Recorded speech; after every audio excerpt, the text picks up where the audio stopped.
get straight into this very, very quickly. Let us know where you're watching from. If you are watching from abroad or even in the UK, let us know. Drop a like, drop a subscribe. It helps support the channel, helps the channel grow, which is what we like to see.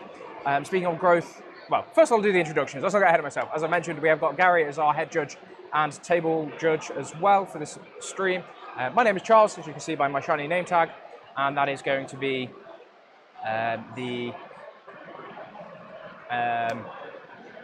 how's it called? They are, and I'll be bringing the production. Our TO is Stuart for this one. He has done a wonderful job getting us all set up, as you've seen from the hall. It's nice and full. This is a great event. There's lots of new players at this event, which we love to see. Something like 142 of the 250 players. It is their first or second UKTC event, so absolutely fantastic to see such a rallying from the South Coast community and massive growth in the event. I'm really excited for this. Our first matchup, as you can see in the poll, is going to be the World Eaters versus the Dark Angels. I'm very excited for this. So have you say in the poll who you think is going to win. It's going to be a great game to watch, I am sure. We are expecting a fantastic game here. So the way the format works for if you are new to a UKTC event, we have 5 rounds of regular play over 2 days. So there'll be 3 games today and then 2 games tomorrow as well. And then and then after that, everybody who is 5-0 will go for a top cup, which means that they will be playing 2 more rounds. So every 5-0 will be playing 2 more rounds to decide the overall winner of the event, and that will be based on battle points scored throughout the event. So they're the metrics the players are going to be looking for. You need to win all of your games and win them with as much points as possible. This is going to be so much fun. So in terms of how the meta actually looks for this one, we've got quite a varied meta. Our most popular faction is Space Marines. Our second most popular faction is Tau Empire, which is not too surprising given the gunline nature and how effective those short-range guns are, with the Montcar having lots of board control and table choice, and the Ultramarines are able to duke it out on the close thing. Let's take a quick look. Sorry, getting ahead of myself. And then third most popular is the World Eaters. That's why we are featuring them in today's game 1, where we are going to be seeing lots of melee pressure. They are one of the armies that are able to close the gap and dictate a lot of the engagement ranges, which is very exciting. When we look at the map, you can start to see why. There's some very good staging opportunities, especially on this map, on the right-hand flank and in the center. These are 2 crucial points that for defensive armies, they need to learn how to or need to be aware or have a plan how to play against armies staging aggressively in that. And if you are a happy melee army, that is a happy World Eaters noises for you there. So I expect we'll see quite an aggressive deployment from the World Eaters here. Talk about the mission. Round 1 is Terraform. If you are curious at any point, you can find all of our terrain layouts and our missions on our website, UKTC.events/40k will take you to our game system page, which will have the links for all of that good stuff that you need. Terraform is a mission where from second battle round onwards, each player will score 4 points per objective they hold, up to a maximum of 12 victory points, and they are able to do an action. This action can start from round 1, where they are, and it will complete in their turn, but they'll only start scoring from second battle round onwards. But once they have done this action on an objective, it is terraformed, and a terraformed objective will remain terraformed until the opponent unterraforms it. And then from the second battle round onwards, at the end of each player's turn, so very importantly in the end of my turn and the end of my opponent's turn, they will be able to score 1 point per terraform objective. So if you can terraform a lot of objectives very early, you're going to be able to ride that scoring wave very, very quickly, which is something that is very effective and nice to have for scoring that. And if you somehow manage to terraform your opponent's home field, they can never unterraform it, because the terraform action can only be done on an objective outside of your deployment zone. So there's a bit of a race to each other's opponent's deployment zone, and we see that with that. So the players are at the table, they're all mic'd up. We're going to go over to them now as they talk through their lists very, very quickly. That can be heard on the stream, so no. Okay, as Gary's giving me a thumbs up and then immediately starts briefing them, so we'll see how they go. I think we'll be starting with the Dark Angels from the looks of it. I bought both. Because I'm usually going to use these as a proxy for intercessors, but I bought my actual ones. Yeah, if your opponent's happy with it, and Yeah. you've got different models either way, I then mean, use the ones that your opponent's happy I've with. got that's my slaughterbound. Cool. So As long as you're both clear on what Yeah. the models represent and you're happy playing the game, then we're happy with that. It's just I'm trying to be fluffy that they're fallen. It just they we're, look. we're here for that. Yeah. Don't we? Yeah. They're just wicked models as well. Like. I'm going to go do some checks, but I'll come back at some point. Cool. Any issues, just give Do we Charles know? back. Is it going live now? Yeah, so when Charles is talking, you live? Yeah, so you guys are live now. oh, excellent. Have a great game. Thank you. Thank you. Have you played a lot of Dark Angels or? I faced them twice at my last tournament.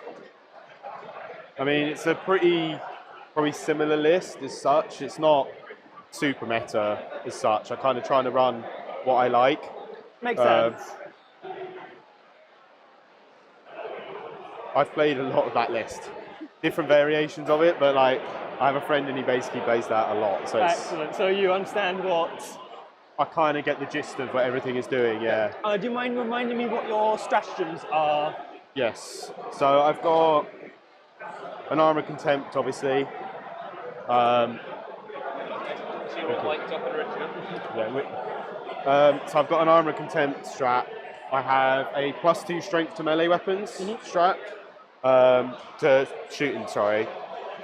Let me just get it up for you. I'll show you on here, it'll be easier. The main one for you that will be really impactful to this game is... It's the heroic intervention. Yeah, it's like, so basically if you're within 3 inches of any unit or 6 of a Deathwing is these guys, those guys, and those guys. Okay. I can then make a charge roll. Obviously if the Judicia does it, I fight first. If the Lion does it, then 3, he fights first. So kind of you can kind of see what they might be trying to do this game. I have a 2 CP, pick a new oath for moment. I doubt it will come up that often. It's quite expensive CP wise. I have a +1 OC strat. Again, it doesn't really come up that much, but it's an advance and charge. Advance, shoot and charge, which it's that and the heroic version of heroic that I'll use kind of pretty much every turn. Makes sense. I'll let you get your dudes out, and we're. Yeah, I was going to say, just making. I'll move my stuff out of the way as well.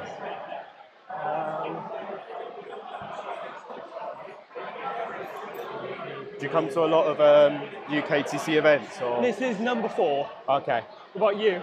I don't do a lot of UKTC, but I play in Canterbury. Gothic Games a lot near where I live, so I play there quite a lot. But I do LGT every year. This is the first time here. I'm going to the LGT for the first time this year. It's really good fun. It's good. It's a crazy amount of people playing 40k at once.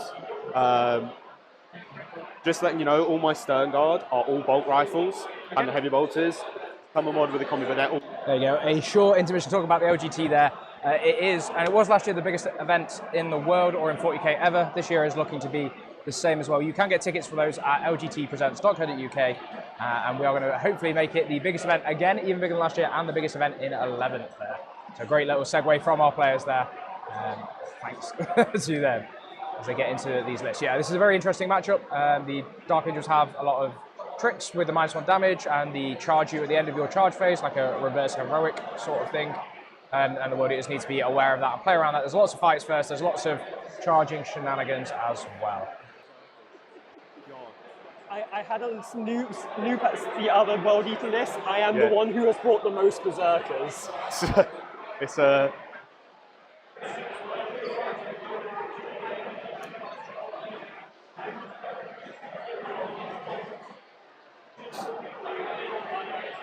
One, 2, 3, 4, 5, 6, 7, 8, 9, 10. 1, 2, 3, 4, 5, 6, 7, 8, 9, 10. Perfect.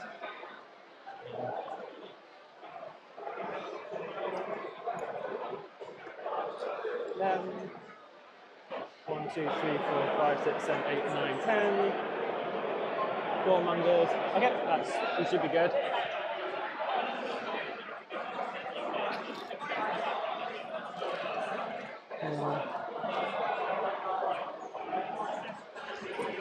Guess I won't need most of my stuff today for this one.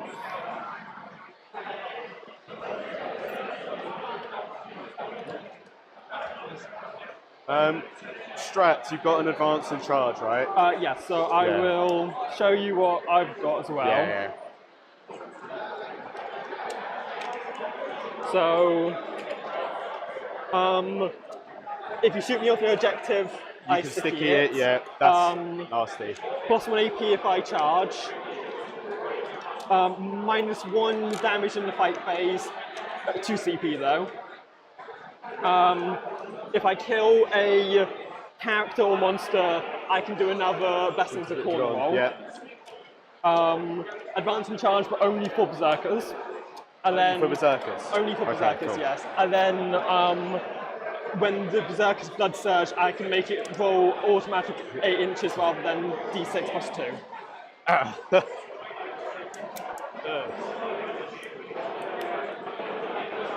mean, I don't have a lot of shooting, so Yeah. I don't have a lot of models. It's quite a small.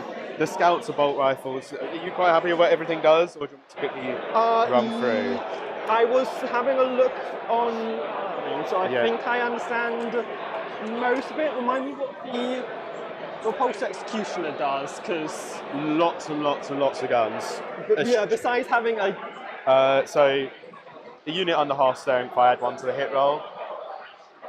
It's Yeah. It's transport and lots of guns. okay. It's newly painted. It's first time out. It's going to do nothing. Right? Oh god, the curse. It's cursed. It's going to do nothing. Well, Like if it's any consolation, half of this army was painted in the last 2 weeks. so. Yeah. This is I'm going to start setting up my deployment Yes. on there just to try and get that done. Can't find. All right, you can have your say in the chat who you think is going to win. I think it's going to be a bloodbath. I think both the players are expecting it to be a fair bit of a bloodbath as well. And hopefully we see a lot of melee technical action and not just running each other and going smash in the middle. So it'll be skulls for the skull thrones, blood for the blood gods, and whatever then the lion is doing. I will promise not to make too many, this being a Chaos Mirror matchup, because I am definitely not biased against the lion. I think this is going to be a really important game for who goes first, as they will be able to stage up and terraform a few objectives. I think it's much better if the Dark Angels go first, as they are able to set up with all their fight first and threaten all their charging heroic shenanigans. That is going to be able to let them just take a lot of board control, a lot of board pressure.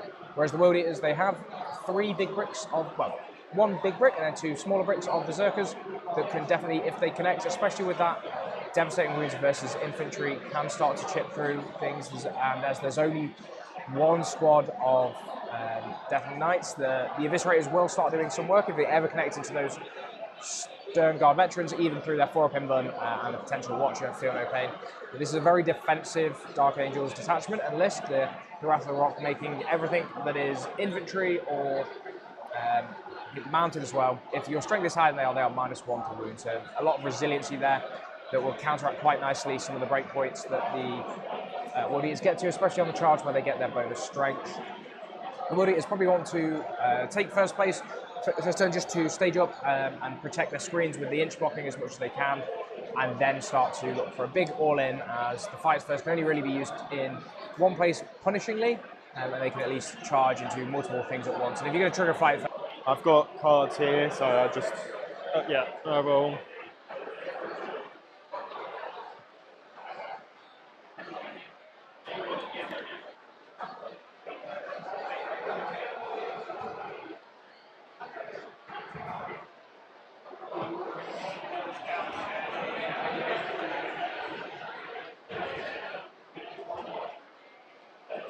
I'm hoping these dice roll better than my ones.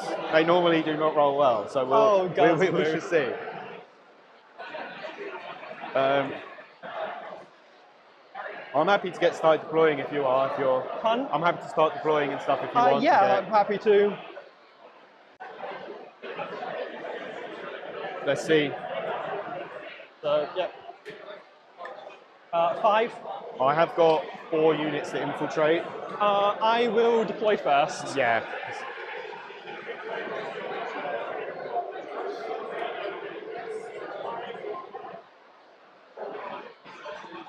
So, unit of Goremongers. I had a feeling you might deploy first. Perfect, thank you.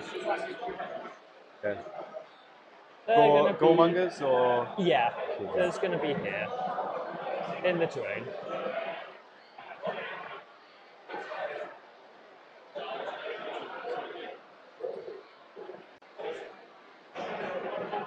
I think it's a very interesting World Eaters list, and it has a lot of play.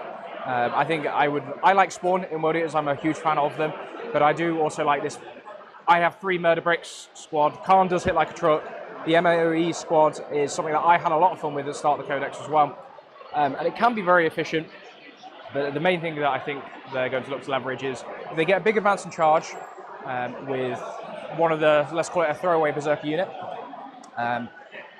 Dean can look to charge multiple of the fight first bricks with just a single unit and say, okay, you can fight first into this chaff unit, let it die.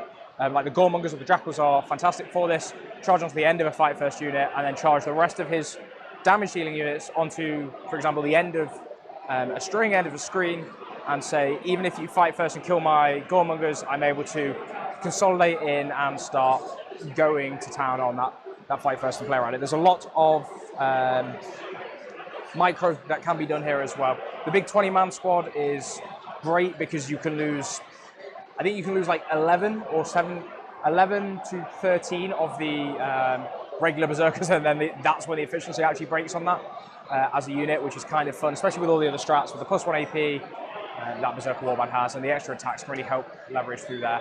That list likes to overkill when it can, so I think we'll see we are seeing a fairly defensive deployment from the World Eaters here, not looking to tussle in the midboard too much just yet, which I think is probably a fairly reasonable play there.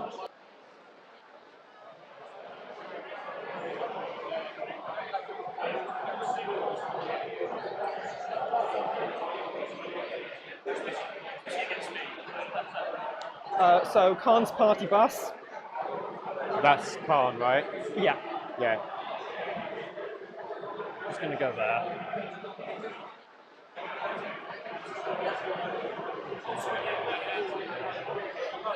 I'm going to put down my intercessors on the home objective.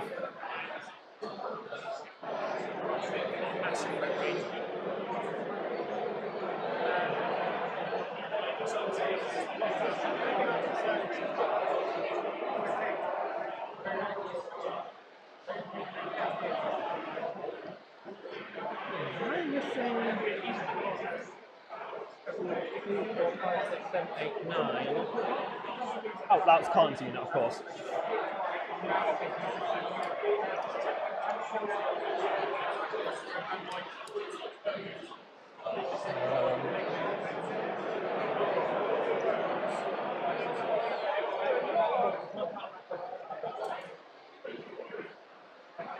Second squad of Berserkers with the Master of Execution back here. Cool.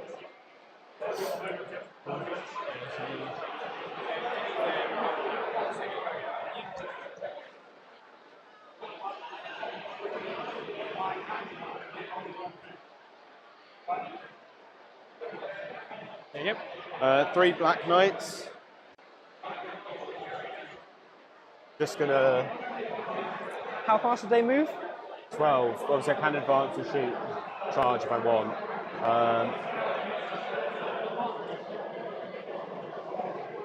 Go like there. Okay. Your charge quite long.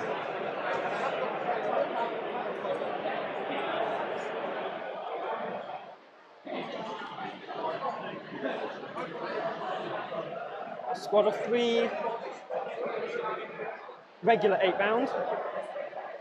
Are they exalted or normal? Pardon? Are they the exalted or the normal? Regular ones. Regular.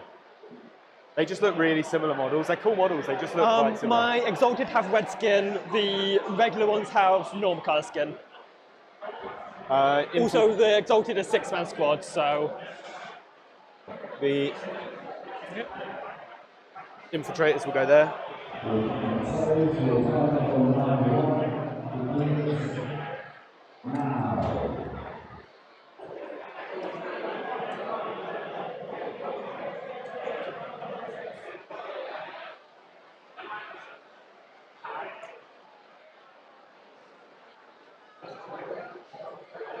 So the second squad of regular 8-round. I think the only thing that could be a little bit of an issue for the World Eaters here is the Exalted 8 band in this matchup aren't doing a great deal unless Ethan pushes his repulsors forward, which he may want to do to start just getting the ball rolling, but I don't think it's a lot of points for a big 6-man unit that isn't doing, doesn't have that many great options here.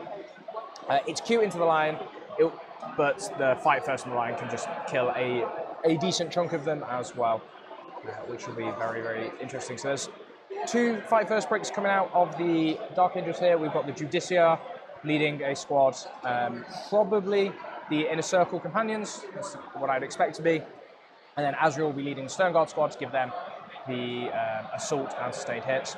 And then the Lion also has fight first on his data sheet, and he has a 2 damage sweep that can kill Marines like a knife through butter, unless Dean makes sure that he keeps his -1 damage stratagem up.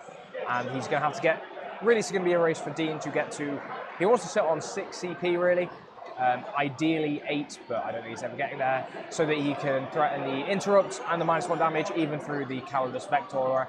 And one of the advantages of this Warriors list is it doesn't need to spend CP early. It can sit back and play quite a passive game, especially if he goes second. He gets a little bit more control over the scoring roles there, so it'll be interesting to see how he manages that. There is a lot of utility baked into this Dark Angels list, and the charge at the end of the charge phase is something that is, as having played the World Eater side in this matchup, is really frustrating to try and get around. That he's going to have to work hard to make sure he gets. How much power back these guys have at GB. And then let's just got 2 more and the Lord. Just go. You will have until the first turn dice roll off to get your votes in for that. It's lovely to see everybody tuning in from all around the world, so welcome in from America and wherever you are watching. It's a pleasure to have you here. The Master of Execution has basically the same enhancements. And there's also one on the Lord and Juggernaut for re-rolling my blood Yahtzee. The Inner Circle are there with the Judicia.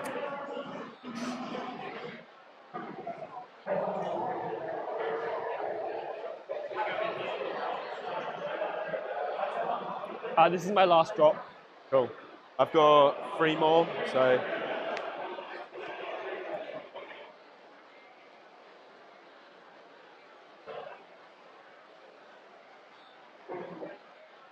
Pen, Stern Guard, and Azrael will go here. There'll be 1.1 from the walls, basically here.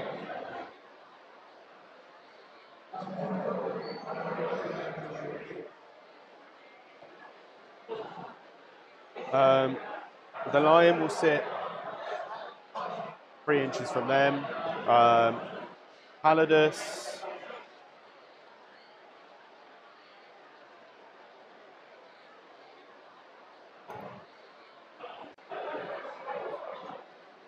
Calidus will go. Calidus will go here, right there. I need to place my teleport Homer. That will go just in the objective bit there.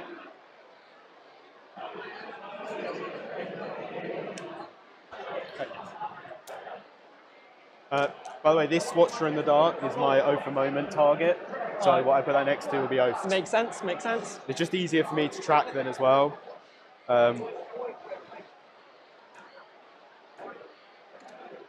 This is going to be so bloody in the middle. It's going to just...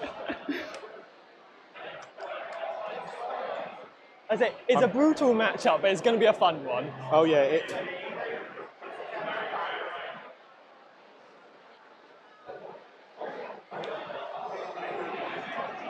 Do you mind if I put my Berserkers just over there so I'm not walking back and forth? Yeah, bring them over.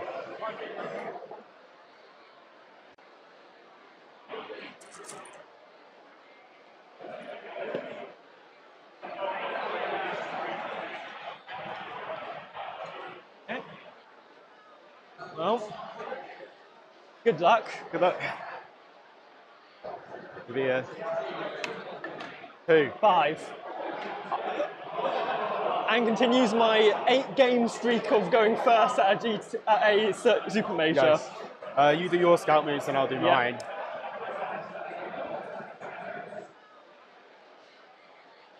So these guys are just going to move 6 inches this over.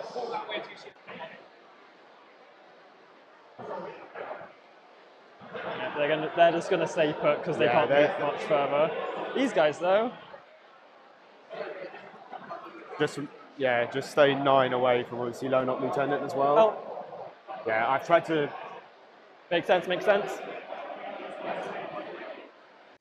Yeah, problem with terrain is I always end up forgetting the little single dudes that just hide behind it. Yeah. So these guys are just going to basically jump back behind here, 1.1. Okay. From the walls, like so. Like that. And Okay. you're going first, so. Yep. I'm just going to do my, as I like to call it, the blood Yahtzee.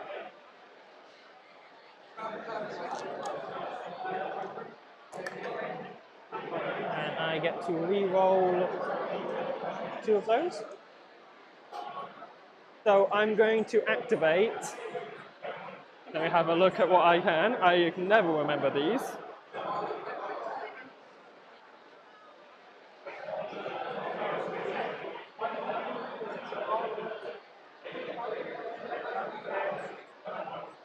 Okay, so I'm going to activate Fight on Death on the 4-up, and I'll activate Sustained Hits.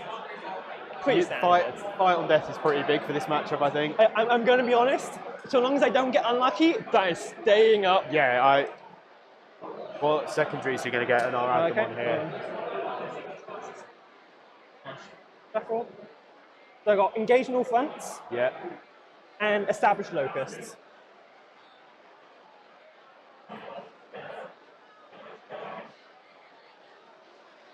First time clicked it. That's it's just yeah.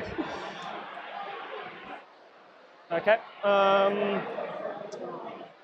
Anything? So I think this is good news for the World Eaters here. As there's a few comments in chat, like this is slightly probably favoured towards the Dark Angels if they play it correctly. But there are outs for the World Eaters, and going first is a good start for that. I think I'd love to see Dean go very aggressively here with his staging. You can use the inch off the wall trick a lot into a melee army, which will help him there. And I think he's should just be looking to ditch a CP where possible, and like I say, really build up to get into that 5-6 command points to be able to play the game into the melee here. This brick here, which is the Lord's Juggerlord squad, that is going to move 10 with access to advance and charge, which means that it can go from there where it stands currently. It doesn't need to move too far forward. It can hit here fairly trivially, and then, like I said, we've talked about, there are ways to mitigate fight first with a combat army, especially with a unit like those Goremongers. I think the risk is if he sets up for a heroic play here, there aren't many good heroic options. If he heroics into the inner circle, they might just go, okay, we won't hit the Goremongers, we'll just hit whatever heroics. So it could be a bit of a problem there for Dean. And then on this flank, we have Khan and Friend, that's the Master of Executions, and Friends looking here to pressure into these scouts just off of this objective here, if they want it. Taking the Fight of Death is a great way to get around a lot of this, gives them a nice little tool for that as well. He will get some shooting, but not much. Scouts are behind the wall. Yeah, they're 1.1, so you have to charge round to here, this bit here, just to try and make charge something. You guys getting on okay? Yeah. Good on the key. Yep. Round, just start the clock, if that's okay. Oh, yeah, go for it. I'll try to start the clock. I have successfully started the clock. Hey. Cheers. Thanks.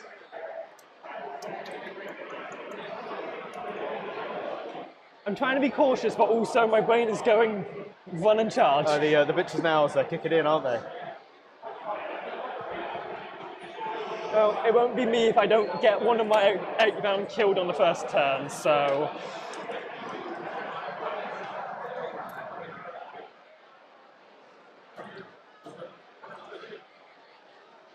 So, Exalted 8-round are just moving up, so they're an inch away from the wall. Yeah, perfect. Also because they can't fit under that yeah. regardless.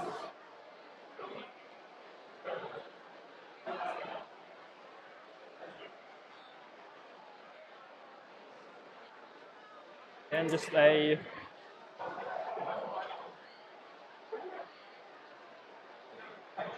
inch away.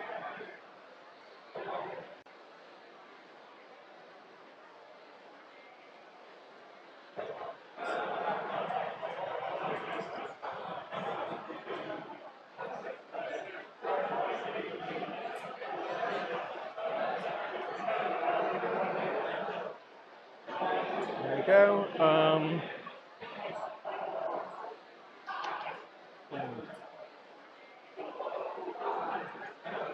The squad's just going to move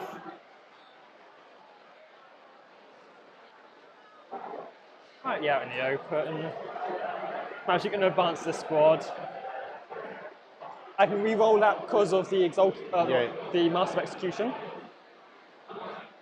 Twice.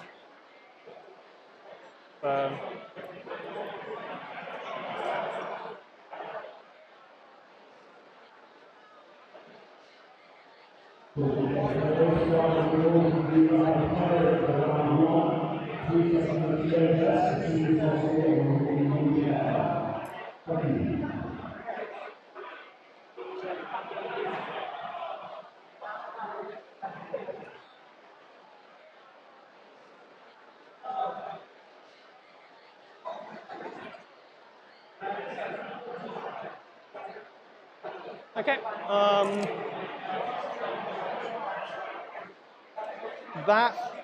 Just going to move these guys so that they are.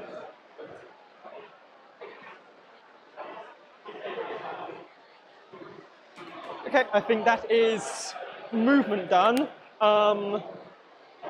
Shooting phase. Weird to say. I know, it's not a lot. So, not within rapid fire range, but What strength are you? strength 4 Oh, so you're against only your toughness 5. yeah. So, excellent. We're getting the ones out the way now. So, 5s, 1 at no AP. I take it. And then Damage Havoc 1. Launcher.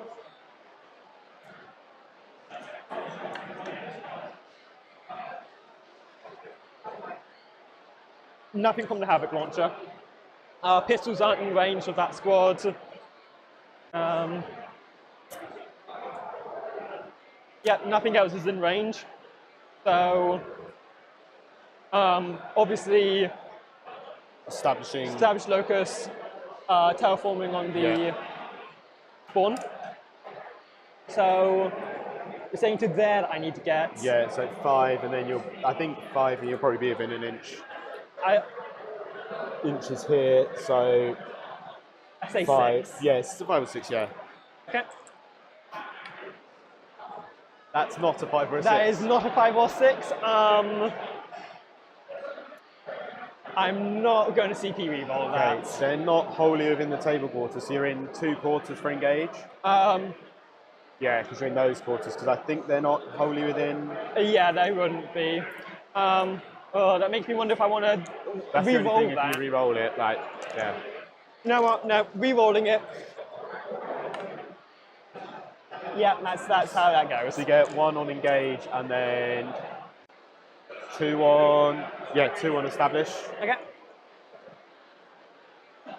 Is that the end of your turn? That is the end of my I will turn. pick up the Calidus, and then I will go up to 3 CP because of Azrael gives me 2. Go up to 1. I'm going to draw my secondaries now. Behind, which I can redraw if it's the first battle round, so I'm going to do that. Yeah. So don't bother putting it on this, otherwise you've got to take it off. Secure no man's and bring it down. So, yeah, bring it down. It's only the rhino. Yeah. So, and then secure no man's land, did you say? Yeah. Oath a moment. The lion will do reroll 1s to wound and hit in melee, and the 4 up for no pain aura. Okay. I'm basically going to do that most turns, to be honest.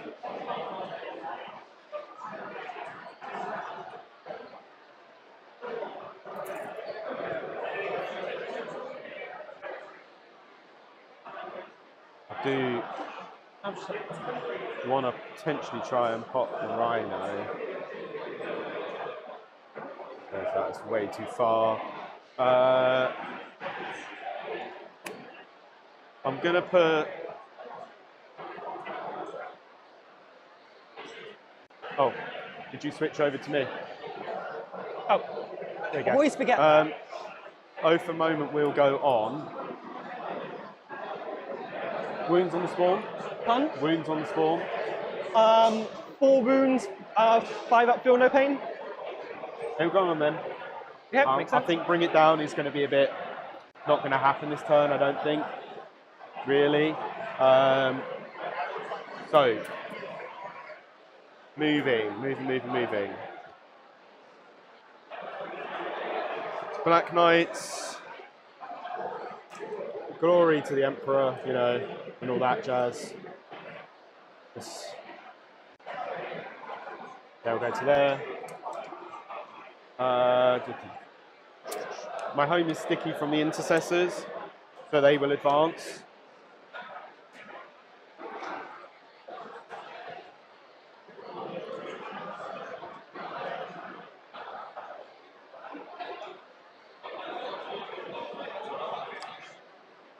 So there. The inner circle, they will advance just for, they're going to go right against the wall. So they are touching the wall, so you can charge. I really like this from Ethan. He is playing quite a reserved game. Going second knows that he's got a lot of control over the scoring. He'll look to somehow deny that objective on the centre and use the knights over on that flank, on the right-hand flank, to try and deny that. If he can put his opponent on a 4 very early, it puts him in a very nice spot to just leverage the bottom of turn scoring here. So I expect we'll see the repulsor execution and nose forward a little bit to clear off those goremongers and try and bait a charge with the scouts and the infiltrators screening out the melee there. As World Eaters do not have guns, so melee screens such as scouts and that become even more effective as well. Not aggressive, oh, you want to hide them in the back corner and not do anything, obviously. Yeah, this. I am going to advance them. Makes sense. Well, Very nice. they're quite happy. They're basically going to reposition themselves all along here. I'm just trying to find the edge of the board so I don't knock my models off the table. Yeah. Yeah, it's just I didn't want to knock Doesn't help the map. They have got assault, so they probably will be able to shoot some guns, but potentially. Yeah, that squad terrifies me. I've seen what 5 of those do, and that's 10 of them. Yeah, they won't be rerolling wounds, but I was tempted to oath that and try and reroll wounds, and because with a 12 I would have got here and probably back, but yeah. Then with Khan that close, it's the Lone Op Lieutenant will advance. Well, he's quite happy.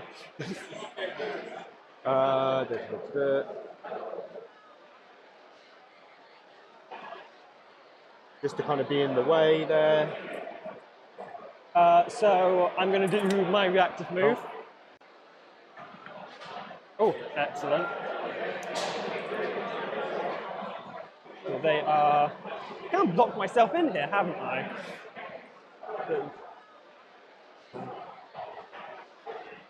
These two are just going to move backwards like that. Hey, the repulsor will just basically drive itself into the gap there. The scouts are going to move back, like here. Like so.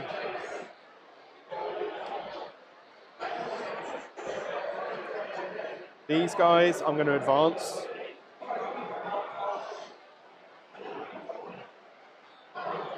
They're just going to get behind 1.1 behind the wall here, basically, and just stretch out their 12-inch forward, basically, just to... Basically, they go along like this, just keeping that secure. The lion, and again, just the idea of just charging him in there and just going, how much can he kill? It's so tempting, but I mean, that's kind of what you do with the line, is just Yeah. You've got your... exalted Yeah, back here. they're the only thing that's a bit scary for him, really. But how many does he kill before? I mean, I did the maths, and I think 3 of them does average kill the lion. It's the 3-up inbuns, though. Yeah. So, like, he will go... Like, depends if you spike or not, but... He will advance, and I'm just going to see what I get. He will plunk himself, basically here, like so.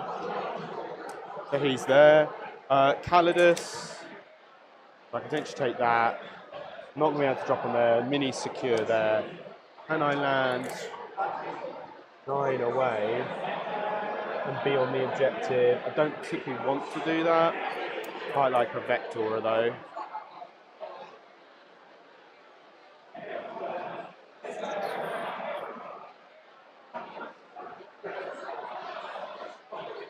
So he will just drop in the middle here, purely screening the gap there, basically. Shooting. I will start with the 3 plasmas on here. Toughness of a spawn. Toughness 5. 5, cool. I will overcharge because it's funny. Makes sense, makes sense. It's 9 shots between into rapid fire 1. We're hitting on freeze, re-rolling for both.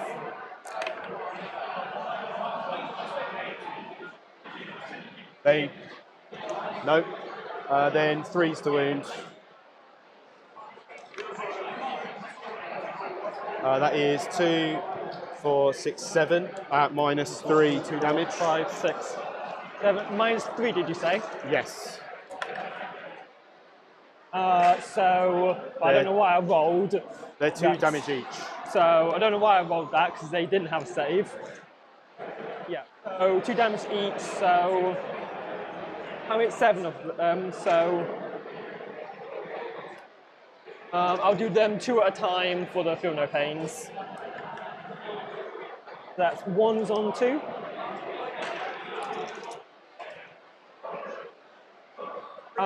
Ones on 1.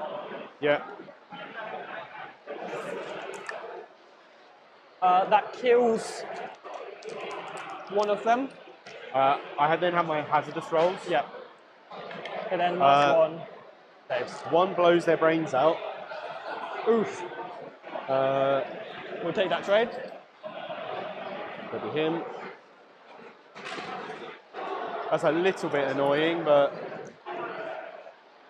that's plasma for you. They will start terraform action here. Makes sense. I'm then going to shoot the eradicators into your 8 bound. We'll see how this goes. I'm going to do the multi-melter first because it hits on 4s. Nice. And then the melter rifle. 1 hit. Toughness. Toughness 6. For 3s. Right. The repulsor is then just going to shoot everything at them Yeah. because Like I said, if I'm not getting something killed first turn, I'm not playing well. so we hit on 3s. I do hit 2s. That's 2 at -4. So 5 up. Both go through. D6 plus 4 damage. So Yeah. 6, 9. I'll do the Gatling cannon next.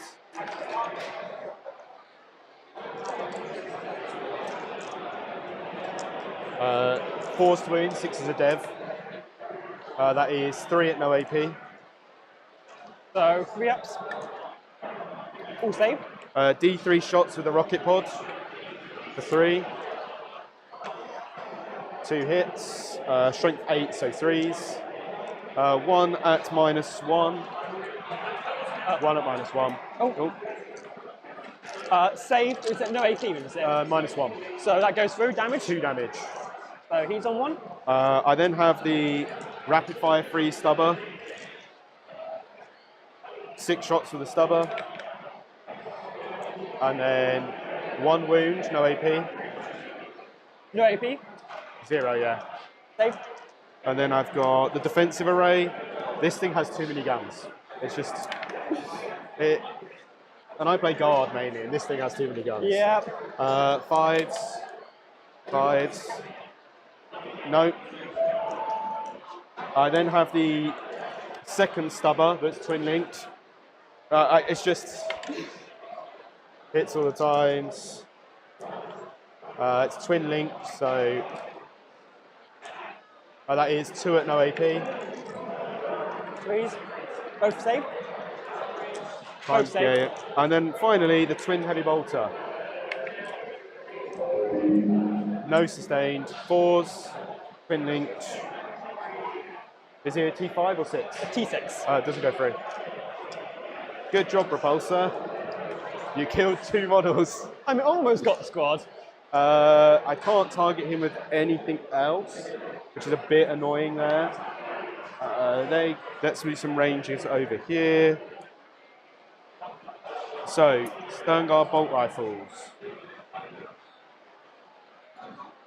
So, because of the line of sight blocking, I've got to draw a line basically there. So it's only. So I have to measure range this way. Does this count as part of the model, or is it? Yeah, I'll say yeah. Yeah. So they are all in. So there is 8 bolt rifles. They are assaults. They can shoot. No wound rerolls though, because they're not oath. 6s are sustained because of Azrael though. So that is 2 sustained. It'll be 6s to wound, but they are dev. That's 1 devastating. Okay. So, Rhino is.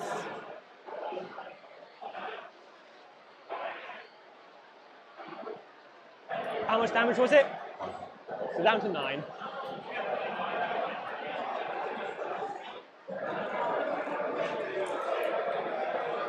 Okay, spawn. Blocking the Rhino. I mean, the Rhino needs blocking. So what I'm going to do, the bikes are going to charge the Rhino. I'm going to charge the Rhino. I'm going to CP reroll that. Nope. I don't think I make it in. That might. On a 5. I'll give you that on a 5. Cool, so I will just... So I'll be within an inch there. And this one's going to tactically go there, basically. Okay. I'm just trying to block you in. Brave knights. I will heroically intervene here. Yeah, makes sense. I just want them trapped over there as much as possible. But Yeah. You ever see me hovering around here, just watching the game? Yeah, I'm not yeah. appreciating it. I'm just yeah, it's fine. doing my I like doing this. One part of the hobby. I shot my entire Repulsor Executioner, only killed 2. Right now. Sounds like a skill issue to me. Yeah, it is. It is. I go first, so I'll fight with these.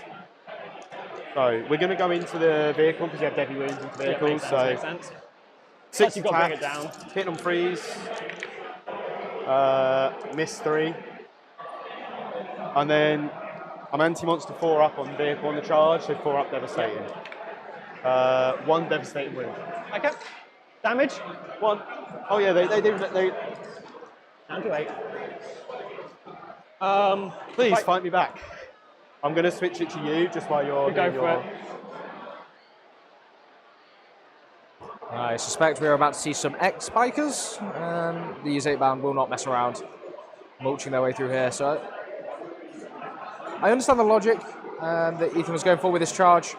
I think the risk, however, just not playing off. And now those 8-bound are free to activate next turn, whereas previously they would have had to go and activate and lose that activation in the Warbeater's turn. I am hitting on 2s because of the 8-bound aura.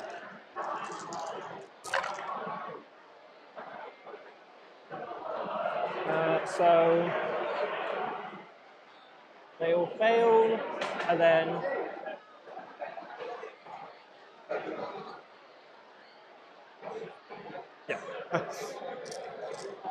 so strength 10, so 2s to 3s. Yeah.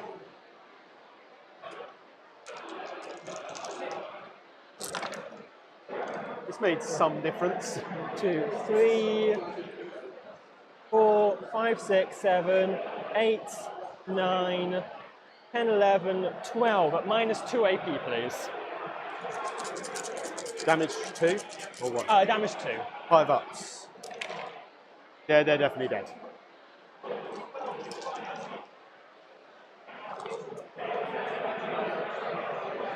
Hoping to just keep you back, but we'll see.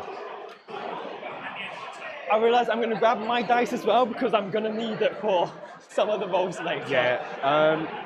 What I score secure for mini secure because I'm on one objective there. So I get 2 points for that. I'm going to bring it down for now. Okay. I don't get extra CP for discarding, so Makes I might sense. as well keep hold of it. Okay. It's your round 2. It's already over on you for the moment there. Excellent. So we both go up. I got to 3 because I got 2 in my turn. Primary, I stupidly walked off there, but I've got that one and this one. So that's 2 plus 1 has been terraformed, so that's 9 in total. And then, it's done by, yeah, because you get 1 for the terraform, because your Yeah, spawn because that one is terraformed. Which actually I am gonna. I believe that's right, because you start the action in round 1, but you score it. Fun? Because you can't score it round 1, but you can do the action. So Yeah, I can do the action turn 1, but I can't score it turn 1. It's my understanding of it. And then secondaries. So. And then you got some battle shock to do after. Attempting target and bring it down.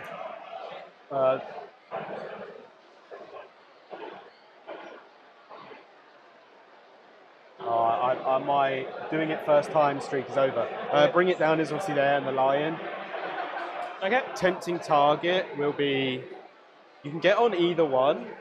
So I'm gonna put it in the middle, just so you have to stick something in the middle. Makes for a lot me of to sense. then just kill. You're gonna get it regardless, so. No, makes sense, makes sense. You need to either Insane Bravery or Battle Shock Yes. the guy there. 8 pound, yeah. It's fine. They love it. And Okay. the spawn isn't under half strength. Spawn, because it's two models, can't yeah, ever be yeah, under half yeah. strength. Which is the weirdest rule ever, but. And he is just gonna stay there.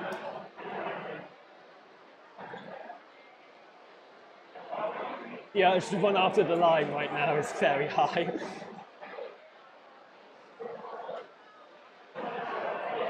How many? There 3 wounds, 4 wounds? 3 wounds. 3 wounds.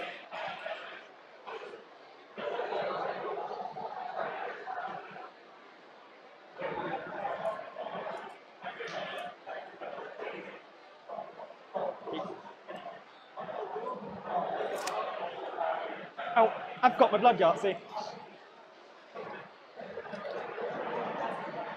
Yeah, no fight on death, please.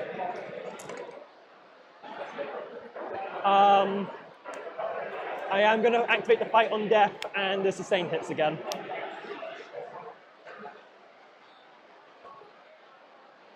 Yeah, the fights on death has a weirdly low one that I actually need. It's actually surprisingly easy for how good it is. Yeah, it's the most important one I think in this game, really. With like my fights first stuff here. Yeah. I mean, it's the only way I have any chance of dealing with the lion. Like, the plan is unfortunately going to be suiciding something into it.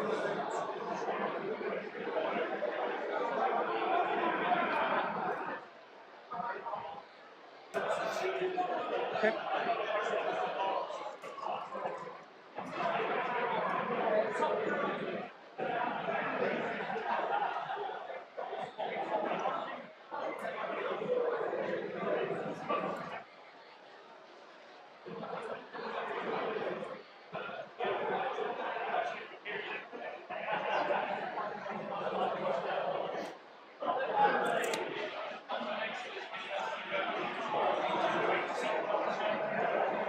I'm just going to move. Can you confirm that I'm against the wall, so you just measure the 6 from the wall.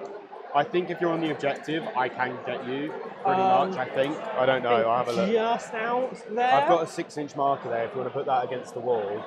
there. Basically, if you go any further than that, I'm going to charge you. That makes Because sense. I will pick up a unit of those relatively easily. Oh yeah, no. If you charge those with them, I'm not even going to let Yeah, you roll that. yeah. I'm just going to pick those up.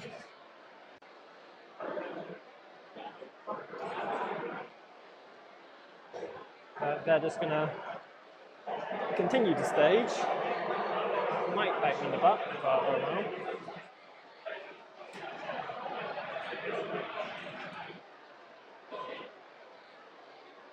well. Oh.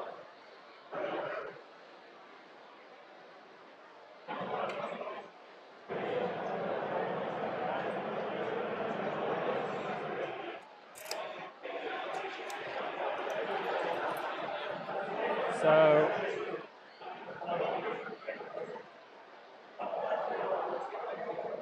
Khan will get out the party bus. They're here. I forgot I was smart for once.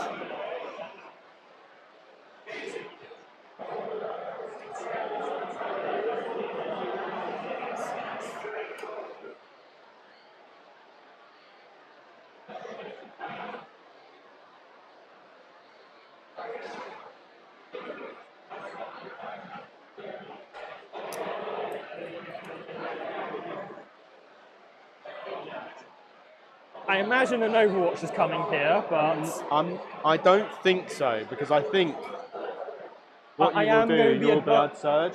yeah, So- only in my shooting phase.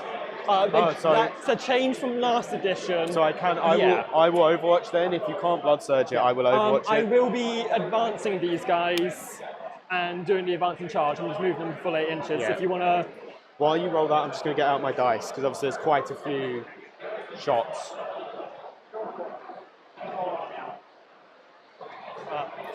while you do that, I'm just going to tap it over to you.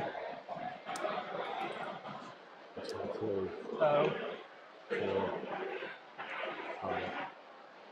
Oh, sorry, where's the collect? Oh, there she is. Because of rapid fire, I'm getting a lot of shots of the bolt rifles. 6s, obviously, but they are sustained. So.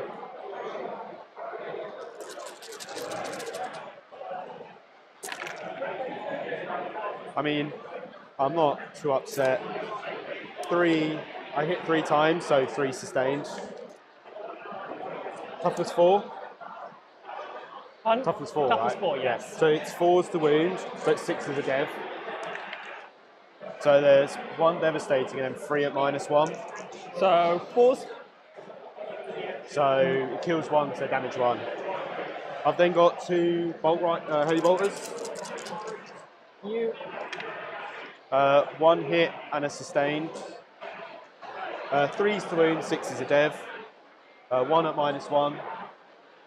2 damage. I've then got Azrael's gun. So he'll be on 3 shots. Doesn't hit, that's annoying.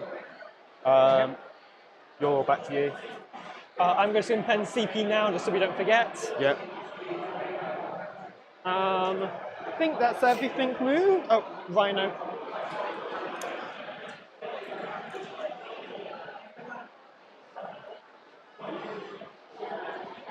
Rhino's just going to go there. I'm going to score your tempting target now, because Go you've for done it. it. Okay. Charges. I've got no rerolls for. Why is he that? Oh, that's him. Okay. Yeah. Now I am getting confused about who's on what squad. So I think that's a 6-inch on the Exalted. Cool. The Emperor is not blessing me today. I say I got all my bad luck out turn 1. Yeah.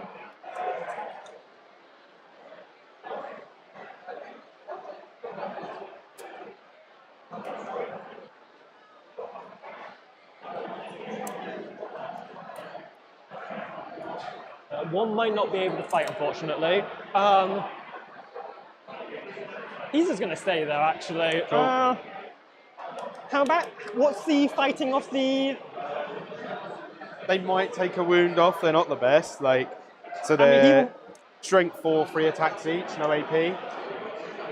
I mean, you're not going to interrupt, so... I'll charge regardless, see what happens.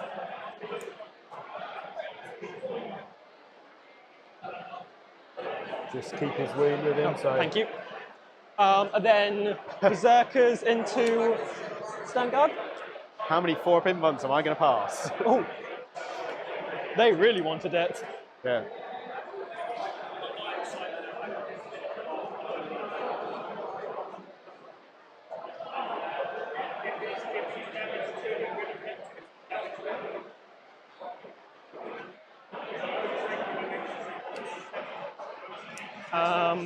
And then them into them. Yeah.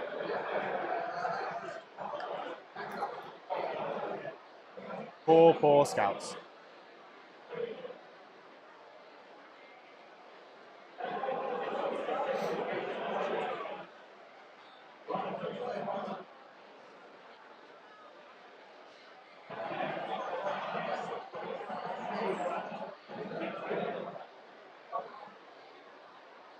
Yep.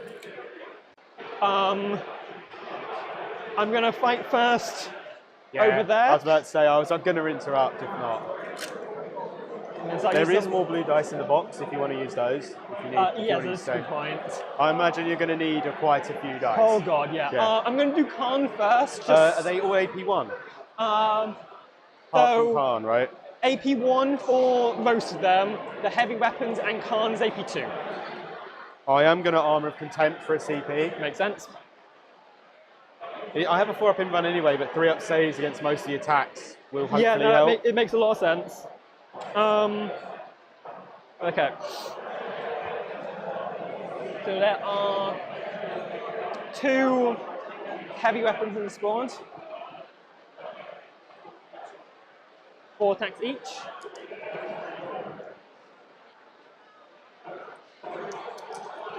So they are within 6 inches of the Exalted 8-bound, so they get the aura, benefit of the aura. Yep. So hitting on 2s, re-rolling 1s.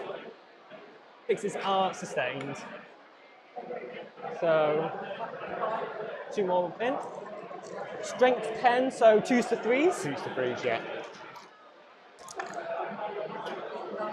That is 1, 2, 3, 4, 5, 6. These are -2 to -1. So 4-ups. I pass all of them but 1. Excellent. 2 damage. You kill 1. I hope I keep rolling those 4-ups. Yeah. 4-ups. So 1, 2, 3, 4, 5, 6 regulars. Oh god. This is where all my time goes. Yeah. Getting the dice out.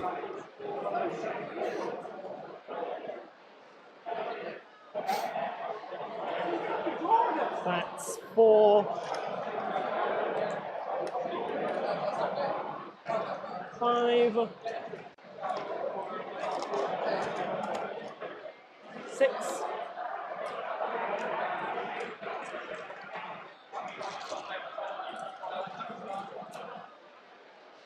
So, hitting on 2s, re-rolling 1s.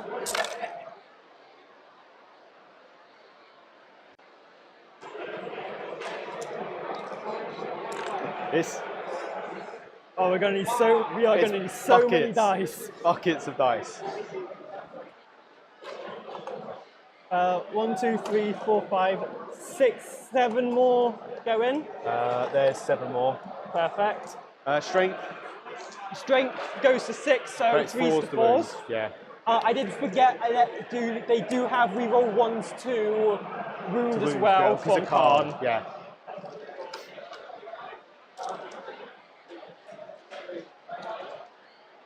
Need a hand. Do you want me to come and put it in you? I should be good. Enter some red should. Yeah. I'm going to start counting some dice out. Yeah. Oh, that was a 6. Apply enough dice to a problem and watch the problem go away seems to be the order of business here from the audience, which is how they play, but you see the ludicrous amounts of overkill that this squad can throw out. yeah, this is a really interesting matchup, or it can be a very interesting matchup with all of the tricks that the Dark Angels have. But the Woodies do have some tricks in return. I think this is actually shaping up now to be a very interesting game. It will all depend what those inner circle do and when the line comes out to play, because we see quite a big spread of assets from the Dark Angels. You've got these Stern Guard veterans probably dying now. That's one of the units they don't want to be losing too early, as it's the range threat is quite nice. The inner circle in the middle, and then the Deathwing Knights probably coming out on a flank. So it's and if the Woodies are fast enough, and they are fast enough to connect with those flanks, it's going to be very interesting, and it certainly opens up the route for the World Eaters to play that. One's dead, two's dead, three's dead, four's dead, 4.5. I'll just do the extra half guy. He's fine. The guy in a wound is fine. It's fine. It's fine. Die. So 5 die. There's 4 left. Excellent. 3, 4, 5, 6. Armor Contempt came in reasonably clutch there. There was quite a few threes that I rolled. 1, 2, 3, 4, 5, 6, 7, 8, 9. So Khan's attacks hitting on 2s, rerolling 1s.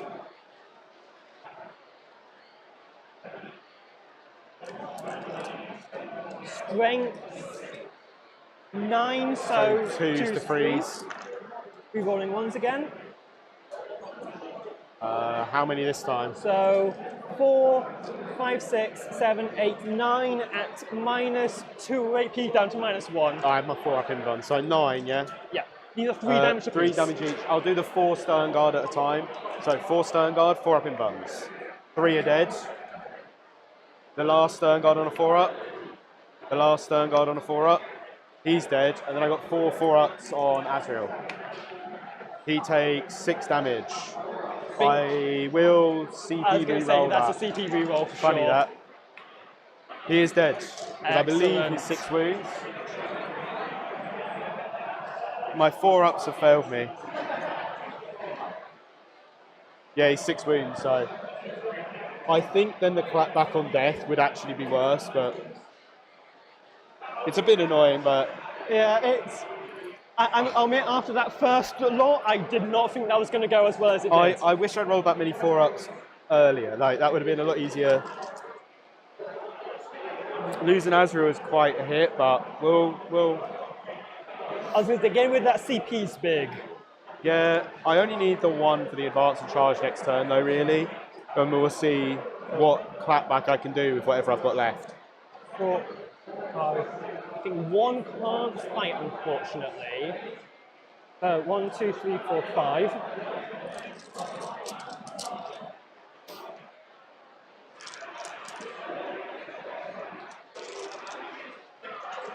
Marker. So Exalted 8 bound into the Repulsor Executioner, hitting on 3s. No rerolls this time.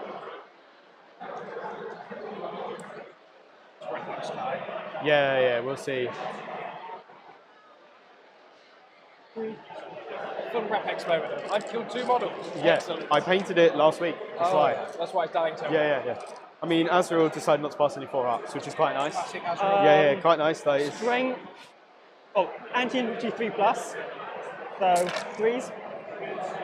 1, You're going to watch me roll an ungodly amount of 5-ups. 4, 5, 6. I'm going to roll an ungodly 7, amount of 8, 5-ups. 9, 10. Just if I 11, believe it, it'll happen. 12, 13, 14, 15, 16, 17, 18 at -3 AP. 6 ups. Are we ready for this? 9, 12, 15. I do have the Slaughterbound attacks as well. I mean, it's a pretty good effort. That's a good effort. 3 damage apiece. I think it's dead. Yeah. Does it explode? I'd like to roll another 6. Just because it'd be quite funny to kill your guy on a wound.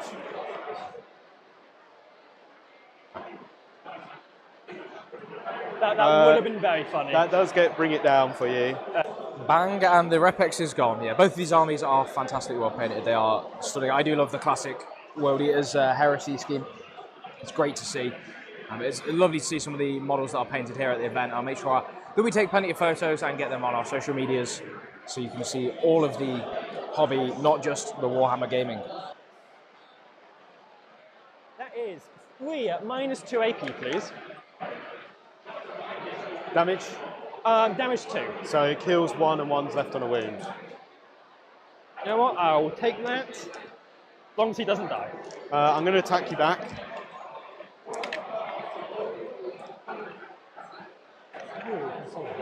One wound. 1 wound. Will they kill the 1 wound guy? Hey! Yeah. Eradicators in combat. Should have consolidated, but oh well.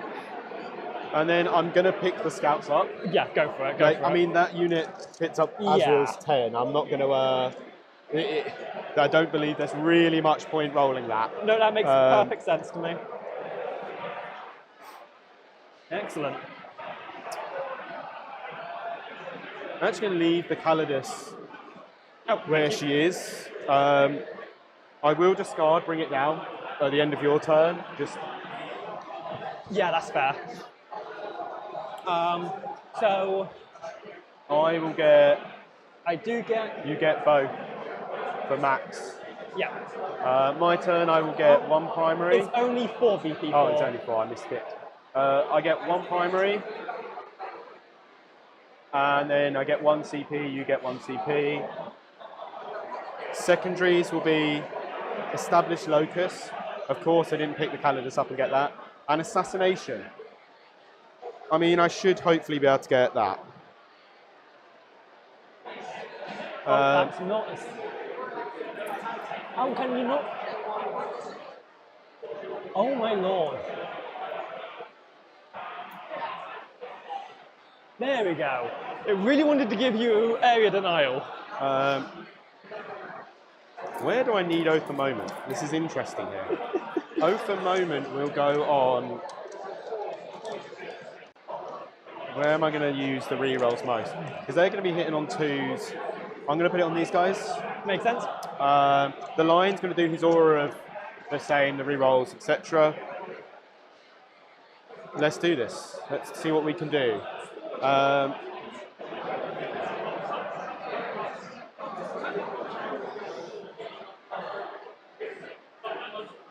No, not Lieutenant.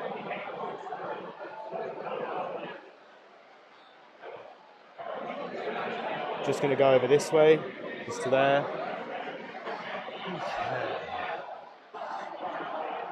These are infantry, right? Yeah, all of these are infantry. He will just jump through here, like there. Make it easier. Spawn, vehicle, and him are the only non-infantry. Yeah, that's fine. These guys don't need to advance because it's pretty close anyway. Makes sense. And in a minute, I'm going to regret doing that and not pass the charge, obviously. But that is a carrot to use. So I think if Ethan can actually answer most of these threats, he's in for a good spot here. I can't see where the line is exactly on the board, but he should, if he can get to Khan Squad, he'll be able to neutralize most of that. And then the inner circle take the fight into the center. And then it's sort of just isolating out there's still 2 big bricks of Berserkers left. So I think the Wood Eaters are in a very good spot here. It will depend on where those Deathwing Knights come in. If they can deep strike and make a charge, it's great. I love the Calidus positioning here, standing in the Vectora to make sure that the inner circle, when they go in, are going to not be -1 damaged or interrupted on so easily.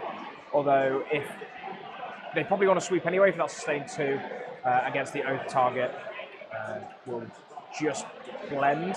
But there's a lot of decisions that Ethan needs to make this turn, and he will take his time to figure it out as we go along. I'm actually going to go over here. He's just going to breach through the wall. Basically, he's going to plunk himself here. But I've got to... These guys have assault, so they're going to advance. The Incessors. 7-inch move then. Oh. We're just going to... Don't think is enough for what I really wanted to do, but it is what it is. They're going to stay still. These guys, they have got grenades, but they can't do that now. hiding. I don't want to shoot you, just charge me. You're going to charge me anyway. What I will do, I'm just going to move over this way.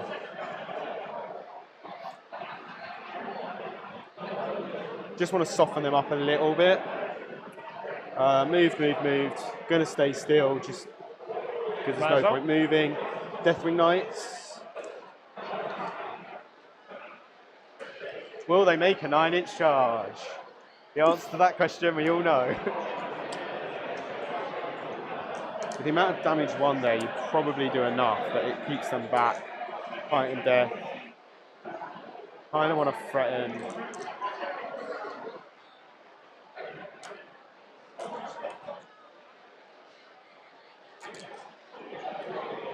I'm going to come over here, I think. I'm just going to see where I can get. Yeah, go for it. I mean, here it's quite far back, actually. I'm not going to get nicely in here. I don't think, really. It's just a question of, do I go over here or here, basically?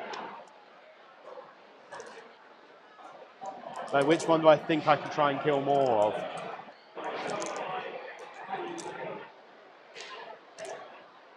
The established Locust is a CP at this point, really. I could have put him in the middle to do it, but I want more. I need to do enough damage this turn. Yeah, I was going to say, I'm going to put them here, I think. Then they're going to be out the game, though, pretty much. They'll hold them back a turn. Maybe. Yeah.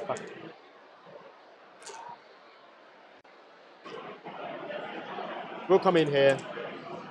They'll fail their 9-inch charge anyway. They do every single game I use them, so I'm anticipating that's exactly what's going to happen. I mean, the army I usually play is demons, so I know the feeling quite well. Yeah.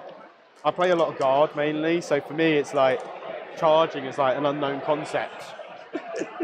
What is this close quarters? That's me with range. I still don't understand how cover works. And at this point, I'm too afraid to ask. He's going to shoot his combi weapon into the Exalted. Hitting on 3s. 4 up, devastating. No. Good job. So they can all see. I've got a hand flamer, which I believe is in range. 12-inch, yeah. So all of them will shoot at them and the flamer. I'll do the flamer first. 6 shots. 1 ignoring cover, no AP. So freeze. Same. And then I've got a bajillion shots because I get the extras. So 4, 8, 12, 16 shots. It's a good thing I've got all my dice out already. 6, 9, 12, Yeah. 16. 3s. They can hit at least. 5s.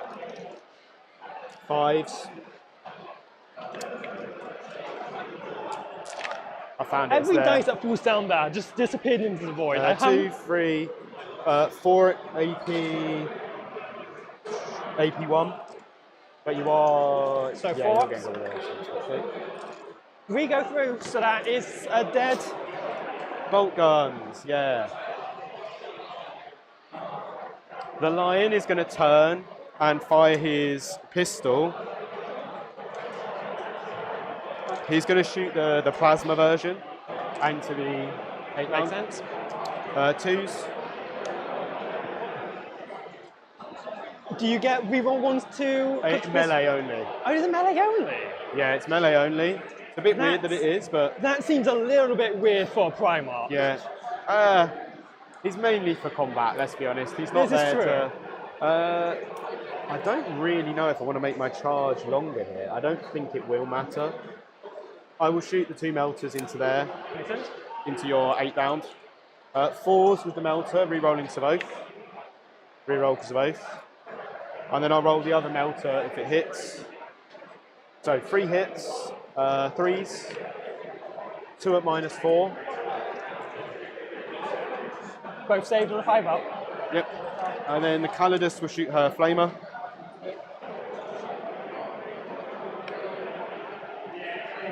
Antium will shoot 2 up.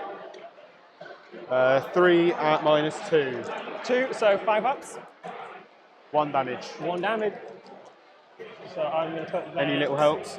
All of these will now shoot their guns into them. Let's put that on him just to try and shorten your charge eventually. Oh. So 2 shots each. Yeah, they're in range. 10. 3s re-rolling to both.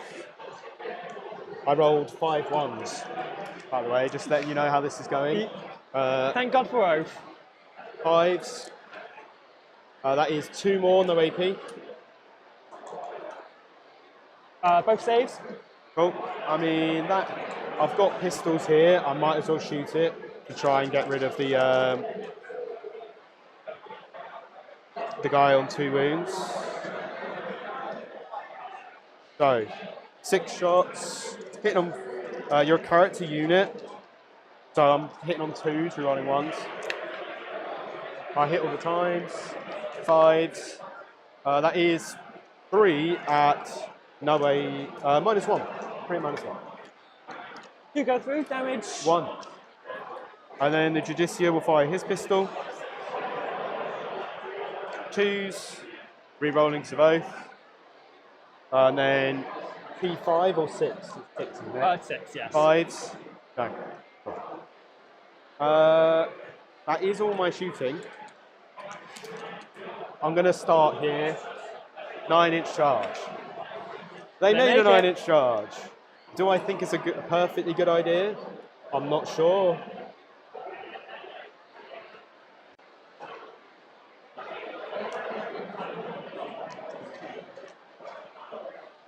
Oh.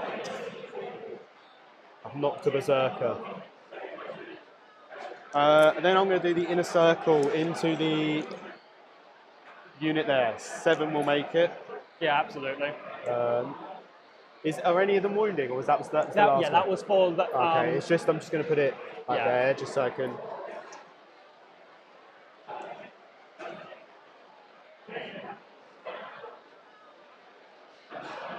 Ow.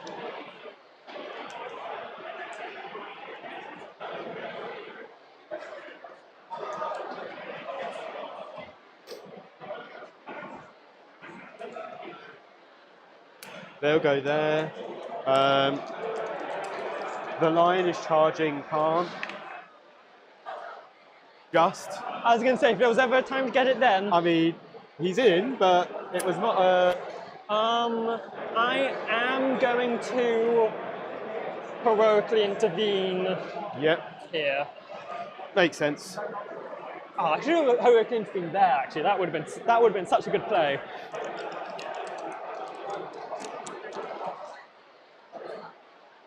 Fails. Oh, actually. No.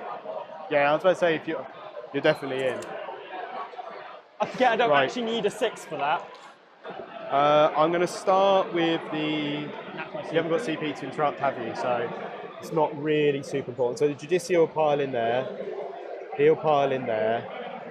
He will. I'm just going to spin this guy so he can actually fit in there. This guy will jump round to there. And then this guy will come here. Kind of not drop the terrain. This is going to hurt.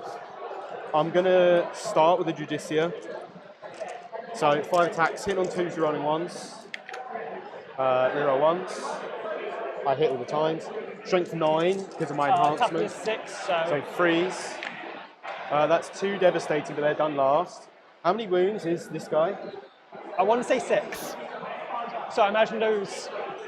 I will, because he's precision, I will put those 2 wounds on him first. Okay. So they're 2 at -3. So 5 ups. Why am I using those dice? Well. And then, so that's 2 damage, and then 2 devastating on him, 2 more. So that's 6 wounds. Was he not damage 3? No, he's AP 3. AP damage 2. Gotcha. So 6 wounds in total on him. Okay, so that does kill. So that does get me assassinate. So you're going to line him down.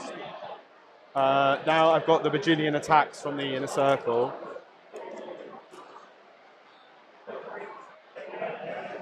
The question is, do I survive the clapback? While I wait, I'm just going to roll the. Yeah, let why He does fight on death, but we'll do that later. Yeah.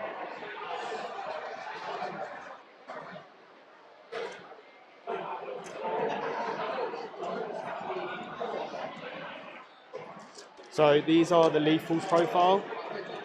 So I'll be hitting on 2s, re-rolling 1s. I could fish. I'm not going to fish. I don't trust my own rolling. Would you still count as it being a counter unit if the character's already dead? You were in the activation. Okay. So, because it's the same unit. Yeah, that makes sense. Makes sense. So far that is 1, 2 lethal hits. It's then 4s to wound.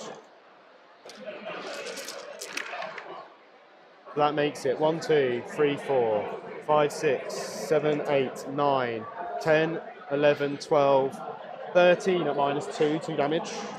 3, 6, 9, 12, 13. 5 up. Not seeing a lot of 5 damage. 2. So that 1 on 2 is dead. 1 dead, 2 dead, 3 dead, 4 dead, 5 dead, 6 dead, yeah. Yeah. I was hoping if they didn't kill them, I would have been quite concerned. 1 was down, so you don't have 6. Because I killed 1 and shooting. There's only 5.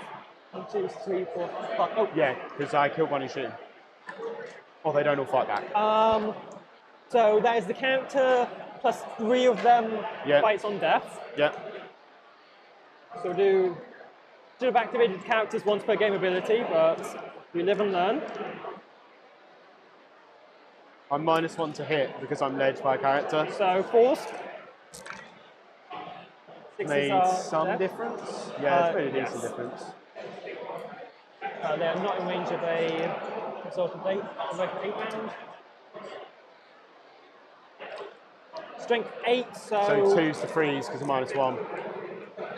that is 1, 2, 3, 4, 5, 6 at -3 AP. -3. Yep. 6 ups. Damage. Damage 2. 2. Yeah. So that kills 1. 2.5. The 2.5 are dead. Okay. And then 6 attacks, hitting on 3s with the character. 1 miss, no sustained. Strength 10, so 2s to 3s. 3s again. Oof. Only 2 at -2 AP. -2. 5 ups. I pass 1, fail 1. It kills Damage the 1 on a 2, yeah. wound. Okay. Them still being alive is quite nice. Take my oath target there. I'm just going to continue over here first because that's the coolest combat. We kind of want to leave that. I mean, I can't interrupt, so it doesn't matter. No, I can't get on there.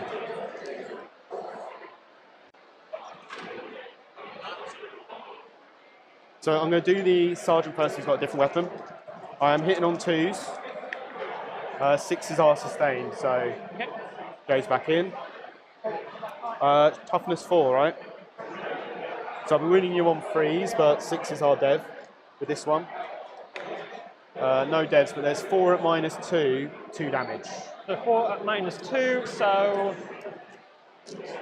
5s. 2 go through. 2 damage each. Block and block. I then got the main guys, the rest of them. 2s. Got 2, and then it'd be 3s. Oh, not the best. That is another 3, 6, 9 at -2, 2 damage. 4, 5, 6, 7, 8, 9.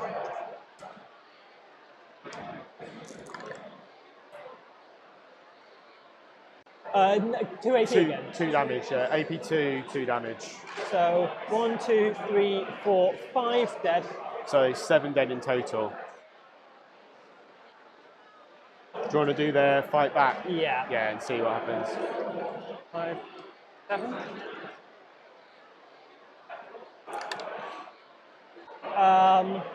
looks like 4 of them fight back. Yeah. I've only taken the chain blades just to make our lives easier. I didn't know which other ones were chain blades, so those ones, right? Any of the ones that are not two-handed.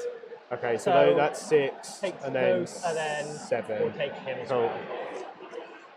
And then 4 that is- fight back. Yeah, so that's 4 attacks each.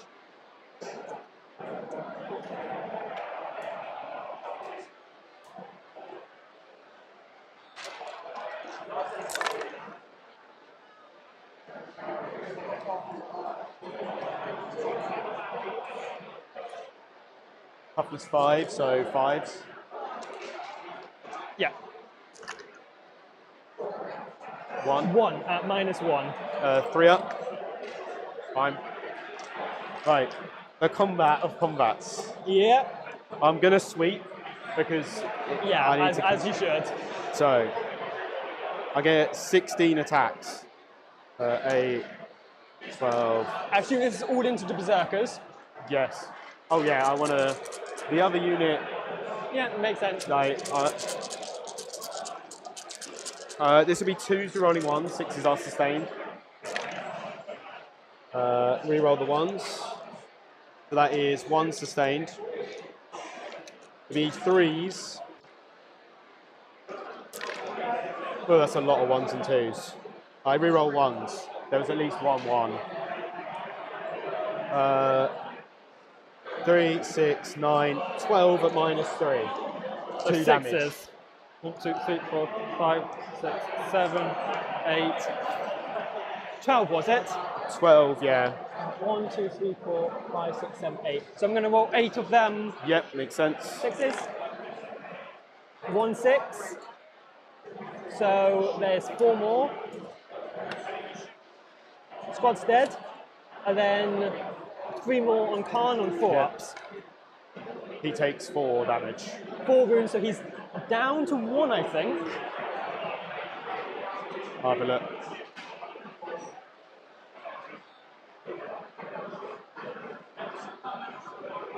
Yes, he's down to 1 wound left on Khan.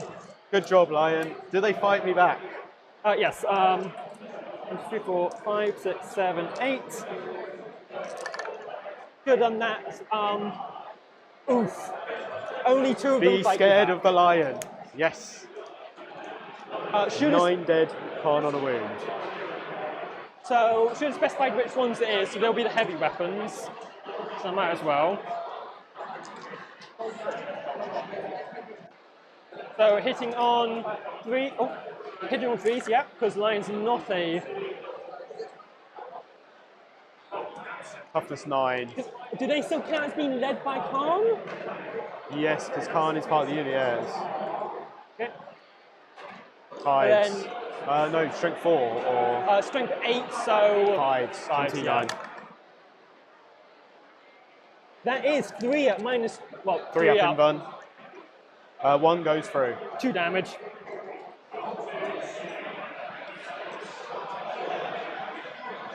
Two damage, yeah. Yeah. Fortunately, I think Khan might be too far away to fight. 8 wounds remaining.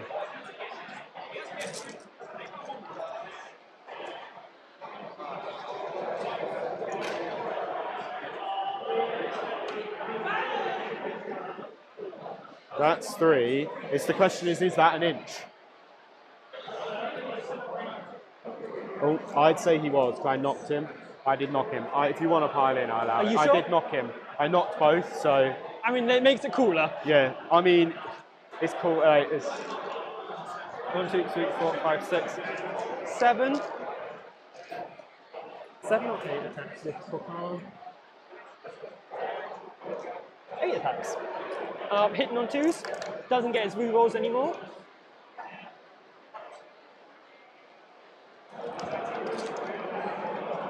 Fives, unfortunately. yeah. 2, 3. Yep, that's 3 at minus 2 at 3 up in bun. Yeah. I pass all of them. Oof. I once then- had the lion in an event. He killed over 1,500 points on his own. I ran in here, sat in the middle, and killed an entire army, basically. Yeah, that sounds like the Lion. I'm Yeah, gonna he be does honest. that. Or he goes to a mom. There's no in between. Yeah. So 8 pounds, hitting on 3s.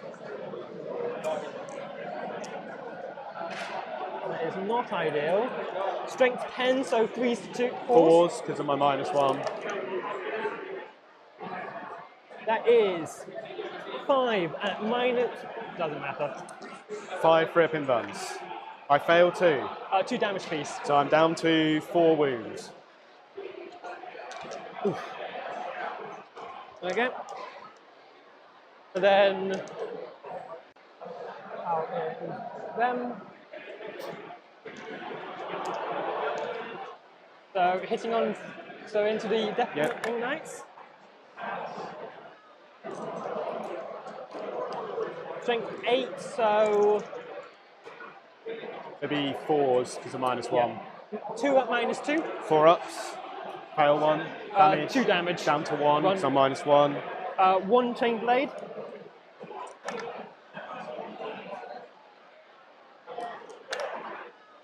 One at -1.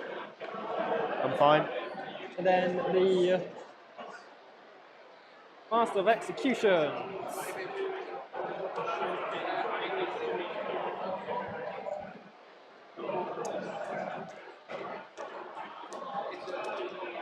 So 6 attacks.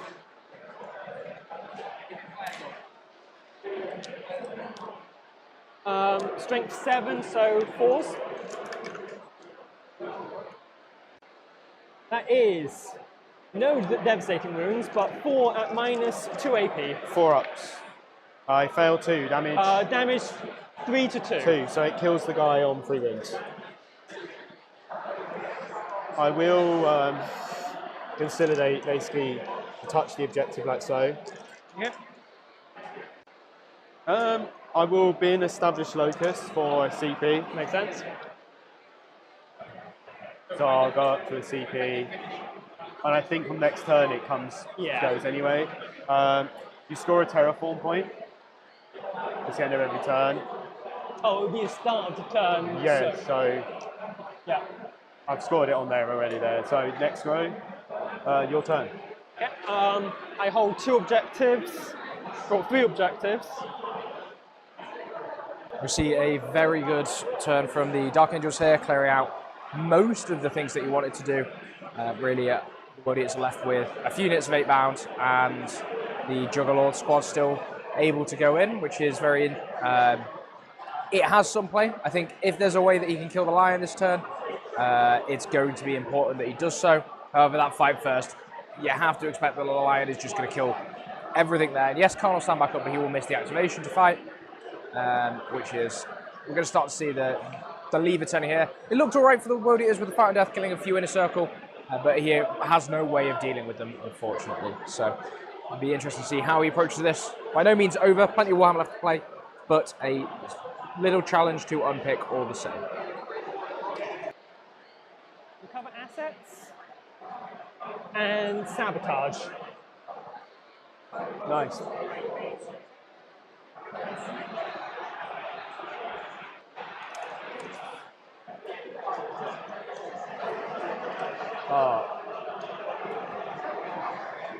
You couldn't have made it any smaller, could you?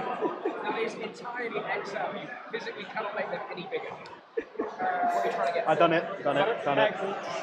Only took 3 attempts, it's fine. Wait until it gets to 11th edition, and I have to redo it all anyway. Yep. Whereas it's a limitation with Excel rather than mine. I'm not making it intentionally difficult, but side effects. Okay, so My poor inner circle are about to be mullered, I think. The question is, how many do I kill before? yeah, exactly. How many?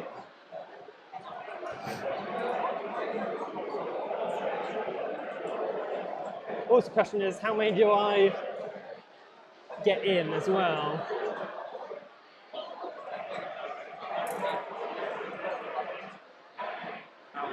I think he'll win. I think he got the first turn, and it's quite big for him to push out early. Yeah, I saw a big wave. And I don't think I have the models to deal with the big wave. Definitely not with that attitude. No, but the line on the inner circle just brutalised, and the Death Knights made the charge with each shot. So you know, that doesn't happen They often. ball in. Yeah, they actually did something. It's quite nice. Oh, it's good. I haven't played this army in that over a year. Oh, I've got my I've blood played this Yahtzee. list in like over a year, Oh, nice. so this is my practice game, and it's on stream. It's great. But it's even better because you can go back and watch it. Yeah. Yeah, that's what I was thinking. I play as well. guard mainly, so it's quite different. So I'm trying to like, get back in the head that I can't just chuck units to lose units. Where guard, I can kind of afford to. For blood Yahtzee, I'm sticking the course. Exact same as every single turn because. Yeah. Fight on Death is so good against this list. It's a dumb mechanic because it's really good for this against me with the fight first, because it kind of just counters the. Yeah. Well, if I didn't have that, I would be so. There would be a lot more here, but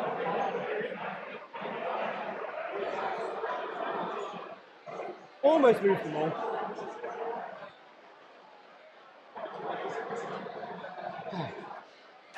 I miss having just 5 greater demons and that's it. Made my life so much easier.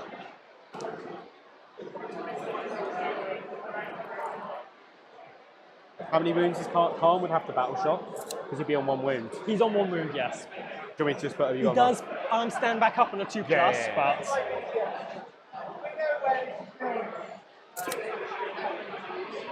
Rhino staying put.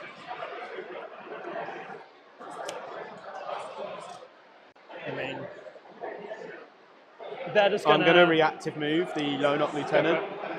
What's the OC of your Rhino? I think the OC might just be like I 1. think it's more than 1.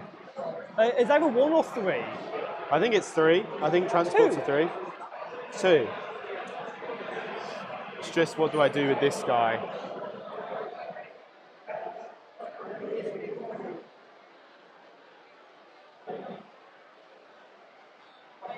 I'm going to reactive move just to be like 1.1 from the wall here.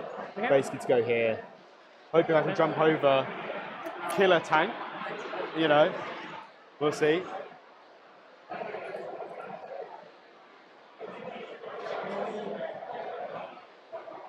You know what? Now that he's reactive moved.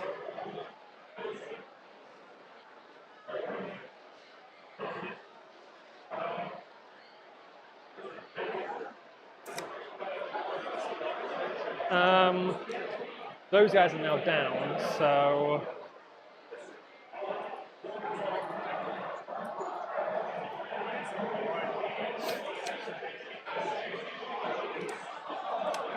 I really should actually have a look at my thing, shouldn't I, before I just full send.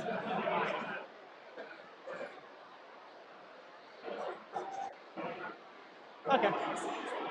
In which case, they'll stay put. No, they'll move up slightly.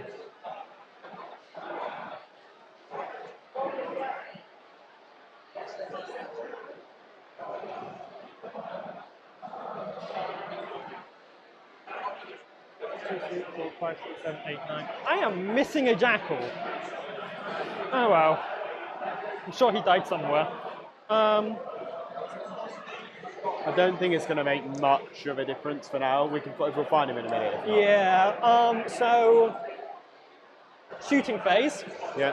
Felt weird to say. So there's 7 auto pistols. Oh, we have been. I am -1 to hit. Okay. 3, 4, 5, 6, 7. Hits on 5s then. Yeah. Strength 4, so 4s. 4s, yeah. 1 at no AP. Fine. And then Blood Harpoon hits on 5s. 6s are hits. Strength 5, so 4s 4s. is a -1. -1 AP, I believe. Fine. That's fine. He's gonna sabotage, Yep. and I'm just going to sack recover assets, I think. Oh shoot! I'm -1 to hit because I'm led by the character still, so Yeah, enjoy your hitting on 5s. almost doesn't feel like it's worth it, but there is a lot of shots here. Oh, you 4, know it will do 5. like, a weird amount of damage because it's. Yeah, I was gonna say, it's either gonna kill one of them or do nothing. 15, 16, 17, 16 because there's 4 plasma pistols.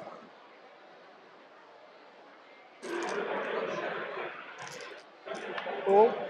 Hitting on 5s.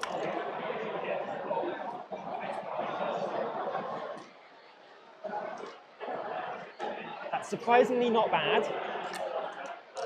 4s. 1 at no AP. Ah, there you go. Does a wound. 4 plasma pistols. I'm not going to overcharge them. Strength 7, so 4s. Nothing. And then the Lord. Nothing. No. Shooting phase. Woo.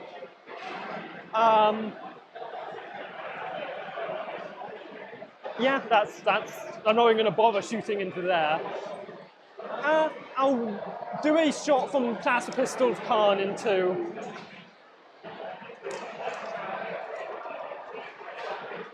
Okay, charge phase. The one I should have done to begin with. So just a 2-inch. In.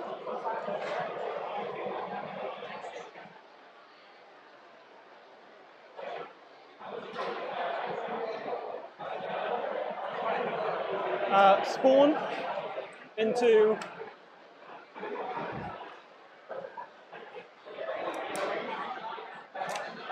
and then all of this into all of that.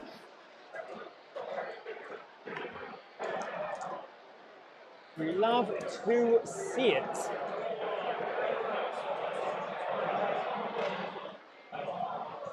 There's a form. You can fight first on one of your guys Yeah, and then it depends. while I'm moving things in. Yeah, I'm just deciding who to fight first with. Because then I have got CP to interrupt as well. So I'm just thinking, where would I then want to interrupt? Because you're going to fight there as soon as I fight here. But I actually think killing... They're pretty dead anyway, so I'm going to go Lion, because I think he'll do more damage. The question is, what does the Lion try and kill? Yeah, exactly. Spawn a damage... Damage 2, D6 plus 4 attacks, hitting on 4s. And the 8 bound are... 5 attacks, hitting on 3s, strength 8 minus 2 damage. And then Khan is 8 attacks, strength 7. I'm going to kill Carl. Makes sense. He comes back not in engagement range, isn't he? Yeah. Yeah, so 2s, you're rolling 1s. No lethals. Reroll 1s. That's 2 for 7 at minus 4, 4 damage. Push it out. 2, 3, 4, 5, 6, 7. 4 up in buns. Yeah, he's dead. Yeah, he's super dead. I'll lay him down. Yeah. Does he fight back? As, So I'll do that now. 4, 5, 6, 7, 8. Hitting on 2s. Doesn't get his rerolls anymore. He's sustained. Strength 5. Well, strength 7, so still 5s. 5s. Yeah. My brain was working somewhere there. 3 at minus 2. 3 ups. I found 1. 3 damage. I actually don't think the interrupt is... I'm going to... That takes him down to 1 wound. Yeah, he can go down to a wound. He's on a wound. Okay, and then all of this. I'll do the Lord first, and hopefully he does something. So I don't have to roll. I am minus 1 to hit, because I'm led, but... Yeah, unfortunately, I think that's all 20 in, which is a problem. Yeah. For me. So... 6, 7, 8 attacks, hitting on 3s. That minus 1 came in big there. Yes. Strength 8, So so 2s to 3s. That is 3 at minus 1 AP. Fours. Damage. 2 damage. It kills one that's on 2 wounds, and one is down to a wound. Bladed horns. Hitting on 4s. Strength goes to strength 8, so 2s to 3s. threes. Lance back to 2s. Yes, yeah. So that is 3 at minus 1 AP. Damage. 2 damage each again. The one's on a wound. So He's nearly done it on his own. 1 heavy weapons out. He was in range, he's in range. So I think that is 3 heavy weapons.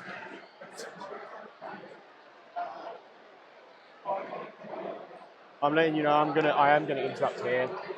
I mean, minute. yeah. Well, there's no point because after this one it goes into ongoing. Oh yeah, so it you would be. choose It's first ongoing, anyway. yeah. Unless I interrupt with the Mr. Low, not Lieutenant in a minute. I mean, that is a valid thing to do, honestly.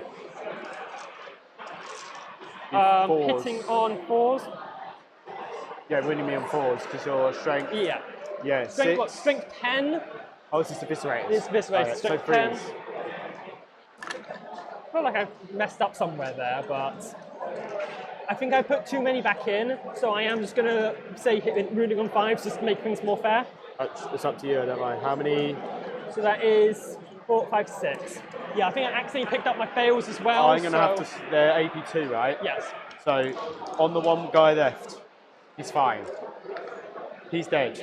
4 up invuns on the Judicia. Yeah, the Judicia is dead. I don't have to fight with all of them, yay! They'll stay where they are. I will fight here next then. I've got the. Unless you want to interrupt. I 2 CP. I think I get 1 next turn anyway. I'm going to save it for basically for rerolls here. That makes sense, makes sense. What's the AP of all their attacks? No AP. Oh, okay, cool.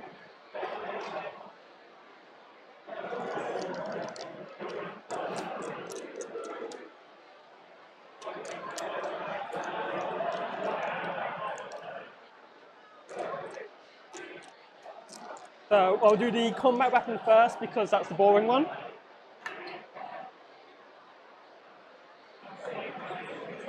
That is Unless nothing. your strength 8, no. So these ones, 7 of them. 4, 3, 4, 5, 6, 7.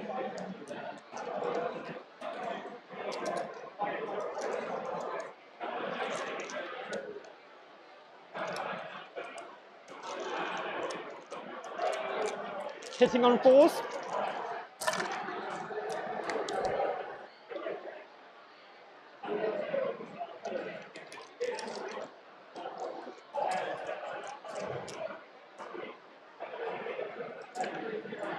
Was not a success.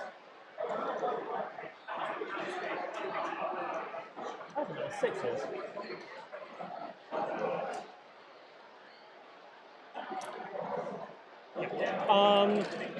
So strength 5, so 3s to 4s. 3s to 4s, lance back to 3s.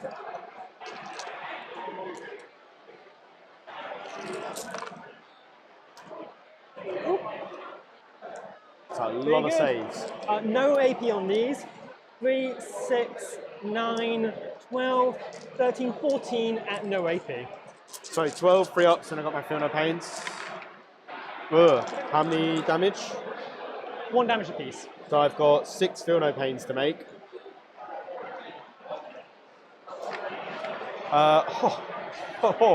Yeah, okay. He's alive on 2 wounds. Go, Okay. Mr. Low, not Lieutenant. I will go here next. Yep. The Sergeant first, 2s. That's sustained, so another one in. 3s, 6 is a dev. So there is 3 at -2 damage, then 2 devastating. So 5s.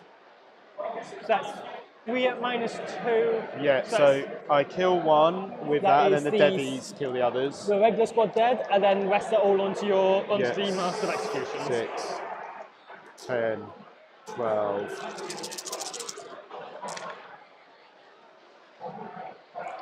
Twos, then threes. That is 6 at -2, 2 damage. 1, 2, 3, 4, 5, 6. 5 ups. Oh, absolutely mothered. So do they fight me? So the Berserkers, 2 Berserkers fight, will Yeah. be the Eviscerators, and then the Lord, not the Lord, the Master of Execution also fights. So, woo. Love to see it. Okay. 5's to wound me though. Yes. Well, these On are the Eviscerators, 2-5. strength 8, Oh, they're this range. So- 4s. 4s. That is only 3 at -2. 4 ups. I fail 2 damage. 2 2 to to 1. 1, so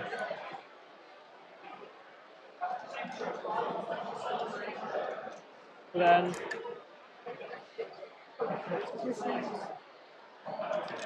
if he hits on 2s,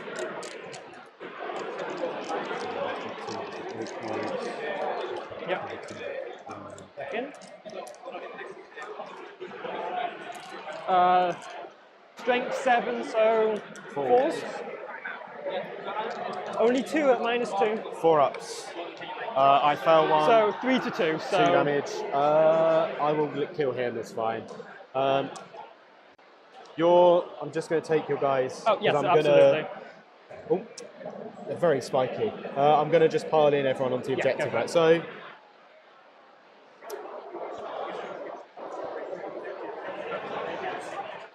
right, how many 3-up in buns do I make?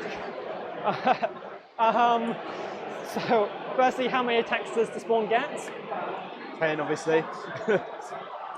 11 actually, because he gets a +1 for charging from my detachment.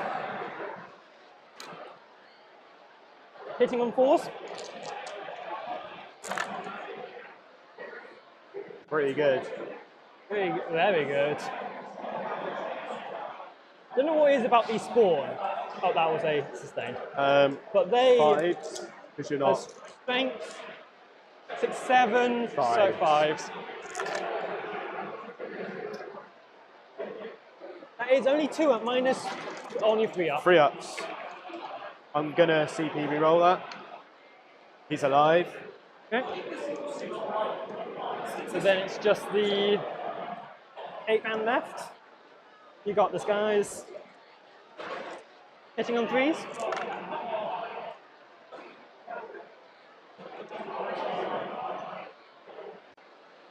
Strength 8, so 5s. Oh, 2 at minus. I've got 8. 3 ups. So. He is definitely dead. Ooh, does he have deadly demise? No, I think he should. No, he doesn't. He should though. Oh, He either passed, like you see, he either just spams the 3 up or doesn't. end of the. I've got Oh, my yes, you low got one knock. more fight. So he gets 5 attacks, 6 are sustained. That's 2 sustained. Anti-infantry 4 up. you Strength toughness? 4, so. Are you toughness 4? Yeah. So 4s. That is 4 at -1. So, I think they got a 6 up save for this. So, a 6 up or no save? Oh, no save.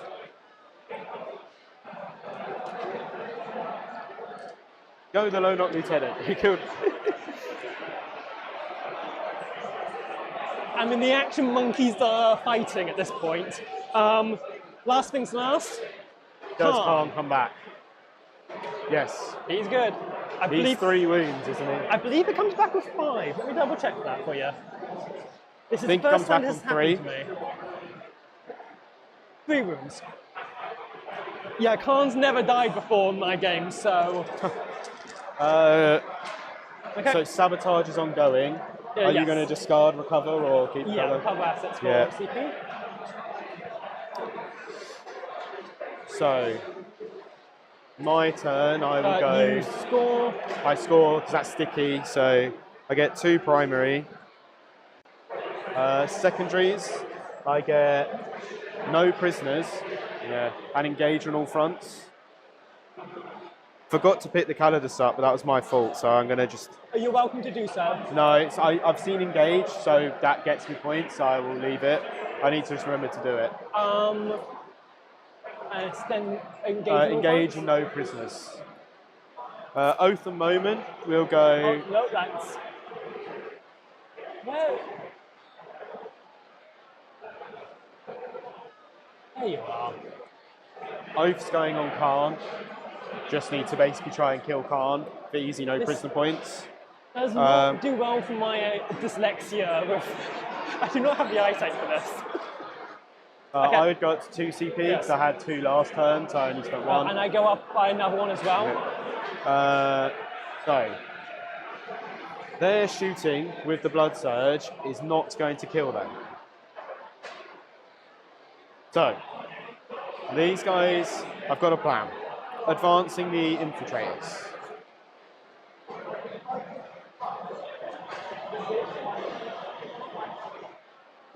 Operation make your charge harder is a go. Makes sense, makes sense. Is that there? The Eradicators... I think that's not actually marking anything anymore. Yeah. They'll advance. Basically doing the exact same, just making the charge harder. There.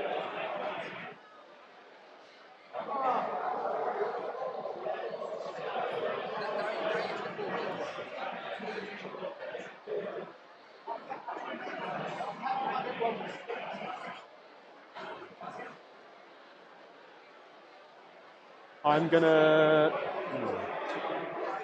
advance the Calidus. Basically, she's just gonna run over here. Staying away from that.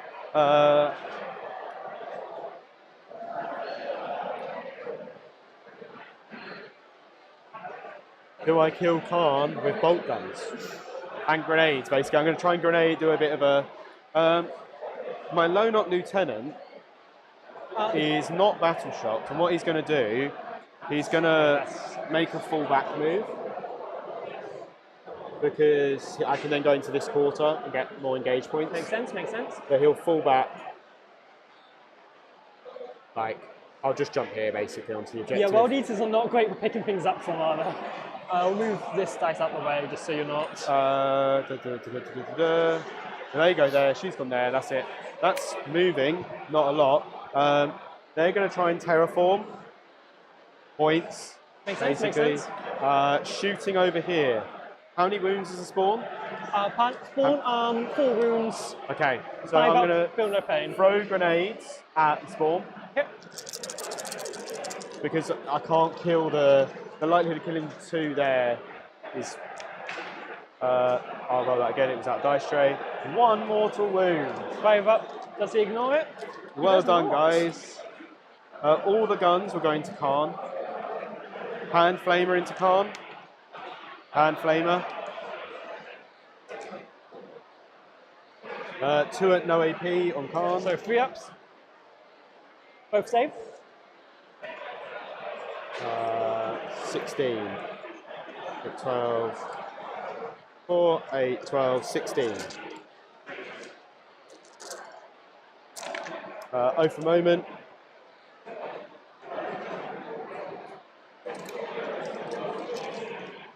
Toughness. 4.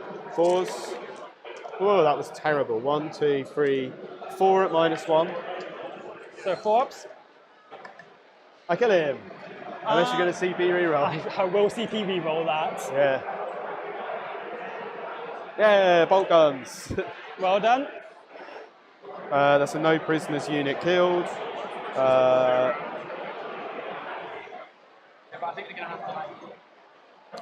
Next thing to do is going to be charges. They are going to charge the Goremongers. They do. Okay. And I'm going to be as close to this objective as possible. So I'm just going to hopefully kill them pile on the objective is the plan. Go this way.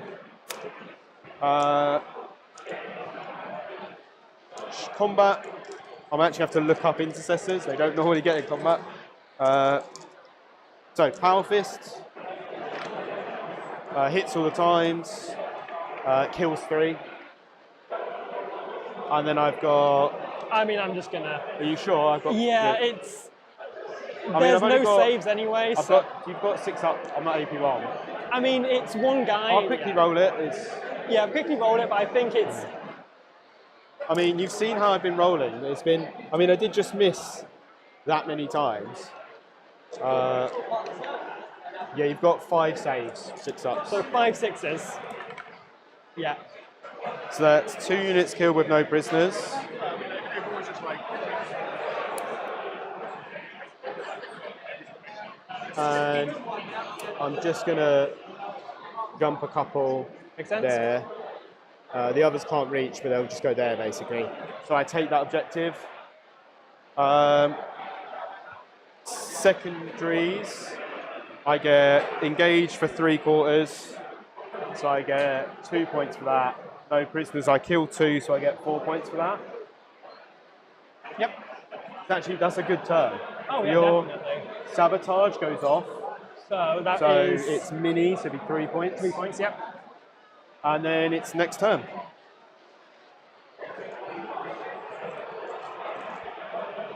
Okay. Blood Yahtzee as always. 7, 8.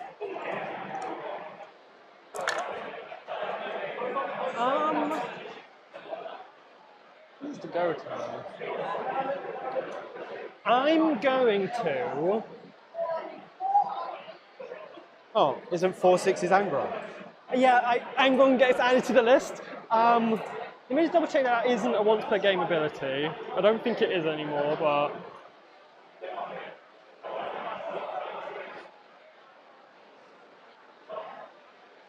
David Cohn. Each time you make a blessing roll, I can re-roll 2 of these. Okay, so I'm going to not do fight on death. I mean, it makes sense now at this point. So sustained hits and devastating wounds against infantry. Which I've never gotten to use before, but They do have a 4 up against it. Yeah. They have their once per game 4 up. Your secondaries, oh yes. Area denial. done.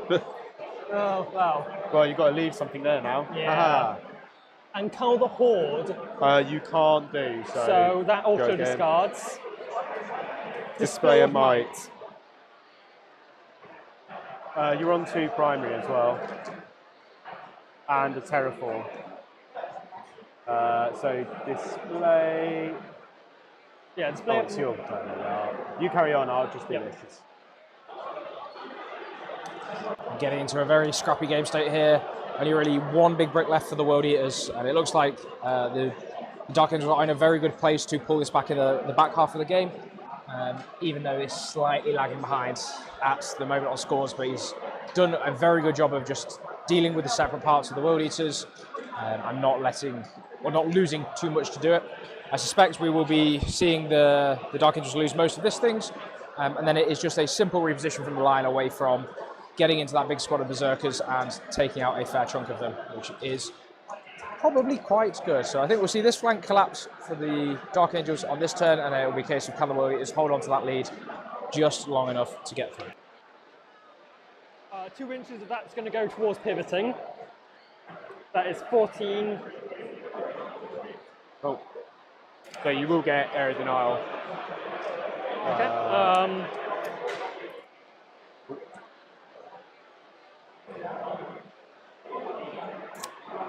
And then Born is going to go. I will spend a CP and Overwatch with those 3 maybe. Yeah, makes sense, makes sense. Is it worth it for a CP? I can save it for a reroll. I'm going to save it. We'll see, I'll save it. I don't think I do enough to make a difference there. So bit risky, but they're going to go use their full 10-inch movement that they have with the Lord. Yeah. Go around these guys.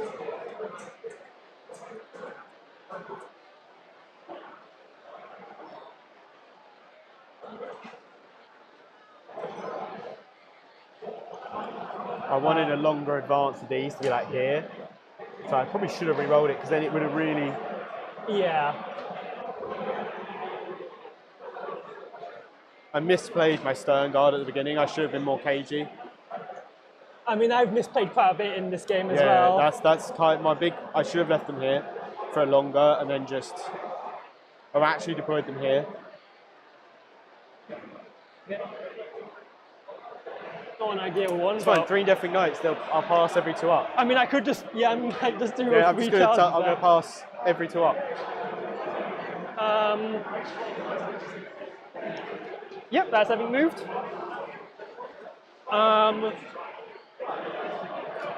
So, shooting phase.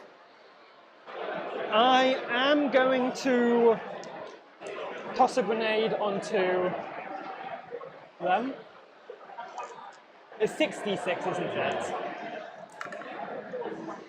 So it's 3. So 1's on a wound. Okay. I'm not popping the 4 up for no pain now. It's more the combat is going to make more of a difference. 100%. There. Yeah. It advanced. You are correct. In which case, that's shooting done. What I'd love to see. So 8 pound obviously into them. Yeah. Yeah, ready? And the fun one.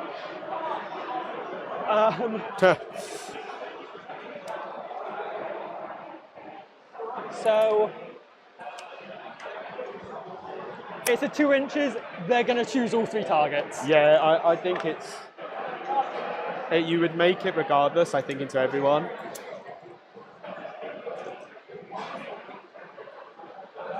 Many of them as possible into.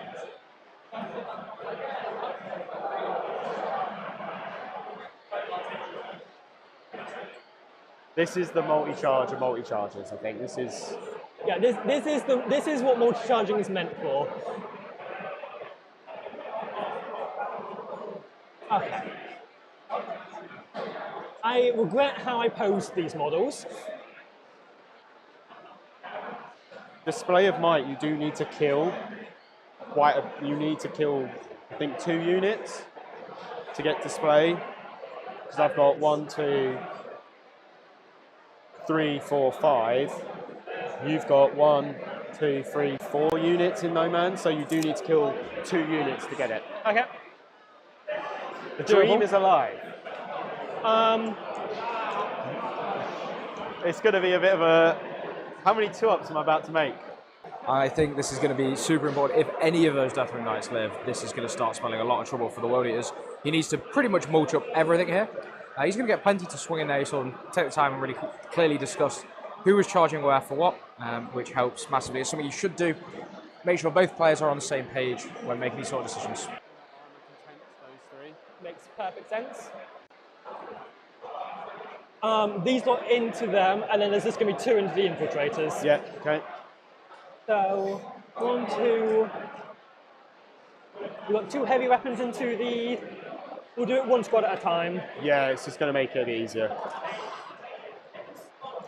So, we'll do Deathwing Knights first, because they're the fun Yep. ones. This is the heavy weapons. 3 more go in. Hitting on. So, 4s, because you're strength 8. Strength 10, 10, so so 2s to 3s. 3s. No deaths. How many? That is 3 at -2 to -1, so 3s. Sorry. Yeah, I was about to 6. say, there was more than 3 there. 6 at -1. 6 3-ups. Yeah. He dies. Okay. Then we got 1, 2, 3, 4, 5, 6, 7. I need these to survive. Come on.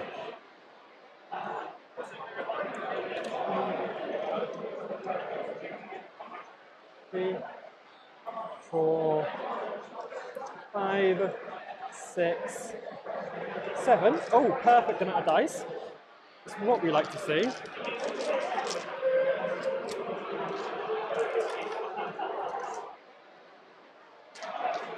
Is that just 7 of them? Yes. Yeah, sure. It's Yeah, how many attacks? Yes, is a good response for all the berserkers going brr. But most other units, I'll be like, ah, they won't live. But Deathwing Knights, they just like to live. well, I have never actually killed a Deathwing Knight before. How you're doing it, like spamming damage 1, is the way, because there's just only so many 2-ups Oh god, I yeah. can make. Like, with the amount of modifiers you stack on those, Yeah. it is brutal. Because this would be 4s. Yes. Yeah. So, And devs as well. So yeah, I am going to pop the 4-up. absolutely. Oh yeah, definitely then. Well, that's a lot of devs. So that is 5, 6, 7. That is 8 at minus no AP with the armor contempt. So 2-ups. So 1 is down to 2 wounds. And then that is 7 more. 7 4-ups. So the guy on 2 wounds dies, and then 1's left on 2 wounds. I'll take that. They live.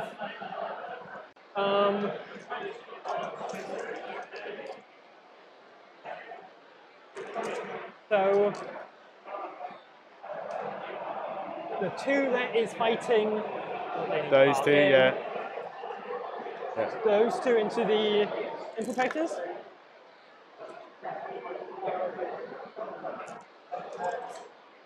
Still 4s. Yes. Yes. Yeah. So that is 4 at minus 1 AP, and then 2 devs. They castle those. I then have a 6-up for no pain Yep. because of their gauntlet. 1 dies.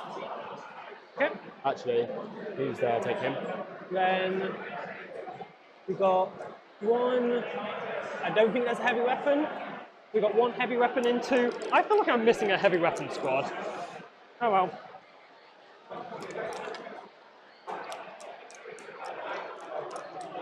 So 10 to. So 3s to 4s. Yes. That is 2 at minus 5-ups. 2. You kill the guy on a wound. Okay.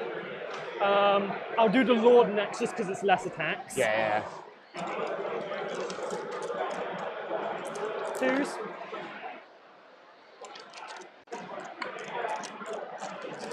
Strength 8, so 3s to 4s. Yeah, he's dead. Yeah. Because you get devs, right? So I need that unit to live for display of might. For you to not score it.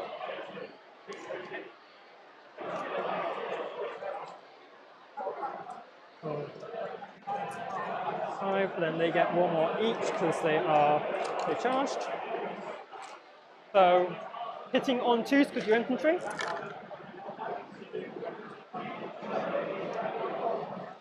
And 2 more back in. Strength 10, so 2s to 3s. 3s. Well, Any devs? no devs. Okay. 2 AP for 1, 2, 3, 4, 5, 6. AP. 2. So 6 5-ups. I pass 3. Ooh. 3 2 die. damage each. What I'm going to do, I'll take this one, and this one, so you can't pile onto the objective, so I will still stick it in my turn. Makes and sense, you don't makes get sense. display of might, which is nice for points. I get to fight here. Yay! The Deathwing. I will power in. Yeah. Deathwing Knight, no sustained. 3s, 6s a dev. So 1 at minus 2, 2 damage. Fine. And then 3 die from the devs. Do they fight me back? No, because they don't have that. Oh, they don't have that. Oh, yeah, so I killed 3. Where's my little 3-inch marker gone? I had a little one that's... Oh. Ooh.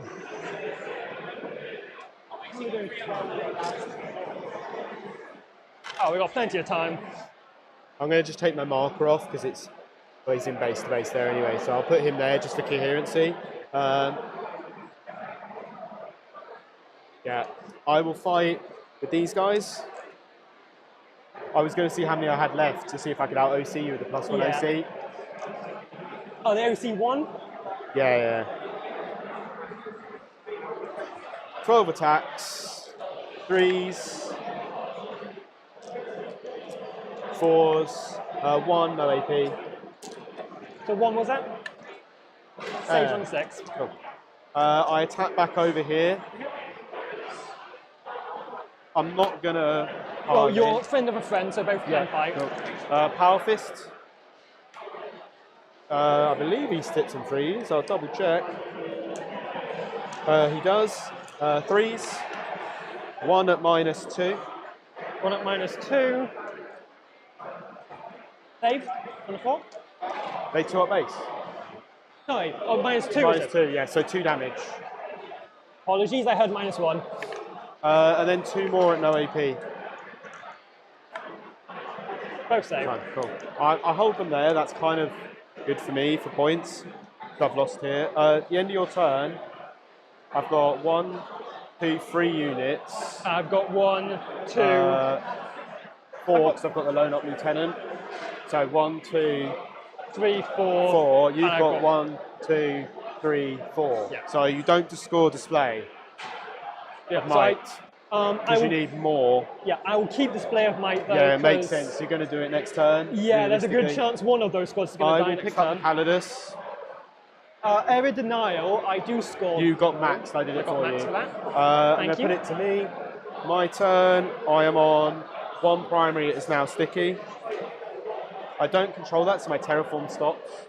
I believe that's the way that works. Yes. Yeah. No, I believe it finishes at the end of your turn, So I would get it. so you would get Get that, it. yes. So I would get 5 points there. That sabotage and tempting target. I mean, I assume you put the one I can't get to. Yeah, I'm going to choose. There is no way I kill there. It doesn't matter. I don't think because. I mean, I'll choose. I'm going to I'll redraw choose it for that one. CP. Yeah, no, yeah, absolutely.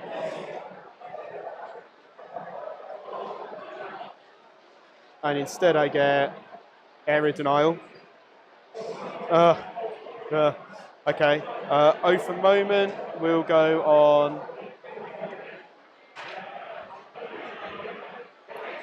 We'll go on these here. Makes sense.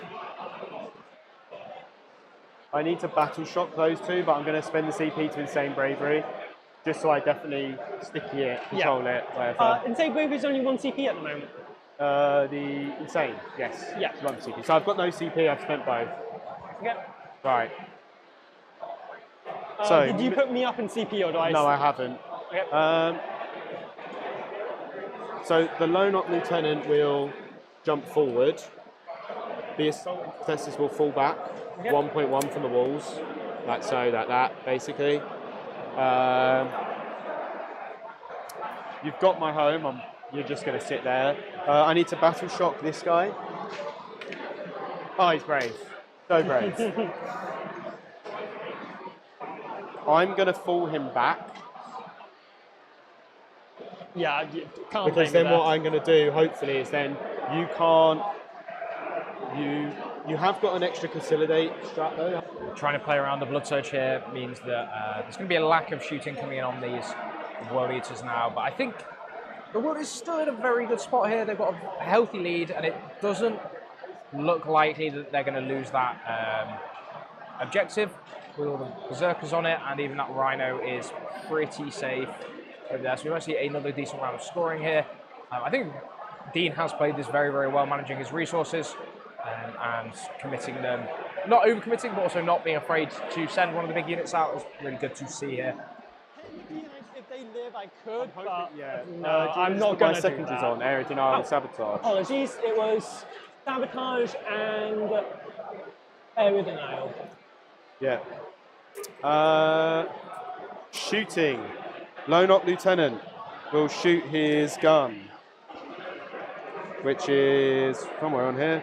Go. So 3 shots. They are open moments. I'm re-rolling. Re-roll. It is 4s devastating. That's 2 devastating. Okay, so there. 1 dead and 1 on 2. Cool. Just go, yeah. That's that done. Calidus is sabotaging. I'm going to charge the lone up lieutenant in, might as well. Nice out. He gets a 5. He's only on 2 wounds, but you know, he's a brave boy. I'm going to fight there. 5 attacks. Hitting on 2. Yeah, 2's rolling because of Oath. No sustained. Anti-infantry 4 up. 3 at -1, 1 damage. So 4 ups. He's on a wound. No, no, he's dead. Yeah, he's dead. Not even Lone up re-roll saving lieutenant. there. Who would have thought? I will pile into the corner there. I am touching the wall. Makes sense. But I'm just consolidating onto the objective after killing you. Do your pile in, and then I'm going to pick them up. Yeah. But do your move first. So everyone's going to move 3 inches closer. Because I don't think I live. I mean, falling him back, he might have got a chance to attack, but I don't know. I don't think there's a...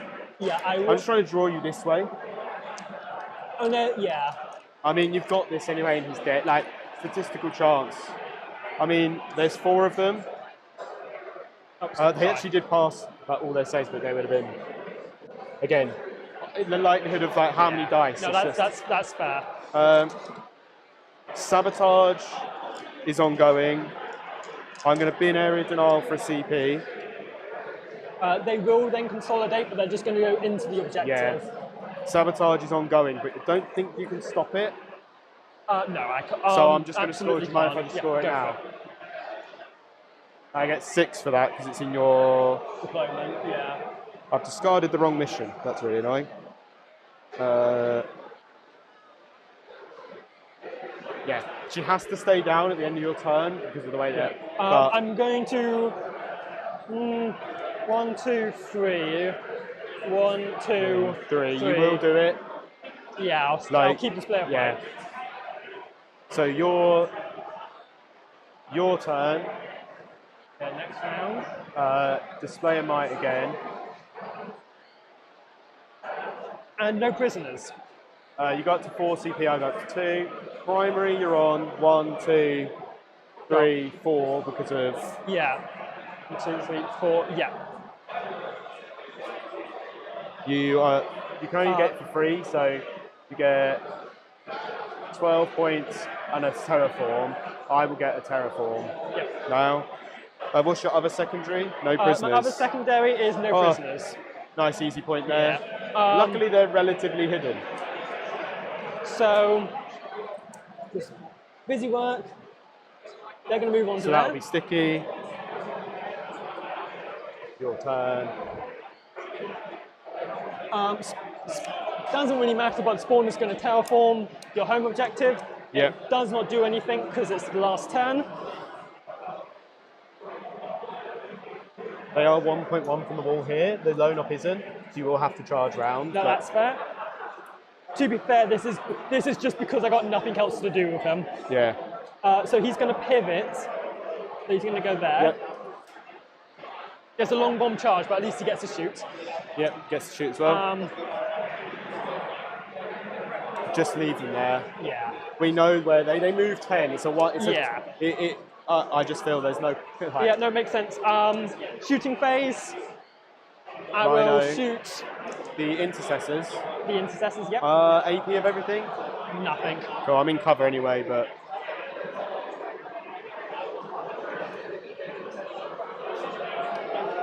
So 2 combi bolters, and then rapid fire for each. Hitting on 4s.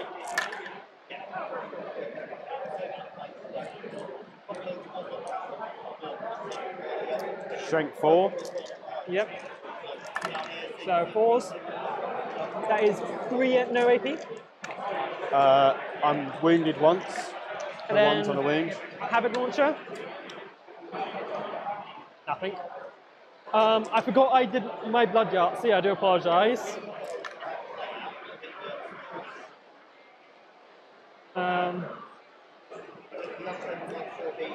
Oof. I mean, I think I can activate I'm sustained not hits, too upset. but I scored well these last couple of turns. I've really brought some points back.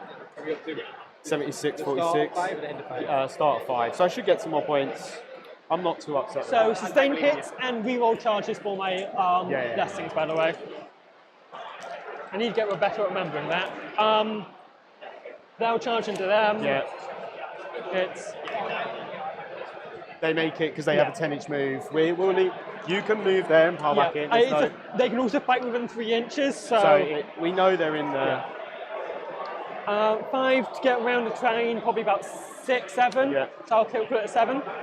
I can't believe I accidentally just said that. So I'll call it a 7 with a reroll. Re-rolling. Nope. That is fine. I'm going to pick him up. Yeah, if that's fine with you. Yeah, I mean, Yeah. you killed, with 7 you killed 2. So like, Yeah. statistically, again, it's just, And they'll come to back. you get no prisoners for 1 unit because you won't kill their. Yeah, that's fine. I can't pick the Calidus up because she's got to finish the action. So she's staying there. You get max display and mini and 2. Oh, then. Sorry, did I not do your No second worries. one?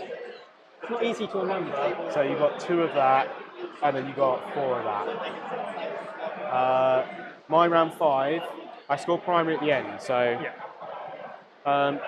secondaries, behind and display. Well, one of those is already getting done. Yeah, and I'll probably max that. I can max that as well. I'm going to discard display and might. You go for it. So I'm up to 1. I lose, and then lose it. Storm hostile. What's their OC? Sorry, of these guys, only 1. Only 1. Okay. I need to measure if I can make it. We'll see. We're going to see. Battle shock. The intercessors. This is quite important for points. Yeah. Oh, I see 2. What's the other one? Oh, excellent. So. Oh, yeah. I always forget the clock. I do apologise. So. I can't get on the objective with them or him with an advance. But I could charge. I don't think I then survive the attack back.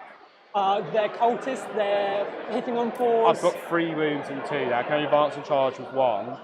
And I need to put a unit back here. Because to be behind, I need to be. So. Like you.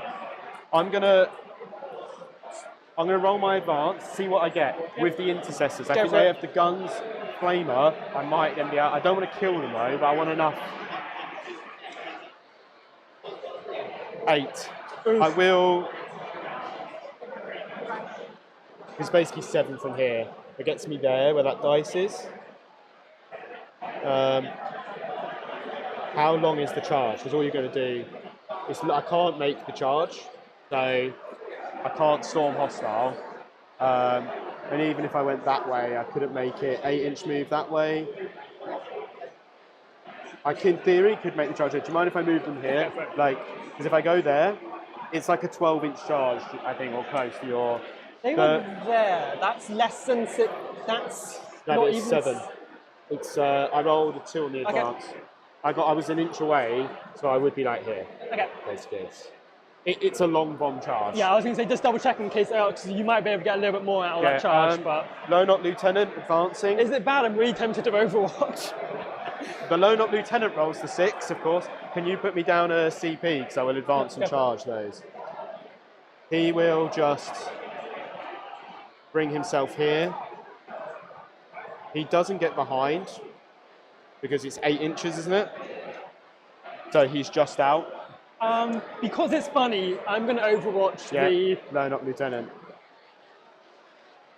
Pelagus is going to move there, and Overwatching with World Eaters this weird day. Yeah, that's about as expected. nice. And Havoc Launcher, 6 attacks.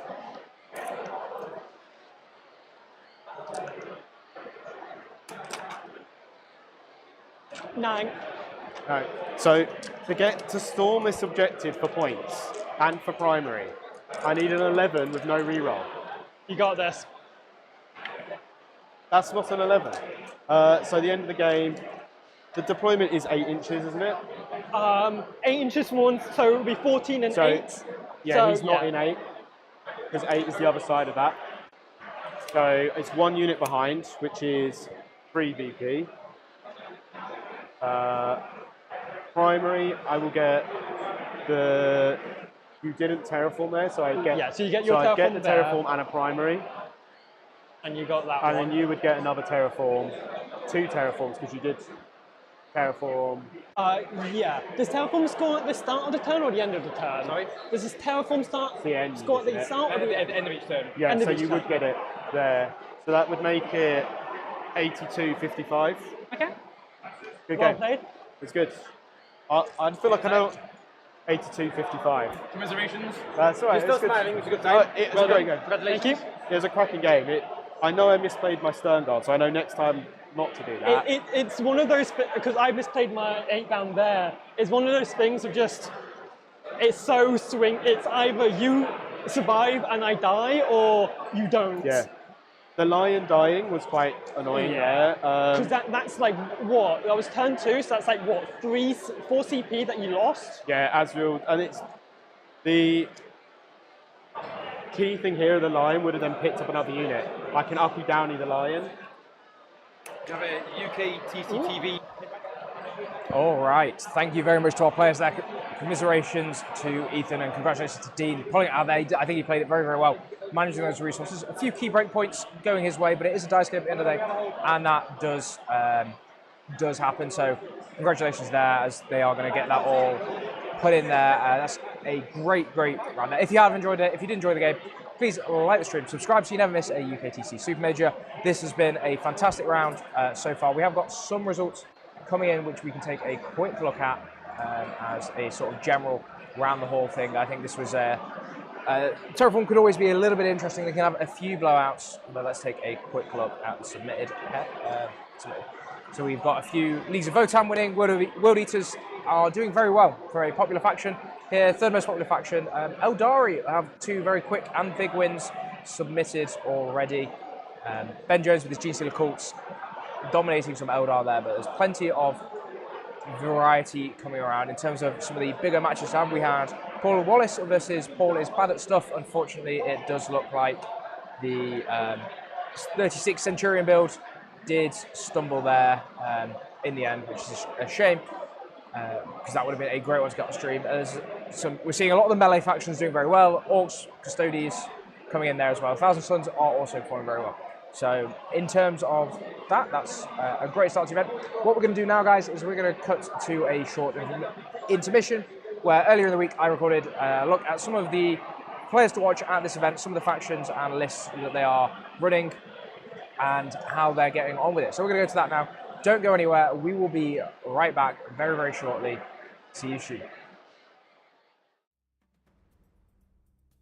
Okay, everyone, let's take a quick look at some of the players to watch at this weekend's South Coast Super Major and some of their list choices. We'll take a moment to look at the players themselves, where the journey's been in this season so far, in the 2025-2026 season, and then we'll take a look at their lists and how it sits in some of the choices they've made and break them down a little bit. But before we get into all of that, let's take a moment and look at the overall meta. These are the up-to-date numbers as soon as pairings went out, so this is the 251 players that are registered, and we can see that there is a very strong trend to a few factions, but otherwise the meta is actually pretty balanced. We have lots of factions sitting around the 6 to 8 player mark, and then a few notable outliers down to 2 players for the Imperial Agents, but that's a very strong show for the Imperial Agents. It's great to see those unique faction specialists still coming out, and that every faction in the game is represented here.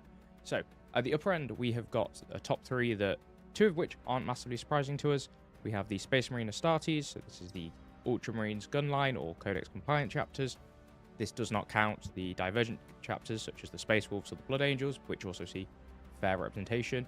And as a whole, Space Marines count for well over 25% of the entire meta, let alone just as a single faction in this event. The next up, we have got the Tau, very fast gun lines. They are still riding the buffs that they got with the introduction of the Twin Lance. Despite a few little changes, still very, very strong. We're continuing to see that unit actually dominate, and the Montcar build being the most popular by a long way, really putting some pressure on and playing a lot of these angles and closed off sight lines with aggressive staging and board control. They're a very interesting army to watch play.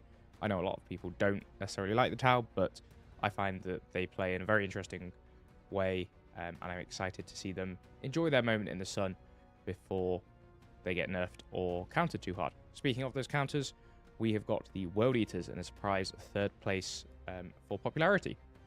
This may be down to the fact that their fast melee can actually close the line into the Tau and get in and amongst it before the Tau get to do their thing, which actually helps put the Tau under a lot of pressure and really can help win that matchup. But also, I think they just enjoy the staging, and the terrain layout can favor them on some of the maps, especially if you are a patient World Eaters player. There are a high number of Angrons in attendance this weekend, actually, which is something that we've not really seen before, but he does provide a unique anti-tank line that sometimes the World Eaters could struggle with, making him a very good answer into Space Marines with the Repulsor Executioners, Tau with their various suits, Riptides or Ghost Keels, the other Chaos Forces with their new Defiler.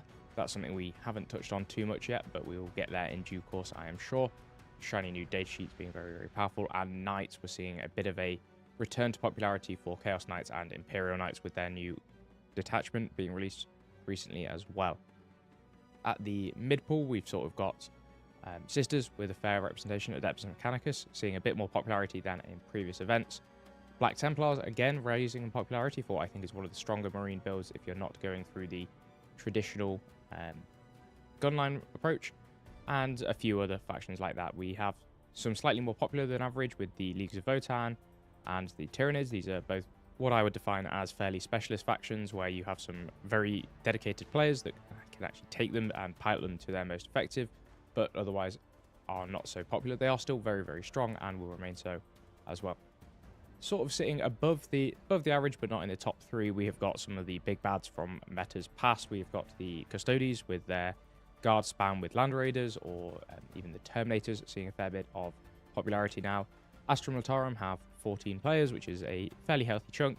Grizzled Company still being very, very strong. There is Recon as a very viable list, and there's a lot of ways you can play Astra Militarum. You can take the tanks, you can take the infantry, or you can take a combined arms force. So great to see them out there. They have a very unique playstyle, and we've seen them have very good tournament success in recent events. We have the Blood Angels, some very fast melee, looking to close the distances with their jump back infantry. Perhaps a faction that we haven't seen as much success as people were expecting, but they do fall sort of prey to some of the other bigger problems in the meta and some of the other big bads, such as very specifically the Necrons, with their Catan being very good to deal with Blood Angels, unless it's something like Assault Terminators with Twin Linked and a bucket of dice. So the Necrons there with 15 players, still one of the top 5 factions, and very, very close to sneaking onto that podium. They remain very good. The Catan build has not been massively changed. They still have plenty of utility with the Warriors. They still have plenty of lethality if they get Star Shatter with the firing range and playing the edges with mobility that we saw. Andy Cohen going into the top cut and losing in the finals to Innis at the Sheffield GT with a Star Shatter build that was no Catan and still did very, very well, going 6-1 overall. This meta is chiefly dominated by, like I say, those gunline and board control armies, but there is plenty of other things that can go toe-to-toe. I'm expecting to see Emperor's Children do very well here, especially as the Defilers in Emperor's Children get very, very good with an efficient shooting platform that's a reasonably costed unit. So, with that on the meta and sort of the overall breakdown, let's get into some of the picks that I have for this weekend, players to watch, and some interesting army choices that they have brought. It would be remiss of me not to start with the top ranked player at the event, not just in the UKTC rankings, where he is currently ranked 3rd, but in the global rankings as well, ranked 7. I am, of course, talking about Byron Sidhu with his Chaos Demons, a long-time player of the faction and really up there challenging for some of the best demon players in the UK, him and Chris Langton being the two names that are constantly duking it out at the top tables here. Byron is not only a lovely chap, but he is also really, really good at Warhammer, playing for Team Fire and Dice, one of the stronger teams in the UKTC community, and they regularly do very, very well at the ITTs for it. In terms of Byron's season so far, so since the last LGT, what is he getting up to? His best UKTC finish has been 9th at the Windsor Super Major, but there is a plethora of top 10s in his BCP history as well, winning some smaller GTs and RTTs, but also finishing 6th at the Winter ITT with Team Fire and Dice and 4th at the Autumn ITT. So 2 of the biggest teams events in the world there, and his team are performing exceptionally well. Should give you an indication of the skill level, and as Byron is the captain, the leadership that he's showing there to help take that team all the way through there. This has been a great season from Byron. He's really been just crushing it on the UKTC scene for the past few years. I think when I first played against him 3 years ago now, I was very impressed with his play, and he's only gone from strength to strength there and has regularly been doing very well with a fairly standard and consistent list, is probably the best word to use here. He likes to play the playstyle of Big Demons and Monster Mash in Demonic Incursion, with slight detours into some of the Tzeentch Demons and Slanesh Demons, but really always coming back to this, which is a very solid playstyle. So let's take a quick look at his list now. As mentioned, Byron is playing the Demonic Incursion, which, whilst he's in the Shadow of the Warp, he will be able to arrive from reserves using the Deep Strike ability 6 inches. I have phrased that very, very specifically, as this will work on Rapid Ingress. It's one of the few abilities which still remains to allow you to rapidly ingress at less than 9 inches. It is one of the more powerful, impactful rules that this detachment has access to, as each of the greater demons, so the 5 named characters up at the top, will provide an aura of 6 inches of that Shadow of Chaos for their relevant god. So it's a very movement-based and manipulation-based detachment.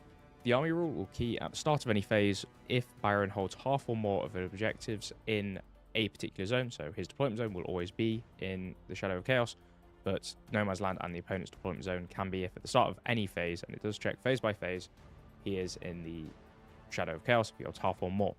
Whilst he's in that, any battle shock test that he takes is going to be taken at +1, and if he passes it, he'll be able to heal D3 wounds to a unit, and anything from the enemy's force that will take the battle shock test will be at -1, and if they fail it, they will take D3 mortal wounds. So that's a very powerful army rule off the bat, but actually the deep strike is much more impactful in this detachment. This detachment also has access to just some really, really solid strats with uppy downy, so returning things into deep strike to come back in.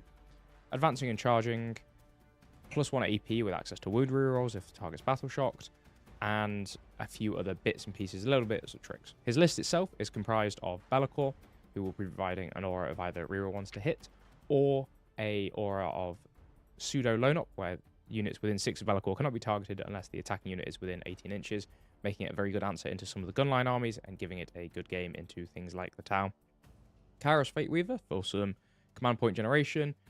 A Lord of Deceit aura will be affecting his opponent's resource management, and some indirect is pretty nice as well. We have a lot of change with the Everstave, which is just a laser chicken, is the common term for it.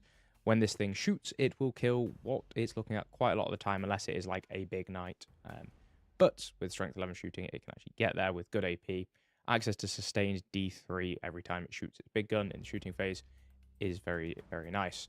Rotigus provides a good little bit of objective holding power, standing and on objectives, and providing an aura that will allow or impact opponent units to be -1 to the OC and slowed slightly. So once he gets set up, he is very hard to dislodge.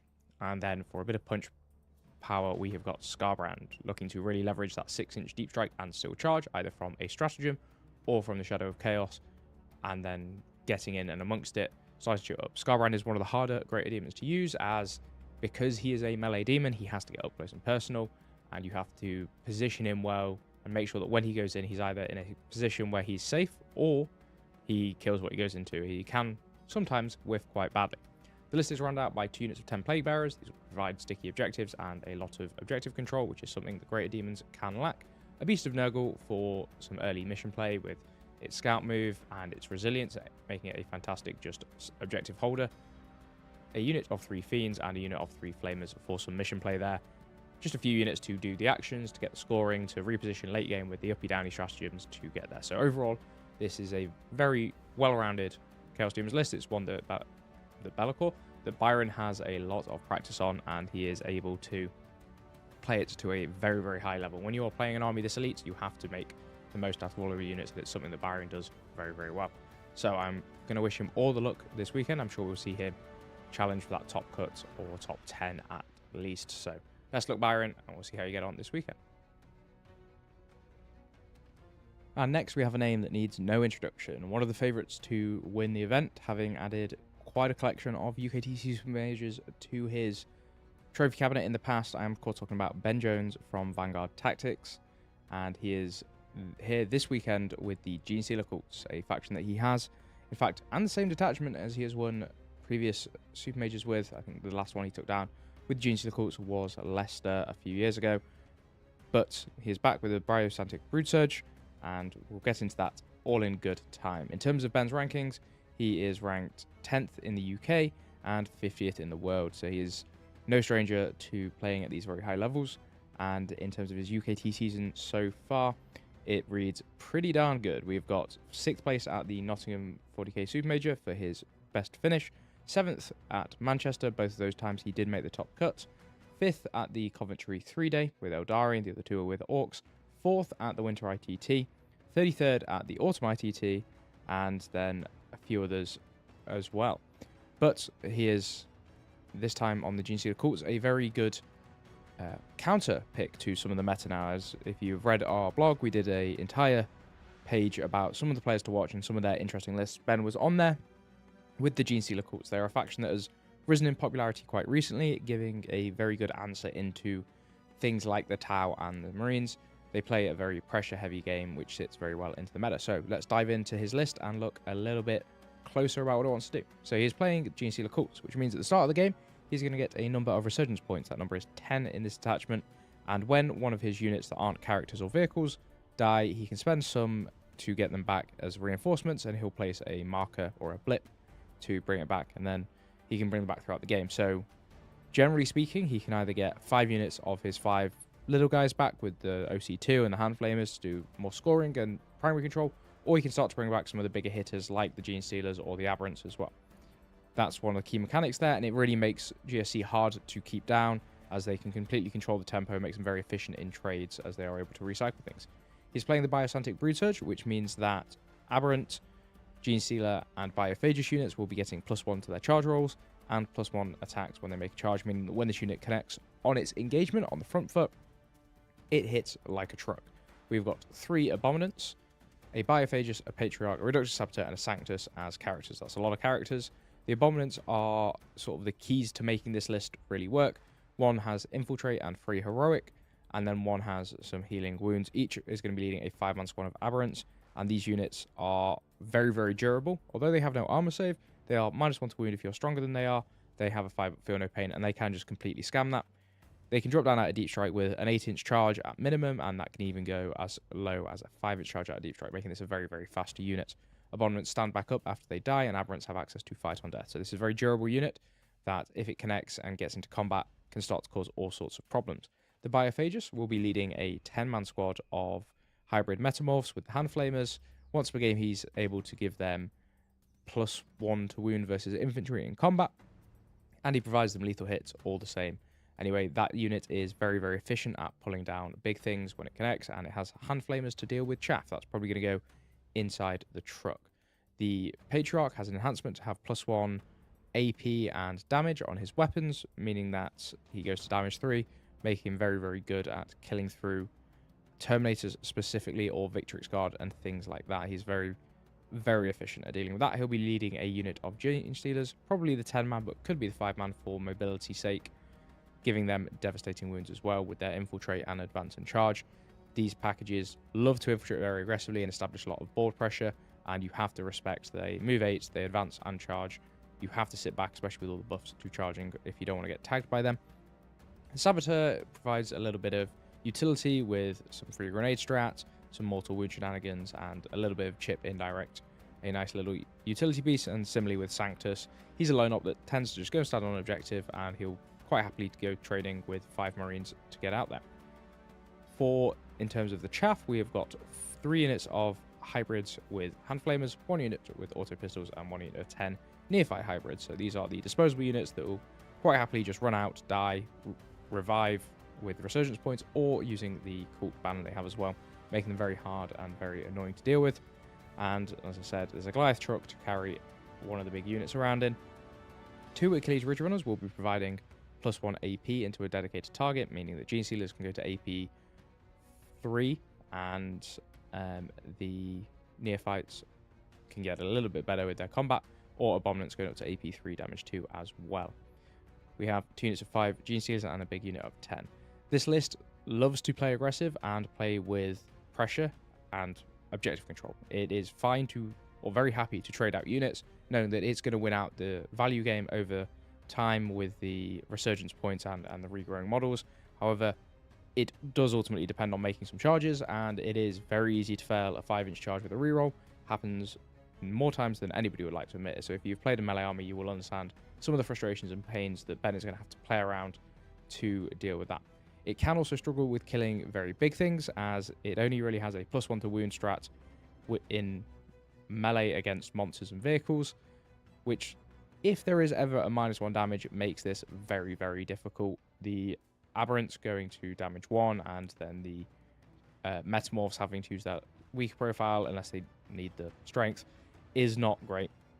I can really struggle into things like that, but it is very efficient at killing marine bodies. It likes to go into things like the Ultramarines, where it can close the gap, tag everything up so that they're forced to use the tactical doctrine, and then keep pushing waves of pressure out. So I'm sure Ben will have a very good weekend this weekend. I've played a lot of Gene Stealer cults myself, and I think it's actually a very good meta for them, especially if people aren't prepared for them. There will be an element of a knowledge gap. So we'll keep an eye on Ben over the weekend and see how he gets on. Let's take a look now at one of the big factions, one of the popular factions that we are seeing at this event, and one of the strongest in the game at the moment. I am, of course, talking about the Tau Empire. And the highest ranked Tau player we have here, the faction specialist, Luke Townsend, the pilot for this event. Luke has been no stranger to the stream. He's been on several times before, and always with the Tau Empire, and always with the Monk car, the most popular build for them at the moment, and probably their strongest as well. But before we get a look at the list, let's take a quick look at Luke himself and the results that he's been putting up this season. So far, he is UKTC ranked 12 and 21st in the world overall. Great achievements in and of themselves for a faction specialist, and it's something we're really seeing throughout the season, that faction specialists are performing better as they get later into the edition. They really understand the matchups a lot more. They have a much better time dealing with some of the upsets and changes in the meta. Tau being one of those recipients of a big change recently with the Twin Lance, which Luke has now included in his list. But before we get too far into that, his best season finish so far is 22nd at the Winds of Super Major, one of our debut events for this year, and he has had some very good results otherwise in this year. Just a few to mention are 16th with his team at the Winter ITT, which is the biggest teams tournament in the world, 36th at the Leicester 40k Super Major, as well as 1, 2, 3, 4, 5, 6 RTT wins, and a few other top podium places elsewhere. So Luke has been certainly grinding out those events this year. So let's move on now and take a quick look at his list. Luke is running the Monk car Tau, which means for the first 3 battle rounds, every unit in his army will have assault, meaning they can advance and shoot their guns. And then whilst a unit is being guided, which is the Tau's army rule, they work in pairs to get some benefits to ballistic skill and the ability to remove cover if there's mark lights involved. The attacking unit will have lethal hits against that, which helps provide a lot of very strong early anti-tank, with volume of dice being able to pull things down, as well as just some pretty high strength guns around there as well. Really, this list is all about stacking up buffs and pulling things down by just overwhelming firepower and speed. This is a very fast list. We have got a Enforcer Commander with Exemplar of the Monk car, meaning it will have that lethal hits for a turn longer. We have a Kroot Warshaper with Strike Swiftly, which will allow some early scout moves and is predominantly in here to enable a free stratagem that will allow him plus one of the units to get +1 AP against a dedicated target, really helping take that damage through the roof. We have the Twin Lance. These are the current hot topic in the Tau army. They have some pretty good mobility. They scout 8, they move 10, they will have the advance and shoot, but they also have an ability where at the end of the fight phase, if they were eligible to fight in the fight phase, they can make a normal move of 6 inches or a full distance fallback move of 10 inches. So expect to see these guys run forward, shoot something to death, charge something else that they know they're probably not going to kill, to then get that additional movement from the fallback to go back behind cover, play around some of those angles very effectively. They are a hypermobile unit and they do hit very hard, especially for their points. They are still wildly popular. We have a 3-man unit of missile sides, providing some good volume and also decent anti-tank with just the amount of volume that they put out with the lethal hits as well. These guys are quite tough with a 2 palm save and decent amount of wounds. They can certainly hit quite hard if given the opportunity. We have a 3-man Fire Knife battlesuit team with the Enforcer Commander, providing a lot of durability with that built-in armor of contempt and utility with the full rerolls to hit if they're not below starting strength, or if they are below starting strength, they'll get reroll 1s to hit, making this unit very good at Overwatch, but also just taking down things like the 20-man World Eater's Berserker Break, or doing a decent number into the Victrix Guard and units like that as well. 10-man Kroot Carnival Squad for some sticky objectives, some scout moves for screening, 3 units of 10 Pathfinder teams, and this is really what makes the list start to tick. These guys scout 7, they move 7, and the drones equipped with them will have 2 that infiltrate and 1 unit that is -2 to be charged, meaning that if Montcar get the first turn, first drop combination, they're able to use the Pathfinders early to jail and get some early spots going off, but more importantly, they are move blocking and they are pretty good OC. There is no strategic conqueror in this list, meaning that actually it's playing fairly honest with the amount of OC that the list has, but the Pathfinders give a lot of board control and damage outputs themselves with their ion guns doing very well. There's a single Piranha, and this is a very common thing you'll see in a Montcar list. It scouts forward, it moves 14, it can then shoot its Melter and its Seeker missiles, which are the Tau version of Hunter Killers, into a unit, and then you'll see it charge things. It likes to charge big punchy melee units, as the Montcar have a stratagem for 1 CP after a unit dies. They can get full hit rerolls against the target that killed it for the entire army for the rest of the game. So, Oath of the Moment for the whole game for 1 CP seems pretty good.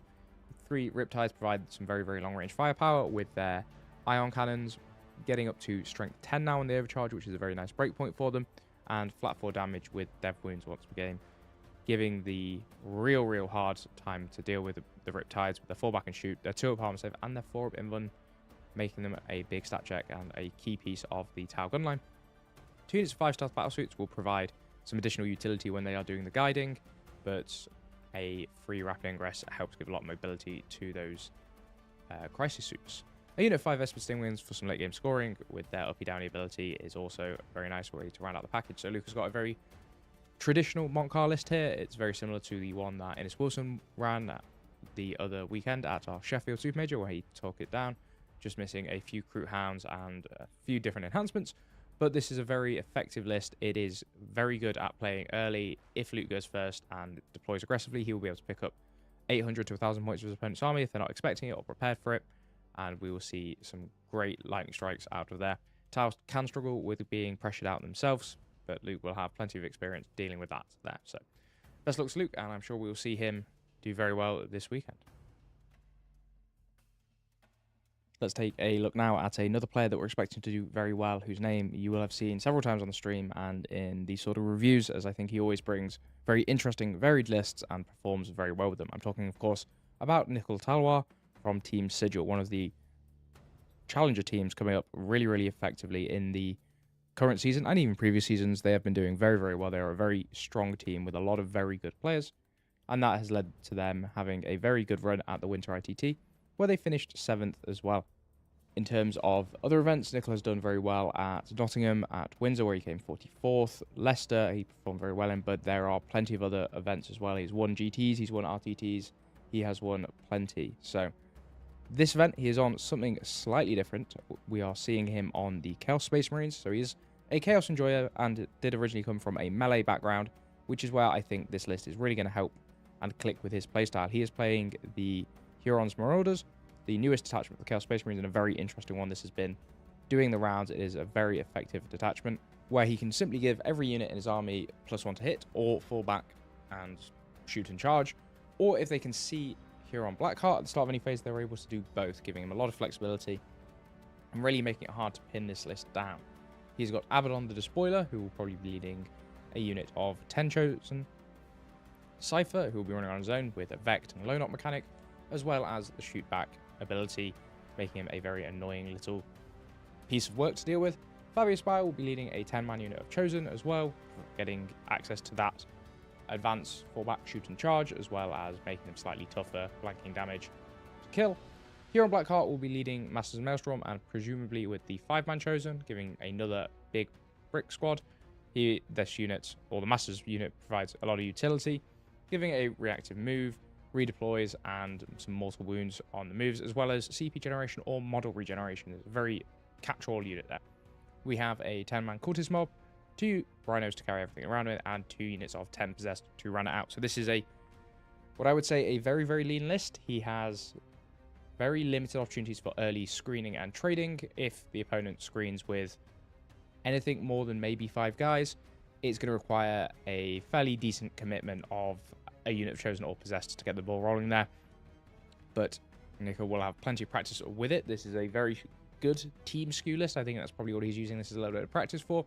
I'd like to see, typically in this, you'd see stuff like some Bikers or some Warp Talons to give you that early game trading and screening, but this is a much more lean list. Like I say, it is looking to overwhelm and just deliver some massive hammer blows. This detachment has access to advance and charge on a lot of units and an auto advance 6 stratagem. Those 2 combos in general means that when this thing presses the go button, it really presses the go button.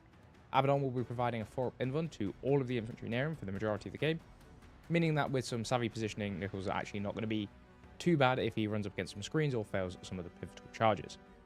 The detachment also has access to +1 attack for every model in a unit, meaning that actually it's going to pull through and deal a lot of damage. Everything in this army having +1 to hit means that it's, generally speaking, hitting on 2s, which is very, very nice to have as an entire army with a 4-up invuln. It's like playing Custodes, but with a lot more bodies. Like Custodes, it can also have access to sustained or lethal hits with the Dark Pact ability. So every time a unit is chosen to shoot or fight, it can take a leadership test. If it fails it, it will take some mortal wounds, but either way, it will get sustained hits or lethal hits for that activation, meaning that it is able to provide a lot of damage, especially into big things. You might look at this list and be tempted to think there's not that much anti-tank in it.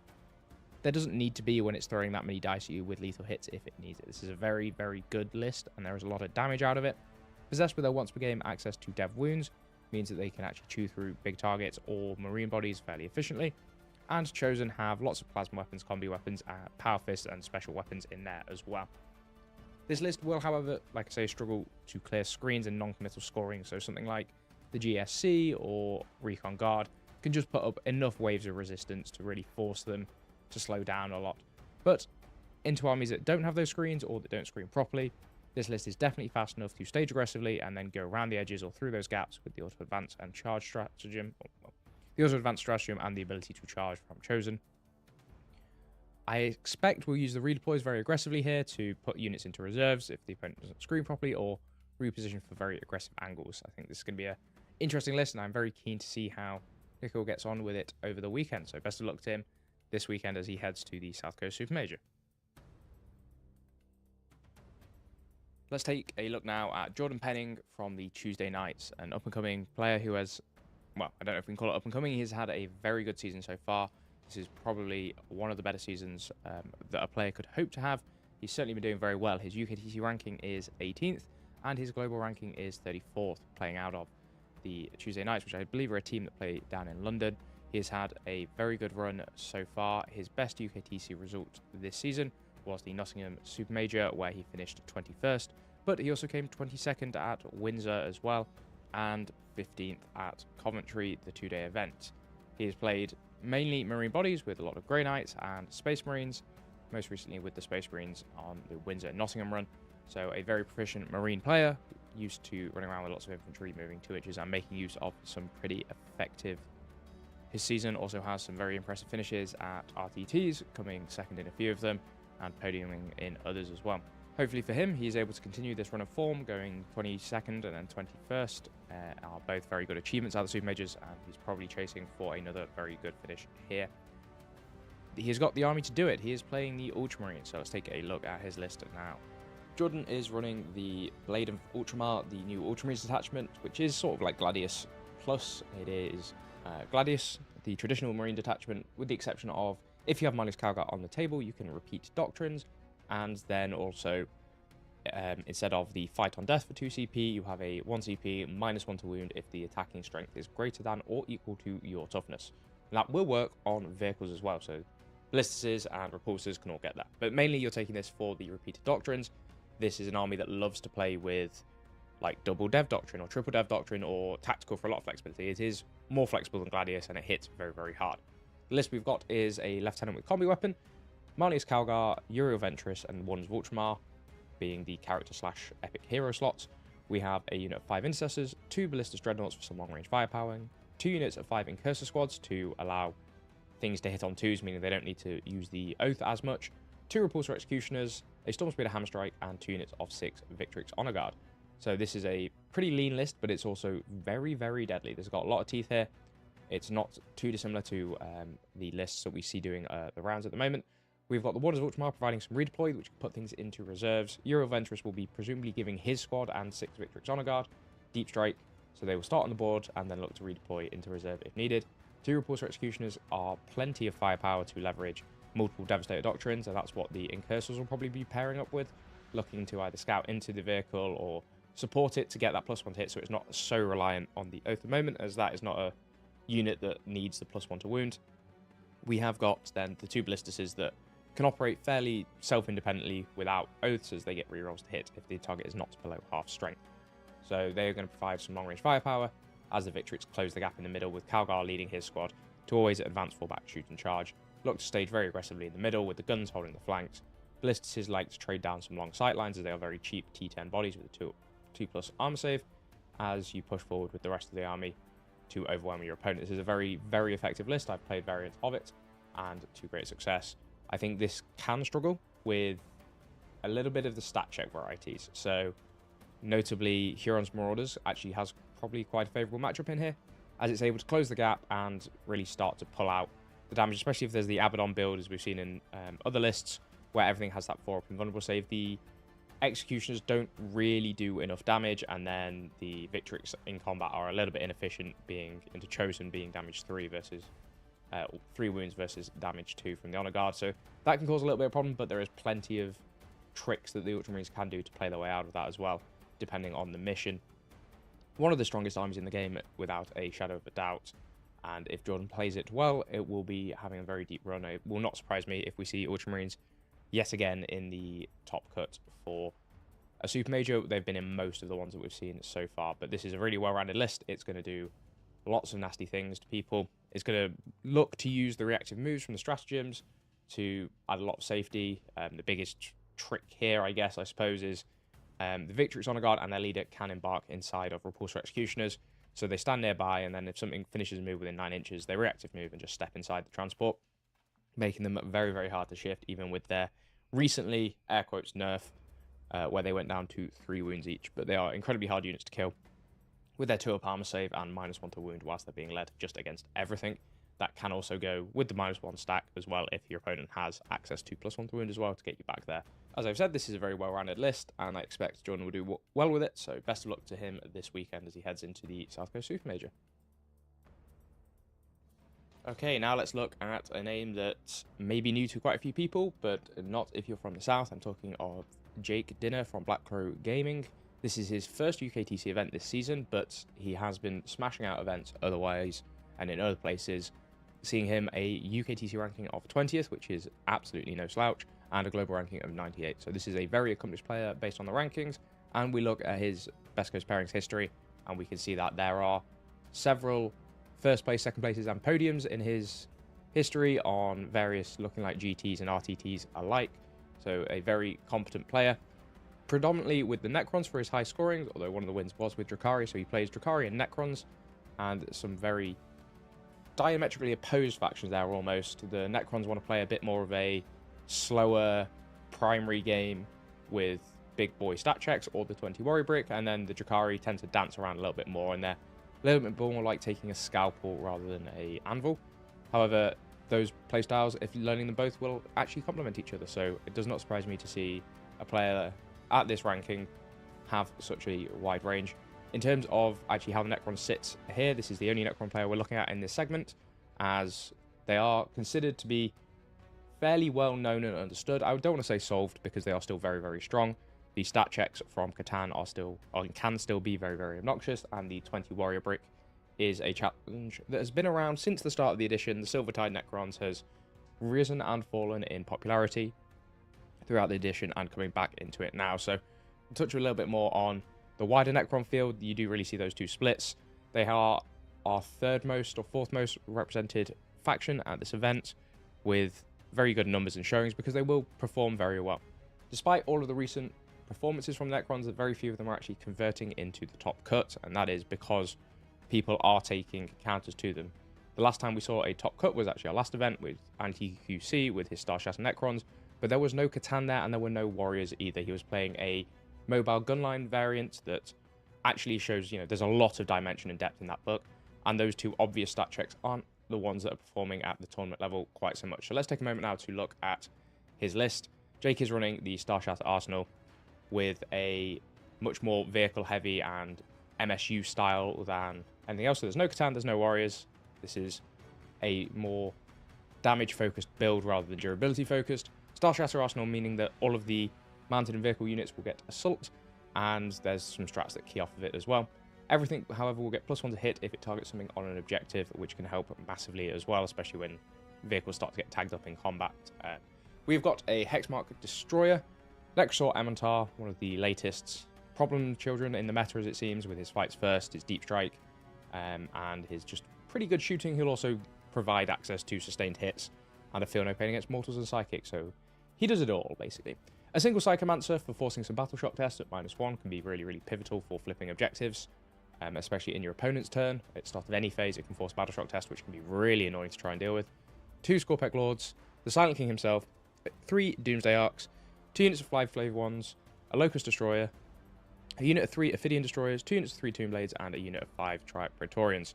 So this is a very rounded Star Shatter list, I want to say. We have got some early mission play with the Tomb Blades with their scouts. Ophidians and Praetorians will be playing mid to late game with Uppy Downy and probably starting Deep Strike with the Praetorians, otherwise they are just slightly faster than normal Necrons, moving 10 inches. Pretty good at trading off Marines. The 2 units of Fly Flayed Ones will buy some early pressure with the Infiltrates if needed, but are fantastic throwaway screens if not. And then we come to the damage of it. We have 3 Doomsday Arcs and the Silent King. They typically want to be running around in a bubble so that they can all benefit from the rerolls aura from the King, but there is an enhancement on the Hexmark, I believe, that is also the rerolls aura as well. So we've got 2 sources of the reroll ones to hit, meaning that there is plenty of damage coming out from there. There's also an enhancement for -1 damage as well, making these vehicles very, very durable, very hard to shift, with some of the key stratagems from this attachment being auto-advance 6 inches and allow vehicles to move through walls, meaning that you can all of a sudden push the King 14 inches through a wall, might be 16, I can't remember what his base move is, and the Doomsday Arcs as well, looking to fight on those long fire angles. We've seen this list, or lists like this, and Star Shatters have so much damage that if the opponent can't hide from them because of the speed, really end up in trouble. And if they play the flanks very well, they are a very good gunline army. One of the armies that I think can probably go toe-to-toe with the Tau shooting, purely down to the reanimation protocols, where at the start or the end of the command phase, each Necron unit will regenerate D3 lost wounds. So it can be very, very frustrating if you take one down to a few wounds and then a few turns later, it's back to full.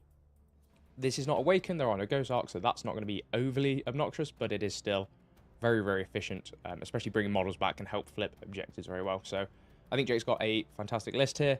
The way Necrons do sort of lose is if they lose all their scoring pieces a little bit too early and end up just trying to play the game with 5 big guns, especially if they start to get tagged up, as outside of an enhancement, there is no fallback and shoot in this detachment, I believe. So if you can tag Doomsday Arcs, they can't shoot into combat, they are blast weapons, or with the big guns at least, so you can start to cut out a fair bit of their firepower. But I'm sure Jake will have plenty of practice positioning that and playing around those sort of challenges as he approaches it this weekend.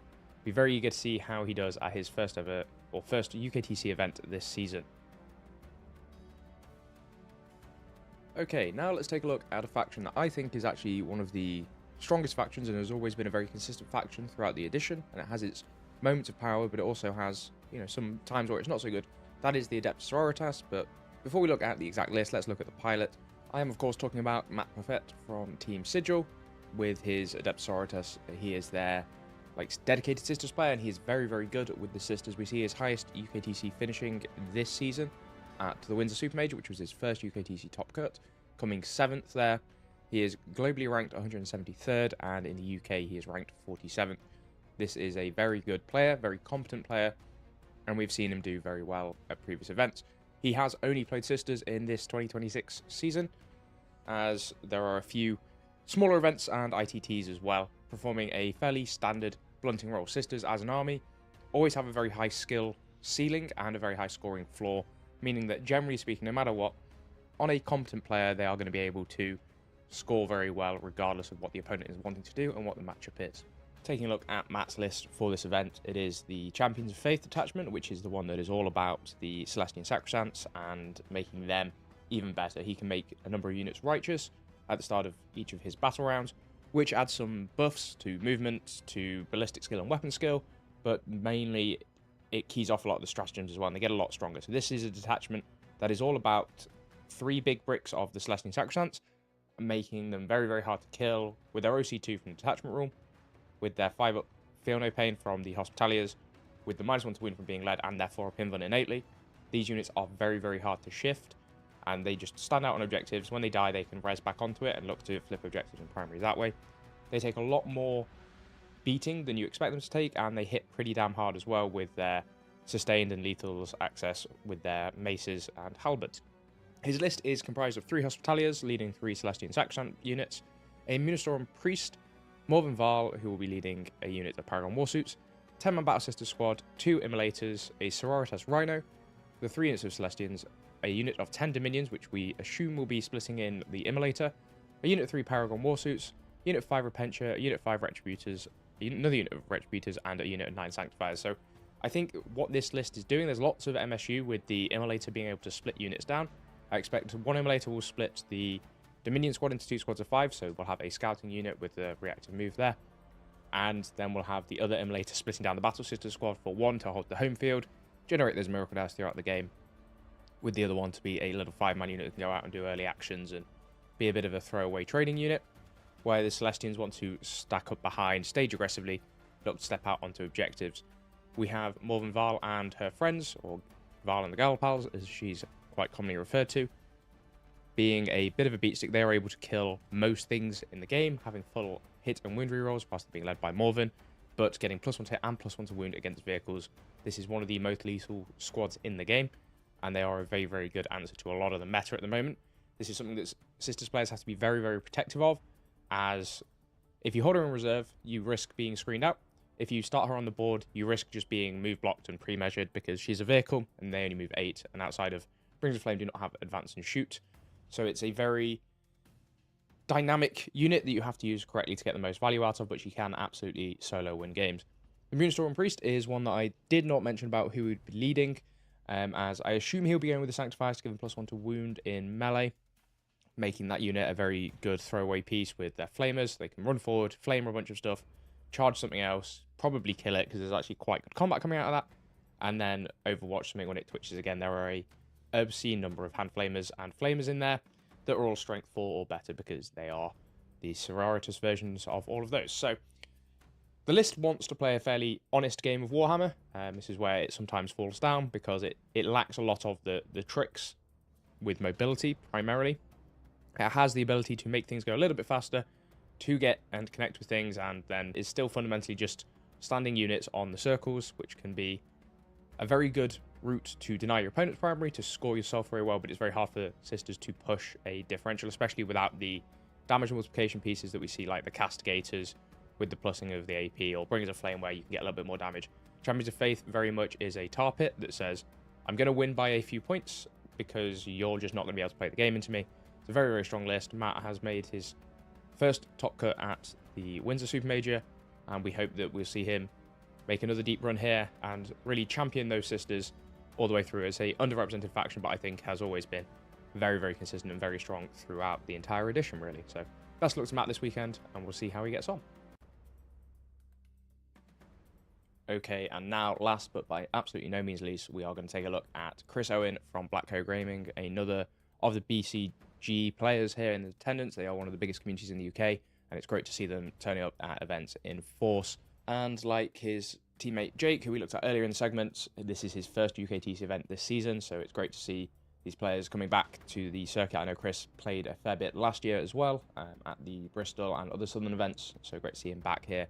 And with the Adeptus Mechanicus, which is a interesting army that we've not really seen too much of in recent times. They got very high flying at the previous ITTs, very good teams army, but then a few nerfs brought them back down to more balanced win rates. And so it's great to see, especially at this event, a spike in those players. We normally see about 2 or 3 players an event, and here we have a massive doubling to that to 6. So a great showing there for the AdMech. I think they're a very interesting army. They're very, very complicated, and they do take a very practiced pilot to pilot well. So it'll have to be on Chris to have made sure he's got the reps for this army, as it is not overly simple in how it wants to approach. But in terms of Chris's rankings overall in the world, he is ranked 701st, and in the UKTC he is ranked 77th. But don't let those numbers fool you even for a second into thinking that Chris is nothing short of a very good player. Looking at his BCP history, he has got some fantastic finishes here, and most interestingly on a whole range of armies. So his best finish of the season so far with the Adeptus Mechanicus was at a event in Cornwall, where he finished 13th, but he has had 2nd place, 8th place, a few top 10s and top 5s with various other events looking like RTTs and GTs here, traveling around a fair bit. But more importantly, Chris plays a whole range of armies. We are seeing Adeptus Mechanicus, Eldari, Necrons, and I know in the past he has played Guard as well. So a very wide range of factions here will give him a lot of skill and a lot of knowledge into those factions as well. This is something that one of the benefits that there are of changing armies quite regularly is that you will start to understand a lot about how they actually want to do and some of their tricks a little bit better than if you're only practiced against them, playing against them. So that knowledge might help in Chris's favor. Let's take a look at his list now. He is playing the Halo Screed Battleclade, which is was the Grotmus detachment from a few years ago, where he's able to point at 2 units at the start of his command phase, I believe it is, to give them some pretty nice buffs that will also synergize with the army rule of the Doctriners, where either his entire army can have assault and +1 ballistic skill, or they get heavy and then +1 weapon skill. I think they are slightly opposing that. But this is what I mean by when I say AdMech are very complicated. There's a lot of tracking buffs and that can be very flexible. However, you need to stay on top of it and you need to manage it. His list is Belisarius Call with his new Oath of Moment-esque ability, providing a full rerolls. We have 2 units of 10 Skitarii Rangers for some early scout moves and sticky objectives. We have 2 units of 3 Ironstride Ballistari looking to trade down the long fire lanes with sustained hits, twin linked, and critical hits on 5s for a stratagem in this attachment. We have 2 units of 5 Taraxi Skystalkers for some fast moving. These are either great as scoring pieces or actually move blocking, and they can pack some damage out as well. And then we get into the meat of the list. We have 10 Sicarian Infiltrators and 2 units of 5, and then 10 Sicarian Rustalkers with 2 squads of 5. These got the latest glow up for the AdMech, with their damage going through the roof and their points coming down, making them very, very attractive choices to take here. This presents a real strong threat of, if Chris gets first drop, first turn, he can just overwhelm his opponent with these Sicarian bodies, table them, or tag them everything up, and then just sit back and play with his longer range shooting in the form of those Scorpius Disintegrators and the Ballistari as well. There is a lot of firepower coming out of this list. There is a lot of 2 wound bodies with a 5-up invuln save, and forcing battle shock shenanigans at the start of combat, and with the Infiltrator, the Advancing Charger. There's a lot of tricks here that can go, and it is on Chris to make sure that his memory cores are sufficiently cooled and his prayers to the Omnissiah are said so that he can actually keep track of all of the strats and tactics he wants to use here. We have seen AdMech do very, very well in the past. When they have a very practiced pilot, they are able to overwhelm and just dominate with damage and primary control.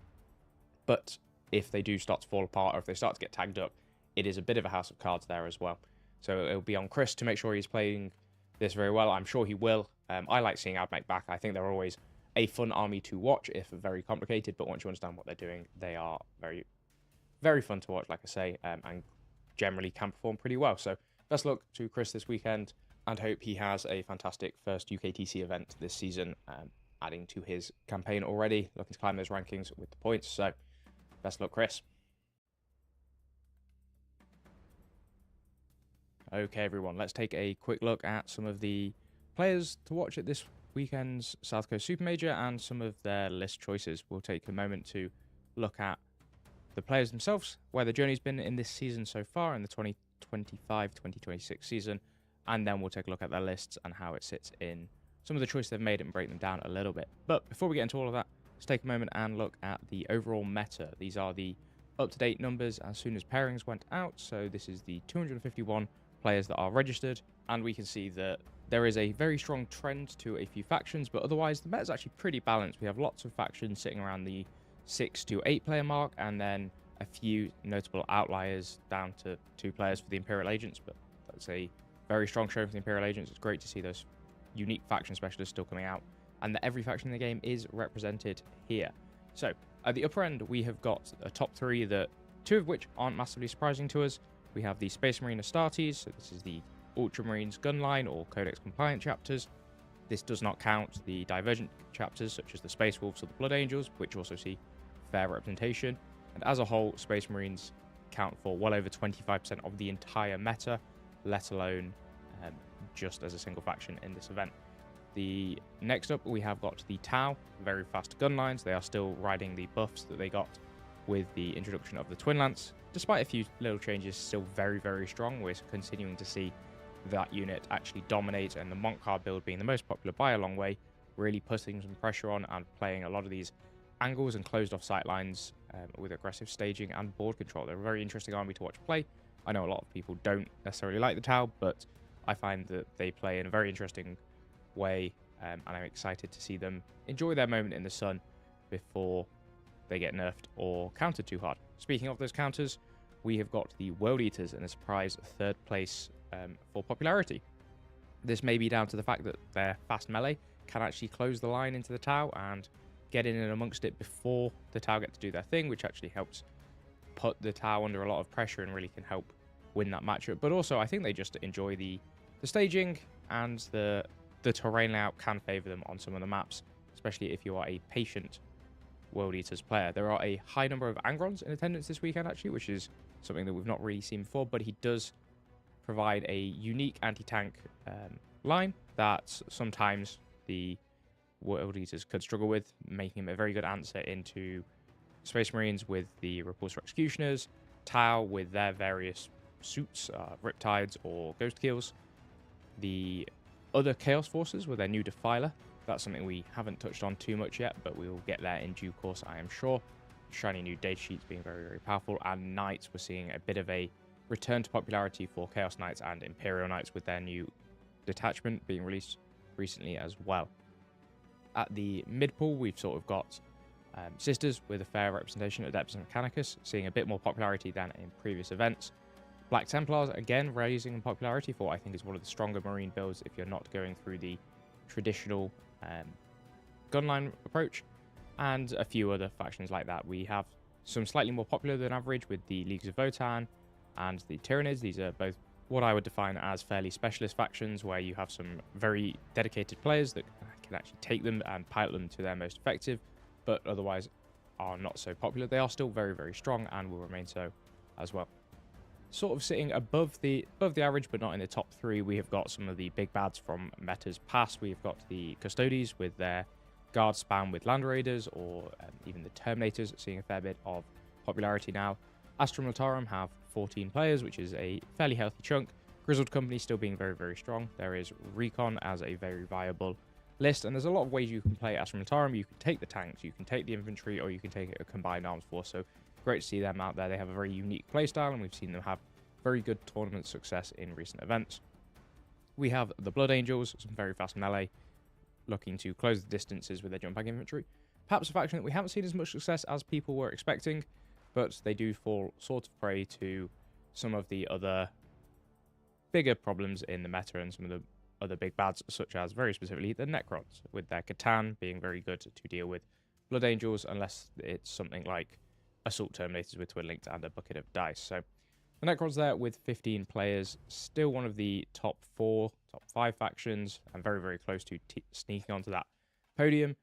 They remain very good. The Catan build has not been massively changed. They still have plenty of utility with the warriors. They still have plenty of lethality if they get Star Shatter with the firing range and playing the edges with mobility that we saw. Andy Cohen going into the top cut and losing in the finals to Innis at the Sheffield GT with a Star Shatter build that was no Catan and still did very, very well, going 6-1 overall. This meta is chiefly dominated by, like I say, those gunline and board control armies, but there is plenty of other things that can go toe-to-toe. I'm expecting to see Emperor's Children do very well here, especially as the Defilers in Emperor's Children get very, very good with an efficient shooting platform that's a reasonably costed unit. So, with that on the meta and sort of the overall breakdown, let's get into some of the picks that I have for this weekend, players to watch, and some interesting army choices that they have brought. It would be remiss of me not to start with the top ranked player at the event, not just in the UKTC rankings, where he is currently ranked 3rd, but in the global rankings as well, ranked 7. I am, of course, talking about Byron Sidhu with his Chaos Demons, a long-time player of the faction and really up there challenging for some of the best demon players in the UK, him and Chris Langton being the 2 names that are constantly duking it out at the top tables here. Byron is not only a lovely chap, but he is also really, really good at Warhammer, playing for Team Fire and Dice, one of the stronger teams in the UKTC community, and they regularly do very, very well at the ITTs for it. In terms of Byron's season so far, so since the last LGT, what is he been getting up to? His best UKTC finish has been 9th at the Windsor Super Major, but there is a plethora of top 10s in his BCP history as well, winning some smaller GTs and RTTs, but also finishing 6th at the Winter ITT with Team Fire and Dice and 4th at the Autumn ITT. So 2 of the biggest teams events in the world there, and his team are performing exceptionally well. Should give you an indication of the skill level, and as Byron is the captain, the leadership that he's showing there to help take that team all the way through that. This has been a great season from Byron. He's really been just crushing it on the UKTC scene for the past few years. I think when I first played against him 3 years ago now, I was very impressed with his play, and he's only gone from strength to strength there and has regularly been doing very well with a fairly standard and consistent list, is probably the best word to use here. He likes to play the playstyle of Big Demons and Monster Mash in Demonic Incursion, with slight detours into some of the Tzeentch Demons and Slanesh Demons, but really always coming back to this, which is a very solid playstyle. So let's take a quick look at his list now. As mentioned, Byron is playing the Demonic Incursion, which, whilst he's in the Shadow of the Warp, he will be able to arrive from reserves using the Deep Strike ability 6 inches. I have phrased that very, very specifically, as this will work on Rapid Ingress. It's one of the few abilities which still remains to allow you to rapid ingress at less than 9 inches. It is one of the more powerful, impactful rules that this detachment has access to, as each of the greater demons, so the 5 named characters up at the top, will provide an aura of 6 inches of that Shadow of Chaos for their relevant god. So it's a very movement-based and manipulation-based detachment. The army rule will key at the start of any phase if Byron holds half or more of the objectives in a particular zone. So his deployment zone will always be in the Shadow of Chaos, but No Man's Land and the opponent's deployment zone can be if at the start of any phase, and it does check phase by phase, he is in the Shadow of Chaos if he holds half or more. Whilst he's in that, any battle shock test that he takes is going to be taken at +1, and if he passes it, he'll be able to heal D3 wounds to a unit, and anything from the enemy's force that will take the battle shock test will be at -1, and if they fail it, they will take D3 mortal wounds. So that's a very powerful army rule off the bat, but actually the Deep Strike is much more impactful in this detachment. This detachment also has access to just some really, really solid strats with uppy downy, so returning things into Deep Strike to come back in. Advancing and charging, +1 AP with access to wound rerolls if the target's battle shocked, and a few other bits and pieces, a little bit of tricks. His list itself is comprised of Be'lakor, who will be providing an aura of either reroll ones to hit, or a aura of pseudo lone up, where units within 6 of Be'lakor cannot be targeted unless the attacking unit is within 18 inches, making it a very good answer into some of the gunline armies and giving it a good game into things like the Tau. Kairos Fate Weaver for some command point generation. A Lord of Deceit aura will be affecting his opponent's resource management, and some indirect is pretty nice as well. We have a lot of change with the Everstave, which is just a laser chicken, is the common term for it.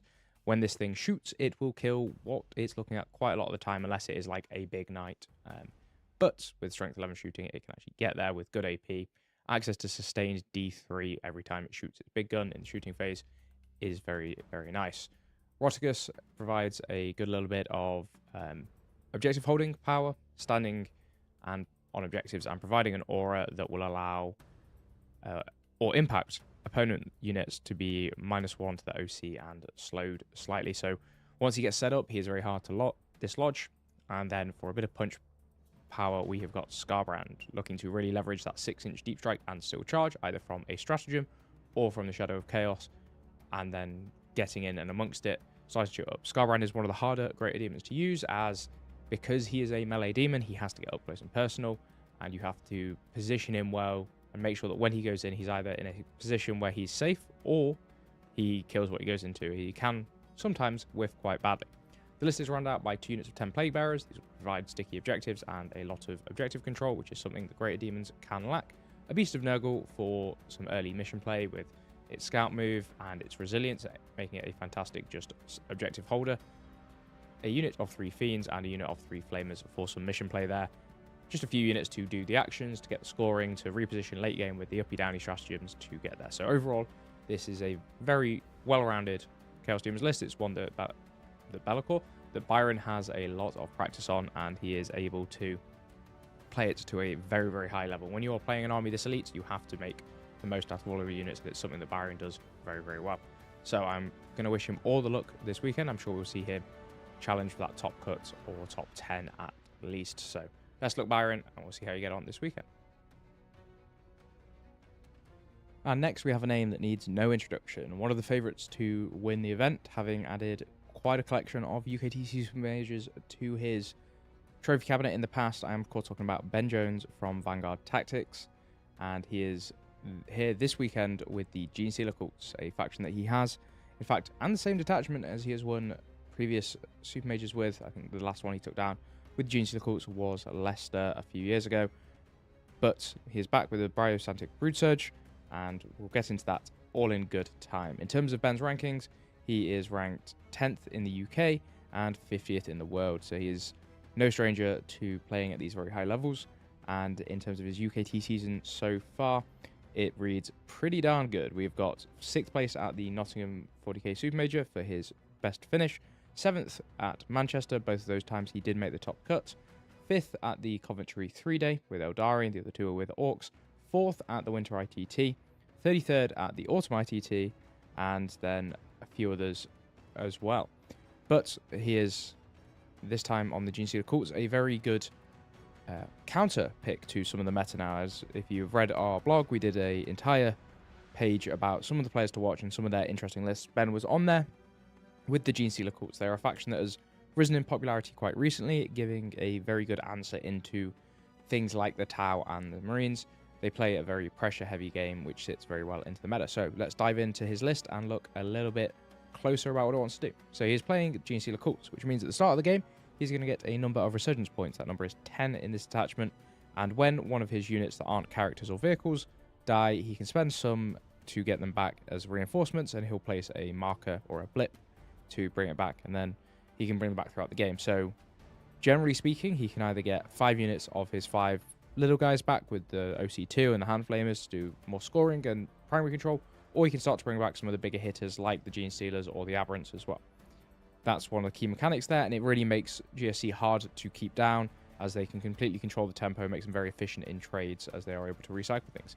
He's playing the Biosantic Broodsurge, which means that Aberrant, Gene Stealer, and Biophagous units will be getting +1 to their charge rolls and +1 attacks when they make a charge, meaning that when this unit connects on its engagement on the front foot, it hits like a truck. We've got 3 Abominants, a Biophagous, a Patriarch, a Reductus Saboteur, and a Sanctus as characters. That's a lot of characters. The Abominants are sort of the keys to making this list really work. One has Infiltrate and 3 Heroic, and then one has some Healing Wounds. Each is going to be leading a 5-man squad of Aberrants, and these units are very, very durable. Although they have no armor save, they are -1 to wound if you're stronger than they are. They have a 5 Feel No Pain, and they can just completely scam that. They can drop down at a deep strike with an 8-inch charge at minimum, and that can even go as low as a 5-inch charge at a deep strike, making this a very, very fast unit. Abominants stand back up after they die, and aberrants have access to fight on death. So this is a very durable unit that, if it connects and gets into combat, can start to cause all sorts of problems. The Biophagus will be leading a 10-man squad of hybrid metamorphs with the hand flamers. Once per game, he's able to give them +1 to wound versus infantry in combat, and he provides them lethal hits all the same.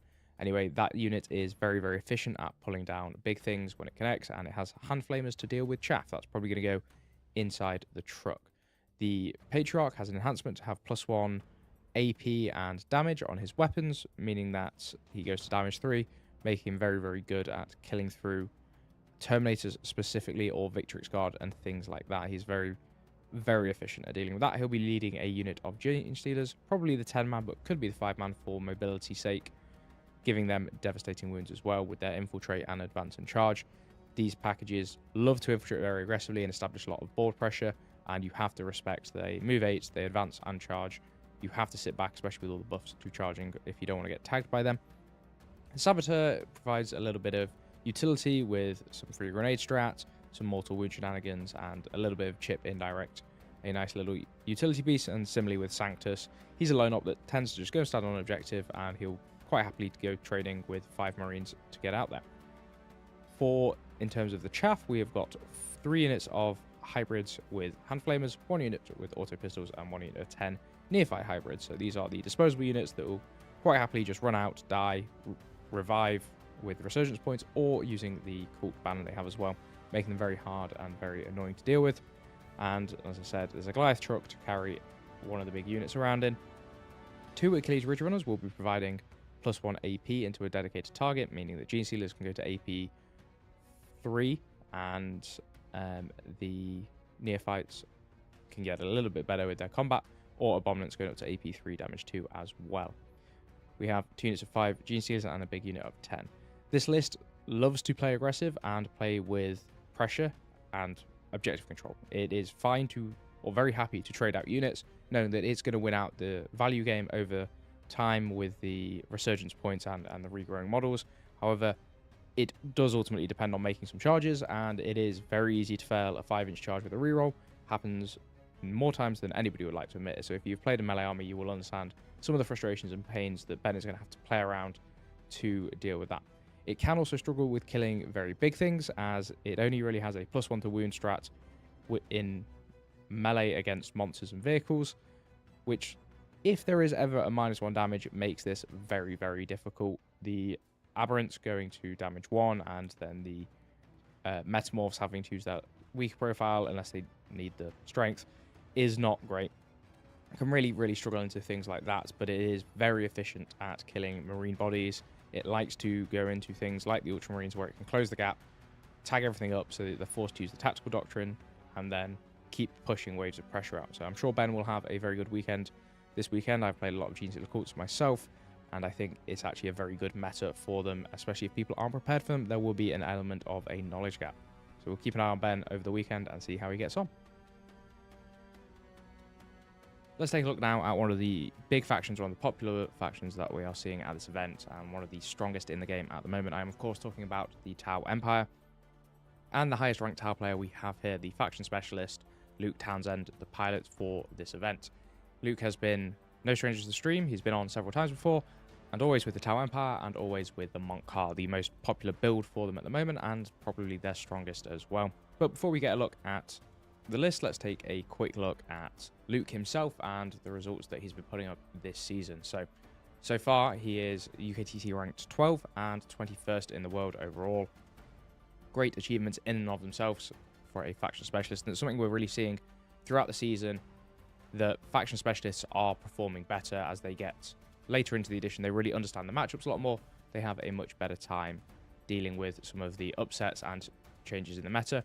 Tau being one of those recipients of a big change recently with the Twin Lance, which Luke has now included in his list. But before we get too far into that, his best season finish so far is 22nd at the Windsor Super Major, one of our debut events for this year, and he has had some very good results otherwise in this year. Just a few to mention are 16th with his team at the Winter ITT, which is the biggest teams tournament in the world, 36th at the Leicester 40k Super Major, as well as 1, 2, 3, 4, 5, 6 RTT wins and a few other top podium places elsewhere. So Luke has been certainly grinding out those events this year. So let's move on now and take a quick look at his list.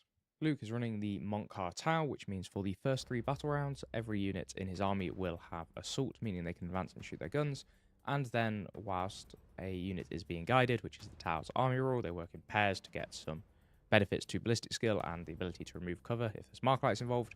The attacking unit will have lethal hits against that, which helps provide a lot of very strong early anti-tank, with volume of dice being able to pull things down, as well as just some pretty high strength guns around there as well. Really, this list is all about stacking up buffs and pulling things down by just overwhelming firepower and speed.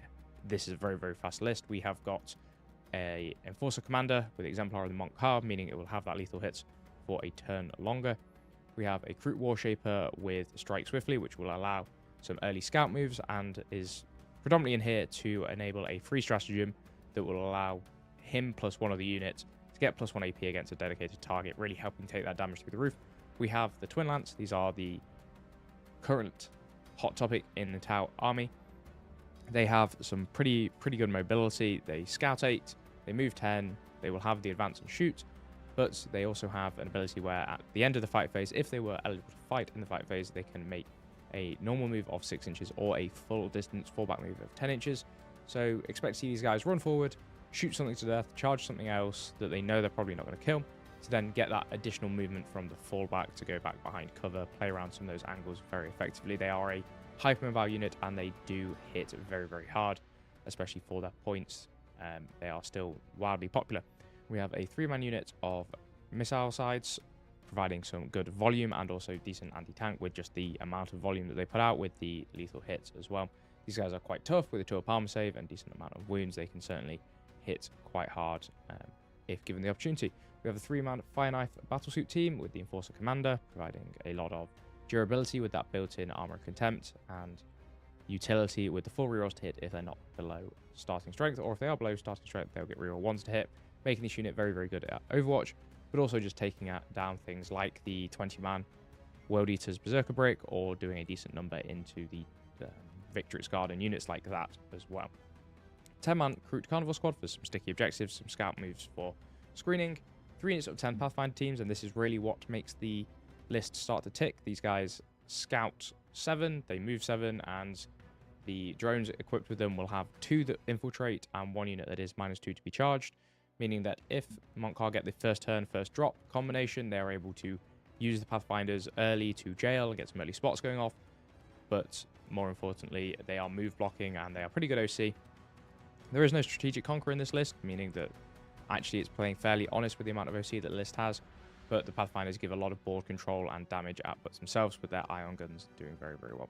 There's a single Piranha, and this is a very common thing you'll see in a Montcar list. It scouts forward, it moves 14, it can then shoot its Melter and its Seeker missiles, which are the Tau version of Hunter Killers, into a unit, and then you'll see it charge things. It likes to charge big punchy melee units, as the Montcar have a stratagem. For 1 CP after a unit dies, they can get full hit rerolls against the target that killed it for the entire army for the rest of the game. So, Oath of the Moment for the whole game for 1 CP seems pretty good. 3 Riptides provide some very, very long range firepower with their ion cannons, getting up to strength 10 now in the overcharge, which is a very nice breakpoint for them, and flat 4 damage with dev wounds once per game, giving the real hard time to deal with the Riptides with their fallback and shoot, their 2-up armor save, and their 4-up invuln, making them a big stat check and a key piece of the Tau gunline. 2 units of 5 stealth battlesuits will provide some additional utility when they are doing the guiding, but a free rapid ingress helps give a lot of mobility to those crisis suits. A unit of 5 Esper Stingwings for some late game scoring with their uppy downy ability is also a very nice way to round out the package. So Luke has got a very traditional Montcar list here. It's very similar to the one that Innes Wilson ran the other weekend at our Sheffield Super Major, where he took it down, just missing a few Kroot Hounds and a few different enhancements. But this is a very effective list. It is very good at playing early. If Luke goes first and deploys aggressively, he will be able to pick up 800 to 1,000 points of his opponent's army if they're not expecting it or prepared for it. and we will see some great lightning strikes out of there. Tau can struggle with being pressured out themselves, but Luke will have plenty of experience dealing with that there. So best looks Luke, and I'm sure we will see him do very well this weekend. Let's take a look now at another player that we're expecting to do very well, whose name you will have seen several times on the stream and in these sort of reviews, as I think he always brings very interesting, varied lists and performs very well with them. I'm talking, of course, about Nicol Talwar from Team Sigil, one of the challenger teams coming up really, really effectively in the current season and even previous seasons. They have been doing very, very well. They are a very strong team with a lot of very good players, and that has led to them having a very good run at the Winter ITT, where they finished 7th as well. In terms of other events, Nicol has done very well at Nottingham, at Windsor, where he came 44th. Leicester, he performed very well in, but there are plenty of other events as well. He's won GTs, he's won RTTs, he has won plenty. So this event, he is on something slightly different. We are seeing him on the Chaos Space Marines, so he is a Chaos Enjoyer and did originally come from a melee background, which is where I think this list is really going to help and click with his playstyle. He is playing the Huron's Marauders, the newest detachment of the Chaos Space Marines, and a very interesting one. This has been doing the rounds. It is a very effective detachment where he can simply give every unit in his army +1 to hit, or fall back and shoot and charge, or if they can see Huron Blackheart at the start of any phase, they're able to do both, giving him a lot of flexibility and really making it hard to pin this list down. He's got Abaddon the Despoiler, who will probably be leading a unit of 10 Chosen, Cypher, who will be running on his own with a Vect and Low-Knock mechanic, as well as the shoot back ability, making him a very annoying little piece of work to deal with. Fabius Spire will be leading a 10-man unit of Chosen as well, getting access to that advance, fallback, shoot and charge, as well as making them slightly tougher, blanking damage to kill. Huron Blackheart will be leading Masters of Maelstrom, and presumably with the 5-man Chosen, giving another big brick squad. This unit, or the Masters unit, provides a lot of utility, giving a reactive move, redeploys, and some mortal wounds on the moves, as well as CP generation or model regeneration. It's a very catch-all unit there. We have a 10-man Cultist mob, 2 Rhinos to carry everything around with, and 2 units of 10 possessed to run it out. So this is what I would say a very, very lean list. He has very limited opportunities for early screening and trading. If the opponent screens with anything more than maybe 5 guys, it's going to require a fairly decent commitment of a unit of Chosen or Possessed to get the ball rolling there. But Nicol will have plenty of practice with it. This is a very good team skew list. I think that's probably what he's using this as a little bit of practice for. I'd like to see, typically in this, you'd see stuff like some Bikers or some Warp Talons to give you that early game trading and screening, but this is a much more lean list. Like I say, it is looking to overwhelm and just deliver some massive hammer blows. This detachment has access to advance and charge on a lot of units, and an auto-advance 6 stratagem. Those 2 combos in general means that when this thing presses the go button, it really presses the go button. Abaddon will be providing a 4-up invuln to all of the infantry near him for the majority of the game, meaning that with some savvy positioning, Nicol's actually not going to be too bad if he runs up against some screens or fails at some of the pivotal charges. The detachment also has access to +1 attack for every unit, every model in a unit, meaning that actually it's going to pull through and deal a lot of damage. Everything in this army having +1 to hit means that it's, generally speaking, hitting on 2s, which is very, very nice to have as an entire army with a 4-up invuln. It's like playing Custodes, but with a lot more bodies. Like Custodes, it can also have access to sustained or lethal hits with the Dark Pact ability. So every time a unit is chosen to shoot or fight, it can take a leadership test. If it fails it, it will take some mortal wounds, but either way, it will get sustained hits or lethal hits for that activation, meaning that it is able to provide a lot of damage, especially into big things. You might look at this list and be tempted to think there's not that much anti-tank in it.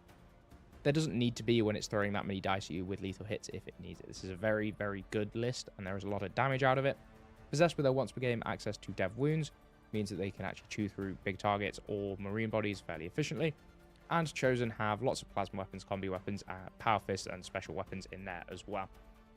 This list will, however, like I say, struggle to clear screens and non-committal scoring, so something like the GSC or Recon Guard can just put up enough waves of resistance to really force them to slow down a lot. But into armies that don't have those screens or that don't screen properly, this list is definitely fast enough to stage aggressively and then go around the edges or through those gaps with the auto-advance and charge stratagem, the auto-advance stratagem and the ability to charge from Chosen. I expect we'll use the redeploys very aggressively here to put units into reserves if the opponent doesn't screen properly, or repositioned for very aggressive angles. I think this is going to be an interesting list, and I'm very keen to see how Nico gets on with it over the weekend. So best of luck to him this weekend as he heads to the South Coast Super Major. Let's take a look now at Jordan Penning from the Tuesday Nights, an up-and-coming player who has, well, I don't know if we can call it up-and-coming. He's had a very good season so far. This is probably one of the better seasons that a player could hope to have. He's certainly been doing very well. His UKTC ranking is 18th, and his global ranking is 34th, playing out of the Tuesday Nights, which I believe are a team that play down in London. He has had a very good run so far. His best UKTC result this season was the Nottingham Super Major, where he finished 21st, but he also came 22nd at Windsor as well, and 15th at Coventry, the two-day event. He has played mainly Marine bodies with a lot of Grey Knights and Space Marines, most recently with the Space Marines on the Windsor and Nottingham run. So a very proficient Marine player, used to running around with lots of infantry, moving 2 inches and making use of some pretty effective. His season also has some very impressive finishes at RTTs, coming second in a few of them and podiuming in others as well. Hopefully for him, he's able to continue this run of form, going 22nd and then 21st are both very good achievements at the Super Majors, and he's probably chasing for another very good finish here. He's got the army to do it. He is playing the Ultramarine, so let's take a look at his list now.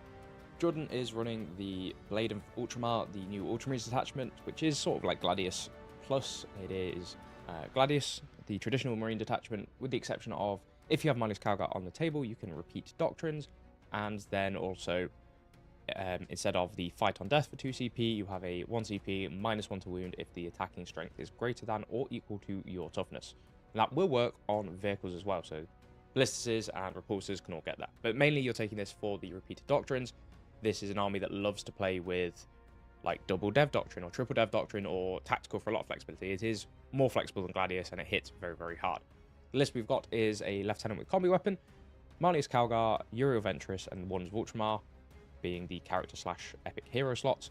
We have a unit of 5 intercessors, 2 ballistas dreadnoughts for some long range firepower, 2 units of 5 incursor squads to allow things to hit on 2s, meaning they don't need to use the oath as much, 2 repulsor executioners, a storm speeder hammer strike, and 2 units of 6 Victrix honor guard. So this is a pretty lean list, but it's also very, very deadly. There's got a lot of teeth here. It's not too dissimilar to the lists that we see doing the rounds at the moment. We've got the Warders of Ultramar providing some redeploy, which can put things into reserves. Uriel Ventress will be presumably giving his squad and 6 Victrix honor guard deep strike, so they will start on the board and then look to redeploy into reserve if needed. 2 repulsor executioners are plenty of firepower to leverage multiple devastator doctrines, and that's what the incursors will probably be pairing up with, looking to either scout into the vehicle or support it to get that +1 to hit, so it's not so reliant on the oath at the moment, as that is not a unit that needs the +1 to wound. We have got then the 2 ballistices that can operate fairly self-independently without oaths, as they get rerolls to hit if the target is not below half strength. So they are going to provide some long-range firepower as the Victrix close the gap in the middle, with Calgar leading his squad to always advance, fall back, shoot and charge. Look to stage very aggressively in the middle with the guns holding the flanks. Ballistices like to trade down some long sight lines as they are very cheap T10 bodies with a 2+ armor save as you push forward with the rest of the army to overwhelm your opponent. This is a very, very effective list. I've played variants of it and to great success. I think this can struggle with a little bit of the stat check varieties. So notably, Huron's Marauders actually has probably quite a favourable matchup in here, as it's able to close the gap and really start to pull out the damage, especially if there's the Abaddon build, as we've seen in other lists, where everything has that 4-up invulnerable save. The executioners don't really do enough damage, and then the Victrix in combat are a little bit inefficient, being into Chosen being damage 3 versus 3 wounds versus damage 2 from the honor guard. So that can cause a little bit of problem, but there is plenty of tricks that the Ultramarines can do to play their way out of that as well, depending on the mission. One of the strongest armies in the game, without a shadow of a doubt, and if Jordan plays it well, it will be having a very deep run. It will not surprise me if we see Ultramarines yet again in the top cut for a Super Major. They've been in most of the ones that we've seen so far, but this is a really well-rounded list. It's going to do lots of nasty things to people. It's going to look to use the reactive moves from the stratagems to add a lot of safety. The biggest trick here, I guess, I suppose, is the Victrix honor guard and their leader can embark inside of repulsor executioners. So they stand nearby, and then if something finishes a move within 9 inches, they reactive move and just step inside the transport, making them very, very hard to shift, even with their recently, air quotes, nerf where they went down to 3 wounds each. But they are incredibly hard units to kill, with their 2 up armor save and -1 to wound whilst they're being led just against everything. That can also go with the -1 stack as well if your opponent has access to +1 to wound as well to get you back there. As I've said, this is a very well-rounded list, and I expect Jordan will do well with it, so best of luck to him this weekend as he heads into the South Coast Super Major. Okay, now let's look at a name that may be new to quite a few people, but not if you're from the South. I'm talking of Jake Dinner from Black Crow Gaming. This is his first UKTC event this season, but he has been smashing out events otherwise and in other places, seeing him a UKTC ranking of 20th, which is absolutely no slouch, and a global ranking of 98. So this is a very accomplished player based on the rankings, and we look at his Best Coast Pairings history, and we can see that there are several first place, second places, and podiums in his history on various looking like GTs and RTTs alike. So a very competent player, predominantly with the Necrons for his high scorings, although one of the wins was with Drakari, so he plays Drakari and Necrons, and some very diametrically opposed factions there almost. The Necrons want to play a bit more of a slower primary game with big boy stat checks or the 20 warrior brick, and then the Drakari tend to dance around a little bit more, and they're a little bit more like taking a scalpel rather than a anvil. However, those playstyles, if learning them both, will actually complement each other, so it does not surprise me to see a player at this ranking have such a wide range. In terms of actually how the Necron sits here, this is the only Necron player we're looking at in this segment, as they are considered to be fairly well known and understood. I don't want to say solved because they are still very, very strong. The stat checks from Catan are still, or can still be very, very obnoxious, and the 20 warrior brick is a challenge that has been around since the start of the edition. The Silvertide Necrons has risen and fallen in popularity throughout the edition and coming back into it now. So to touch a little bit more on the wider Necron field, you do really see those two splits. They are our third most or fourth most represented faction at this event, with very good numbers and showings because they will perform very well. Despite all of the recent performances from Necrons, that very few of them are actually converting into the top cut, and that is because people are taking counters to them. The last time we saw a top cut was actually our last event with Anti-QC with his Star Shatter Necrons, but there was no Catan there and there were no warriors either. He was playing a mobile gunline variant that actually shows, there's a lot of dimension and depth in that book, and those two obvious stat checks aren't the ones that are performing at the tournament level quite so much. So let's take a moment now to look at his list. Jake is running the Star Shatter Arsenal with a much more vehicle heavy and MSU style than anything else. So there's no Catan, there's no warriors. This is a more damage focused build rather than durability focused. Star Shatter Arsenal meaning that all of the mounted and vehicle units will get assault, and there's some strats that key off of it as well. Everything, however, will get +1 to hit if it targets something on an objective, which can help massively as well, especially when vehicles start to get tagged up in combat.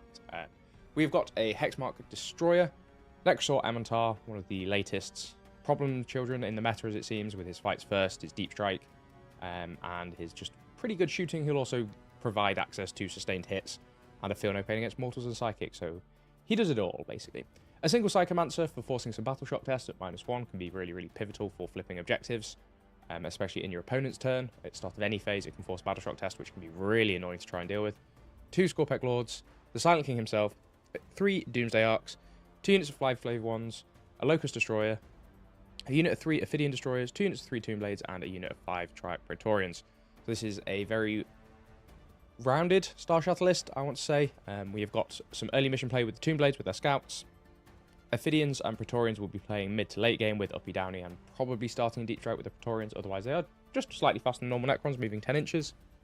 Pretty good at trading off Marines. The 2 units of Flayed Ones will buy some early pressure with the Infiltrates if needed, but are fantastic throwaway screens if not. And then we come to the damage of it. We have 3 Doomsday Arcs and the Silent King. They typically want to be running around in a bubble so that they can all benefit from the rerolls aura from the King, but there is an enhancement on the Hexmark, I believe, that is also the rerolls aura as well. So we've got 2 sources of the reroll ones to hit, meaning that there is plenty of damage coming out from there. There's also an enhancement for -1 damage as well, making these vehicles very, very durable, very hard to shift, with some of the key stratagems from this attachment being auto-advance 6 inches and allow vehicles to move through walls, meaning that you can all of a sudden push the King 14 inches through a wall, might be 16, I can't remember what his base move is, and the Doomsday Arcs as well, looking to fight on those long fire angles We've seen this list, or lists like this in Star Shatters, have so much damage that if the opponent can't hide from them because of the speed, really end up in trouble. And if they play the flanks very well, they are a very good gunline army. One of the armies that I think can probably go toe-to-toe with the Tau shooting, purely down to the reanimation protocols, where at the start or the end of the command phase, each Necron unit will regenerate D3 lost wounds. So it can be very, very frustrating if you take one down to a few wounds and then a few turns later, it's back to full. This is not Awaken, there are no Ghost Arcs, so that's not going to be overly obnoxious, but it is still very, very efficient, especially bringing models back can help flip objectives very well. So I think Jake's got a fantastic list here. The way Necrons do sort of lose is if they lose all their scoring pieces a little bit too early and end up just trying to play the game with 5 big guns, especially if they start to get tagged up, as outside of an enhancement, there is no fallback and shoot in this detachment, I believe. So if you can tag Doomsday Arcs, they can't shoot into combat, they are blast weapons, or with the big guns at least, so you can start to cut out a fair bit of their firepower. But I'm sure Jake will have plenty of practice positioning that and playing around those sort of challenges as he approaches it this weekend. Be very eager to see how he does at his first UKTC event this season.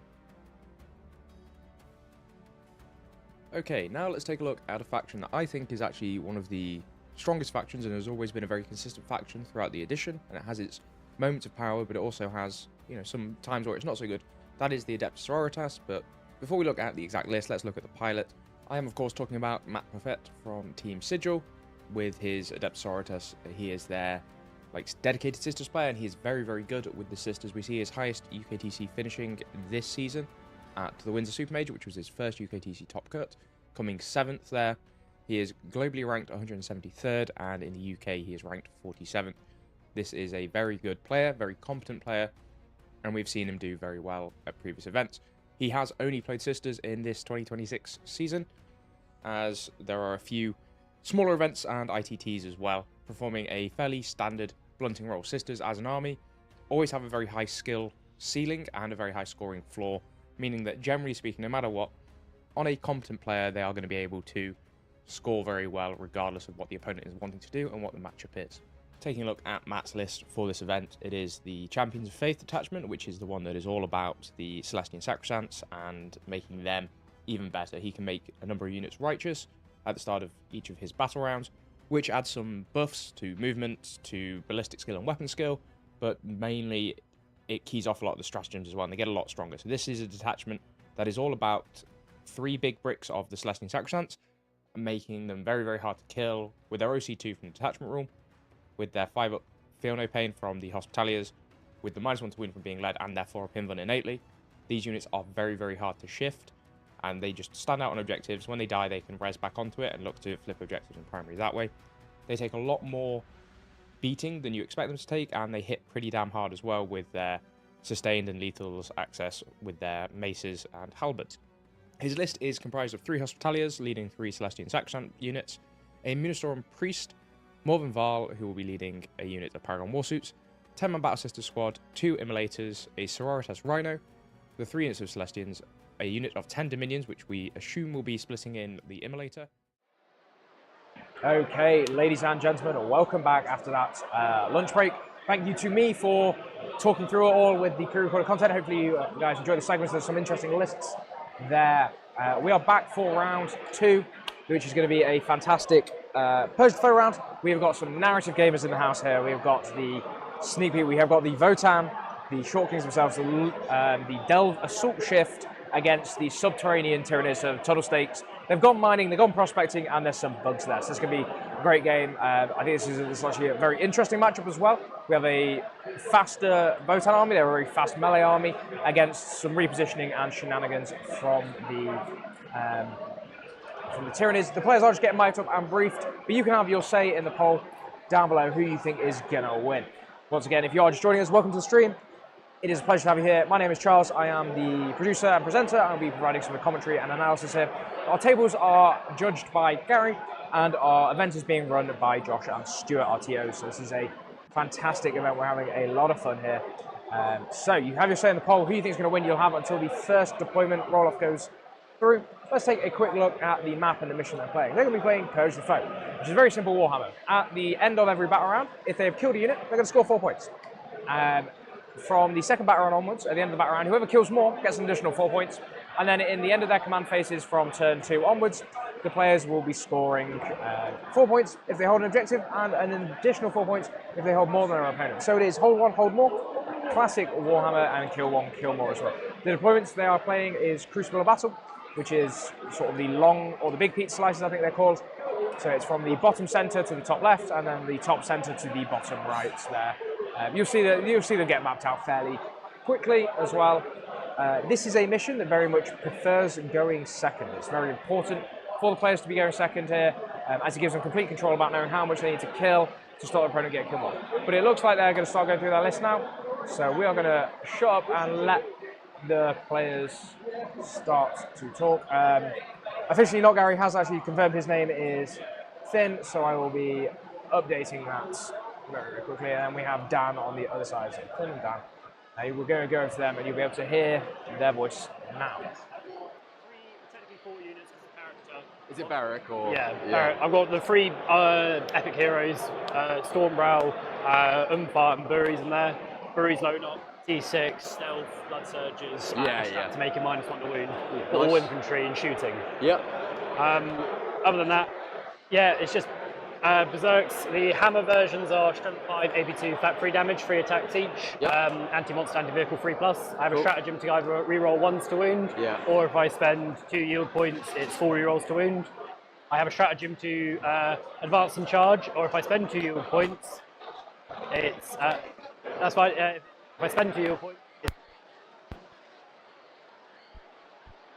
pile and consolidate 6 inches. All my infantry, apart from their characters, apart from Stormbrow when he's attached to a unit, uppy downy. Okay. So I think it's works out. I got 11 units at uppy downy. Is it naturally up and downy? No, it's 1 CP, and I can select 1 unit. I do the same. Yeah. That's fine. So you got full army basically reroll advance and charge. No, that's charge. Wait, oh no, reroll charges because you 6-inch deep strike. So you 6-inch deep strike, and then you can fail the initial charge and then spend to get rerolls on everyone. But it's at any point in the charge phase, so if I think I need to reroll them all, I'll just do that. Okay. So, I don't know how much you know about NIDs. A little bit, but I haven't played them in this edition. Stratagems are okay. There's a couple of really good ones, a couple of really meh ones. So you've got make a Trigon or a Morlock Synapse will never be used. Can't even use it, I've got it anyway. Heal on a tunnel. Cool. Which is not going to be used. Fair enough. Sustained in the movement phase, as they arrive, I can apply them for sustained until the end of my next fight phase. Okay, so it's in both shooting and fight phases. Yeah. Name last and it's sustained ignores cover. Okay. I don't have a lot of guns, so it probably won't. It ignores cover a bit. I mean, I don't have a lot of saves. That's true. I'm just feel no pains. So, and then I can teleport a guy from one tunnel to another in my command phase. Is it just markers? Well, it has to be on the marker. Okay. And is it 9 inches within the marker or 6 inches within the marker? It's just on the marker. The marker gets set up, so the marker gets set up with the initial thing deep strikes. Say it deep strikes here, I get a 3-inch to put the marker down. Put that down. I can put a monster in 6 inches away from you, or a guy or whatever, 6 inches away from you. Okay. I can pick anything up at the end of your turn for a CP.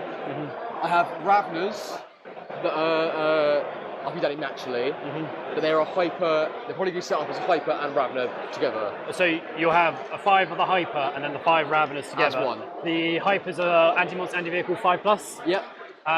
Everything's basically twin link though, regardless. Everything is twin links. Strength 5 or is it strength 6? It'll be strength 6 as a Synapse. Yep. So still on 4s for me because the exact T6. And then it's like AP2 2 damage. Okay, that's fine. Right. Okay. Cool. I have 2 Crown Effectors, which are like Rupture Cannons, Casino Cannons. So I'm either going to do nothing, or 2 Hecatons, Magna Rails. Yeah, we're in the same boat. Yeah. I just have a lot of heavy bolters with the Hecatons as well. I've got a lot of making you -1 to hit. So I have the Gene Stealers, I've got a Brood Lord. They pick a guy in combat.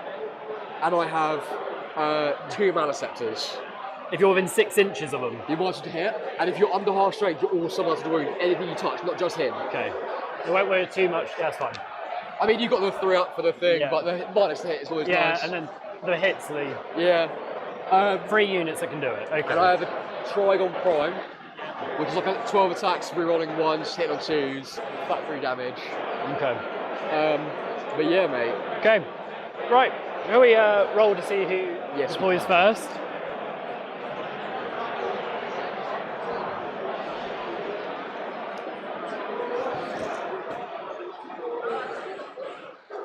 Oh, fuck it. Let's get out of here. Would you like to use some, my cards, by the way? We'll use your cards, mate. That is fine. I just like it easier, then we'll put them in that That is way. no worries.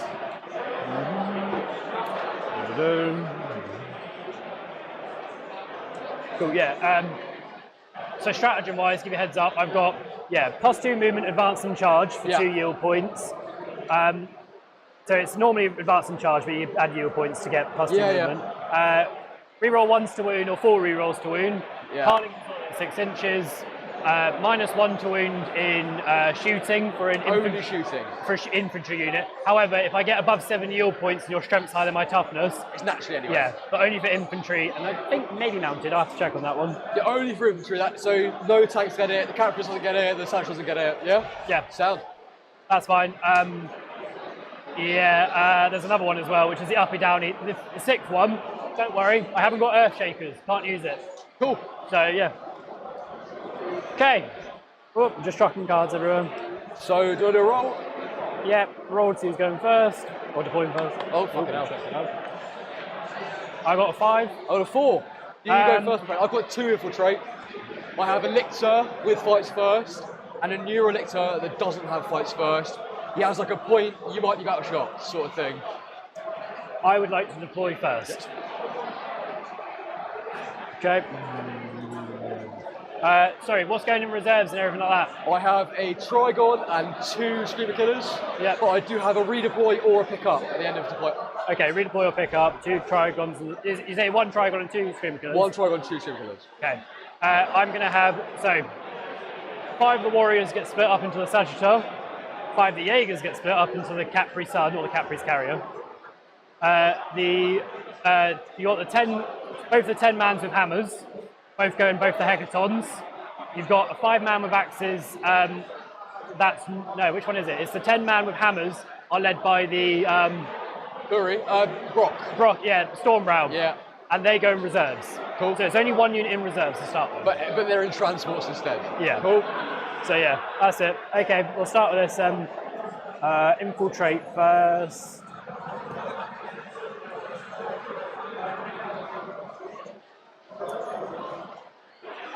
Where's my movement book? Oh. We're on Crucible, aren't we? Say again? We're on Crucible. Yes, Crucible. So it's like here to the... Essentially, it's from the halfway point here to the bottom corner over there. So it's this kind of this line, isn't it? Yeah. It's level with, you can't go past this point here. Sound, mate. Cool. Yeah, so...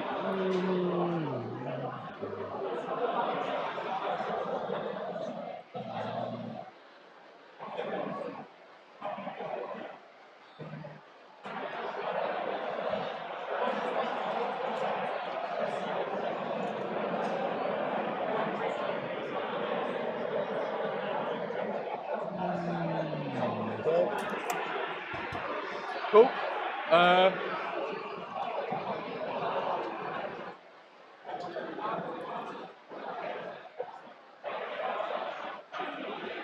He's going to be just on the inside of here. Yep.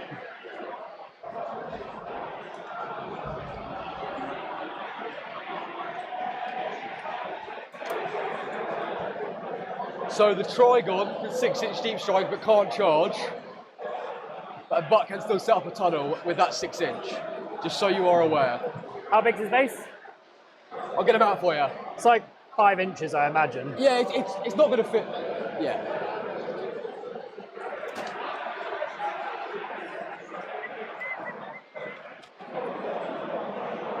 Don't worry if he wobbles, he's magnetised. Yeah, I'll be fine. Yeah? Yeah.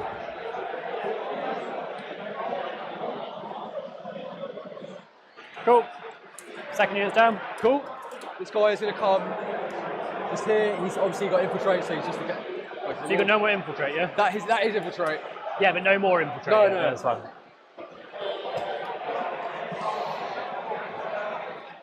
Sagittar with 5 warriors in.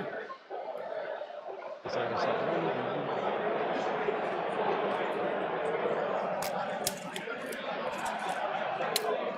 think it's up to about there. Cool. Cool, it's a pyrovore.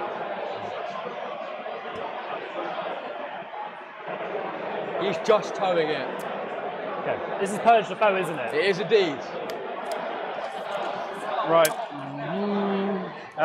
Next unit.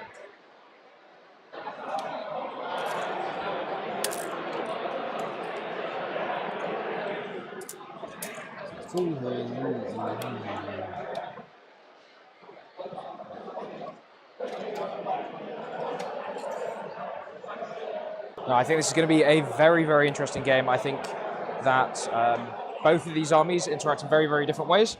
The thing that Dan needs to respect is the repositioning ability of the Tyranids, and the thing that Finn needs to respect is the speed of the Votan.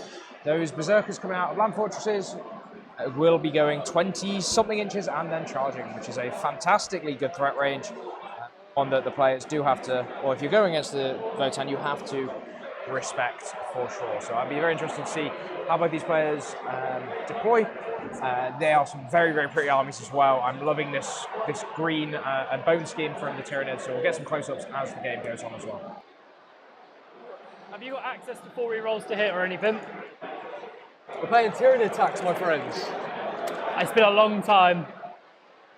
I haven't played them since you had like 2023. Oh wow, okay. Yeah. I played them back in 9th, and that was the last time I played them. And they were good in 9th. They were. Cool.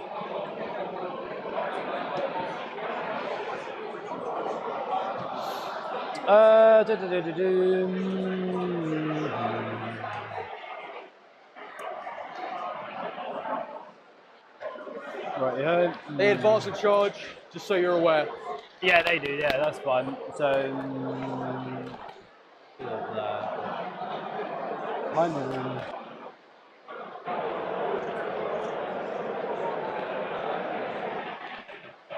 bikes. They scout 9. Cool. Forms. Are you aware of Shadows in the Walk? Say again? Shadows in the Walk. Yeah, make me do a leadership test for everyone. If you've got, is it -1 or is that only if you have the character? Only if you have the character. So it's just standard leadership test. Yes, mate.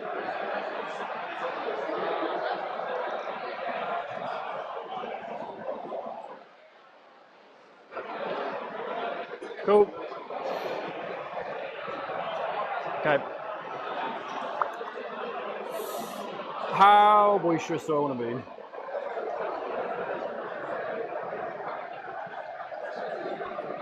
So you can advance and charge this unit. So they move 10. Move 10. 6. So that would be only an 8-inch charge. So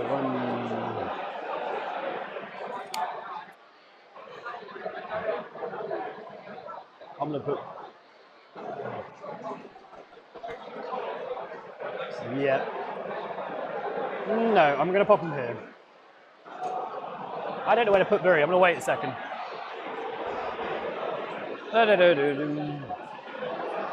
One Hecaton's going to go there. Can't run through walls or anything, can you? With that's fine. I wish. With monsters. I wish. Saying that, Ravenous can still probably do it.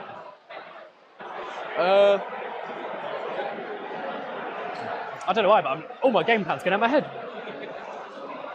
I'm going to have to close that or I'm going to get tempted. We do have a water for you guys if you want any. I left my water somewhere in the far corner, so I might. I will go. Table steps here, you know. I wish I got this everywhere. Water, please. Did you see they scout 8, move 8, don't advance charge, they're not Gene Stealers. Oh yeah, it's not Vanguard, is it? No, not Vanguard Onslaught, not Colts. Oh, that'd be brilliant. They have a Brood Lord with them, so that's nice. So you know Hecatons you can't modify at all? Yeah, you can't modify. Well, you can't modify, they're a hit modifier. Yeah. Wounds and AP you can modify as much as you want.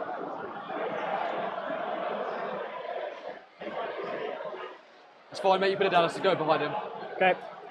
Hecaton. Like that. Behind the wall. Boom. Look at that, a touch and tips. And you didn't even buy him dinner. I have missed the Gaunts. I'm going to put him there, that's just what he's with anyway. Yeah, that's fine, mate. Ravenous is a big blob.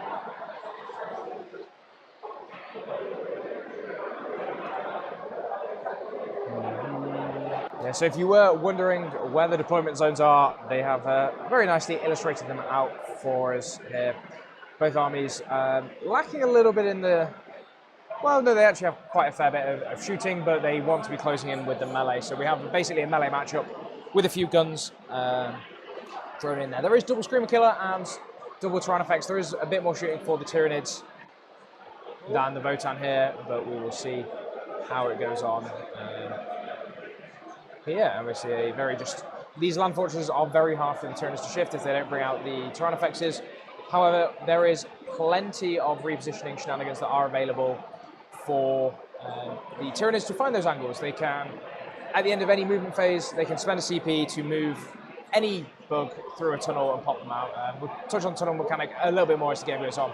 They can allow for a lot of random 6-inch charges, which are very annoying at the best of times, but also fire lanes and shooting shenanigans. Oh, yes, yeah. Cool.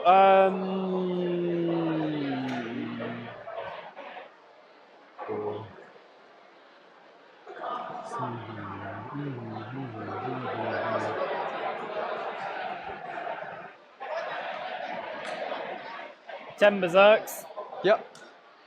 more axes.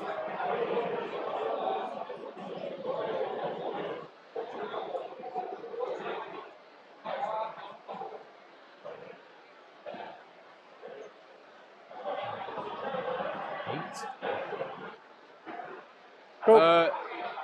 Battle Scepter. Put it in there. Cool. So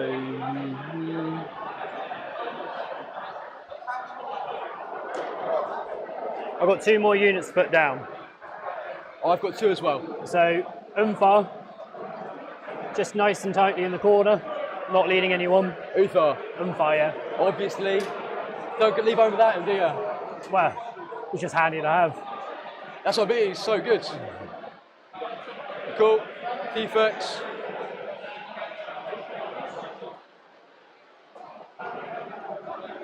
Have they got a 5 up base though? Fire Saviour.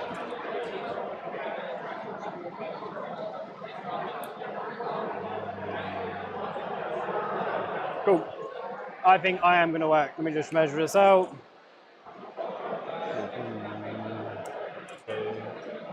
There, you've got 10 inches from the front of there to there. It's 6 inches to there. You've got... That's a 12-inch charge from about there. So we'll give you a 10-inch charge. Cool. That's Cool. fine. Defects. If I'm correct, 1, 2, 3, 4. Let me know when you're done, I do get a redeploy. That's fine. I'm just checking. Yep, you crack on, mate. I believe I'm fully deployed. So, I can move 3 units. 3 units, and you can put them in your reserve. I can put them in reserve as well.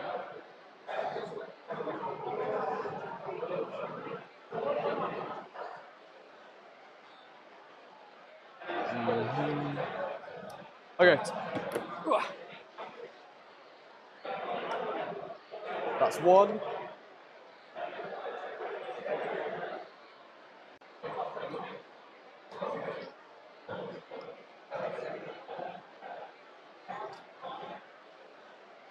Two.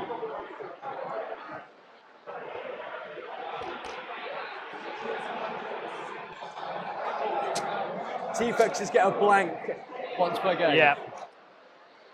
So, hypothetically, does that just blank dev wounds as well? No, it's before I roll a save. Okay.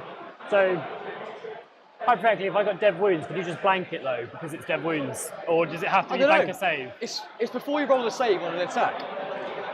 I imagine it's probably the dev wounds you can blank them. Just because hecatons get dev wounds on 6s. Yeah. That was a pain in 9th. All right. With the auto 6. I'll read the ruling for you. That's 2. He needs to be on the board. That can't be further. And then I'm going to put another scepter in reserve. That's fine. So you're putting the Malaceptor in reserve? Yep. Is that your only thing you put in reserve? Yep, I moved these 2. Okay, that's fine. Right. We see who's going first then. Yeah, can do, mate. I got a 3. Got a 1, mate. You're going first. I'm going first. Good luck, buddy. Good luck. Okay. Right. There you go. Thank you very much. You're defender. Oh, don't matter. It doesn't matter. Does it actually I got matter? mostly red army, you got a green army, that'll work. Yeah, true. I'm terrible at shuffling cards. There you go. Do you want to split my deck? Or I'll just take the top one, mate. Just take the top one off if you want, yeah. I know, I was going to say. Sabotage, go on, mate. Assassination. Cool, so your assassinated characters are Trigon off the boards. No, he's not anymore. Not anymore. Him. And this bloke here with the fin on his head. Okay. Fine. So to start with, we will get a yield point for holding my home objective. Nice. Sabotage, I need to hold an objective. Okay. I'm going to drive up. Oh, scout movements. I was meant to do that beforehand. It doesn't I matter have too scout much. as well. This chappy boy is going to go 12 inches to there. Like so. You go 5 inches, you're just going to sit right slightly behind this wall like that. This hecatomb goes 10. He's going to nice and gently just chuck up to here for now. Yep. This hecatomb, which I always remove the gun of, is going to go 10 inches. Get him to go up to there, like so. The bikes don't need to shoot, so we'll advance the bikes. A 1, army rule means I get to re-roll all my advances. Draw 1, as is the way. Nice. That's what I like to see. So the bikes are moving 13. So he'll go like that. He'll go to there. And he'll tab on like that. This unit here gets to move 12. He'll drive up like so.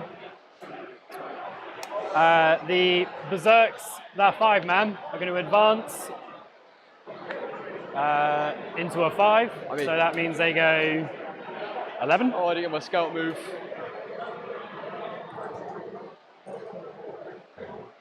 These guys would have. Sorry, I thought you did a scout. Sorry, I'm so blanked.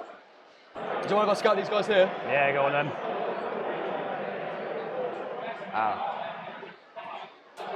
They're only going to toe up. Ooh. Nothing crazy, mate. Cool. So I'm on a CP, you're on a CP.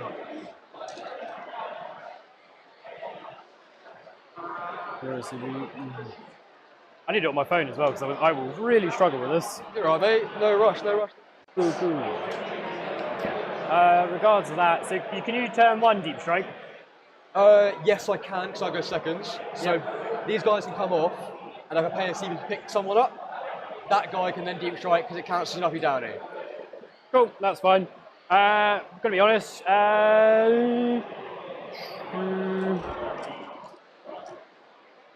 Yeah, I'll tell you what I will do actually. No, I'll leave it at that. I'll leave it as that. That's fine. Yeah, that'll be my turn. I'm going to discard I'm going to sabotage. I'm going to sabotage with the hecatomb. Yeah, makes sense. I'm going to get rid of assassination at the end of my turn. Cool. So let's try and figure out how we use this. So you've got to select my 2 cards, which are assassination and sabotage. Yeah. But you got that. He's done it. Yeah, that's all right. And then it's already done it. Yeah. Cool. So sabotage won't score to the end of your turn, so ignore that for now. How do we bin it? Oh, yeah, I don't know. Wait till he comes back. That's amazing. Oh, we love this. Cool. No worries. Cool. Yeah, so on to your turn.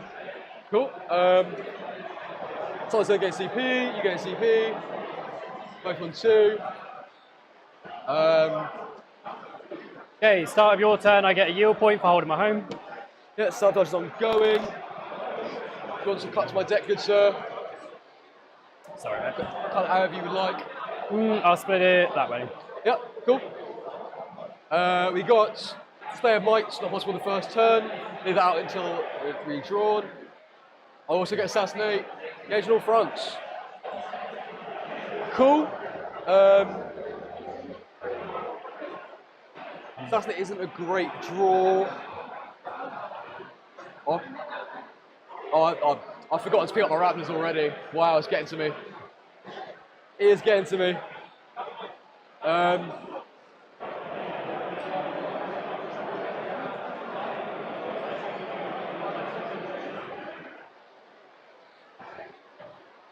going to spend the CP on new orders to redraw Assassinate. I don't think it's a great draw. Cover assets is better.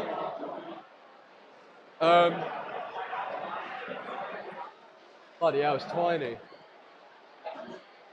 Oh no. Well, that's not great. Cool. Just wait until he's back. You Yeah, need to yeah. recover assets.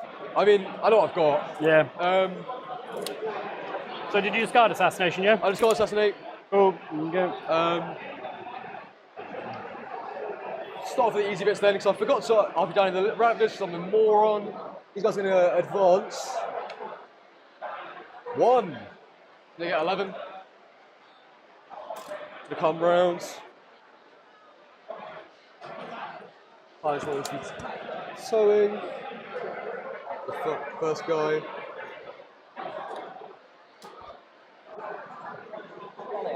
Oh, sure, mate. Thank you. You're a wizard. We're not tech savvy. Cool.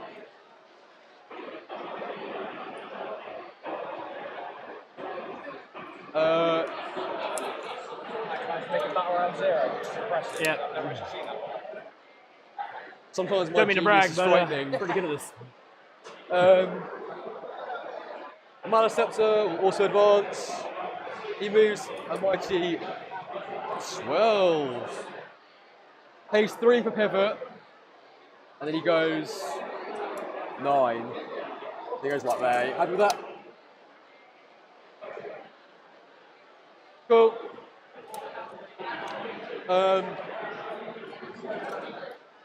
He moves his 9. I don't want to OC bomb, I think. You guys off to the races, are you? Yeah. Apparently so. That's what you've got for you. I was going to say, I'm terrible at that thing, so someone's going to have to do it for me. I want to go with, As long as you finish on time. Oh yeah, we're finishing the time, fine. he's going to move on. Can't need to get him in there. What's the OC on a bike? 2 each. 2 each. That's fine. I need 3 horns on there. I don't want to use a hold more. They will obviously advance. Oh, and I should recover assets. Who's going to do it? He can do it. He can do it.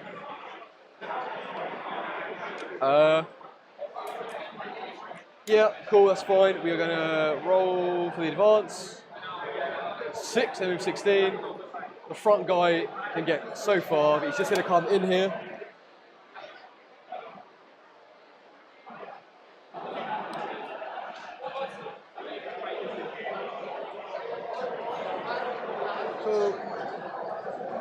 Now that my opponent has left, I feel it's the right time to say that I'm terrified.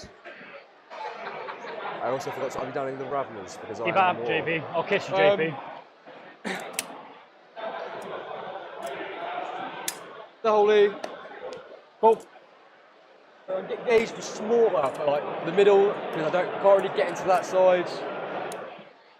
Which is fine, I guess. Jeans, kind of want to keep them there. I kind of want to bash this one, but. Oh, I've got to give myself extra CP because I discarded Assassination. Oh, yes. Yeah, I think the rival. So, you know, with Spore Mines, you can't end an advance within 6. Just so you're aware. Where's the Spore Mine? I haven't put it down yet. Ah, fair enough. Because I know it counts It's for just a mortal purge. wound, isn't it? You can't end an advance within 6, but it's a mortal wound if you walk normally. So yeah, if you can't end it within 6, within 3 it blows up. Or it can run at you. But Yeah. it counts as a purge point. Bad. I'm not saying you shouldn't do it. It has a 7-up save, my friend. That is fine. I don't think I need to move the jeans.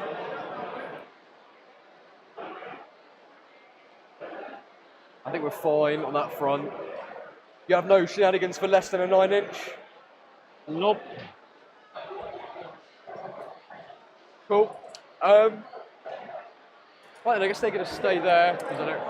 So, Sheen phase. I want to shoot this guy at the Capricus. Yeah, so it's Rock Cannon. It's the only thing in range. I don't want to tickle them so I get a charge off. Oh, I guess I get out of this here anyway. Yeah, fuck it. Let's put his Rock Cannon there, and then his little salvo is the bikes. I have smoke on here, so you hit on 3s right now, reroll 1s. Ooh. Yeah, I'll try and keep him alive. I'll play smoke. Cool, so 4s, reroll 1s. So, jot it down. 1 hit. Yep. And then we do a 3, that's just TT9. No, you leave me on, yeah, strength 7. So 2s, Twos. so I'm strength 18. That is a wound. AP4 naturally. It's D6 plus 6, isn't it? Yep. Yeah, crack on. 8. Yeah, it kills it. Boom. Does he blow up? No, he doesn't blow up. That's fine.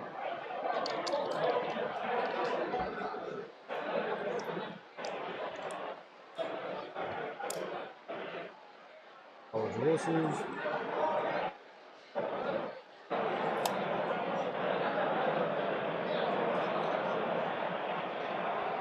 Capri None of them die. Oh. God, they're all going to be fine. One dies. There you go. Who I want to charge then? And then his little shots were going this way, as I said. There's the salvos. Yeah. I don't know what the strength is, because I feel like I'm never in range for these bad boys.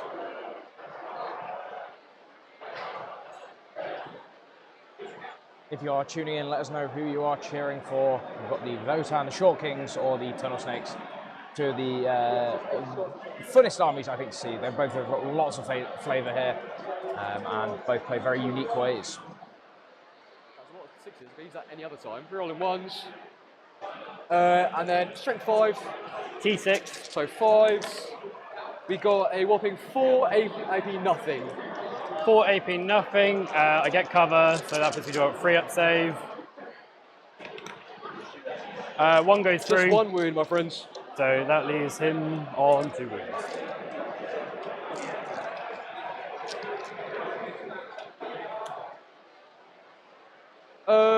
The Biovore will shoot a spore mine near himself, because I am worried about it being a free purge point.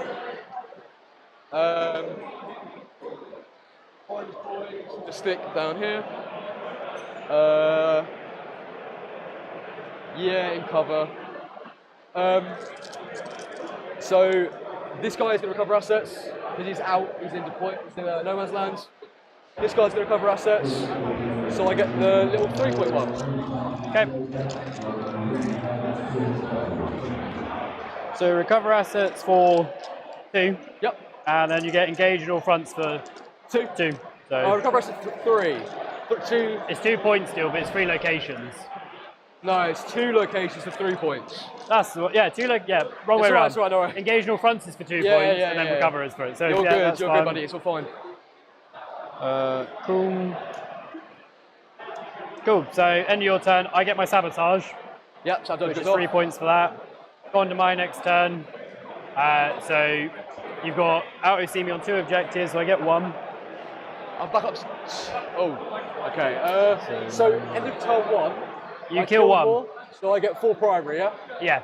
And then I kill more? You don't get kill more I kill turn 1. first, that's fine. 4 primary, and then I score recover assets for 3. And then engage response for 2. Happy? You score Yep. sabotage at end of turn 1. Yeah, so for sabotage is 3 points for me. 3. And then you go on the next. It's Okay. on round 2 now, yeah? We're on round 1, so go on round 2. Before we do that, just before I pull my cards.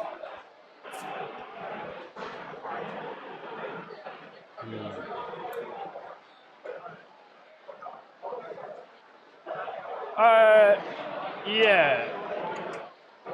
I'm gonna spend the CP, pick these Jaegers. No, I'm not gonna pick these Jaegers up. I'll leave them there. I'm gonna do exactly what I'm not leave it. I'll leave it there. You go. Cool. So I'll go to my next turn. Yeah, all good. I'll pull my 2 cards. So I'm gonna get bring it down. Yeah, pretty easy. And Cull the Horde. Can't do. Can't do against you, surprising. Secure no man's land. Cull the Horde is... Kill, you have to have more than 13 models in a single unit. Don't have. Why 13? I have no, I think it's like, I don't know. Orc boys. So bring it down.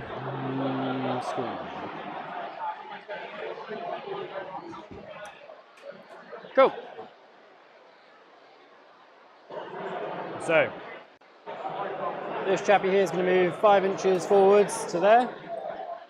These guys here are going to move 6 inches, so they go like that. So,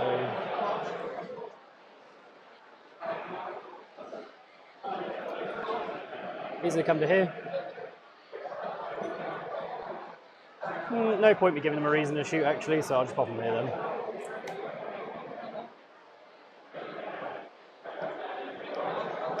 Cool. So you got. The stream can hear me, I'm quaking in my boots, bro.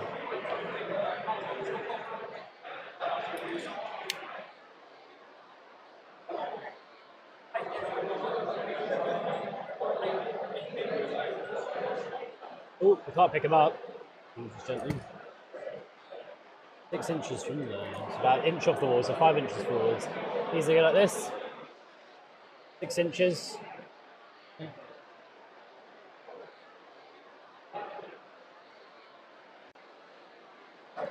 Good news, stream. I've scored more than Luke Honeywell. Let's spend 2 inches pivot for the hackathon. Yep. We'll go through like that. Sound, mate.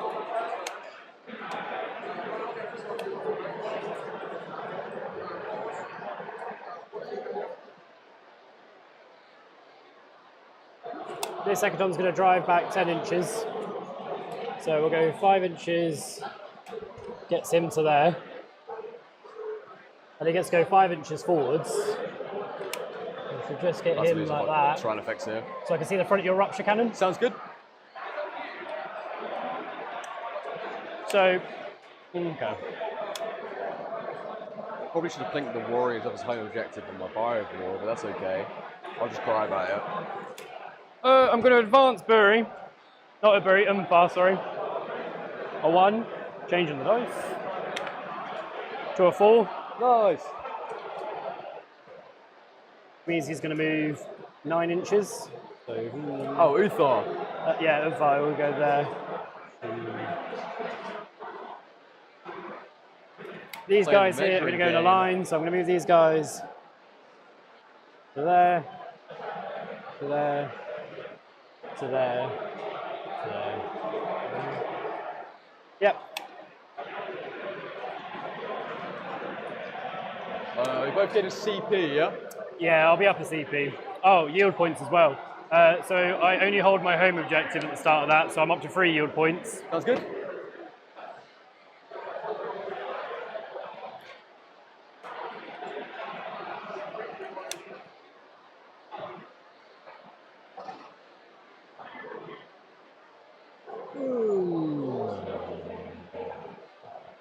So my guy's moved 12. Yeah. So I'm going to pop. I think the Votan will use this turn just to try and clear off what they can and start actually forcing the Tyranids to play with their big stuff. This Subterranean list does not like playing the game once it loses its scoring pieces. So the Lictors, the Neurolictors, the Hormagaunts are all very good just action monkeys and OC. And if he has to start doing those actions and starting on those objectives with the big bugs, it really slows him down. And I'll let the Votan sort of dig into and pick into that, into those units and start to whittle it down there as well. I'm going to just move this chappy over, like so. So I can see the tail on your guys there. Okay. And then this unit's going to go That makes me sad. 9 inches. So we get one guy to go there. Like that. I'm a foreign's turn effects I am. That's what I'm gonna do. If it survives, 2 Magna Rail cannons. And 2 Cool. Right.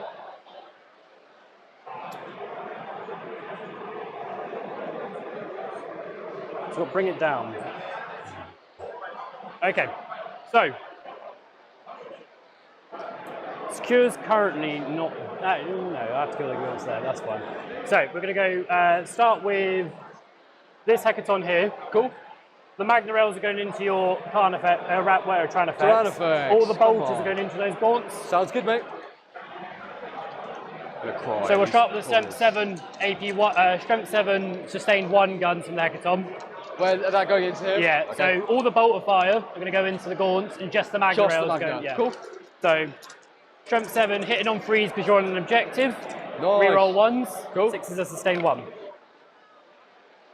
And that was terrible. I feel for you, my friend. Sustained. Winning on, it'll be 2s. Cool, No. so that's 3 at AP1, you get a cover. So regular save then. 3 5-ups. You make 1, 2 gaunts die. If I take this guy off, the Sagittor can't really see them, so that's good. And take this guy off. Cool. So, 1, 2, 3, 4, 5, 6. 6 shots, hitting on 3s, rerolling 1, 6 is a sustained 2. Ooh! Reroll the 1, no sustained 2. That's terrible. I'm sorry, my friend. It's alright. Winning on, it'll be winning on 2s again. Twin links, there you go, 4 AP1, you get cover. 4 5-ups. We make 2 more die. Cool. And then into the Magna Rail. No!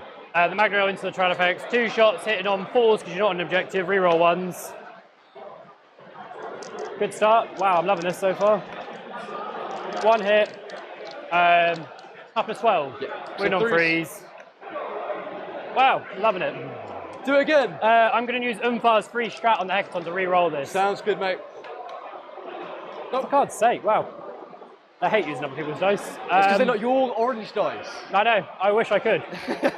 The weighted ones. All the bolt of fire is going to go into those guys over there. Yep. And then it's the Magna Rail is going to go into the big boy. Sounds good, my friend. So 6 shots hitting on freeze, re-rolling. Wait, I'll tell you what. I'll do the, so the big bolt is sustained hits 2-1. I'll do over there. And I'll do all the little bolt, the sustained hit 1s into these guys. Okay. No, I won't actually. I'll just do the big bolter shots into there. Big bolter shots in every bolter into there. And then the Magna Rails and the Tyrannifex. Hitting on freeze. Rerolling 1s. 6 is a sustained 1. Cool. Winning on, it'll be 2s. 2s. 4 AP1. 4 5-ups. Oh.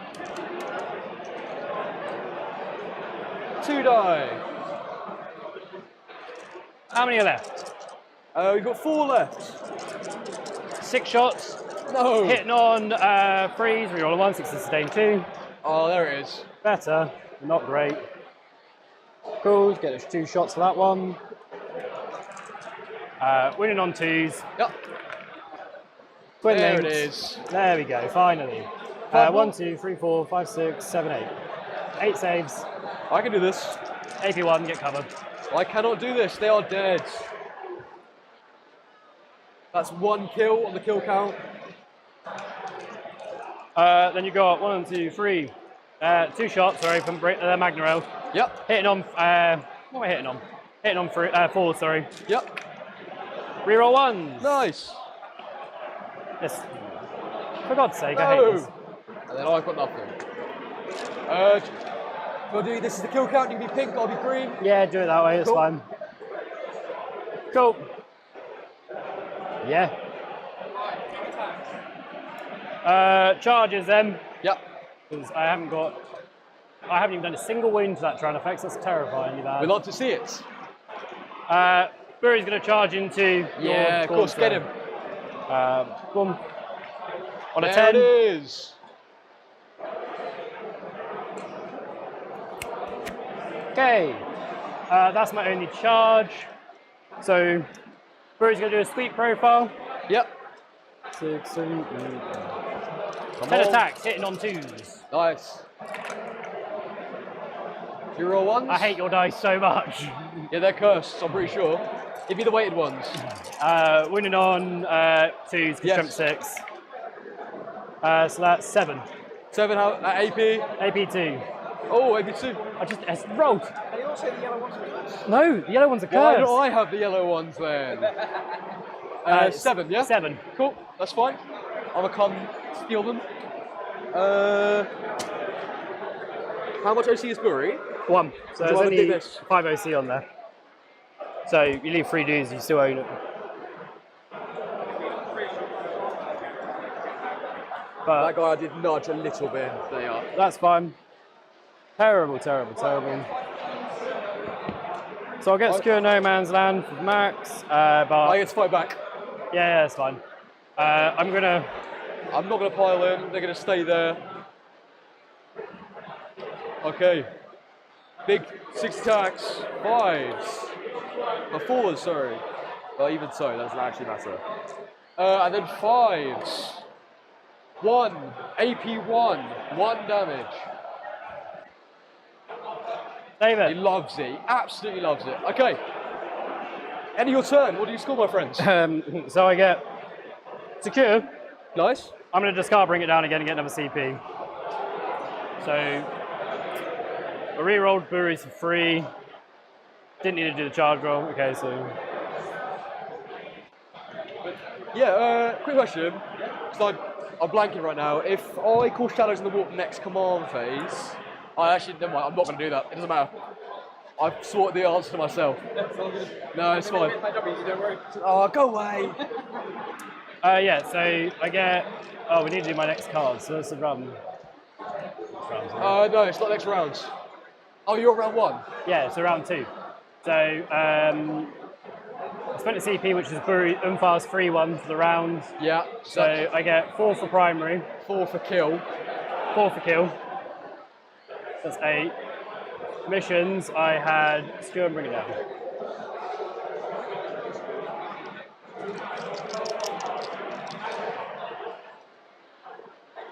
Cool. Yeah, so I get secure for 4. End of your turn, I will spend a CP to pick up the T-Fex. That's fine. Just so you know, I got 1 for the start of the round for CP. Yeah. I'm gonna discard, bring it down. There you go. Okay. Lord no, the command points. Picking him up.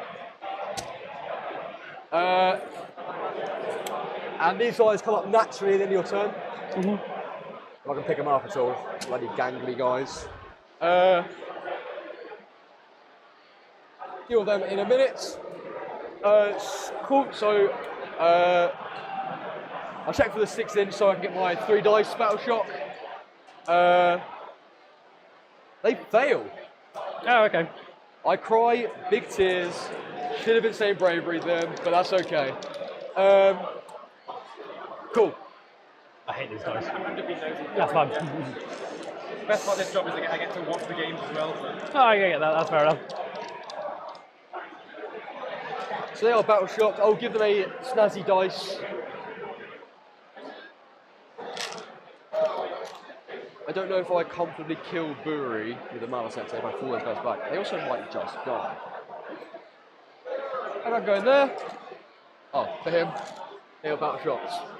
I don't know why I used the green dice, probably shouldn't have. Oh well. Cool. So, movement phase. They are not my dice. Do not steal them, Finn. In the command phase, can the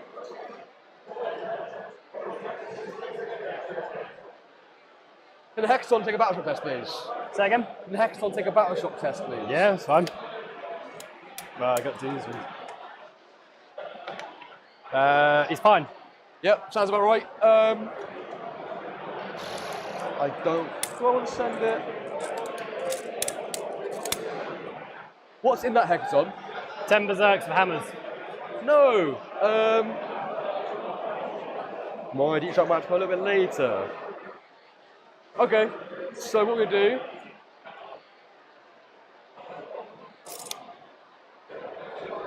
You can see it comes there.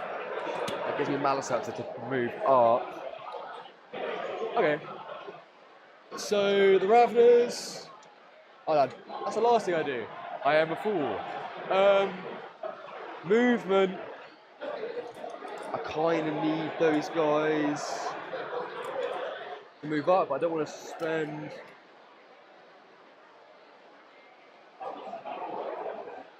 Their reactive move D6 That's is move fine. within 9, or end within 9, sorry. Do the reactive move. I want you to move.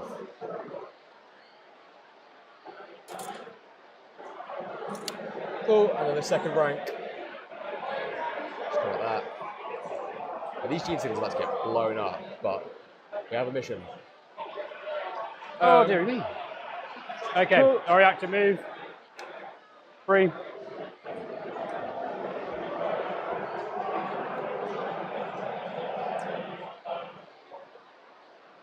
So I'll pop. Here we go, just behind the wall. I want to blow these tanks up. They'll I go mean, there, not this they'll entire go one, it there, isn't actually. just like that.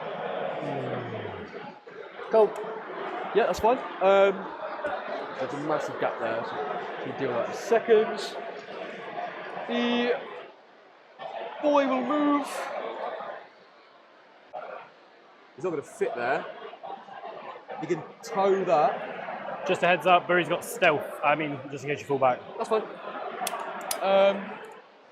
And blood surge. So Yeah. do a wound to him. I mean, we're just going to charge him, see what happens probably. Fair enough. He might just smack the Jeebus? I'm not swear, am I? Yeah, he'll stay there, he'll stay there. First wave of Deep Strike. These men are so gangly.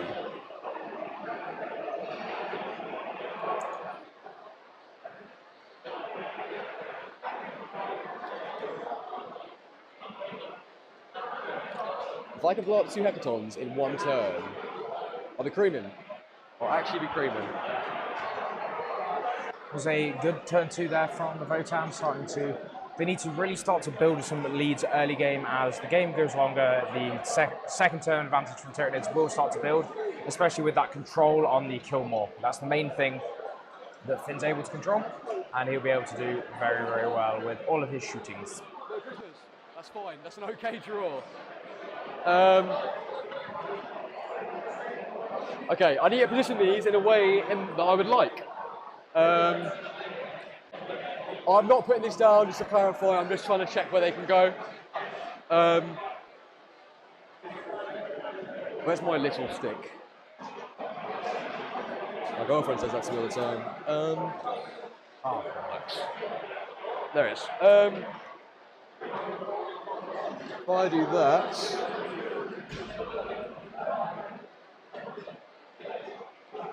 and then I do that, so see that.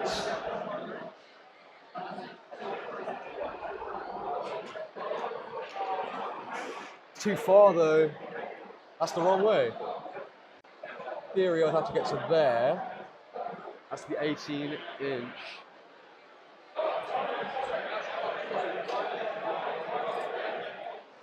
That's actually fine. I can just shift this entire thing over.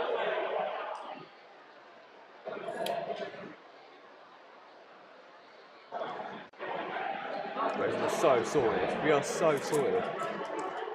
We are praying, we are hoping and praying, everyone, that I can do this properly and not cry. Okay, cool. They'll probably stay off for now, which makes it shooting phase. Rapid ingress, please.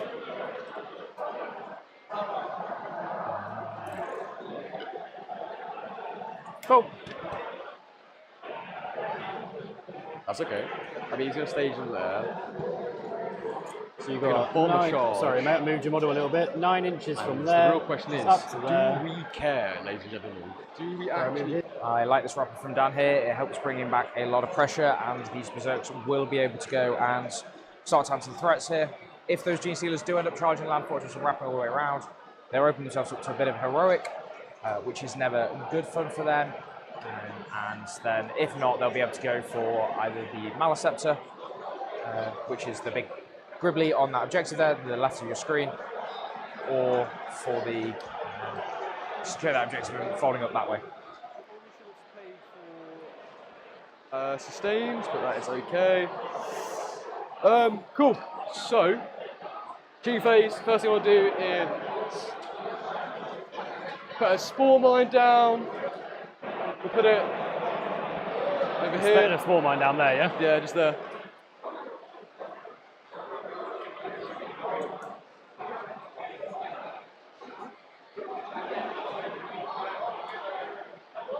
I could go further.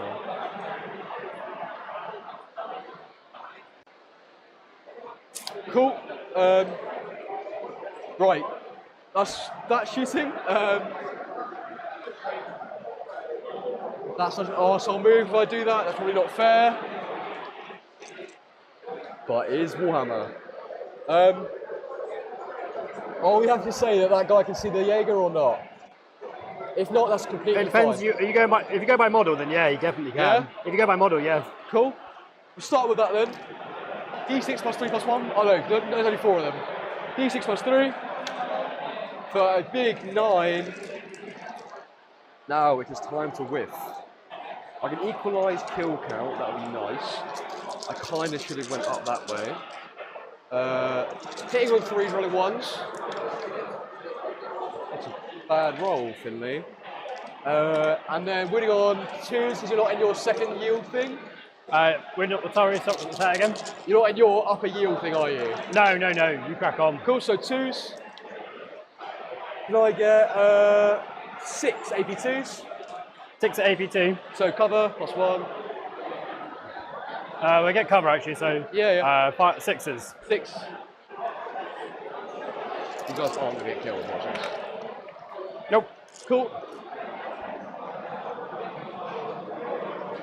Kind of wanted to use the Biowar to clink the... Yeah, that's fine. We're going to shoot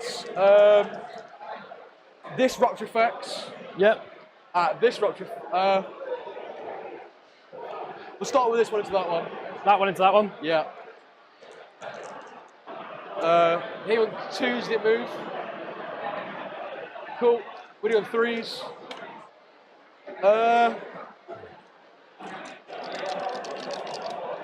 So, did we put in the C? So I haven't put the CP in for you. I've been doing mine, I'm afraid, bud. So you haven't done me, no? I don't so think- I go up 1. I've got you. You should be on. Oh, it's your turn, isn't it? You should be on 3 CP. Yeah, so cool. So I'm going to spend it and then... Yeah. Yeah. On a reroll. Cool, that is 2. AP4s and the Hexon. 5 ups because of cover. Yep.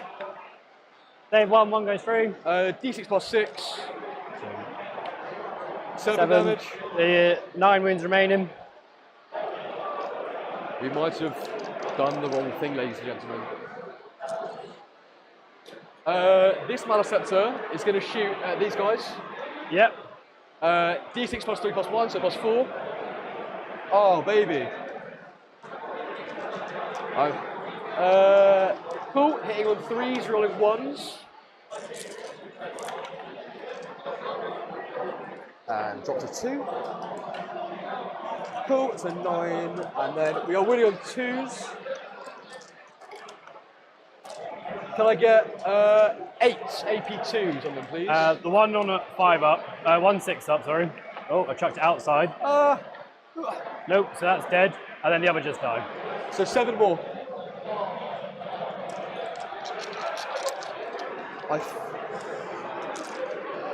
I don't think I can see. I'll be completely honest. I mean, we have to say that. No, I'm not. That's not fair. Yeah. Yeah. So we'll do it again. This is on 3s though. Rerolling 1s. 1. We're doing 3s. 1 more wounds. Goes through. Cool. That is 7 damage minimum. So I do 10. Kills it. Yep. Doesn't blow. I know, guys, we didn't kill it in one shot. However, I'm going to charge the Lictor, I think.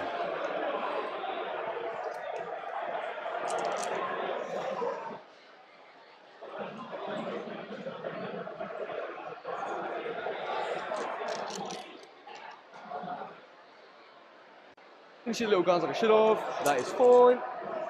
Oh, missing one.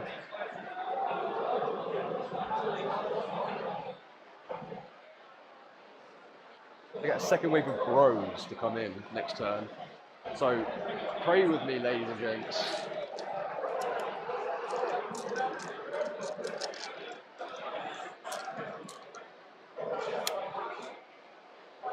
That's a long charge. I only have to hit that guy. I'll roll it. I don't care.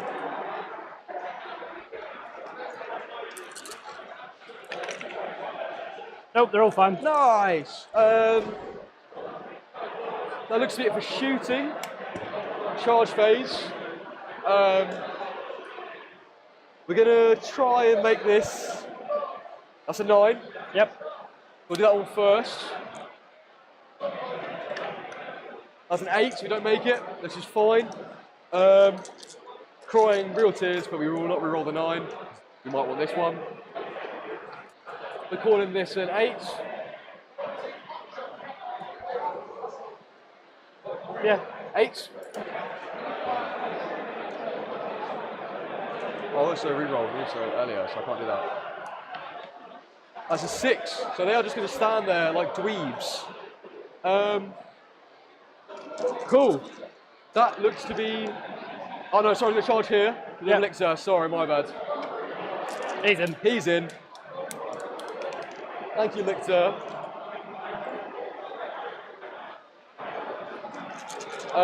Cool. So it's just fighting there.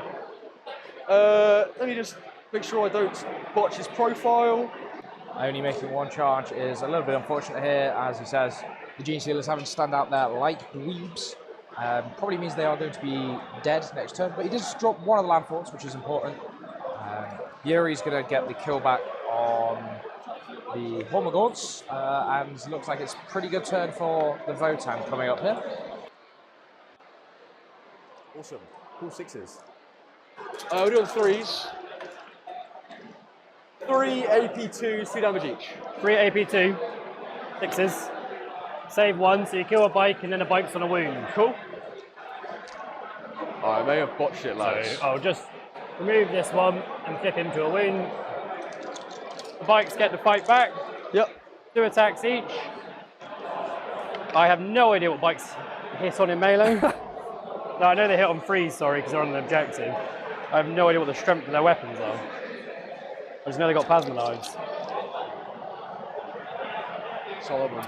Strength 4, so wounding you on your T5 or 6. He's T6. Doesn't really matter anyway, but 1 wound, AP2, 1 damage. Yes. 1 wound. 1 wound, AP2, 1 damage. AP2, 6 up. No. Cool, take a damage. Nice. Cool. Then Burry will fight over here. Yep. Oh, I thought it was charge. Oh well. He takes a wound. He's on 5. 10 attacks, hitting on 2s. I'll drop 1. It'll be on 2s regardless of your aura thing. Wound on 2s. Cool. Can you give me 8 saves? No, -2. I cannot. So you're on 2 kills, I'm on 3. Yeah, because you killed Jaeger's Hecaton. Double Jaeger And and then double Exxon. Jaeger's Hecaton. Cool. Cool. Secure No Man's Land. You have done. Yep. No prisoners. You've done for free. Elixir out. I've made a huge blunder, guys. Cool. And I scored no prisoners for Max. My turn. So put it on here quickly. Yes. So I score 8 primary. Then it holds anything inside of my turn. You hold 2. You hold more than me. Is that end of turn or is that start of turn? Oh, start of my turn, you hold more than me. Yeah, but sorry, I mean start of my turn. I scored no Oh, holds. no. I don't think I scored any You had holds. 6 OC on here. I only They had were battle 4. shots. Yeah, battle shot. He was fine, yeah. Oh, yeah, so I held that. No, you did. Please let me do storm. You did not hold more than me because I killed the Jaegers in the start of my turn. So you only got 4 for primary for holding. Yeah, that's what I mean, yeah. I didn't even hold any. That's what I'm saying to you. So I didn't fine. hold this one. Yeah. Didn't hold this one. And the. I killed all the gaunts off of it, so it was just the bike. So it was There you 6 go. OC. So just 8 primary. Cool. Right, my turn. Fucking. Oh my god, God's small and smaller. Control 1. I don't control more. I have to No. go and do stuff now. No.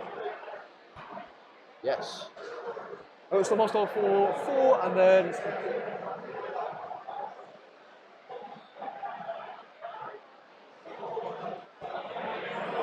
So I'm on 5, I get 6, 7. So I'm on 7 yield points now, which means I flip over to my next half. So I'm -1 to wound if your strength's higher than my toughness on an objective. Sounds good. Okay, let's start over here. We're going to get Stormbrow's unit. It's going to move 6, which is to there, which means I'd only need a 6-inch charge. But if I go here... That's okay, guys. So we're on turn 3. Both gain a CP. You're back to 5 CP on your count. Yep. Cool.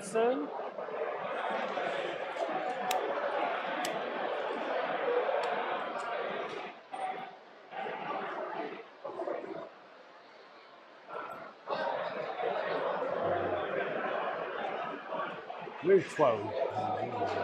Oh, the men are in there. But I'm holding shadows to all his blokes. I'm going to rotate him for 2 inches. Move sideways for 3, which gives me 7-inch movement, which I'm just going to drive up to. I've nudged him with the dice. I'm just going to drive in like that. Okay.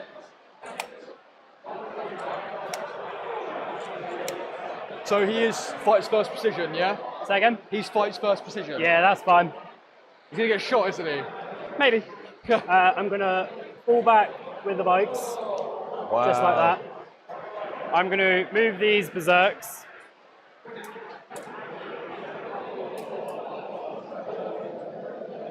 Six inches to there. Basically like that.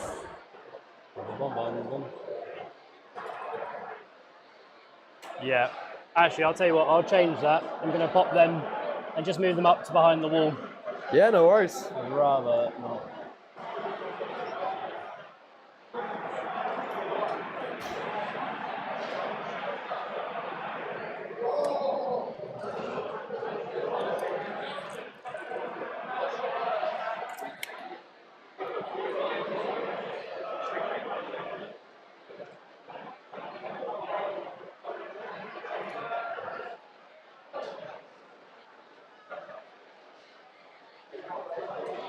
I'm gonna just...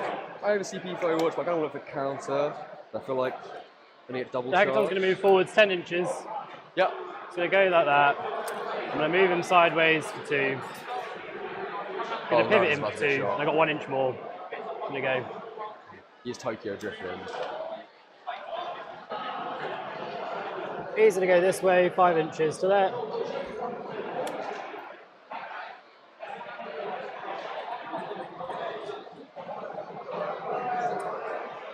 This unit's going to fall back like that. Actually, no. Yeah, I did miss the stingers. I'm reading the chat now. I'm crying. I missed the stingers into the bikes, but it's okay. I'll cry over the tears later. This unit. Yeah. I'm going to +2 to their movement to down to 5 yield points. Sounds. Is that for a CP as well? Yeah, CP as well. So go down to 5 yield points. A +2 to their movement, which means, and I get to advance and charge them. Nice. Advance, a 3. I'll accept that, I think, which means a 11-inch movement from here to get him to go to about. I kind of have to twist the shit out of that. Guys, I think I spot a gap.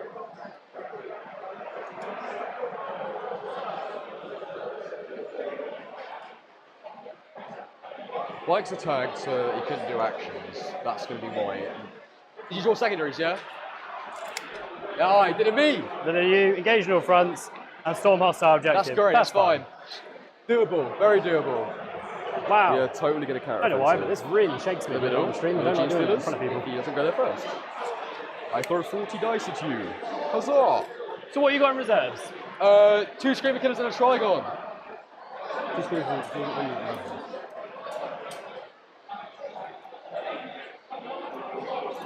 These Raveners are about to get blown up.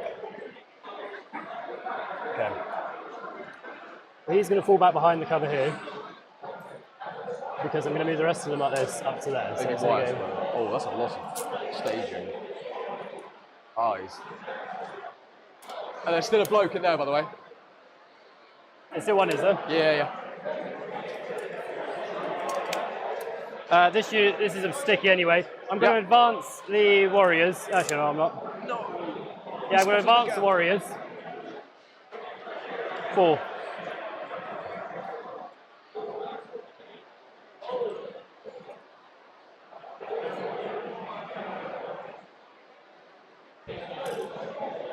I should have called shadows, but not all the men are out, guys. Not all the men are out.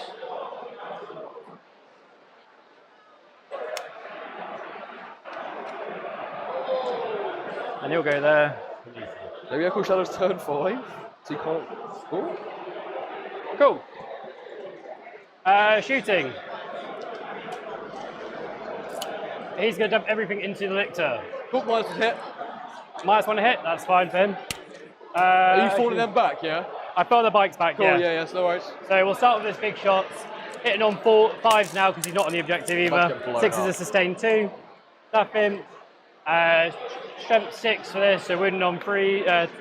Twin link, luckily. 1 AP 1. 5 up. Nope. 2 damage. Cool, he is down to 3 wounds. 6 shots hitting on. I can get it. 6 shots hitting on 5. 6 is a sustained 1. 1. Cool. Nope. Doesn't wound. Hecaton. So we're going to attempt this again. Magna rails. Yep. We'll put the. Yeah, I better do it this way. Magna rails are going to go into your big guy there. Yep. All the sustained bolters are going to go into that unit there. So big gun here, everything else here. Yeah. Cool, sounds good, mate. Big gun, hit on 4s. I love hecatons. It's okay, this is the casino gun lifestyle, my 6 friends. shots into them, hitting on 4s, rerolling 1s because they can't be modified. Cool, sustained 1. Nice. Winning on 3s. Oh, that'll do that's it. 5, AP 1. 5 on 5, so you have to get killed. There it is, mate, he is dead. That is 1 kill to you so far. Charges them. Stonebrow's going to charge into him. Get him. 4, 5, 6, 7. Need a 6-inch charge, that's fine. That looks a little bit over 6, but we'll let him off. So he'll go like that. He'll go there. He'll go there. Charge the middle. 7 inches. Oh, he's not charged. He'll If he slide, charges, he basically. loses his I'll screen. get him here. I'll go here. Interesting dilemma. This is a Like that, game like with that. no primary. Just in case, Brewery's going to charge him as well. Yep. Storm engagement, yeah. He's in. He's in. He's in, but still, I'd shut you down. There's more men in that car, I think. The axes are going to charge into the guys in the middle. Yep. They're in. 11. This way.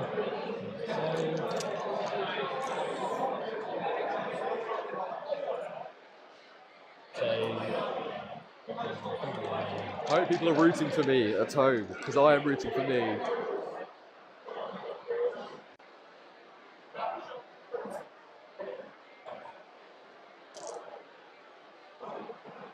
He'll go there. I don't think we want to pick up this guy. Maybe we can put the Saji and the thing in this next turn. Sounds good. Cool. Your minus 1 hit in every combat because of the Brood Lord gives you minus 1 hit, and the minus 7 gives you minus 1 hit. That's not horrific. Okay. How much CP you got? 3. I'm on 3. I'll start with the guys in the middle. Sounds good. I'll spend a CP. Yep. And 2 yield points for 4 rerolls to wound. Sounds good, mate. I'm going to need a lot of dice. Wish I'd fight on death. Ready for all these fight involves.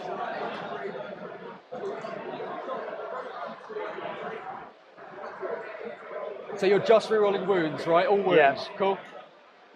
Oh no, he's counting dice out. I wanted to do that. I think I just hit him with a Malice Sector next turn. And a Scream Killer? 1, 2, 3, 4. Oh, that's a lot of dice. I'm not making that many 5 30 attacks. Nice! They were hitting on 3s. You make them go on to 4s. Yep. You should hit 15 minimum. Knowing that my dice rolls at the moment, probably not. I believe.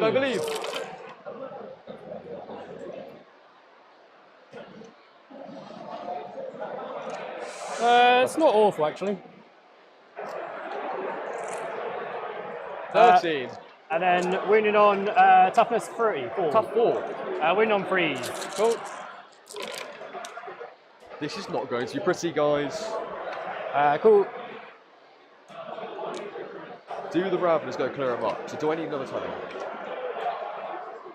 Can you give me 1, 2, 3, 4, 5, 6, 7, 8, 9, 10, 11, 12, 13, 15 saves. There it is, mate. Perfect. Perfectly average.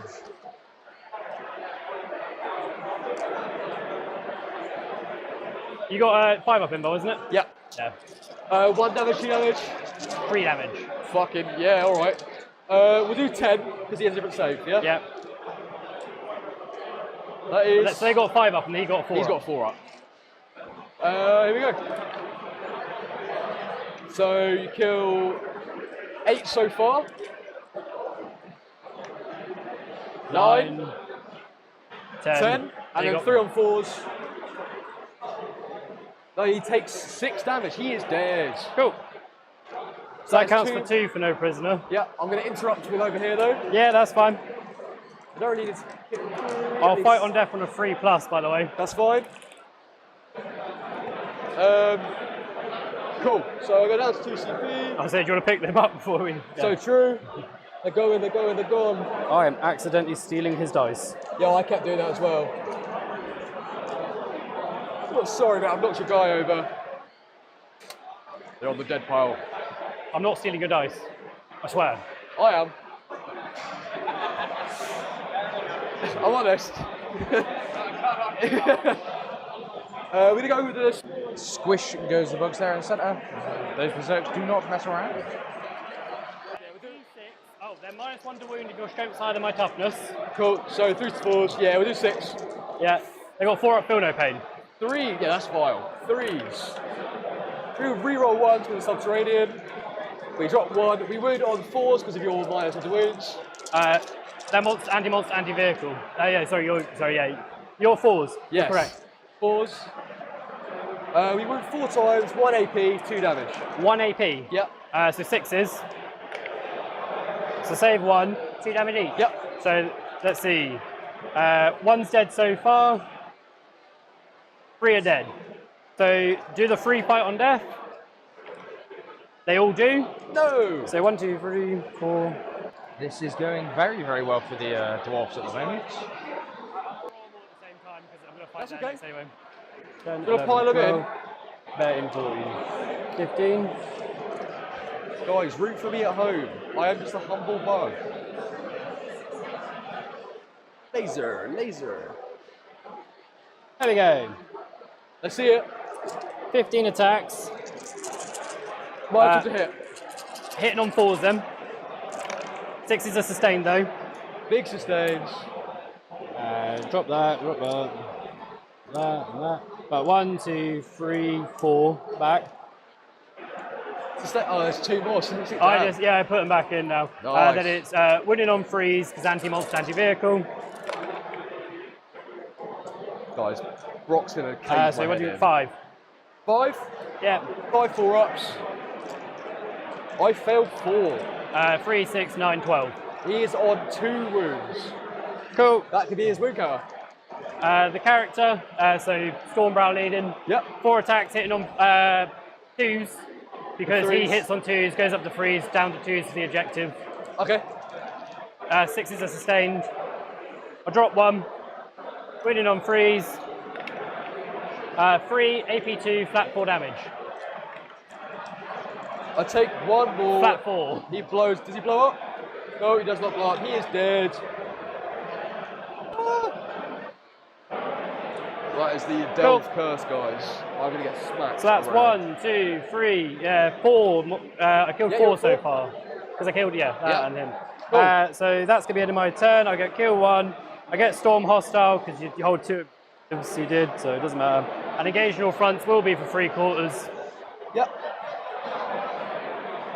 That is annoying. There is many men wish death upon me. So, you score. You didn't hold any primary. I got 1 for primary because you get his whole 1 whole more. Do you count for home? Yeah, you count your home on. I need 4 for every other turn. I'm checking you do. Yeah, it's just control.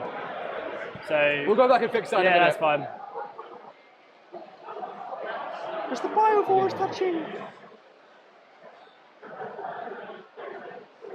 So here's the thing, I think I need to send the Ravens in. Clear up, and then the Maliceptor becomes... Oh, there's only 2 free games. I don't want to lose them. Yeah. This is looking like a bit of a back foot for the Tyranids here. I think he wasn't expecting to lose the Maliceptor there, but it was a very good rapid ingress from Dan, and unfortunate that the G-Sealers did all die, and that's very unfortunate. But he's still got plenty of things to play with, plenty of units left to use, so see how Finn is able to fight himself out of this corner here. Have you done the primary from before? So I wasn't scoring my primary for... I've got it all here. Currently the score is, you're only behind by 3 points before getting your primary at the moment. Cool, so I get 4 primary now. Yeah, so you have 4 primary for holding your home, and you just need to kill 1, kill more. So you need to get more than 4. That's the wrong pile. Doable. I'm going to look at this card because I don't know if I'll put my... Hang on. That's what my last turn draw was. Cool, no worries. Tempting target, pick a target, my friends. This one. Yep, sounds good. And establish locus. Cool.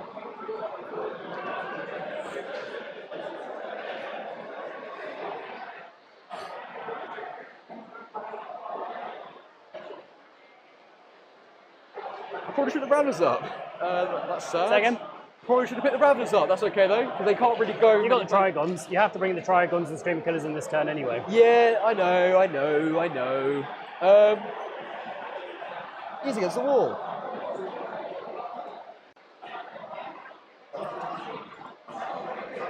I mean, I could bring him in 6. We can't charge, we can still do an action. That'll be established locus. That's an extra ½ an inch as well. So that could go there. We can go send those bad boys in. Send the Marines. The issue is, I don't think I can clear enough off of objectives. He will hold more. Unless I battle shock him start of his turn with shadows, guys. I haven't moved anything yet. So can these guys take a battle contest at -1? Because you're within 6 of this guy and he's got synapse. Battle shock. At -1. Fail it. Yippee! It goes off.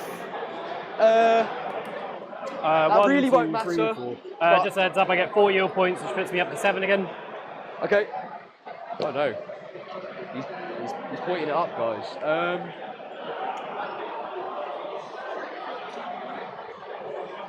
Okay, so there is.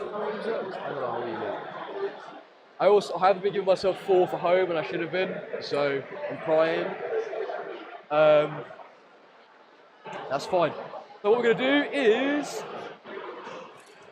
I want to OC bomb this guy, but I don't want to lose the... in case he smokes.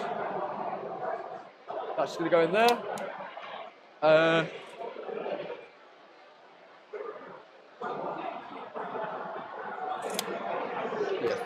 Well, he was there. That'll do. Please don't roll a 1-inch charge, Finley. Ooh, we want this guy in though, otherwise I will not be able to play with him. Sounds.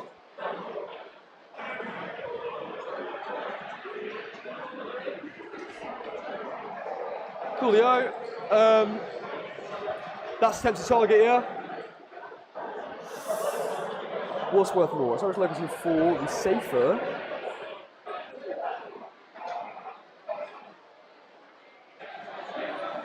Can't bin it, we'll bin it at the end of my turn. We'll do establish locus. Yeah, that'll be easier.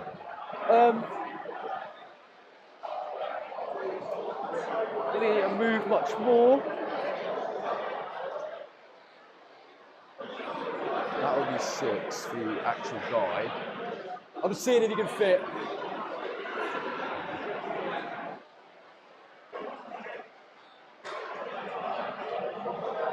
You can fit.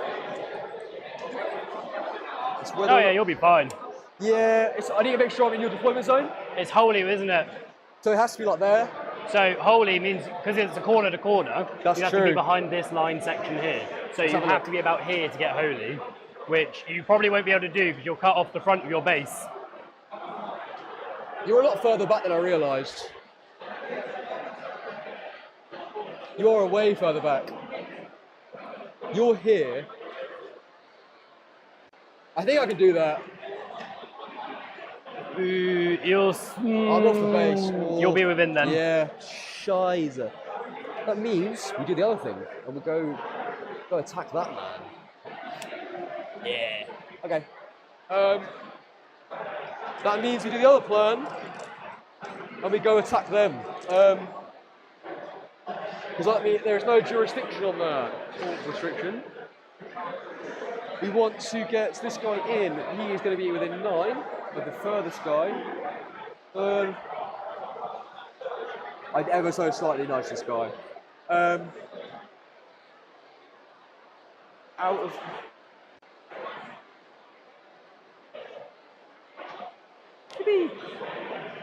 And then the 2 Screamer Killers, who are going to do nothing, guys. They're going to do nothing.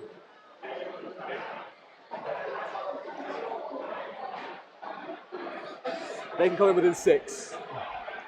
Oh, that seems a bit overkill. Yeah, They're just shirtless men.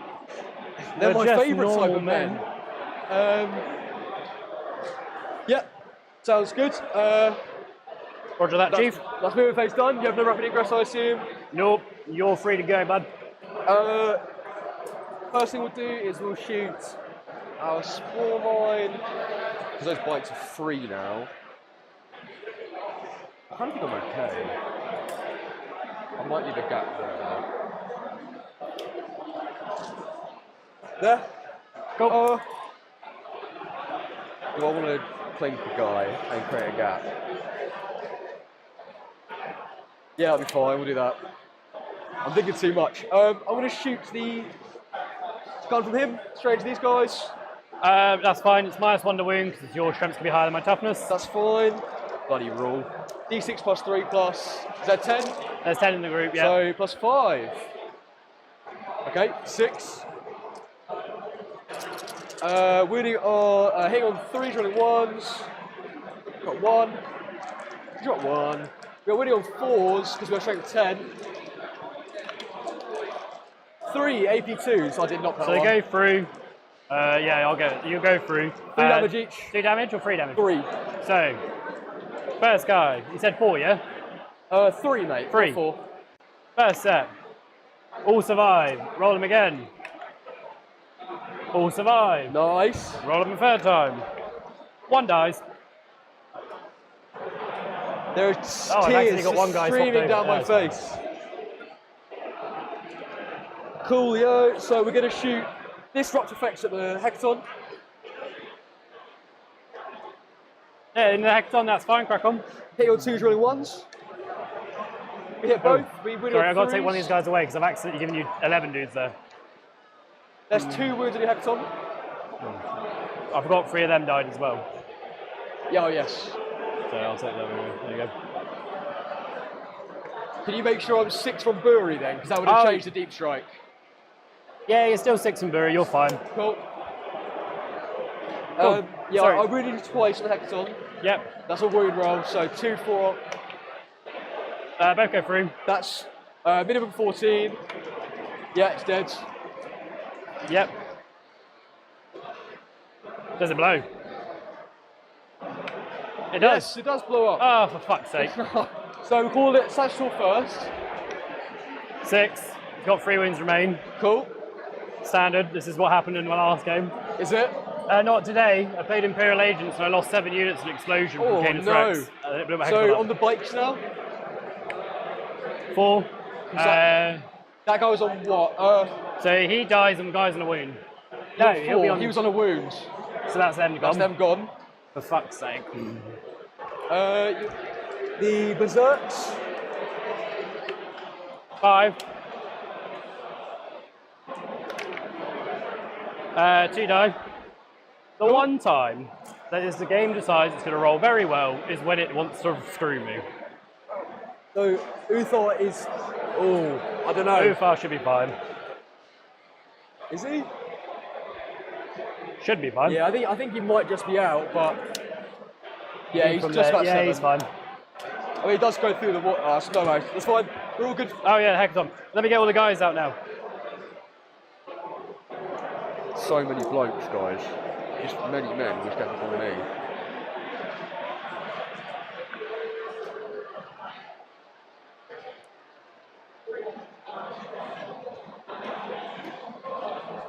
So he's shot. He's shot. He's shot. It's just him. Yep.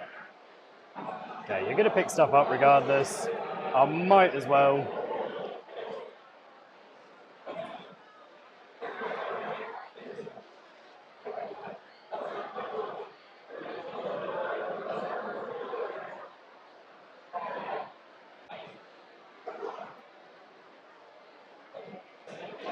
Let me just. You got your motion tape on you? Yeah, of course, mate, go for it. Just because I want to make sure. He is only within 3 of the front there. That blows up. Okay. We're going to call shadows next turn, guys. Big rolls for shadows. Oh, he's motion tape back, by the way. Thank you.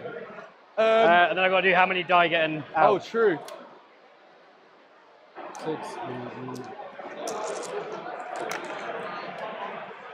Do they die though? Still no pain. Yep. 1 dies. Cool.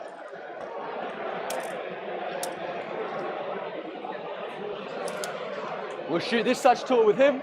Yep. And his little shot's going to go into him. Yep. So, big gun on 2s. I'm going to spend a CP for the little shots. Wait, what's the strength of this gun? 6. Oh, I've got enough CP. Yeah, I'm going to spend a CP on the little guys to make it -1 to wound on them. Okay. So, just, yeah. Both hit on your Sagittal. Win it on 2s. Oh, you'll blow it up in immediate. 1. It goes through anyway, yeah, it's dead. Does it blow? Oh, cool. Now we're going to get the guys out. So many men, guys. I don't think I have the resources for this. I have to stall. I have to stall a lot. Oh, there's only blokes in there.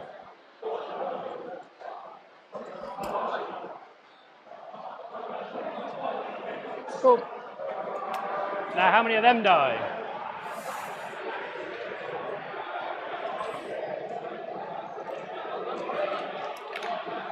One. Does he die though? No, he doesn't. Nice. Coolio. So, little shots.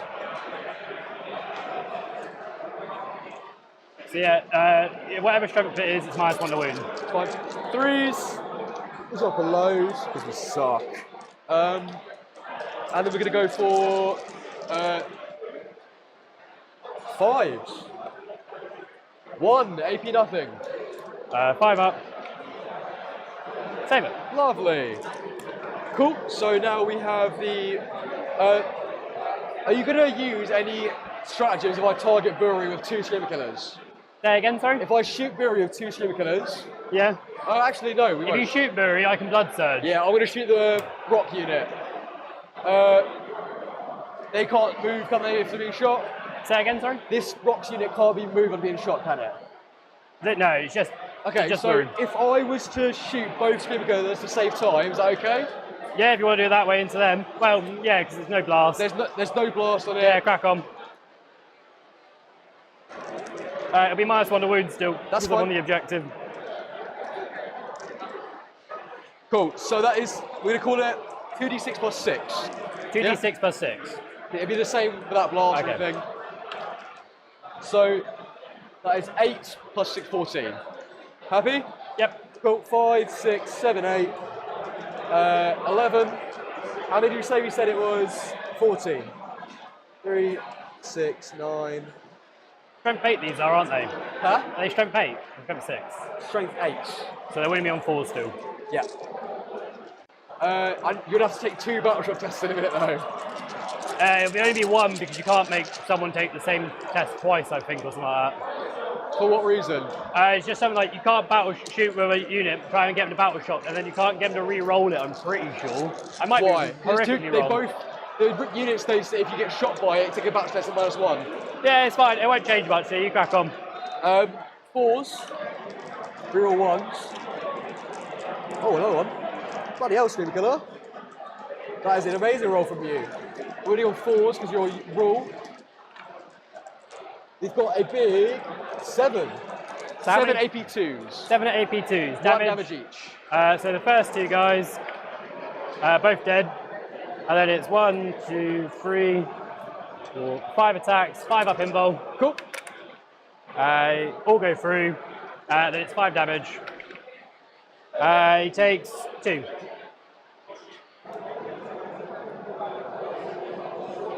Cool. So I'm going to shoot Brock with the Trigon's like mouth spit thing. Cool. This has sustain 2. That's fine.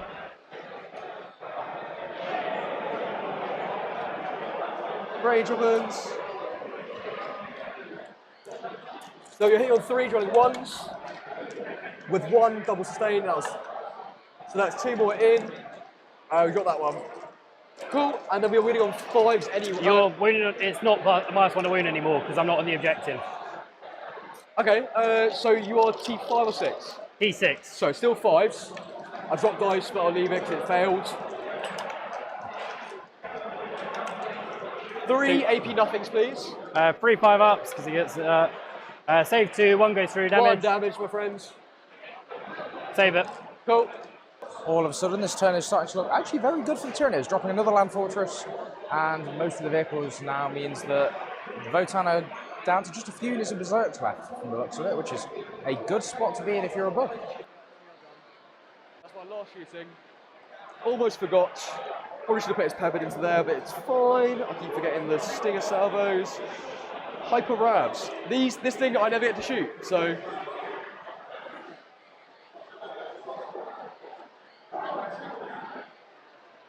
So it is D6 plus 3 for 6.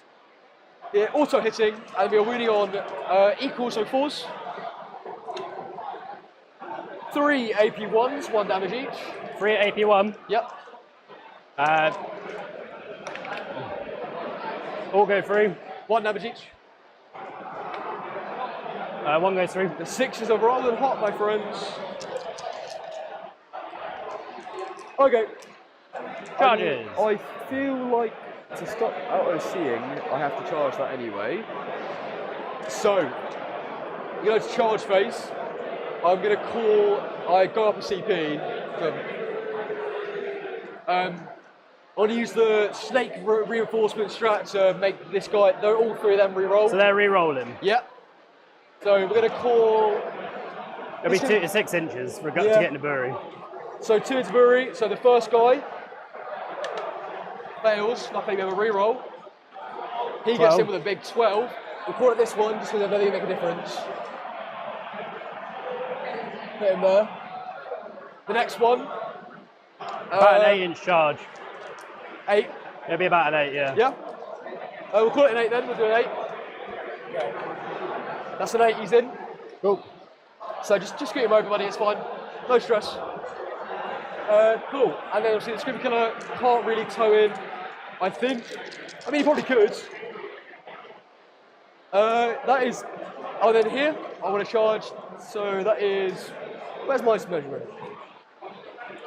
Oh, I've got to just smash this guy, it's very nice. So are we going to call that a 4? Happy? Yeah, that's 4. Yep. Then make it on a 7. So I still have a CP roll.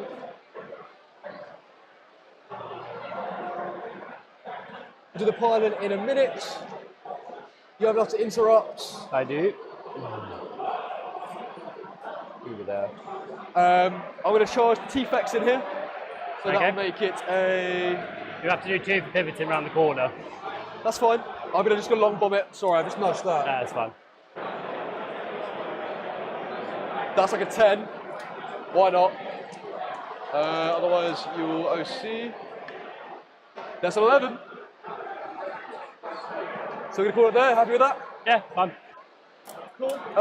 So, where do I want to fight first? Brock is no longer... I think I fight first here. You fight there, that's fine. Buri has fights first, doesn't he? No, he doesn't fight first. Oh, really? I'll either do it here or there. So, I'm just going to pile them in.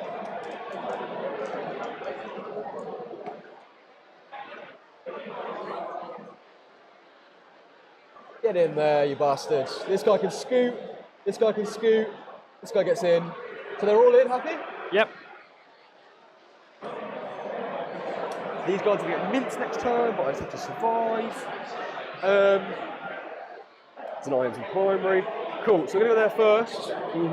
Because you're not a vehicle, I can do a lot of it by its, like, see all together.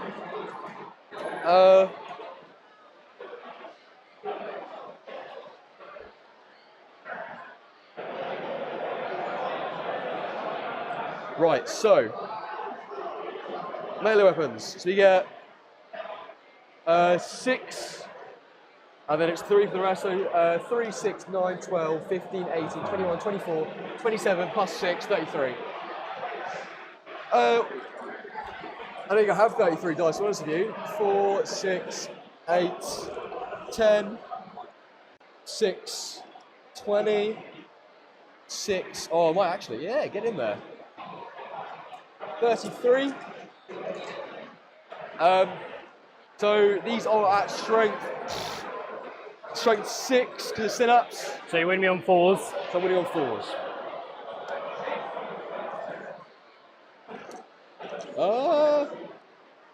Give me the dice. 3's to hit, 3 all in ones, 6 are sustained. That, so, oh, there's another 1 there. I'm going to roll it just over here. It's on a 6, which is lucky. Remove this one, this one, this one, this one. Okay, now we need to count the 6s. So that was. Oh yeah, 6s are sustained. 6s are sustained, my friends. So 5 back in. We drop 1.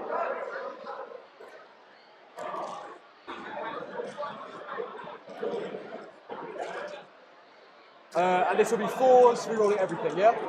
These are twin links. Say again, bud? This is 4s with twin links. Yeah, 4s twin link. Thank God it's twin linked. Unfortunately, it's twin link. That's a terrible roll. Let me pick up these boys. Give me more 4s. Still pretty bad.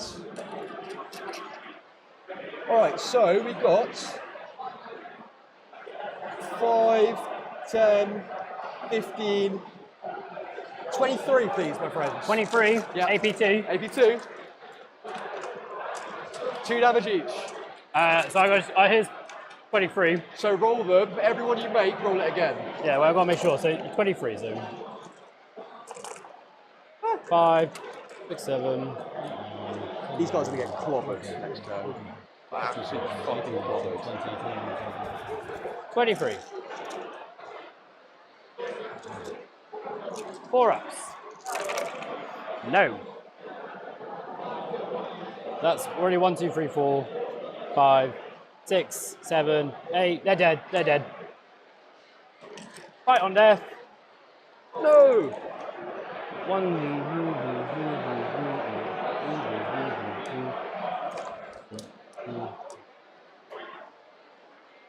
Looking for 3 I ups. assume that clock's not accurate in terms of... Not accurate at all. So long as you finish within the total town, you guys are happy with that? Thank you. So 5 fight on death. 6, 7, 8, 9, 15 attacks. Yep. Hitting on freeze.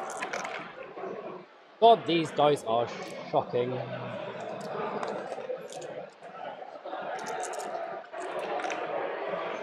Toughness. 5.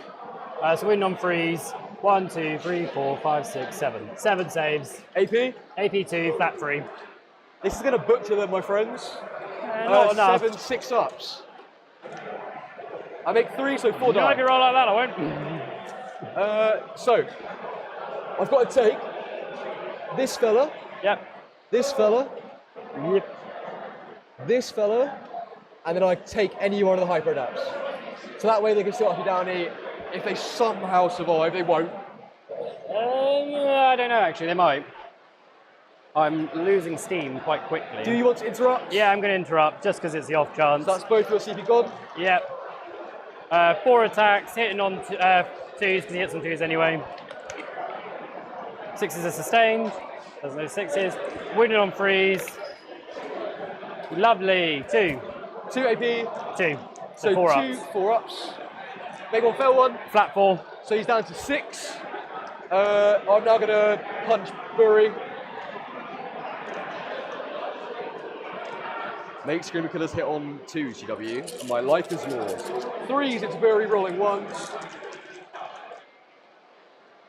Got 1. So yours toughness on Bury. T6. Nice. -1 to wounding for strength higher than So my toughness. 4s. We're going to make 6 AP2s on Bury, please. 6 at AP2. Yep.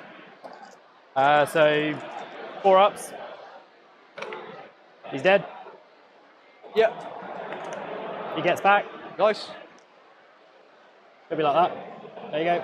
And then I'll fight Brock. 3s rolling 1s. That's a. I lied. That's a fine roll. And then we are on. He's not on the objective, so he doesn't get the thing. Sorry, say again. Is that not still? He's not. Oh, he's -1. not on the objective. No. So he's T6 still. So 3s. Terrible roll. 3 AP2s, 3 damage each. All go through. Damage 3 each. Yep. It's down to 2 wounds. He's down to 1 wound. Sorry. He's dead, and he doesn't fight on dead because he's already fought anyway. Cool. So I killed this turn.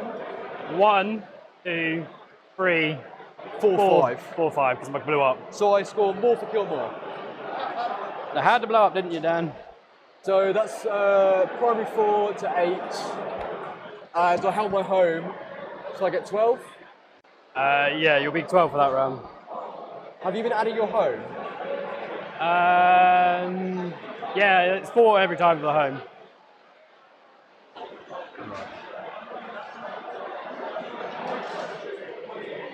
Oh, Cool. not for the first round. I lied. Yeah.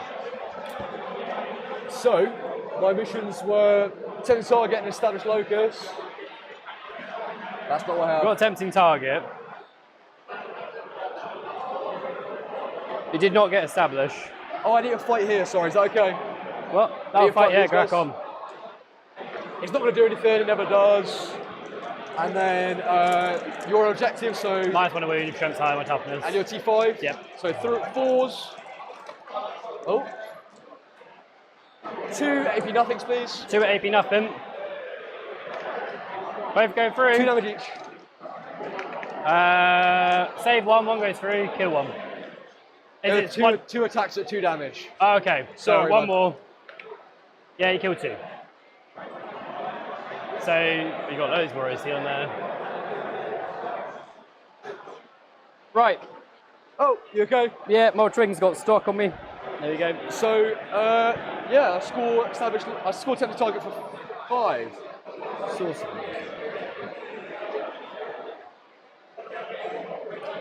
How much steam have I got?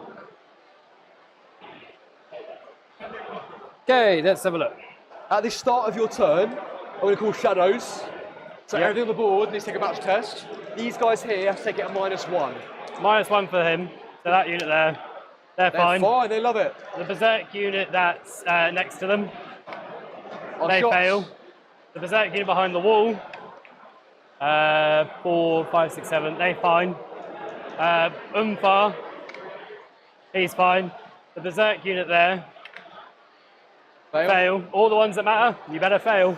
And Bury, fine, because it's an 8. Guys, shadows work. Oh, the Warriors are my home objective. Bloody hell, I'll just chuck that. They're fine. Okay. So, how much OC you got over there? 9. I've got 6. Cool. How do I want to play this? It's hold 1, hold 1.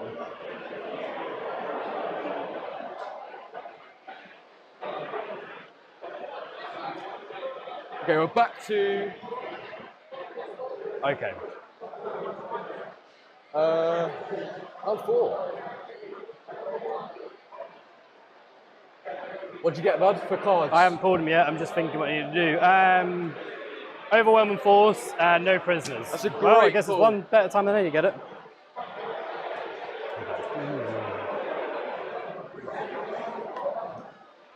I think I just So punched let's the go whole for table. it. You've got a 12, toughness 12, 2 up, say 16 wound model that can blank 1 damage. Yes. Cool.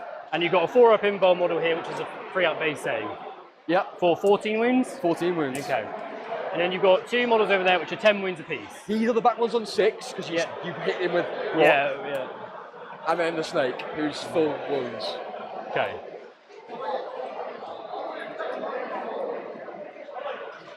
Cool. He's going to gun for me. So, I'll give you pink dice to denote that they are battle shots, yeah? Say again, sorry? Pink dice to show their battle shots? So both the 10 man's a battle shot, and that's it. Stupidly, the 2 units that matter. Oh, I don't have a lot of tools left. I say that, but I have 2 supercars and Trigon. Are the chat being nice to me? Are they? Are they actually? No.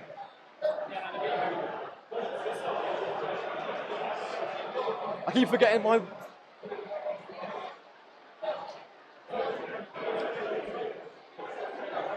I'm going this way. Oh, they're coming.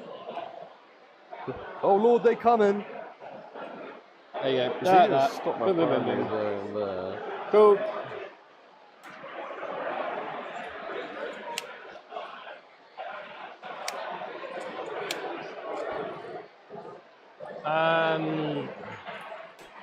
Tell you what, Decisions. I'm going to move Bury back 5 inches to here. Yeah.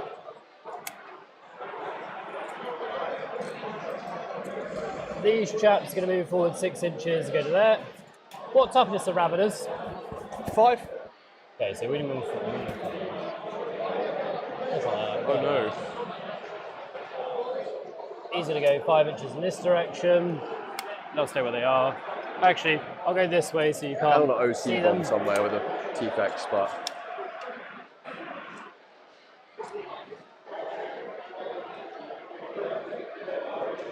I'll just make sure I get one. So the 3 dudes here, you can come like that. Cool. I can't believe I'm going to say shooting with berserk. So shooting with berserks. Nice! Get him! That unit over there is going to dump everything into the lictors. They're not lictors, they're where they are. So it's 2d6 plus 1, 2, 3, 4, 5, 6, 7. So it's 2d6 plus 2. 4, 5, 6, 7, 8. Oh, roll my own dice.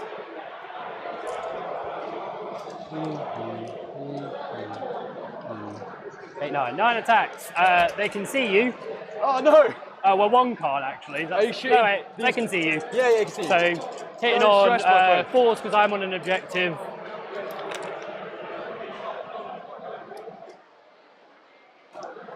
Winning on 4s. 4, sorry, -1. 4 minus 1? Yeah, Cool. you will get cover. Okay, so just stand there regular save. So Yeah. 4 ups. I pass 1. That's 3 wizards kills a Ravner. Cool. This guy. These guys are going to dump everything into the Raveners. Destroy him, mate. Got 5 left, They've so been horrible to 2d6 you. plus 1 each. Yep. Ariel. 10, 11, 12. 12 attacks, hitting on. What am I hitting on? 4s. Yeah. Oh, now the dice want to play. Yeah. Winning on 4s. Yep. That's way too soon. 2. 2. AP1. 2 5 ups. Make 1, fail 1. 1 damage. Yep. Sounds. I haven't had my baby girl dice. Okay, carry on. Cool. That unit there is just going to.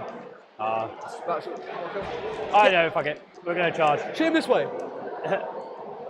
I'm going to charge. He can shoot as well. Yes, I'm in. Shoot him there. Can he, is he in range? What's the range, mate? 24. No, it's 24, 18. 18. Yeah. Cool. Get him. So that's 6, shots. so Oh, 7. he's loving it. He's loving it. Hitting on 5s because I'm not on the objective. I think I just. Nope. Oh, I can't because it's counter offensive. You can't fire Overwatch now. Ooh. Who? These guys? Yeah. Yeah, I've got a flamer. Fair enough. He's going to charge into that unit's going to charge into them on a 5. Still does it.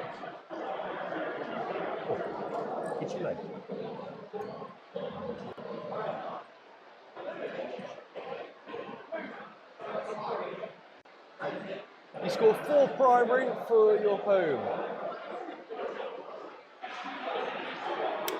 Cool. Umfar's going to charge. Yep. He's behind the wall. On a 6. He's going to basically just go to them. He's in. He'll have to go there. Oh. And then those guys. I'm going to multi-charge. Okay. Well, there's a 5 so far. 6, 7. That should be it, bud.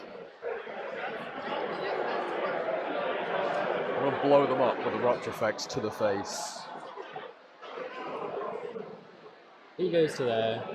He'll go to there. He'll go to there. He goes through here and gets into this section here. Hold more. This is okay, my friends. He did not score that primary this turn. I'm horrible. Like that. Which means I'll get him to go to there. He'll go there. I tried doing my lecture Cool. which is sad. I'm still not biting the apples. Yeah, and Umfar will stay where he is.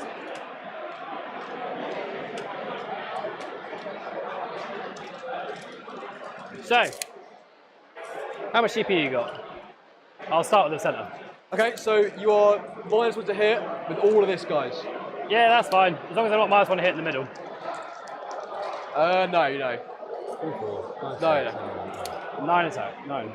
Oh, sorry. You are actually -1 to hit because Battle shocked and him. battle shot near him.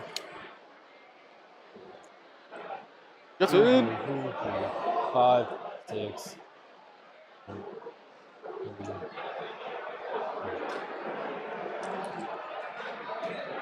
All good? We all good for time? Oh, I haven't seen the time. Yeah, we're fine. We're around 4. So. Hitting on 4s. Yep. Wow, it really such a damage to me. I hate it. Triangle's getting picked up, boys. He's coming in. Then winning on 4s. Yep. I get no rerolls.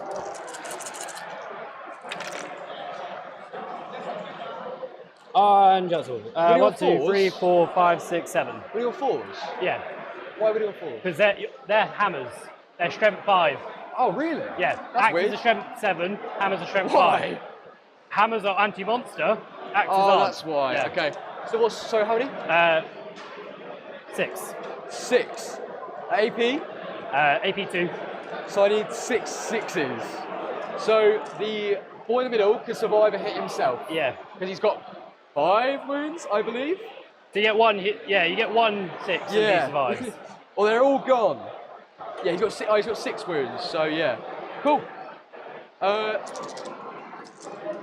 This isn't happening.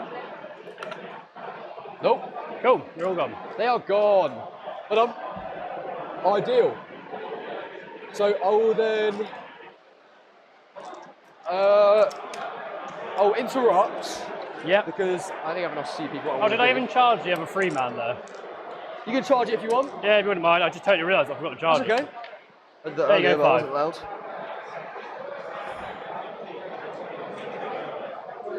There. Cool. So I'm going to use the Maleceptor. 6 attacks, 3s, 3 or 1s. Drop to 2, and there's 4s because of your thing. Yep. We got a big 2. 2 at AP1. 2 down the jeeps, please. 2 at AP1. Into. Yep. 1 goes through damage.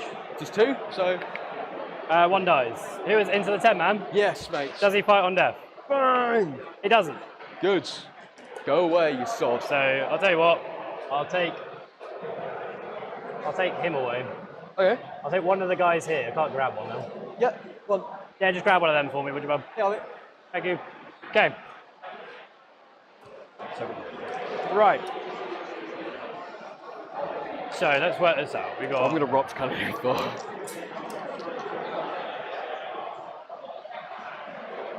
Okay, so I've got a pile in now. Need my measuring tape and boreals. He'll go in here.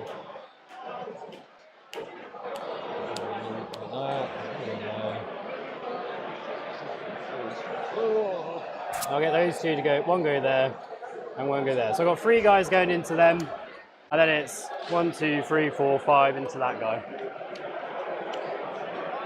Guys, you saw my sportsmanship. You saw me let me charge the extra guys. Cool. So.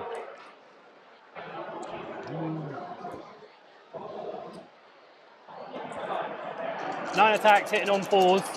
Yep. Is that with -1? Yeah. So it's 3s down to up to 4s because of the Maliceptor. So, sounds good. It's 3. Winning on 3s. 2 at the Maliceptor. AP2, 4 ups. Make one, fail one. Flat 3 damage. Cool, that's 11. So he's on 11 left. And then it's 1, 2, 3. 7, 8, 9. 10, 11, 12. 13, 14. 15 attacks. Hitting on 4s. Into the trial effects. Yep. That's better, isn't it? No. Oh, no. Not at all. Oh, no. So 4. I might as well blank one before I do the save. Yeah. Because it's not going to make a difference. So on 2 still. You got 3 then, yeah. 4 ups. I make 1, fail 2. So 10. Is it 10 wins? 6 damage. Yeah. Yep. Sounds good, mate. You've left some of your fancy dice here if you like them. Oh yeah, I'll take those.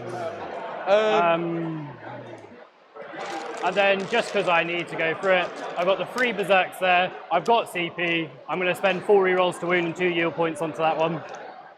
Sounds good. 4, 5, 6. That's why I battle shot them, guys.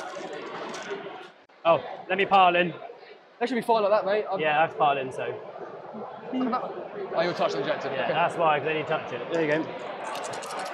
So hitting on 3s, because they're outside of 6 of your Maliceptor, I presume. Oh, the outside of 6? I have to give a check. Oh, I got your measure tape. Thank you. I might not be. No, you're not. This guy isn't. Okay. Happy with that? That's the edge of his base is here. And the start of your base is there. Okay, just in. Just in. Yeah. Hitting on 4s then. Of course. I hate being a Votad army sometimes. Winning on 5s and 6s. There's Rolling. 1. 1, 4 up. 4 up. He's I don't even know what it is. almost. So I've got pass it. That's fine. Cool. Cool. So, you got CP for kill. I killed 1. Well, actually, technically that counts as 2. Yeah, you kill 2. Sorry, kill 2. Cool. So that makes it my turn. I get to fight back with this bloke here. He's going to stamp on the 3 warriors. Look at that roll. Woo! Oh, that makes it slightly better, I guess. I reroll once. We're fine. Oh, I hate you now. And then we're going to be wounding on 3s to 4s. Can I get 4 AP nothings on your boys, please? Into which ones? So you're on the warriors. 4 AP nothing. 1 goes through. Cool, that's 2 damage. 2 damage. Kills him. Cool.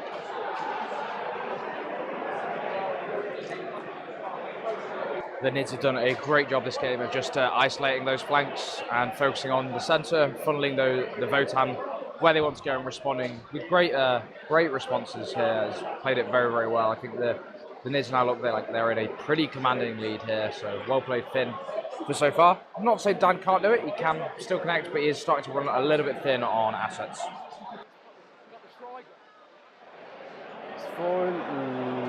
So it's 2 units for no prisoners. The Trigon is gone, guys. He's out of there. I don't want to go for these guys. But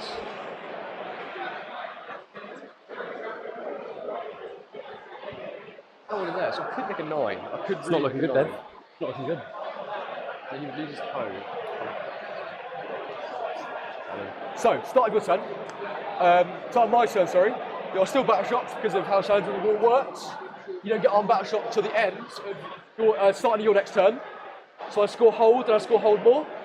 Yeah, so 5 for that, because your character and that, and then 2 is 4 for that. What else did you, sorry mate, you don't get 5 though, you get 4. Overwhelming, because they were 2, it was a 7 there when we started. Is it not 2 each overwhelming? Or is that no prisoners? No, that's for no prisoners. Sorry, no prisoners is yeah, for 4, and overwhelming's a 5, Sounds because they count as 2 units. Yeah, I agree. So, 4 for holding, 4 for holding more. We go to draw. Do you hold more? How much AC you got over there? Your battle shots. Oh, shizzle, yeah, of course. Cool, so we draw. Stem battle lines, which we're already doing. Well, we'll see actually at the end of the turn. And secure no man's lands, which we can definitely do. You've already done it? Yeah, but it's end of turn. Oh yeah, you'll probably still already do it. So. Alrighty, I think we have to go sacrifice. We sacrifice the Trigon, lads. I think we might have to sacrifice Trigon because he's not done anything, and he could do a little bit of work, you know? He could do a little bit of work. Okay. I could go OC bomb that. I kind of want to just. Realistically, he can hit everyone from where he's standing, so. Yeah, we're fine. Coolio. So. We're going to shoot the mouse sector first. Yep. And he's going to shoot everything. He's in combat. Yeah, that's fine, so he's minus one. Minus 1 to hit. Yep. D6 plus 3 plus 1. B1, yeah, because it's less than 10 now. Yep. So 7 dice on 4s. There's 9 because 1 got outdied. 4s. We got 2, which isn't too bad. And they're already on 4s again because of your silly rule. 1. AP 2, please. Goes through, damage 3 damage. Dies. Cool. So we're going to shoot the big death cannon into him. Yep. And then we'll shoot the little shots into him. Big cannon. 2s, rolling 1s. Did it move? Reroll 1s. Winning on 2s to 3s is your rule. Oh no, it's just 2s. Just 2s? Okay, so 1 save, please. AP 4. He lives. I rolled my own dice. I didn't move stupidly, but that's fine. Oh, I didn't even put this guy down. Oh well. That's bad. Should have done that. I'll wrap it interesting next turn. He moves there and he loses, so that's great.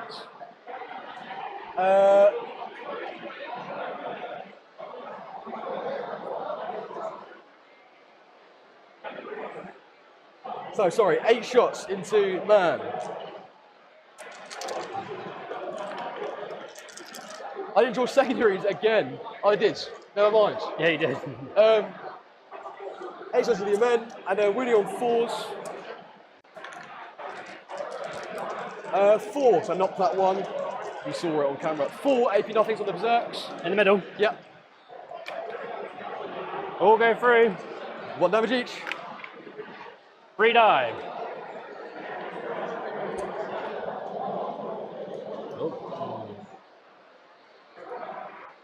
Cool.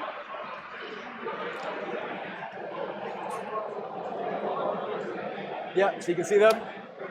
D6 plus 3 plus 1 for blasts. That's awesome. 5 on 4s. Hit 4 times. You're winning on 4s as your rule. 2 at -2. Go, 1 damage each. Will I get cover? From no. that. Yep. So 2 Yep. damage each. Save them both. Nice. 1 dies.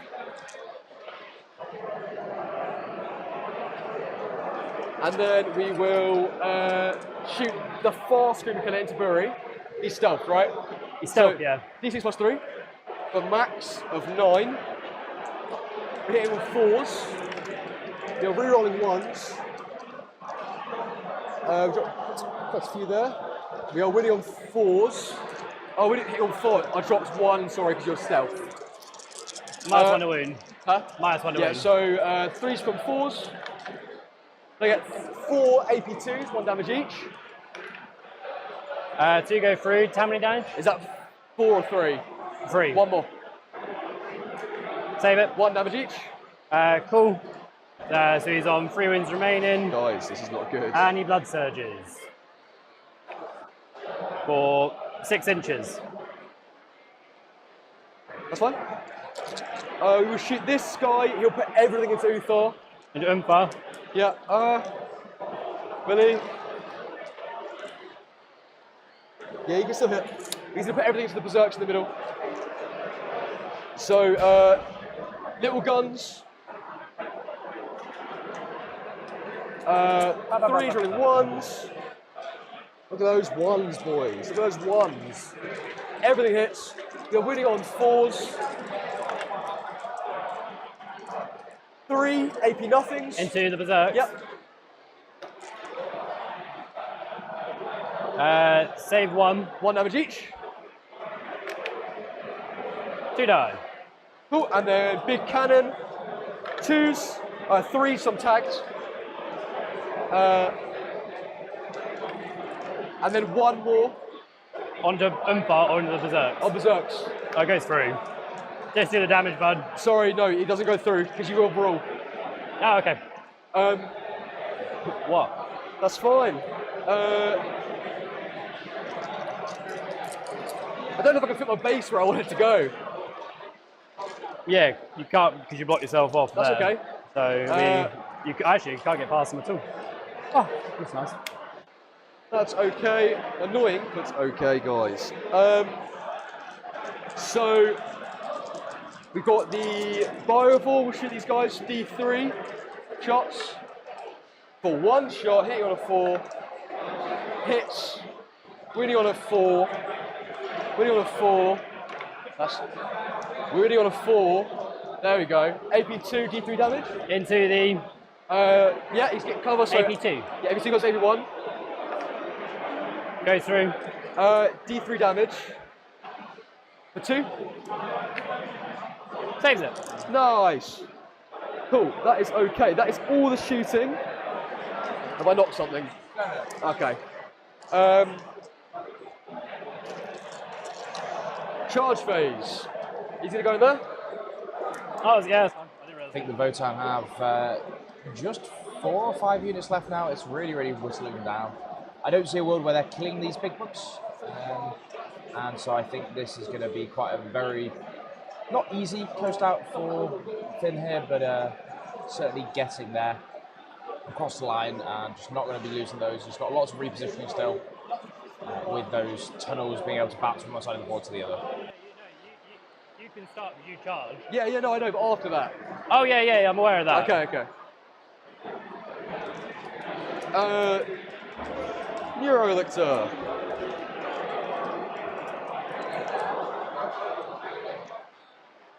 Why can I never remember? So, we are 6 attacks hitting on 2s.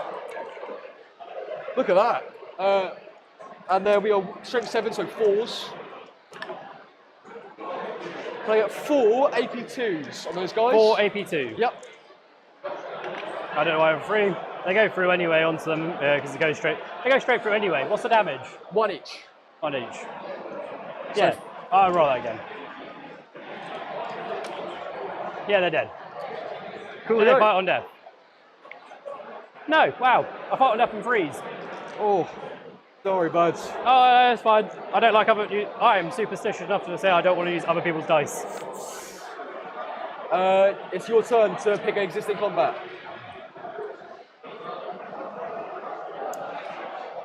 I'm gonna let Bruce. I'll start with Bury. Yep. Let me get through. 5 attacks hitting on 2s. Yep. Winning on 3s. Oh yeah, 'cause you're huge strength, aren't you? Yeah, you shrunk 12. 4 AP3. 4 5 ups. Make 1. Flat 3 each. So he's on 1 wound. Give him that little dice. Oh, cool. So I'll fight over there. I'm going to use the Mana Scepter into the boys again. Mana Scepter, do things. So 3s, rolling 1s. Drop 1. Drop 2. 4s, because you'll rule. 1, AP2, AP1, sorry. 1 AP1 over Yeah, there. 2 damage though. Save it. He loves it. Cool. And then I'll type with the Berserks. I'll tap with the Battle Shock one. So how many guys are there? So 6 attacks going into the Mana Scepter, and then everything else going into the Tran effects. I've chucked that off the table. Hitting on Still minus on the hit, 4s. yeah? Yeah, still that. So hitting on 4s. Wounding on 3s. 1. 4 up. Does takes it. 3, Then, yeah, 3 damage. And So then he is down to 8.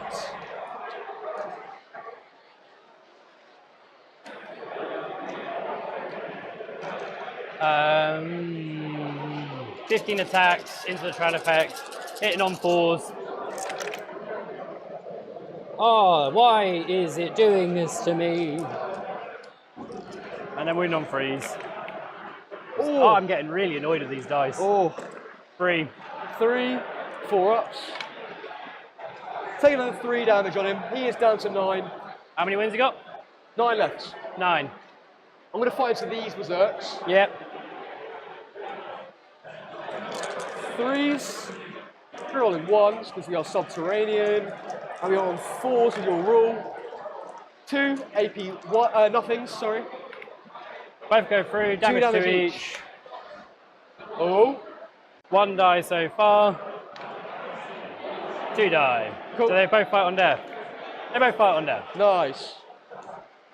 Worth a shot, guys. Worth a shot. 6, 7, 8, 9. 9 attacks, hitting on 4s. Winning on 5s and 6s. 1. AP2. 2 still, 3 damage. Oh, take it. How many flat damage? 3. You're on 6 left. Oh, Cool. yeah, that's fine. Cool, and then I fight Bury. Yep.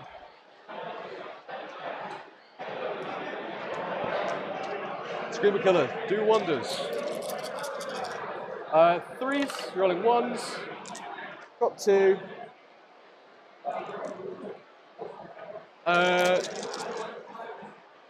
T6, so 4s. 3 AP2s on Bury. 3 at AP2. Yep. 4 up. Why am I so good? 3 Is at it- AP2. Is involved. Yep. 2 go through. 6 damage. Is that all his attacks, yeah? Yep. I'll save it, re-roll it. Save it. Bury's alive on... No, he's not. How many wins did he lose? He lost 1. Did he lose 1 or 2 earlier? I'm not sure how much he lost, mate. I didn't mark it down. Well, I can't remember. My fault. He's dead. You sure? Yeah, I'll just take the CP back for the re-roll. Are you sure? Yeah, it's my fault. I didn't put a marker down on I'm it. happy to have him on 1 wound if you want to do that. No, I didn't put a marker down for it. It's All my right, mate. fault. I should That put does that down. put us on draw for kills. So I forgot to put this bastard down. He's got to come in next time. That's fine. Cool. So, we're equal on kills. You didn't hold, so I get kill. And then I score secure as lads and extend battle lines. So the end of the battle round, yeah, so...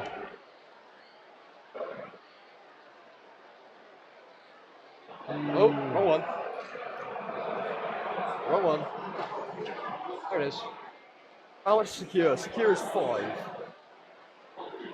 And extend is 4.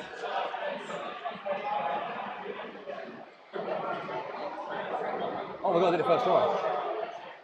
Coolio. Cool. Round 5. So battle shot goes away. Yep. So you now control. You don't control more. I control 1 though, that's fine. Round's fine. Control 2. Right, pull my next 2 cards. Yeah. Behind enemy lines, can't do. Area denial, I probably can do. Yeah, go stabbing. I'm going to get rid of. I'm going to spend a CP to get rid of behind enemy lines to get cleanse. Okay, so you got cleanse and aerodynamic. Yeah. Sounds good, bud. Cleanse and aerodynamic. Probably the best 2 cards I could get. Still not going to be enough unless I get You killed scored more 4 and he doesn't primary. get the second ones. Very unlikely. I'm gonna pick up a screamer killer at the end of the turn. Chat. What's up, chatters? Roger. Go.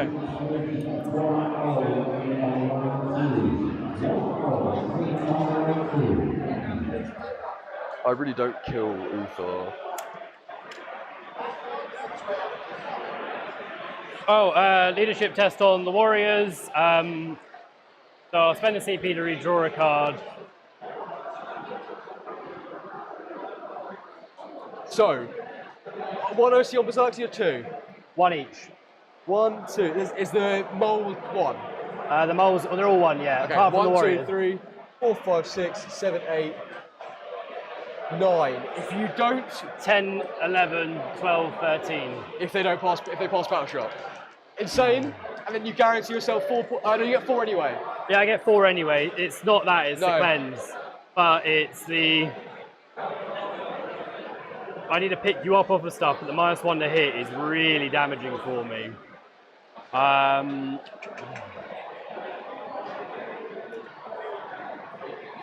So how many wounds you got there? Dan now trying to see if there is even a route for him to get out of here. Unfortunately, I think drawing cleanse is going to have to be a redraw, as he is not able to fall back and do the actions and clever everything that he needs to. So that's what he'll be debating now, I imagine. It's about me killing you to stop trying to get you out OC. Okay. But the 4 rerolls to wound, I'm not going to drop anything. Yeah. Sounds All right. good, mate. I want to use my own dice, I don't care. They pass. Oh, look at that. They might be a I bit feel so much weighted, better I when I use my own reckon. dice. Cool. That's fine. I'm going to then. Umfar is going to shoot at the chap in the middle. Yep. So 3 shots hitting on. You stealth on that guy? On who, sorry? This guy, yeah, he's stealth. It doesn't matter, I hit on 2s. So, Hit on oh 3s. great, I hit on 2s to get 3 Oh, ones. no way. Such is the way. That's just the way it is. Cool. Those guys there that pass are going to cleanse that objective because out OCU currently. Yeah, you do. Yep. And then we're going to go into charge phase. He's going to charge into them. Yeah. On a 7. He's in. 5 attacks. 5 attacks hitting on 2s. Yeah. Drop 1. Winning on toughness. He's T6. Sorry, let me check for you, buddy. But I got to check my one. I think it's strength I believe it's 6. T6. I might be just lying out my arse. He's T5. Lictor Okay, is T6. strength 6. Yeah, 3s. So 3 attacks. And just turn 1 to a 6. I can turn 1 to a 6. I'm going to turn 1 to a 6 because what the hell? So you can still CP reroll. Yeah, I'm going to use Umfar's hang free on. strat on himself to Wait, CP reroll. okay. Yeah. Okay, that's 4 dev wounds. Cool. He's on 3 wins left. How many wins he got? 7. That's a lot. He's a weirdo. Cool. And then You fight. I'm gonna fight here. You fight because you start. So he goes. I want to use the mana sensor again. See if he does anything. He hits all but 1 as usual, and then he's on 4s. This is where it goes wrong. I get 2 more AP1s, 2 damage. Both go through. 2 damage. First guy dies. Second guy dies. Kill 2 more. Do they fight on death? They both fight on do. death. I'll just do the 2 into the Malicept of that. So Yeah, that's fine. 6 attacks in the Malicept, hitting on 4s. Winning on 3s. I'll get 2 1s. There you go. 1. I take it. Flat free. Cool. He is down to 5 wounds. Cool. Everyone else is alive. I'm spending a CP and 2 heal points. 4 rerolls to wound from the anti-monster, Get anti-vehicle him. monster. 3, 4, 5, 6, 7, 8, 9, 10, 11, 12, 13, 14, 15.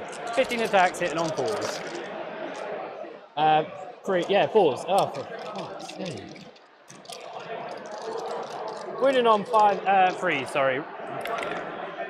Reroll it, reroll, pick it up, pick it up. Cool, 1, 2, 3, 4, 5, 6, 7. 7. AP. AP 2, flat 3 damage. Here it is, ready? He's going to blow up. I bet you There we go. He's Does he definitely blow dead. up? He does not blow up. There you are, my friend. You have killed the T-Fex. The fact that I have gone into a Knight Lancer in 1 turn. Finally bringing down the Tyrannoflex there. You can hear he's quite relieved to have done so for Dan there. It's a very good, better late than never at least. Get some vengeance points back. No, I don't. So I can only get 1s for cleanse. So I've lost, regardless of everything. So for cleanse, you Which get... is poo-poo. How much for cleanse? 2?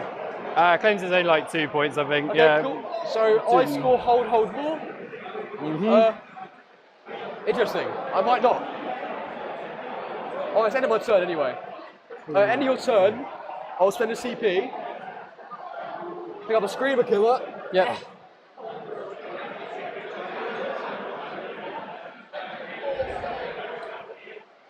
We'll do that, I'll hold more.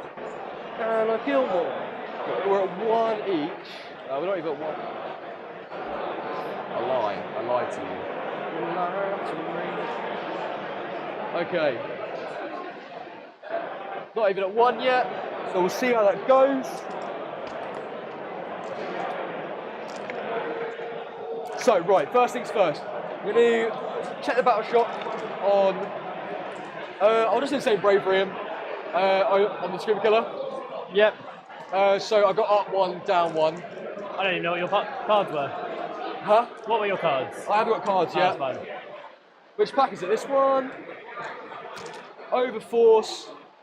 Air Denial. Have I had that? I don't know.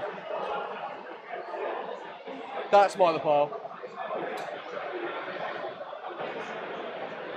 Yeah, sorry, there you go. That's my pile of done. Sounds good. So we've got Air Denial and Overforce, which is kill that bloke. Yeah. It's fine. I need him to kind of stay there, so we'll roll for battle shock on the Neurolictor. He's in his own synapse range, so he passes on an 11. Yes, 11. Yep. He is going to fall back. I've got Overforce Air Denial. Oh my god, I did it first try. No. No. No. There it is. Someone's going that way to make room. Oh well. It is what it is, boys. It is what it is. You lied to me. Do I want to deep strike yet? Or do I want to do this? Will he? I don't A know. ballsy manoeuvre. Huh? It's a ballsy manoeuvre. It is. Let's see if he's got the bills. He's got the skills to pay the bills.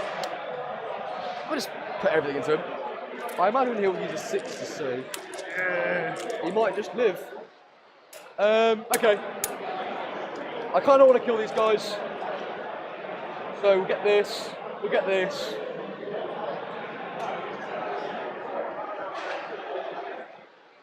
I'm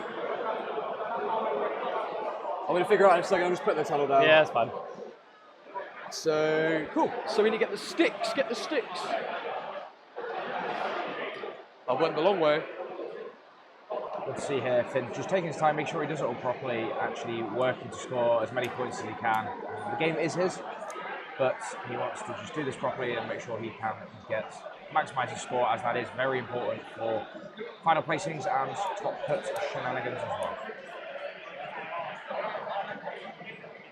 I've never rolled well with anyone else's dice. If you'd given us the bribe, you could have had the weighted dice and scored nothing but 6s. I was going to put them in the oven to see if that would just help for like 10 seconds, but no, apparently not.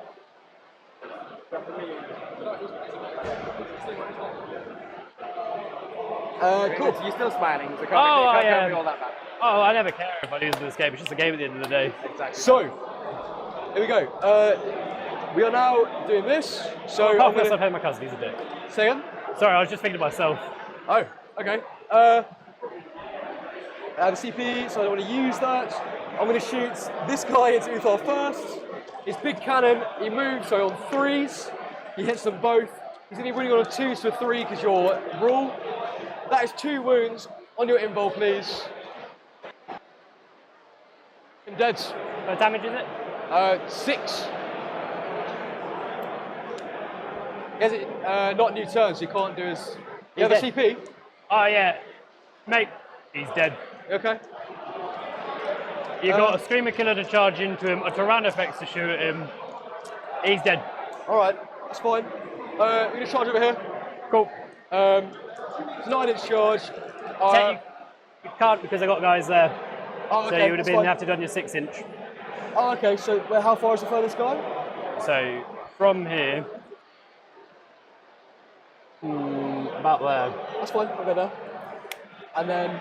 So to there. That's 9, that stick. Yeah. Just check. There's 9 from there as well. So. Okay, so that's 11. About 10 or 11. Probably about 11. Fuck it. 11-inch charge. This is for the money anyway, this is for the cash money. 11. That's not, and then I'll spend it for a reroll. No, that's it. I was going to start singing if you got that in. So, I get big area denial and overforce.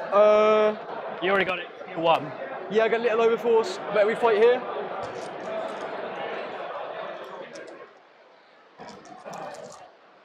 Only. Oh yeah, I fight, don't I? I don't think you're going to get anyone else in because of how far it is. I've got a CP. Sorry mate, that's all right. It's my fat feet. I'm just going to spend a CP to compile and consolidate 6 inches. Okay.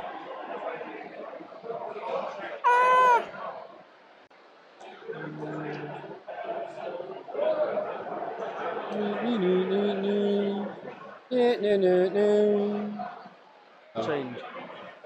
Kill war points. We've got one guy who won't be able to get in. 1, 2, 3. That's for kill. That's for hold more. Oh, 2 guys died earlier. Sorry, my mistake. Oh yes. 2 guys died earlier.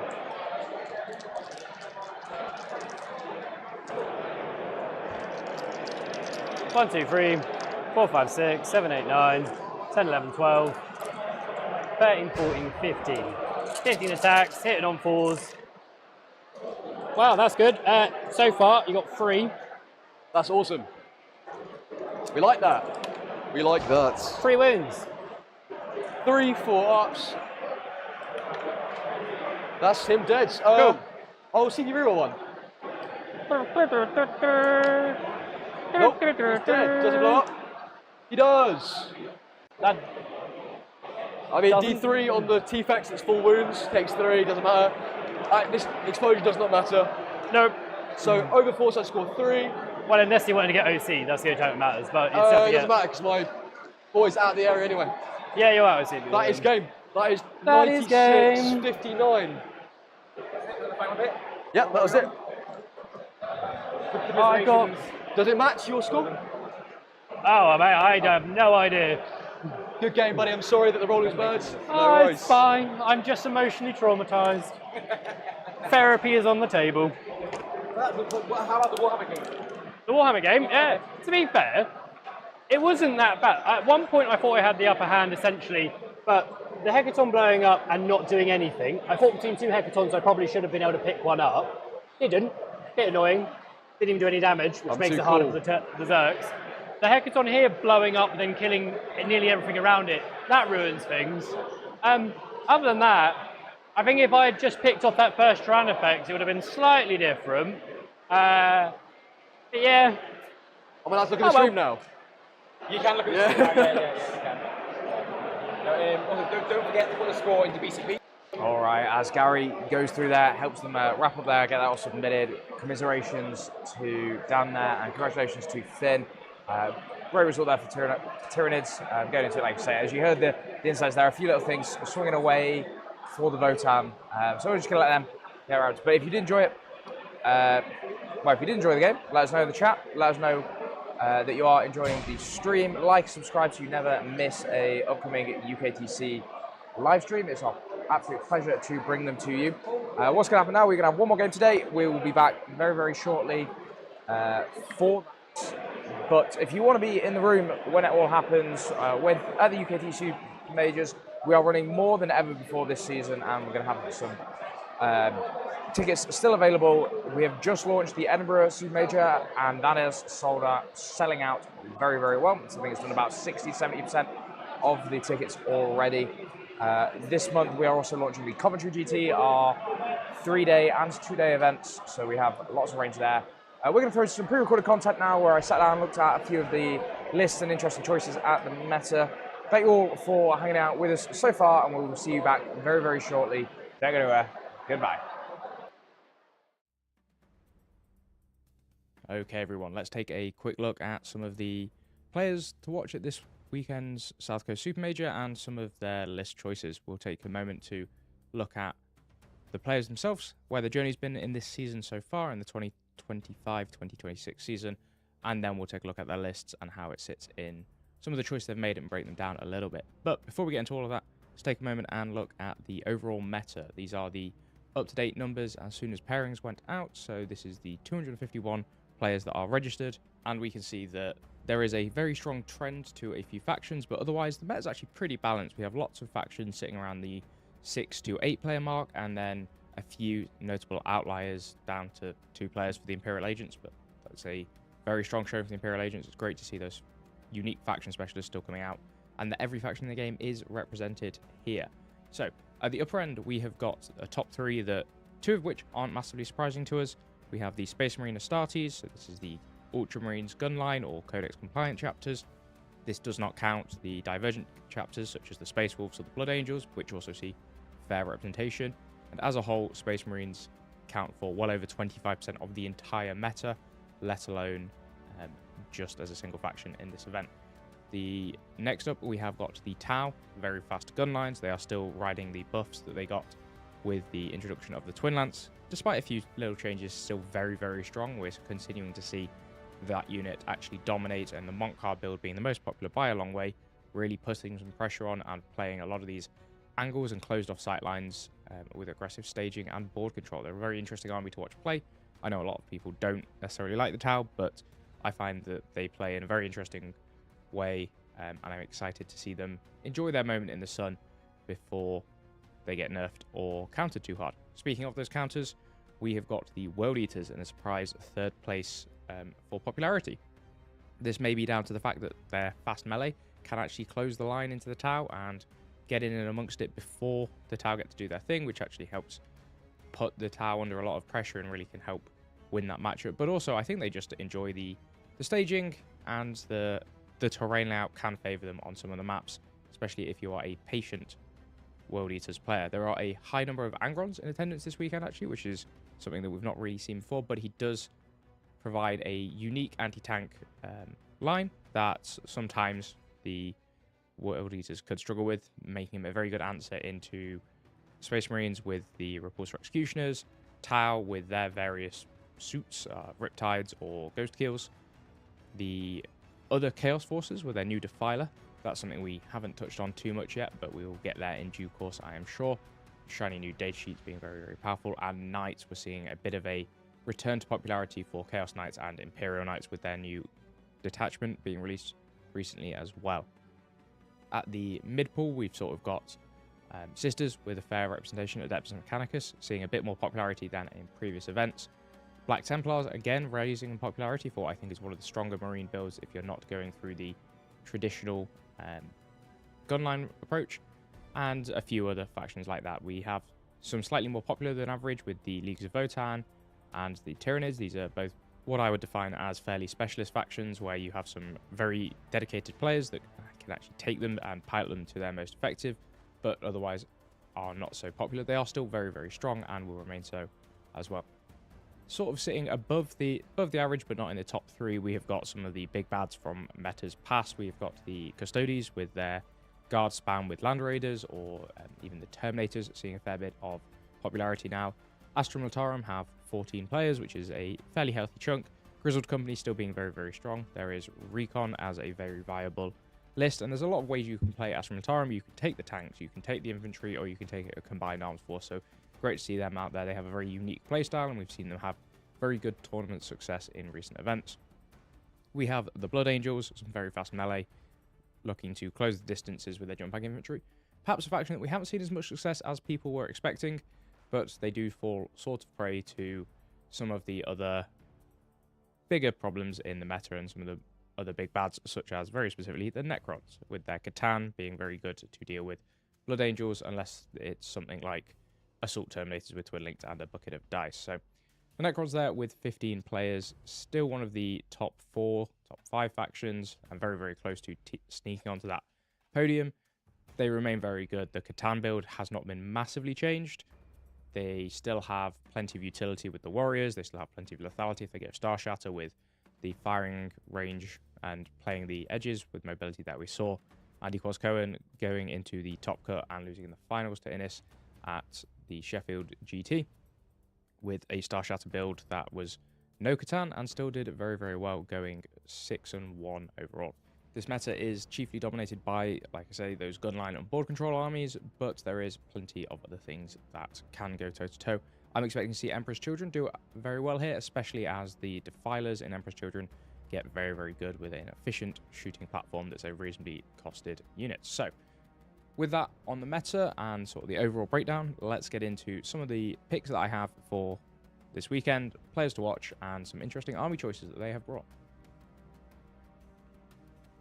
It would be remiss of me not to start with the top ranked player at the event, not just in the UKTC rankings, where he is currently ranked 3rd, but in the global rankings as well, ranked 7. I am, of course, talking about Byron Sidhu with his Chaos Demons, a long-time player of the faction and really up there challenging for some of the best demon players in the UK, him and Chris Langton being the two names that are constantly duking it out at the top tables here.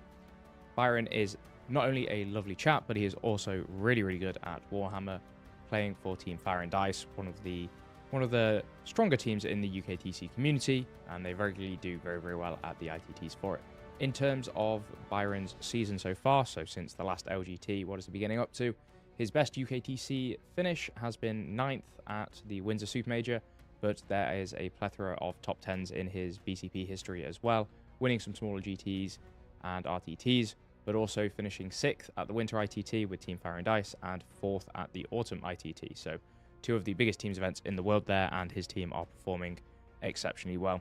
Should give you an indication of the skill level, and as Byron is the captain, the leadership that he's showing there to help take that team all the way through that. This has been a great season from Byron. He's really been just crushing it on the UKTC scene for the past few years. I think when I first played against him 3 years ago now, I was very impressed with his play, and he's only gone from strength to strength there and has regularly been doing very well with a fairly standard and consistent list, is probably the best word to use here. He likes to play the playstyle of Big Demons and Monster Mash in Demonic Incursion, with slight detours into some of the Tzeentch Demons and Slanesh Demons, but really always coming back to this, which is a very solid playstyle. So let's take a quick look at his list now. As mentioned, Byron is playing the Demonic Incursion, which, whilst he's in the Shadow of the Warp, he will be able to arrive from reserves using the Deep Strike ability 6 inches. I have phrased that very, very specifically, as this will work on Rapid Ingress. It's one of the few abilities which still remains to allow you to rapid ingress at less than 9 inches. It is one of the more powerful, impactful rules that this detachment has access to, as each of the greater demons, so the 5 named characters up at the top, will provide an aura of 6 inches of that Shadow of Chaos for their relevant god. So it's a very movement-based and manipulation-based detachment. The army rule will key at the start of any phase if Byron holds half or more of the objectives in a particular zone. So his deployment zone will always be in the Shadow of Chaos, but No Man's Land and the opponent's deployment zone can be if at the start of any phase, and it does check phase by phase, he is in the Shadow of Chaos if he holds half or more. Whilst he's in that, any battle shock test that he takes is going to be taken at +1, and if he passes it, he'll be able to heal D3 wounds to a unit, and anything from the enemy's force that will take the battle shock test will be at -1, and if they fail it, they will take D3 mortal wounds. So that's a very powerful army rule off the bat, but actually the deep strike is much more impactful in this detachment. This detachment also has access to just some really, really solid strats with uppy downy, so returning things into deep strike to come back in. Advancing and charging, +1 AP with access to wound rerolls if the target's battle shocked, and a few other bits and pieces, a little bit of tricks. His list itself is comprised of Be'lakor, who will be providing an aura of either reroll ones to hit, or a aura of pseudo lone up, where units within 6 of Be'lakor cannot be targeted unless the attacking unit is within 18 inches, making it a very good answer into some of the gunline armies and giving it a good game into things like the Tau. Kairos Fate Weaver for some command point generation. A Lord of Deceit aura will be affecting his opponent's resource management, and some indirect is pretty nice as well. We have a lot of change with the Everstave, which is just a laser chicken, is the common term for it. When this thing shoots, it will kill what it's looking at quite a lot of the time, unless it is like a big knight. But with Strength 11 shooting, it can actually get there with good AP.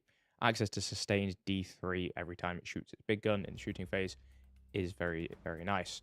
Rotigus provides a good little bit of objective holding power, standing and on objectives, and providing an aura that will allow or impact opponent units to be -1 to the OC and slowed slightly. So once he gets set up, he is very hard to dislodge. And then for a bit of punch power, we have got Scarbrand, looking to really leverage that 6-inch deep strike and still charge, either from a stratagem or from the Shadow of Chaos, and then getting in and amongst it, slices you up. Scarbrand is one of the harder greater demons to use, as because he is a melee demon, he has to get up close and personal, and you have to position him well and make sure that when he goes in, he's either in a position where he's safe or he kills what he goes into. He can sometimes whiff quite badly. The list is rounded out by 2 units of 10 Plague Bearers. These will provide sticky objectives and a lot of objective control, which is something that greater demons can lack. A Beast of Nurgle for some early mission play with its scout move and its resilience, making it a fantastic just objective holder. A unit of 3 Fiends and a unit of 3 Flamers for some mission play there. Just a few units to do the actions, to get the scoring, to reposition late game with the uppy downy stratagems to get there. So overall, this is a very well-rounded Chaos Demons list. It's one that Be'lakor, that Byron has a lot of practice on, and he is able to play it to a very, very high level. When you are playing an army this elite, you have to make the most out of all of your units, and it's something that Byron does very, very well. So I'm going to wish him all the luck this weekend. I'm sure we'll see him challenge for that top cut or top 10 at least. So best luck, Byron, and we'll see how you get on this weekend. And next we have a name that needs no introduction. One of the favourites to win the event, having added quite a collection of UKTC Super Majors to his trophy cabinet in the past. I am of course talking about Ben Jones from Vanguard Tactics, and he is here this weekend with the Gene Stealer Cults, a faction that he has, in fact, and the same detachment as he has won previous Super Majors with. I think the last one he took down with Gene Stealer Cults was Leicester a few years ago, but he is back with a Bryosantic Broodsurge, and we'll get into that all in good time. In terms of Ben's rankings, he is ranked 10th in the UK and 50th in the world, so he is no stranger to playing at these very high levels. And in terms of his UKT season so far, it reads pretty darn good. We've got 6th place at the Nottingham 40k Super Major for his best finish, 7th at Manchester, both of those times he did make the top cut, 5th at the Coventry 3-day with Eldari, and the other 2 are with Orcs, 4th at the Winter ITT, 33rd at the Autumn ITT, and then a few others as well. But he is, this time on the Gene Stealer Cults, a very good counter pick to some of the meta now. As if you've read our blog, we did an entire page about some of the players to watch and some of their interesting lists. Ben was on there with the Gene Stealer Cults. They're a faction that has risen in popularity quite recently, giving a very good answer into things like the Tau and the Marines. They play a very pressure-heavy game, which sits very well into the meta. So let's dive into his list and look a little bit closer about what he wants to do. So he's playing Gene Stealer Cults, which means at the start of the game, he's going to get a number of resurgence points. That number is 10 in this attachment. And when one of his units that aren't characters or vehicles die, he can spend some to get them back as reinforcements, and he'll place a marker or a blip to bring it back, and then he can bring them back throughout the game. So generally speaking, he can either get 5 units of his 5 little guys back with the OC2 and the Hand Flamers to do more scoring and primary control, or he can start to bring back some of the bigger hitters like the Gene Stealers or the Aberrants as well. That's one of the key mechanics there, and it really makes GSC hard to keep down, as they can completely control the tempo, makes them very efficient in trades as they are able to recycle things. He's playing the Biosantic Broodsurge, which means that Aberrant, Gene Stealer, and Biophagous units will be getting +1 to their charge rolls and +1 attacks when they make a charge, meaning that when this unit connects on its engagement on the front foot, it hits like a truck. we've got 3 Abominants, a Biophagus, a Patriarch, a Reductus Saboteur, and a Sanctus as characters. That's a lot of characters. The Abominants are sort of the keys to making this list really work. One has Infiltrate and 3 Heroic, and then one has some Healing Wounds. Each is going to be leading a 5-man squad of Aberrants, and these units are very, very durable. Although they have no armor save, they are -1 to wound if you're stronger than they are. They have a 5 feel no pain, and they can just completely scam that. They can drop down at a deep strike with an 8-inch charge at minimum, and that can even go as low as a 5-inch charge at a deep strike, making this a very, very fast unit. Abominants stand back up after they die, and Aberrants have access to Fight on Death. So this is a very durable unit that, if it connects and gets into combat, can start to cause all sorts of problems. The Biophagus will be leading a 10-man squad of hybrid Metamorphs with the Hand Flamers. Once per game, he's able to give them +1 to wound versus infantry in combat, and he provides them lethal hits all the same. Anyway, that unit is very, very efficient at pulling down big things when it connects, and it has Hand Flamers to deal with chaff. That's probably going to go inside the truck. The Patriarch has an enhancement to have +1 AP and damage on his weapons, meaning that he goes to damage 3, making him very, very good at killing through Terminators specifically, or Victrix Guard and things like that. He's very, very efficient at dealing with that. He'll be leading a unit of Gene Stealers, probably the 10-man, but could be the 5-man for mobility's sake, giving them devastating wounds as well with their Infiltrate and Advance and Charge. These packages love to infiltrate very aggressively and establish a lot of board pressure, and you have to respect they move 8, they advance and charge. You have to sit back, especially with all the buffs to charging, if you don't want to get tagged by them. The Saboteur provides a little bit of utility with some free grenade strats, some mortal wound shenanigans, and a little bit of chip indirect. A nice little utility piece, and similarly with Sanctus, he's a lone op that tends to just go stand on an objective, and he'll quite happily go trading with 5 Marines to get out there. In terms of the chaff, we have got 3 units of hybrids with Hand Flamers, 1 unit with auto pistols, and 1 unit of 10 neophyte hybrids. So these are the disposable units that will quite happily just run out, die, revive with resurgence points, or using the cult banner they have as well, making them very hard and very annoying to deal with. And as I said, there's a Goliath truck to carry one of the big units around in. 2 Achilles Ridge Runners will be providing +1 AP into a dedicated target, meaning that Gene Stealers can go to AP 3, and the Neophytes can get a little bit better with their combat, or Abominants going up to AP 3 damage 2 as well. We have 2 units of 5 Gene Stealers and a big unit of 10. This list loves to play aggressive and play with pressure and objective control. It is fine to, or very happy to trade out units, knowing that it's going to win out the value game over time with the resurgence points and the regrowing models. However, it does ultimately depend on making some charges, and it is very easy to fail a 5-inch charge with a reroll. Happens more times than anybody would like to admit. So if you've played a melee army, you will understand some of the frustrations and pains that Ben is going to have to play around to deal with that.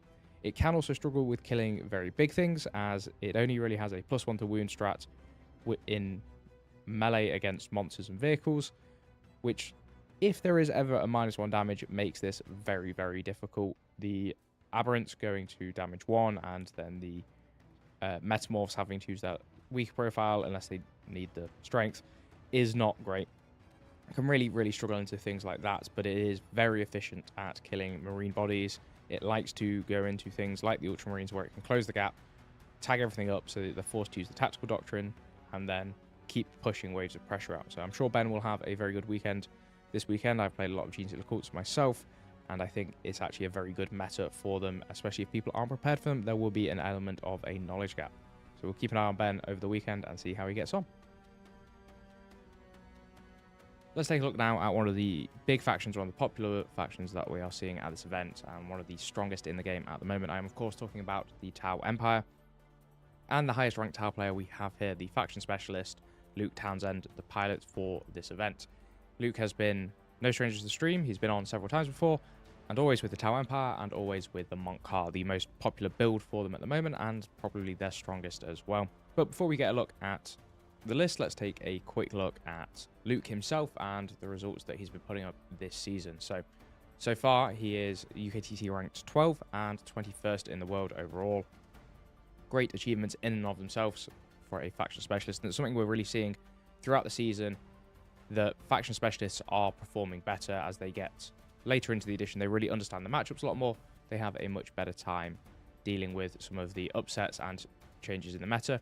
Tau being one of those recipients of a big change recently with the Twin Lance, which Luke has now included in his list. But before we get too far into that, his best season finish so far is 22nd at the Windsor Super Major, one of our debut events for this year, and he has had some very good results otherwise in this year. Just a few to mention are 16th with his team at the Winter ITT, which is the biggest teams tournament in the world, 36th at the Leicester 40k Super Major, as well as 1, 2, 3, 4, 5, 6 RTT wins and a few other top podium places elsewhere. So Luke has been certainly grinding out those events this year. So let's move on now and take a quick look at his list. Luke is running the Montcar Tau, which means for the first 3 battle rounds, every unit in his army will have assault, meaning they can advance and shoot their guns. And then whilst a unit is being guided, which is the Tau's army rule, they work in pairs to get some benefits to ballistic skill and the ability to remove cover if there's mark lights involved. The attacking unit will have lethal hits against that, which helps provide a lot of very strong early anti-tank, with volume of dice being able to pull things down, as well as just some pretty high strength guns around there as well. Really, this list is all about stacking up buffs and pulling things down by just overwhelming firepower and speed. This is a very, very fast list. We have got a Enforcer Commander with Exemplar of the Montcar, meaning it will have that lethal hits for a turn longer. We have a Kroot Warshaper with Strike Swiftly, which will allow some early scout moves and is predominantly in here to enable a free stratagem that will allow him plus one of the units to get +1 AP against a dedicated target, really helping take that damage through the roof.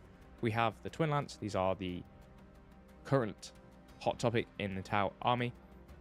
They have some pretty good mobility. They scout 8, they move 10, they will have the advance and shoot, but they also have an ability where at the end of the fight phase, if they were eligible to fight in the fight phase, they can make a normal move of 6 inches or a full distance fallback move of 10 inches. So expect to see these guys run forward, shoot something to death, charge something else that they know they're probably not going to kill, to then get that additional movement from the fallback to go back behind cover, play around some of those angles very effectively. They are a hypermobile unit and they do hit very, very hard, especially for their points. They are still wildly popular. We have a 3-man unit of missile sides, providing some good volume and also decent anti-tank with just the amount of volume that they put out with the lethal hits as well.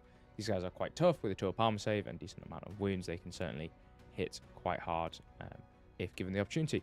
We have a 3-man Fire Knife Battlesuit team with the Enforcer Commander, providing a lot of durability with that built-in armor of contempt, and utility with the full rerolls to hit if they're not below starting strength, or if they are below starting strength, they'll get reroll 1s to hit, making this unit very, very good at Overwatch, but also just taking down things like the 20-man World Eater's Berserker Break, or doing a decent number into the Victory's Guard and units like that as well.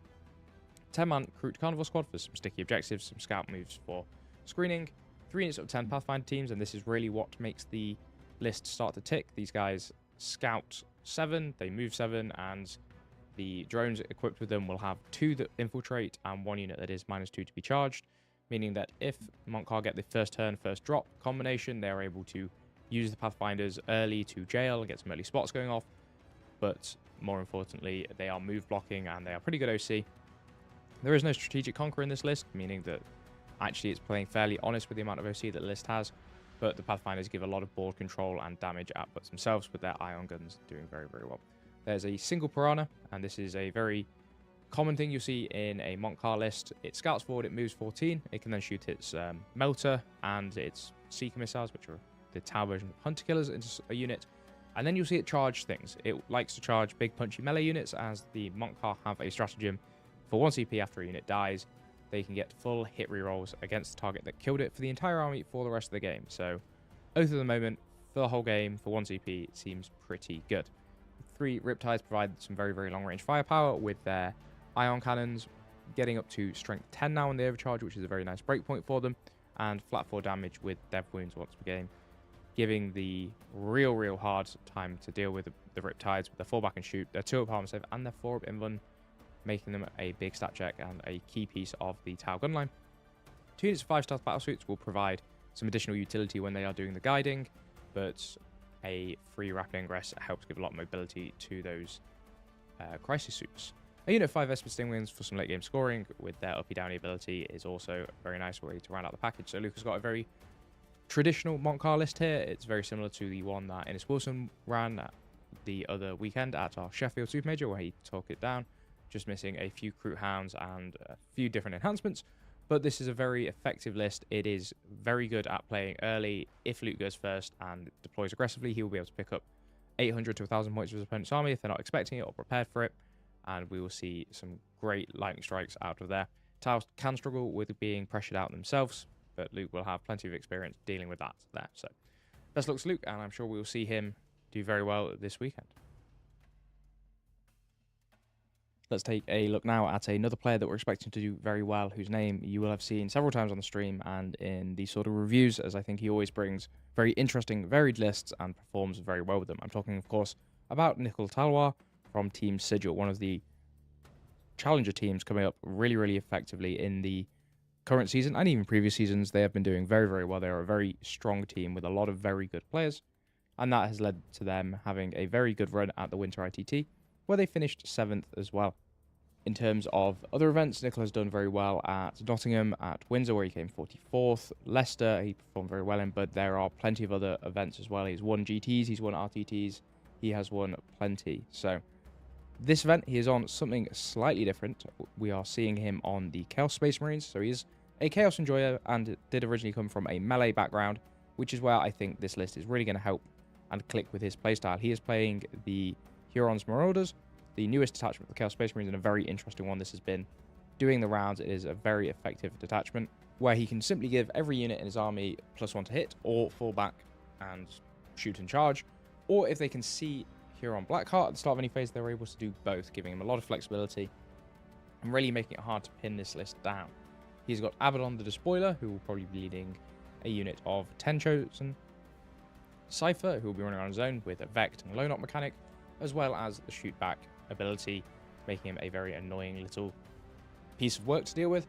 Fabius Spire will be leading a 10-man unit of Chosen as well, getting access to that advance, fallback, shoot and charge, as well as making them slightly tougher, blanking damage to kill. Huron Blackheart will be leading Masters of Maelstrom and presumably with the 5-man Chosen, giving another big brick squad. This unit, or the Masters unit, provides a lot of utility, giving a reactive move, redeploys, and some mortal wounds on the moves, as well as CP generation or model regeneration. It's a very catch-all unit there.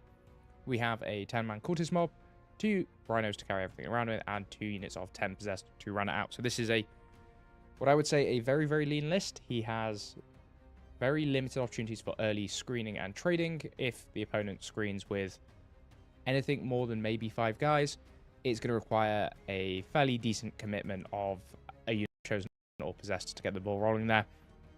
But Nicol will have plenty of practice with it. This is a very good team skew list. I think that's probably what he's using this as a little bit of practice for. I'd like to see, typically in this, you'd see stuff like some Bikers or some Warp Talons to give you that early game trading and screening, but this is a much more lean list. Like I say, it is looking to overwhelm and just deliver some massive hammer blows. This detachment has access to advance and charge on a lot of units and an auto advance 6 stratagem. Those two combos in general means that when this thing presses the go button, it really presses the go button. Abaddon will be providing a 4-up invuln to all of the infantry near him for the majority of the game, meaning that with some savvy positioning, Nicol's actually not going to be too bad if he runs up against some screens or fails some of the pivotal charges. The detachment also has access to +1 attack for every unit, every model in a unit, meaning that actually it's going to pull through and deal a lot of damage. Everything in this army having +1 to hit means that it's, generally speaking, hitting on 2s, which is very, very nice to have as an entire army with a 4-up invuln. It's like playing Custodes, but with a lot more bodies. Like Custodes, it can also have access to sustained or lethal hits with the Dark Pact ability. So every time a unit is chosen to shoot or fight, it can take a leadership test. If it fails it, it will take some mortal wounds, but either way, it will get sustained hits or lethal hits for that activation, meaning that it is able to provide a lot of damage, especially into big things. You might look at this list and be tempted to think there's not that much anti-tank in it. There doesn't need to be when it's throwing that many dice at you with lethal hits if it needs it. This is a very, very good list, and there is a lot of damage out of it. Possessed with their once per game access to dev wounds means that they can actually chew through big targets or marine bodies fairly efficiently. And Chosen have lots of plasma weapons, combi weapons, power fists, and special weapons in there as well. This list will, however, like I say, struggle to clear screens and non-committal scoring, so something like the GSC or Recon Guard can just put up enough waves of resistance to really force them to slow down a lot. But into armies that don't have those screens or that don't screen properly, this list is definitely fast enough to stage aggressively and then go around the edges or through those gaps with the auto advance and charge stratagem, the auto advance stratagem and the ability to charge from Chosen.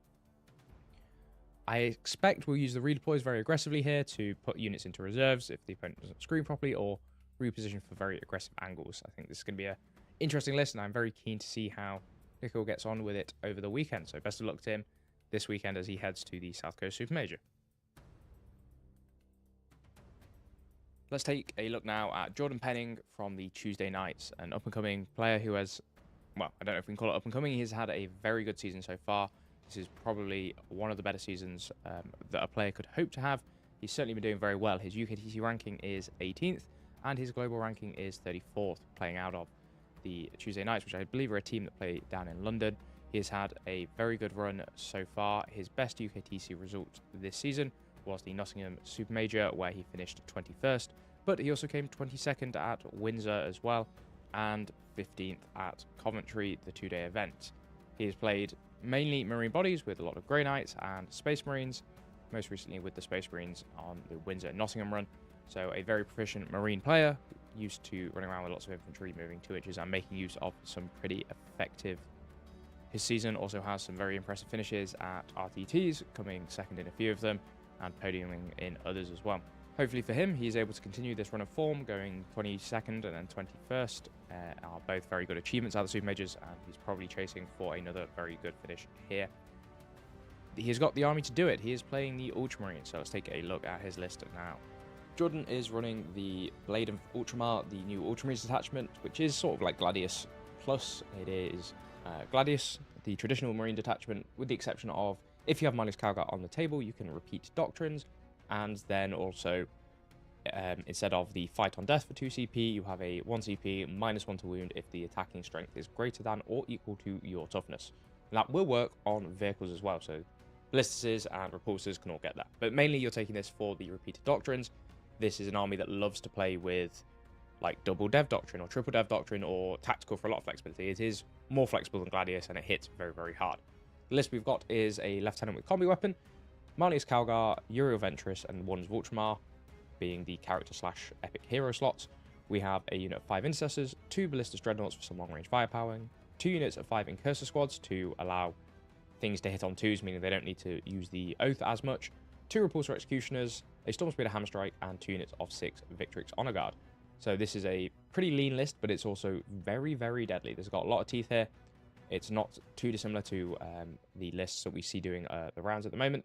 We've got the Warders of Ultramar providing some redeploy, which can put things into reserves. Uriel Ventress will be presumably giving his squad and 6 Victrix honor guard deep strike, so they will start on the board and then look to redeploy into reserve if needed.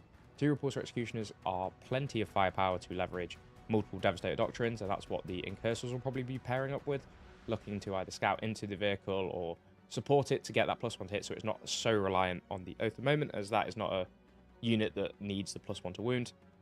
We have got then the 2 Ballistuses that can operate fairly self-independently without oaths, as they get rerolls to hit if the target is not below half strength. So they are going to provide some long-range firepower as the Victrix close the gap in the middle, with Calgar leading his squad to always advance, fall back, shoot and charge. Look to stage very aggressively in the middle with the guns holding the flanks. Ballistuses like to trade down some long sight lines as they are very cheap T10 bodies with a 2+ armor save as you push forward with the rest of the army to overwhelm your opponent. This is a very, very effective list. I've played variants of it and to great success. I think this can struggle with a little bit of the stat check varieties. So notably, Huron's Marauders actually has probably quite a favourable matchup in here, as it's able to close the gap and really start to pull out the damage, especially if there's the Abaddon build, as we've seen in other lists, where everything has that 4-up invulnerable save. The Executioners don't really do enough damage, and then the Victrix in combat are a little bit inefficient, being into Chosen being damage 3 versus 3 wounds versus damage 2 from the Honor Guard. So that can cause a little bit of problem, but there is plenty of tricks that the Ultramarines can do to play their way out of that as well, depending on the mission. One of the strongest armies in the game, without a shadow of a doubt, and if Jordan plays it well, it will be having a very deep run. It will not surprise me if we see Ultramarines yet again in the top cut for a super major. They've been in most of the ones that we've seen so far, but this is a really well-rounded list. It's going to do lots of nasty things to people. It's going to look to use the reactive moves from the stratagems to add a lot of safety. The biggest trick here, I suppose, is the Victrix Honor Guard and their leader can embark inside of Repulsor Executioners. So they stand nearby, and then if something finishes a move within 9 inches, they reactive move and just step inside the transport, making them very, very hard to shift, even with their recently, air quotes, nerf, where they went down to 3 wounds each. But they are incredibly hard units to kill, with their 2-up armor save and -1 to wound whilst they're being led just against everything. That can also go with the -1 stack as well if your opponent has access to +1 to wound as well to get you back there. As I've said, this is a very well-rounded list, and I expect Jordan will do well with it, so best of luck to him this weekend as he heads into the South Coast Super Major. Okay, now let's look at a name that may be new to quite a few people, but not if you're from the South. I'm talking of Jake Dinner from Black Crow Gaming. This is his first UKTC event this season, but he has been smashing out events otherwise and in other places, seeing him a UKTC ranking of 20th, which is absolutely no slouch, and a global ranking of 98. So this is a very accomplished player based on the rankings, and we look at his Best Coast Pairings history, and we can see that there are several first place, second places, and podiums in his history on various looking like GTs and RTTs alike. So a very competent player, predominantly with the Necrons for his high scorings, although one of the wins was with Drakari, so he plays Drakari and Necrons, and some very diametrically opposed factions there almost. The Necrons want to play a bit more of a slower primary game with big boy stat checks or the 20 warrior brick, and then the Drakari tend to dance around a little bit more, and they're a little bit more like taking a scalpel rather than a anvil. However, those playstyles, if learning them both, will actually complement each other, so it does not surprise me to see a player at this ranking have such a wide range. In terms of actually how the Necron sits here, this is the only Necron player we're looking at in this segment, as they are considered to be fairly well known and understood. I don't want to say solved because they are still very, very strong. The stat checks from Catan are still, or can still be very, very obnoxious, and the 20 warrior brick is a challenge that has been around since the start of the edition. The Silvertide Necrons has risen and fallen in popularity throughout the edition and coming back into it now. So to touch a little bit more on the wider Necron field, you do really see those two splits. They are our third most or fourth most represented faction at this event, with very good numbers and showings because they will perform very well. Despite all of the recent performances from Necrons, that very few of them are actually converting into the top cut, and that is because people are taking counters to them. The last time we saw a top cut was actually our last event with Anti-QC with his Star Shatter Necrons, but there was no Catan there and there were no warriors either. He was playing a mobile gunline variant that actually shows, there's a lot of dimension and depth in that book, and those two obvious stat checks aren't the ones that are performing at the tournament level quite so much. So let's take a moment now to look at his list. Jake is running the Star Shatter Arsenal with a much more vehicle heavy and MSU style than anything else. So there's no Catan, there's no warriors. This is a more damage focused build rather than durability focused. Star Shatter Arsenal meaning that all of the mounted and vehicle units will get assault, and there's some strats that key off of it as well.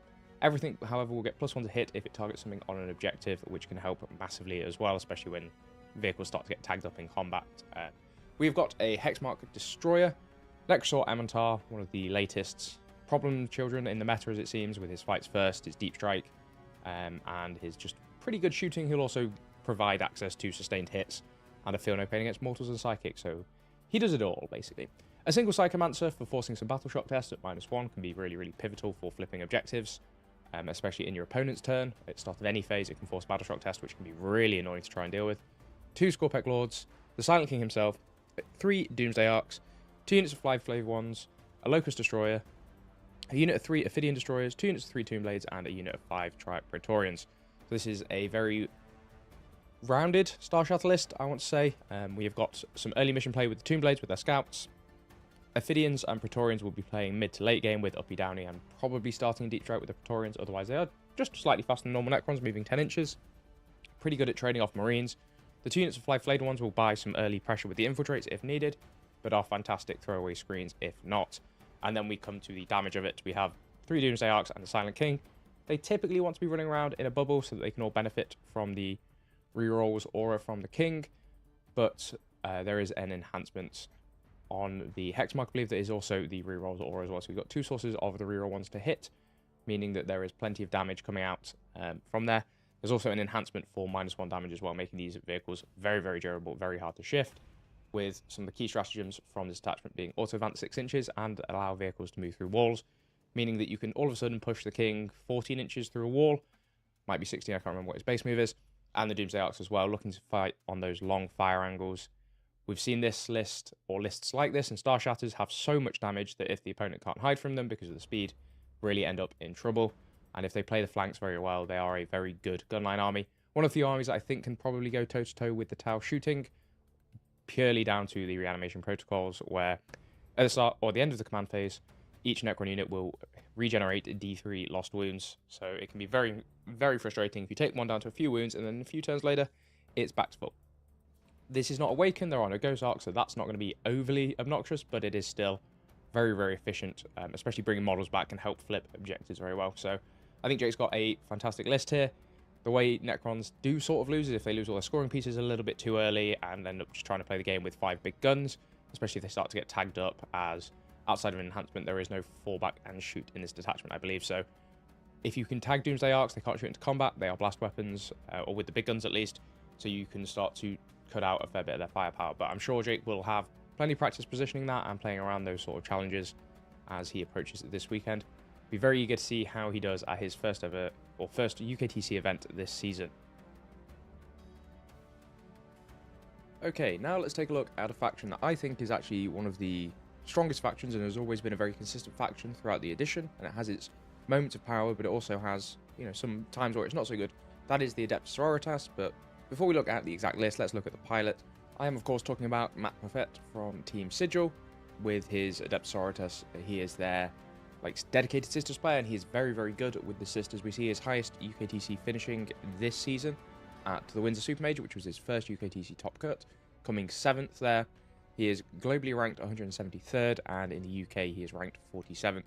This is a very good player, very competent player, and we've seen him do very well at previous events.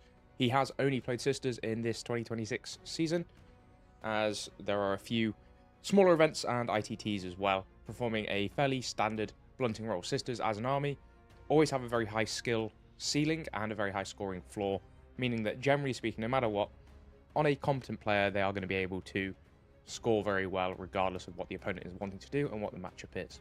Taking a look at Matt's list for this event, it is the Champions of Faith attachment, which is the one that is all about the Celestian Sacrosancts and making them even better. He can make a number of units righteous at the start of each of his battle rounds, which adds some buffs to movement, to ballistic skill and weapon skill, but mainly it keys off a lot of the stratagems as well, and they get a lot stronger. So this is a detachment that is all about 3 big bricks of the Celestian Sacrosancts, making them very, very hard to kill with their OC2 from the detachment rule, with their 5-up Feel No Pain from the Hospitaliers, with the -1 to wound from being led, and their 4-up Invuln innately. These units are very, very hard to shift, and they just stand out on objectives. When they die, they can res back onto it and look to flip objectives in primary that way. They take a lot more beating than you expect them to take, and they hit pretty damn hard as well with their sustained and lethals access with their maces and halberds. His list is comprised of 3 Hospitaliers leading 3 Celestian Sacrosant units, a Munistorm Priest, Morven Val, who will be leading a unit of Paragon Warsuits, 10-man Battle Sister Squad, 2 Immolators, a Sororitas Rhino, the 3 units of Celestians, a unit of 10 Dominions, which we assume will be splitting in the Immolator, a unit of 3 Paragon Warsuits, unit of 5 Repentia, a unit of 5 Retributors, another unit of Retributors, and a unit of 9 Sanctifiers. So I think what this list is doing, there's lots of MSU with the Immolator being able to split units down. I expect one Immolator will split the Dominion squad into 2 squads of 5, so we'll have a scouting unit with the reactive move there. And then we'll have the other Immolator splitting down the Battle Sister squad for 1 to hold the home field, generate those Miracle Dice throughout the game, with the other one to be a little 5-man unit that can go out and do early actions and be a bit of a throwaway trading unit, where the Celestians want to stack up behind, stage aggressively, look to step out onto objectives. We have Morven Val and her friends, or Val and the Galpals, as she's quite commonly referred to. Being a bit of a beatstick, they are able to kill most things in the game, having full hit and wound rerolls, whilst being led by Morven, but getting +1 to hit and +1 to wound against vehicles. This is one of the most lethal squads in the game, and they are a very, very good answer to a lot of the meta at the moment. This is something that Sisters players have to be very, very protective of, as if you hold her in reserve, you risk being screened out. If you start her on the board, you risk just being move blocked and pre-measured because she's a vehicle and they only move 8, and outside of Brings of Flame do not have advance and shoot. So it's a very dynamic unit that you have to use correctly to get the most value out of, but she can absolutely solo win games. The Runestorm Priest is one that I did not mention about who would be leading, as I assume he'll be going with the Sanctifiers to give him +1 to wound in melee, making that unit a very good throwaway piece with their flamers. They can run forward, flame a bunch of stuff, charge something else, probably kill it because there's actually quite good combat coming out of that, and then overwatch something when it twitches again. There are a obscene number of hand flamers and flamers in there that are all strength 4 or better because they are the Sororitas versions of all of those. So the list wants to play a fairly honest game of Warhammer. This is where it sometimes falls down because it lacks a lot of the tricks with mobility primarily. It has the ability to make things go a little bit faster, to get and connect with things and then res models back, but it is still fundamentally just standing units on the circles, which can be a very good route to deny your opponent's primary, to score yourself very well, but it's very hard for sisters to push a differential, especially without the damage multiplication pieces that we see, like the Castigators with the plussing of the AP, or Bringers of Flame where you can get a little bit more damage. Champions of Faith very much is a tar pit that says, I'm going to win by a few points because you're just not going to be able to play the game into me. It's a very, very strong list. Matt has made his first top cut at the Windsor Super Major, and we hope that we'll see him make another deep run here and really champion those sisters all the way through as a underrepresented faction, but I think has always been very, very consistent and very strong throughout the entire edition, really. So best of luck to Matt this weekend, and we'll see how he gets on. Okay, and now, last but by absolutely no means least, we are going to take a look at Chris Owen from Black Coat Gaming, another of the BCG players here in attendance. They are one of the biggest communities in the UK, and it's great to see them turning up at events in force. And like his teammate Jake, who we looked at earlier in the segment, this is his first UKTC event this season, so it's great to see these players coming back to the circuit. I know Chris played a fair bit last year as well at the Bristol and other southern events, so great to see him back here. And with the Adeptus Mechanicus, which is a interesting army that we've not really seen too much of in recent times. They got very high flying at the previous ITTs, very good teams army, but then a few nerfs brought them back down to more balanced win rates, and so it's great to see, especially at this event, a spike in those players. We normally see about 2 or 3 players at an event, and here we have a massive doubling to that to 6. So a great showing there for the AdMech. I think they're a very interesting army. They're very, very complicated, and they do take a very practiced pilot to pilot well. So it'll have to be on Chris to have made sure he's got the reps for this army, as it is not overly simple in how it wants to approach. But in terms of Chris's rankings overall in the world, he's ranked 701st, and in the UKTC, he is ranked 77th. But don't let those numbers fool you even for a second into thinking that Chris is nothing short of a very good player. Looking at his BCP history, he has got some fantastic finishes here, and most interestingly on a whole range of armies. So his best finish of the season so far with the Adeptus Mechanicus was at a event in Cornwall, where he finished 13th, but he has had 2nd place, 8th place, a few top 10s and top 5s with various other events, looking like RTTs and GTs here, traveling around a fair bit. But more importantly, Chris plays a whole range of armies. We are seeing Adeptus Mechanicus, Eldari, Necrons, and I know in the past he has played Guard as well. So a very wide range of factions here will give him a lot of skill and a lot of knowledge into those factions as well. This is something that one of the benefits that there are of changing armies quite regularly is that you will start to understand a lot about how they actually want to do and some of their tricks a little bit better than if you're only practiced against them, playing against them. So that knowledge might help in Chris's favour. Let's take a look at his list now. He is playing the Halo Screed Battleclade, which is was the Grotmus detachment from a few years ago, where he's able to point at 2 units at the start of his command phase, I believe it is, to give them some pretty nice buffs that will also synergize with the army rule of the Doctriners, where either his entire army can have assault and +1 ballistic skill, or they get heavy and then +1 weapon skill. I think they are slightly opposing that. But this is what I mean by when I say AdMech are very complicated. There's a lot of tracking buffs and that can be very flexible. However, you need to stay on top of it and you need to manage it. His list is Belisarius Call with his new Oath of Moments-esque ability, providing a full rerolls. We have 2 units of 10 Skitarii Rangers for some early scout moves and sticky objectives. We have 2 units of 3 Iron Shroud Ballistari looking to trade down the long fire lanes with sustained hits, twin linked, and critical hits on 5s for a stratagem in this attachment. We have 2 units of 5 Taurasi Skystalkers for some fast moving. These are either great as scoring pieces or actually move blocking, and they can pack some damage out as well. And then we get into the meat of the list. We have 10 Sakarian Infiltrators and 2 units of 5, and then 10 Sakarian Rustalkers with 2 squads of 5. These got the latest glow up for the Admech, with their damage going through the roof and their points coming down, making them very, very attractive choices to take here. This presents a real strong threat of, if Chris gets first drop, first turn, he can just overwhelm his opponent with these Sakarian bodies, table them, or tag them everything up, and then just sit back and play with his longer range shooting in the form of those Scorpius Disintegrators and the Ballistari as well. There is a lot of firepower coming out of this list.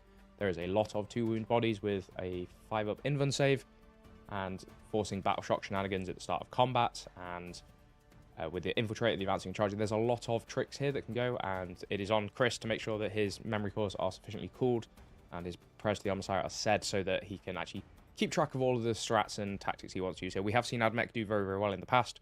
When they have a very practiced pilot, they are able to overwhelm and just dominate with damage and primary control.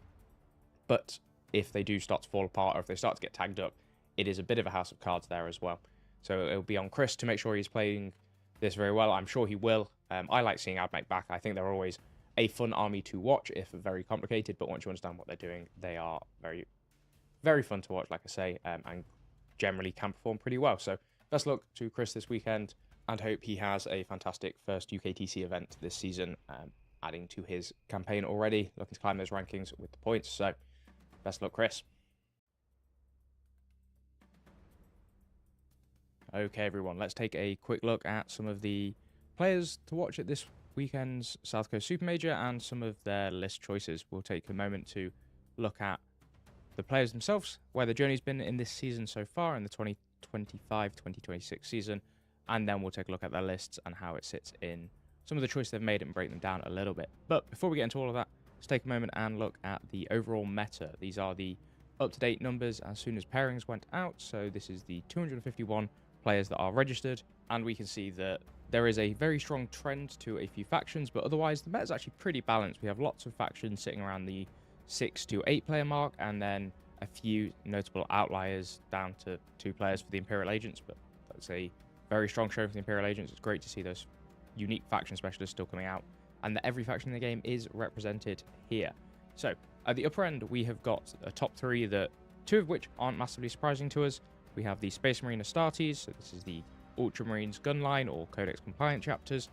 This does not count the Divergent chapters such as the Space Wolves or the Blood Angels, which also see fair representation. And as a whole, Space Marines count for well over 25% of the entire meta, let alone just as a single faction in this event. The next up, we have got the Tau, very fast gunlines. They are still riding the buffs that they got with the introduction of the Twin Lance. Despite a few little changes, still very, very strong. We're continuing to see that unit actually dominate, and the Monk card build being the most popular by a long way, really putting some pressure on and playing a lot of these angles and closed off sight lines with aggressive staging and board control. They're a very interesting army to watch play.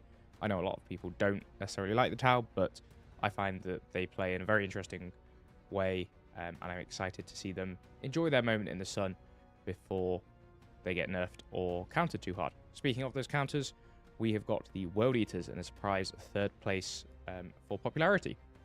This may be down to the fact that their fast melee can actually close the line into the Tau and get in and amongst it before the Tau get to do their thing, which actually helps put the Tau under a lot of pressure and really can help win that matchup. But also, I think they just enjoy the staging, and the terrain layout can favor them on some of the maps, especially if you are a patient World Eaters player. There are a high number of Angrons in attendance this weekend, actually, which is something that we've not really seen before, but he does provide a unique anti-tank line that sometimes the World Eaters could struggle with, making him a very good answer into Space Marines with the Repulsor Executioners, Tau with their various suits, Riptides or Ghost Keels, the other Chaos Forces with their new Defiler.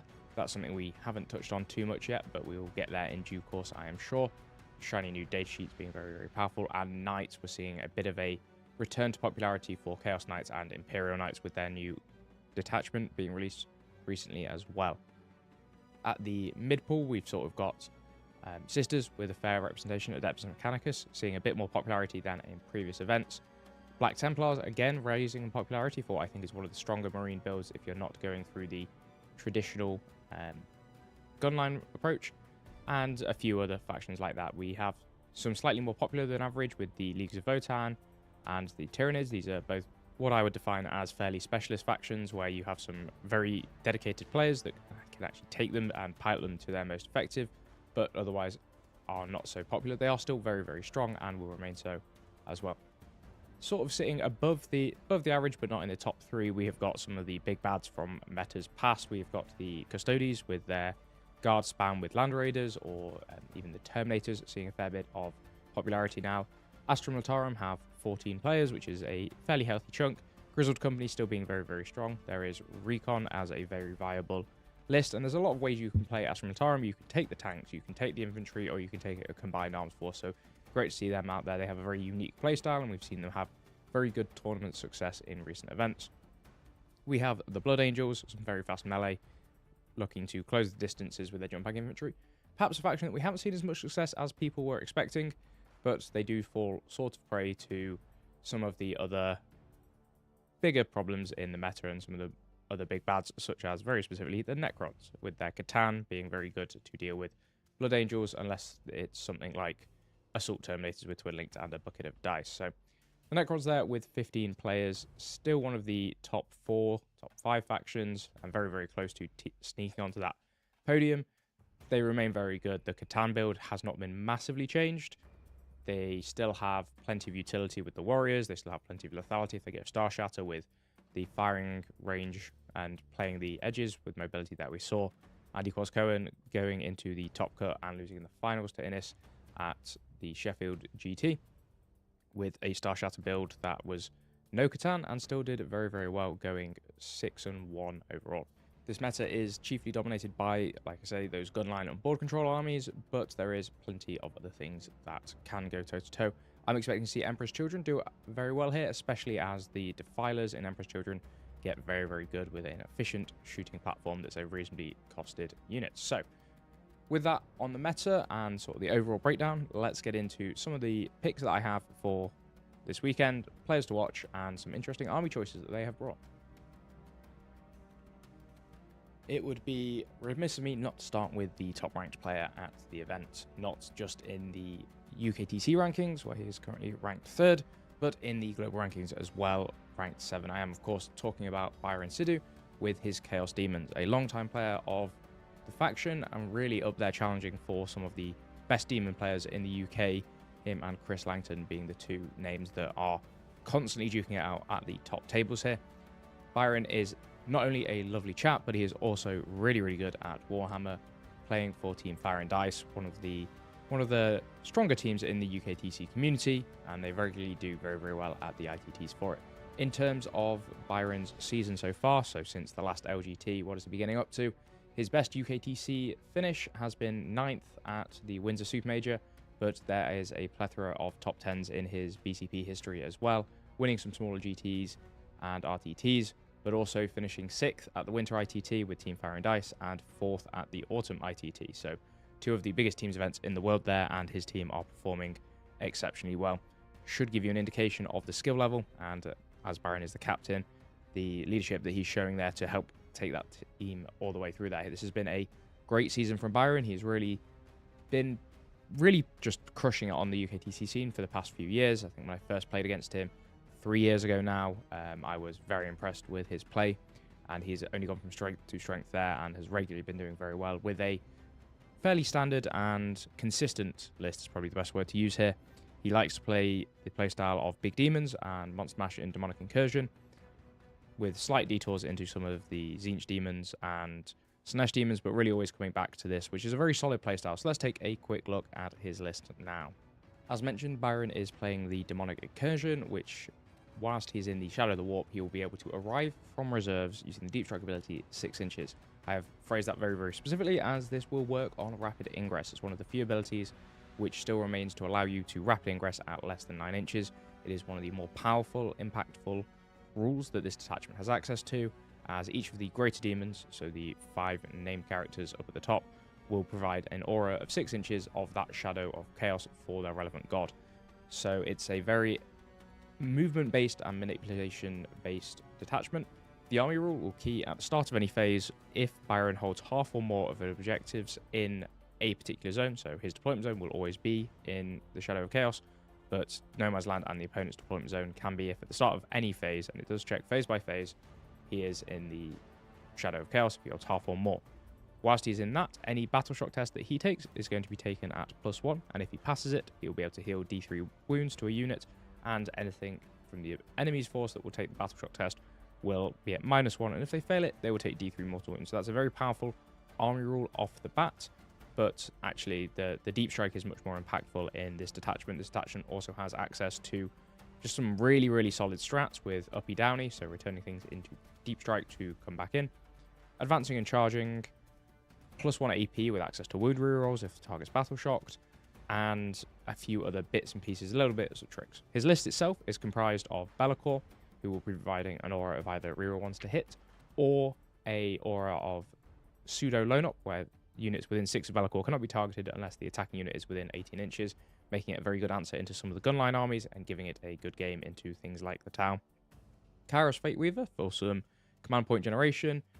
A Lord of Deceit aura will be affecting his opponent's resource management, and some indirect is pretty nice as well. We have a lot of change with the Everstave, which is just a laser chicken, is the common term for it. When this thing shoots, it will kill what it's looking at quite a lot of the time, unless it is like a big knight. But with Strength 11 shooting, it can actually get there with good AP. Access to sustained D3 every time it shoots its big gun in the shooting phase is very, very nice. Rotigus provides a good little bit of objective holding power, standing and on objectives, and providing an aura that will allow or impact opponent units to be -1 to the OC and slowed slightly. So once he gets set up, he is very hard to dislodge.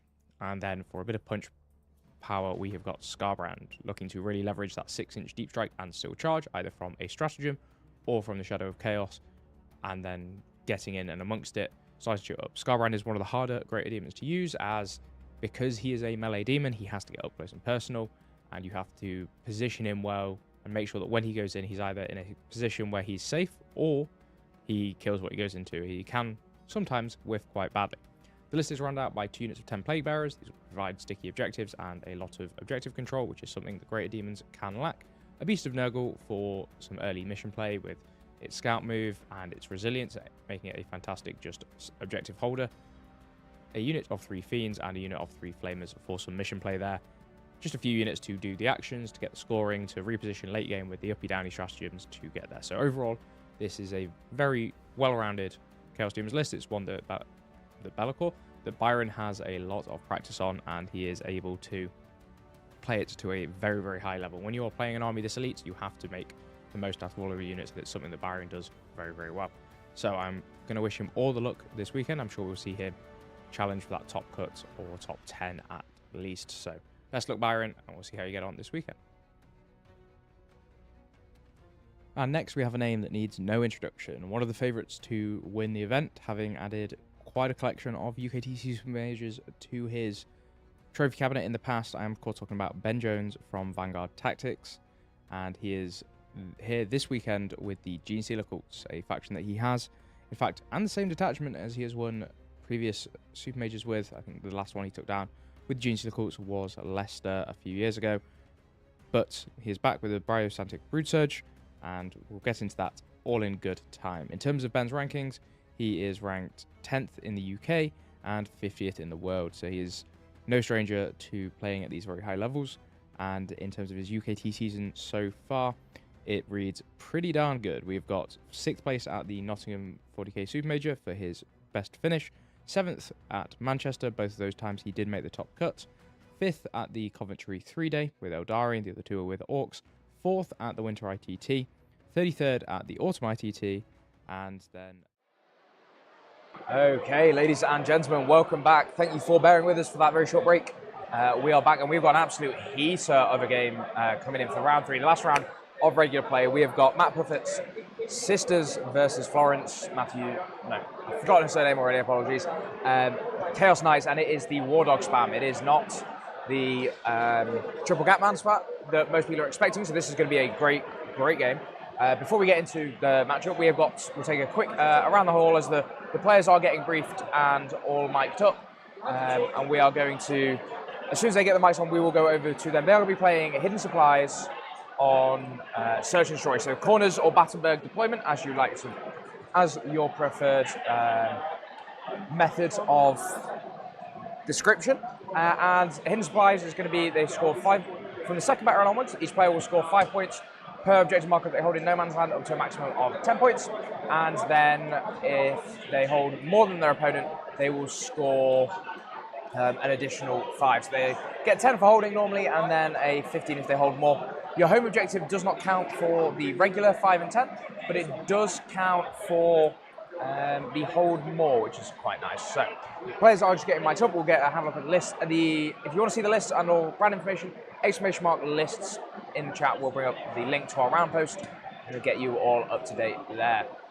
In terms of some of the other matches we've got this round, we've got some big hitters. We've got Manny Chima taking on Chris Irvin after Chris has just taken down Struan Robertson with a Mind Goblins mirror match there. So that's an interesting Marine mirror to keep an eye on. We have Stanley Peddle versus Nicol Talwar with Necrons versus Chaos Space Marines. The last time they played, Stan pipped it by just 2 points, so they're looking forward to a bit of revenge there. We have Jeff Leggs, Adeptus Custodes against Paulie Wallace's Drakari, and I'll keep you updated on a few of the other ones coming in as well as it goes in. So it looks like the players are just about all mic'd up now. You can have your say in the chat who you think is going to win. You will have until the first turn roll off to vote. This match is very interesting. Matt has the tools to kill Knights with his sisters, but also he can. So players are mic'd up, so we'll go over to them as they talk through their lists. Okay, cool. Very simple. Yep. And then when it's dead, I pick someone else. Cool, nice. Then I've got the Deathly Terror rule, which is the army rule. I've got a little tracker for it. Yeah. So I can pick one or roll for 2. I do a top of battle round 1, battle round 3, battle round 5. Yep. So it's possible I could end up with all 6 active in battle round 5. But to be honest, if I need it in battle round 5, it was too late anyway. Yeah. So I will probably roll. I don't think against Sisters there's something I really need. Yeah. So you got +1 leadership or -1 to leadership, whichever way you round your thing. Yeah. Okay, stacks Anyway, on there. stacks. I can make +1 with my detachment roll, by the way. Battle shot, +1 to hit you. So that's effectively -1 to hit, right? Yeah. Battle shot below staff strength. D3, and then add it 3. So what's the aura 9? Yep, cool. Aura's 9. I've also got an aura on my Warlord, which is a reroll wounds.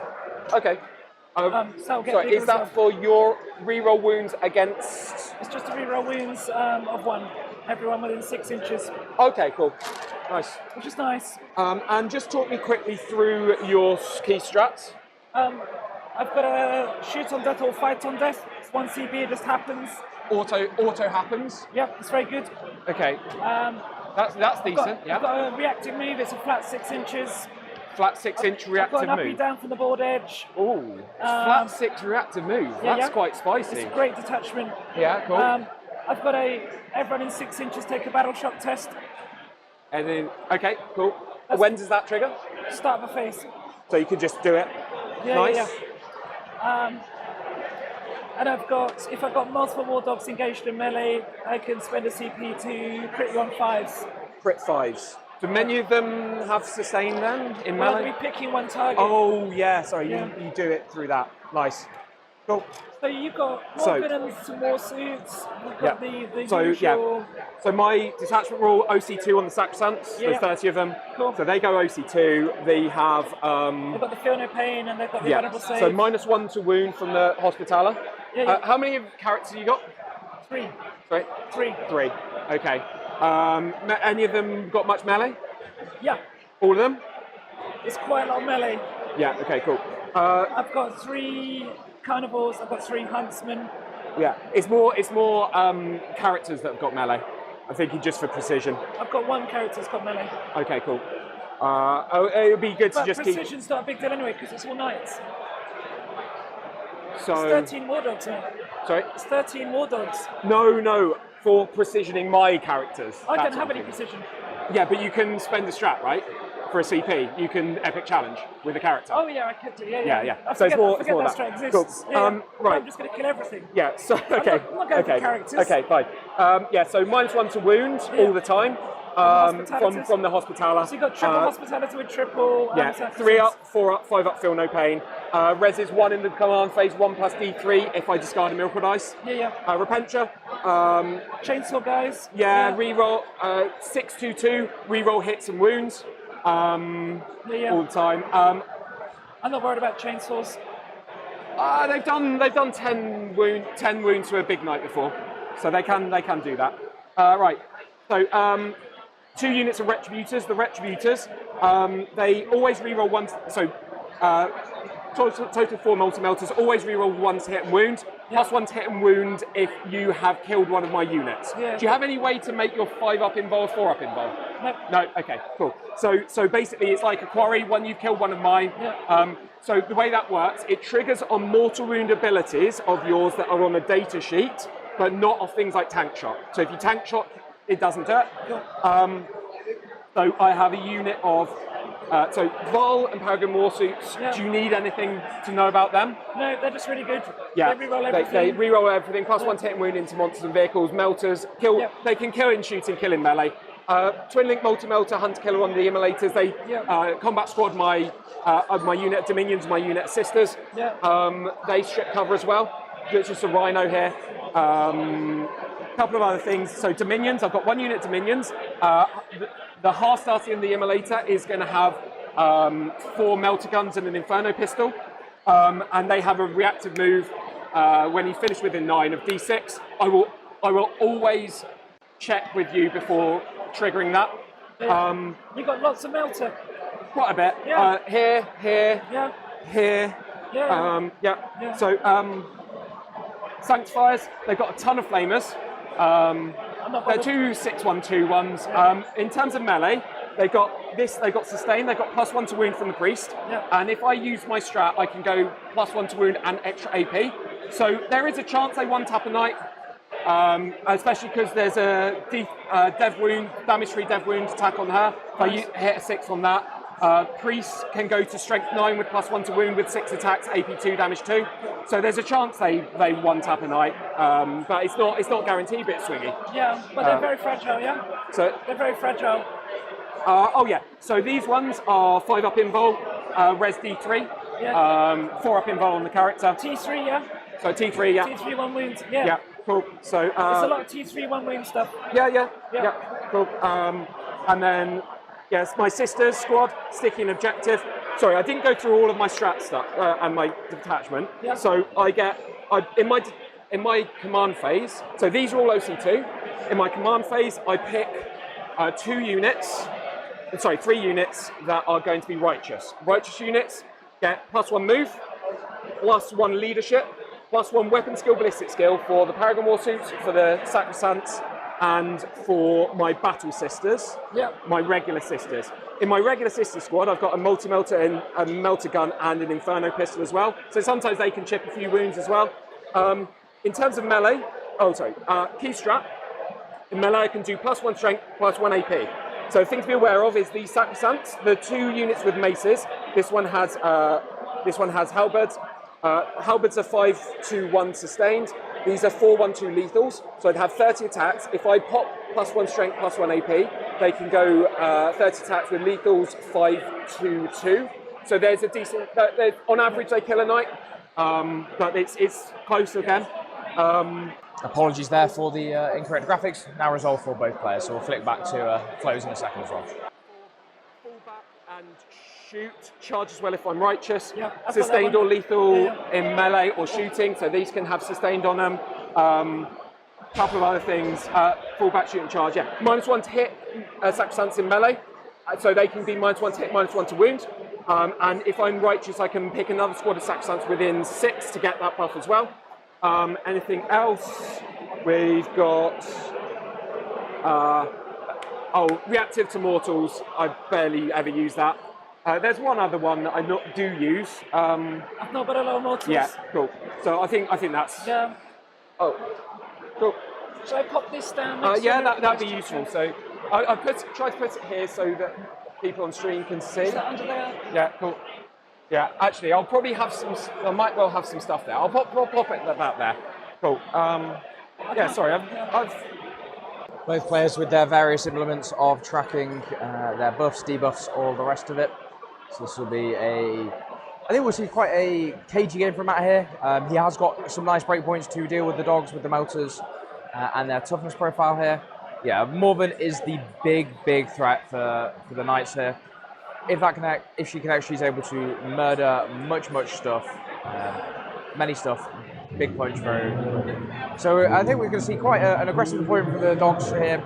They want to either shut out the sisters as fast as possible or screen them from being hit at least, in a way that the traders. But well, has had a very good run so far. She's won both of her games fairly convincingly as well. So by no means a slouch.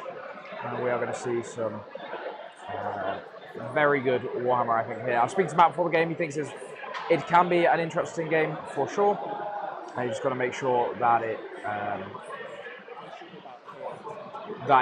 he protects his assets in the right way. He's certainly much more worried about the dog list, mostly for the OC, than if it was triple Batman. Oh, can you go through a wall? I've got one knight that can. One knight can. Is that a strap? No, it's an enhancement. Oh, enhancement. Okay, cool. So you'll have to just point out the. How many of yours have the indirect? 7 of them, maybe. Yeah, actually, could I have a quick look through some of your knights? Yeah. So you've got. So everything's equipped with what it's armed with, apart from this one is actually another executioner. So my warlord is this one. Yeah, that's so they're like auto cannons. Yeah, they're like auto cannons and a stubber. So they're like Helverin basically. So yeah. this is where your wound thing is. So rocket launchers got 1, 2, 3, 4, 5, 6 of them. What's the range on them? 48. Okay. Right. Fine. They're pretty good at killing stuff that's Yeah. Eldari, Yeah. sisters.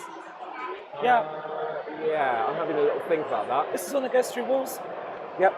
It's this particular carnivore's got his rocket launcher on backwards. Okay, so carnivore, that one goes through walls. Yep. Base move is.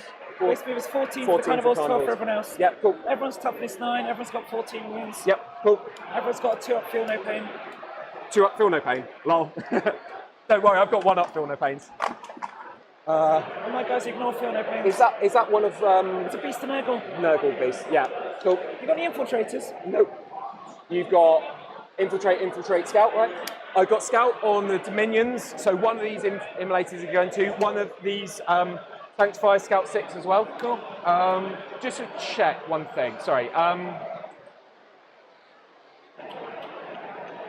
So yeah, you've got indirect into that.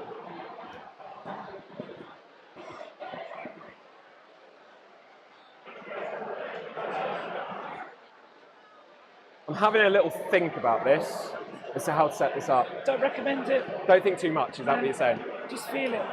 Just feel it.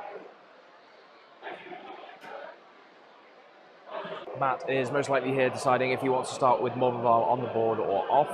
If he starts off the board, he gives her a lot more flexibility and late game potential, however, opens the risk of being rushed down.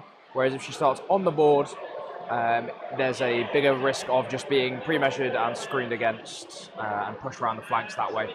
This mission does actually favour fighting for the mid-board, so we'll see if he does want to keep on that short-range threat.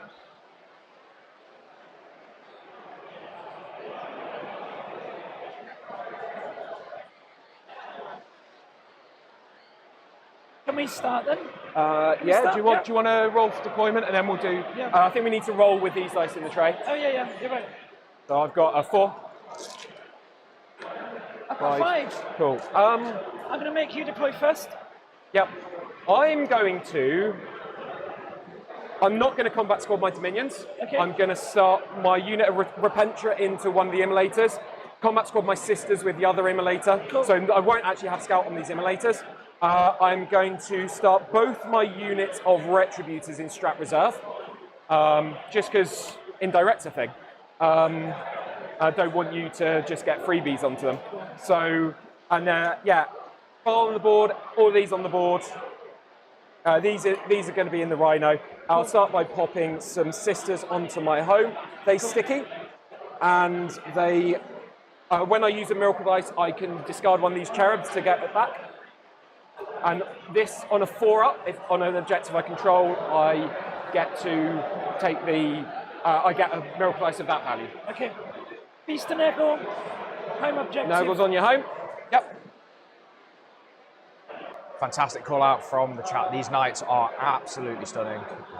Fantastic detail and a really nice clean screen. Look at that. Taking all the dogs for a walk. Very reminiscent of the index CK lists that we're doing very, very well here as well. So there's a lot of chunky bodies here with a lot of stat check that can go into it as well. With high OC and good movement, they are a very well-rounded thing. And I know there are some Chaos Knight players that are thinking about and working on making sure, well, testing out return to the War Dogs.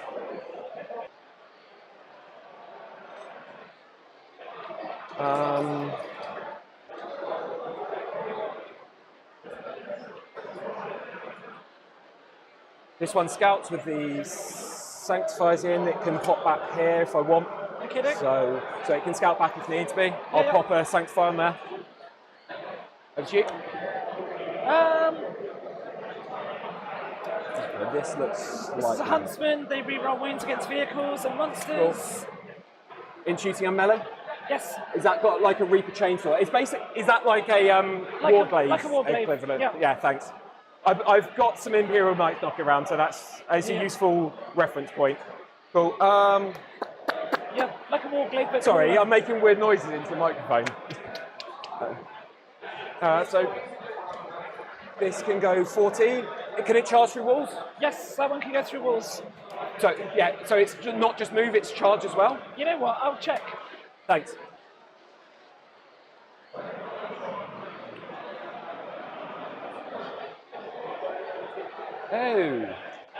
So talking a little bit more about keeping those rets off the board, he's very, obviously Matt saying he's scared of the indirect. However, it does mean some of his best anti-tank is off the board, and he is at a little bit of a risk of getting rushed down. If Flo goes first, you'll be able to just hit the Sisters 2 turns in a row with dogs and look to overwhelm it there. There's only so much Val can do in that time. And those Carnivores are great, just distraction card effects. So they don't do much in this matchup, but they can certainly apply enough pressure if they want.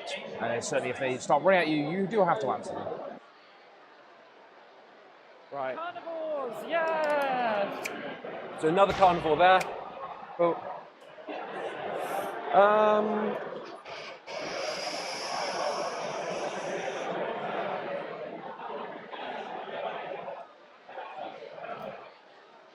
Paragon war suits, are they monsters? They're on the board. Are they monsters? Are they vehicles? Oh, they're vehicles. They're yeah. vehicles. Yeah. So they can't go through walls. Yeah. They're not monsters. That's. Yeah. So Dominions. Squad. So these reactive move. Yeah. So and they scout 6. So we're going to pop the DeLorean null chant in here. That's the Warlords with the aura. Which one's that? DeLorean null chant. That's a autocannon one, right? Yeah. Cool. They're cool autocannons. Cool autocannons. Cool autocannons. Oh, sorry, that should have a cherub, that unit. Yeah. Cool. Back to you again. I'll throw. This is my one with the Sisters in. Okie I'll just pop the melter. I'll pop a melter gun on there just to show it's the Sister squad. Okay.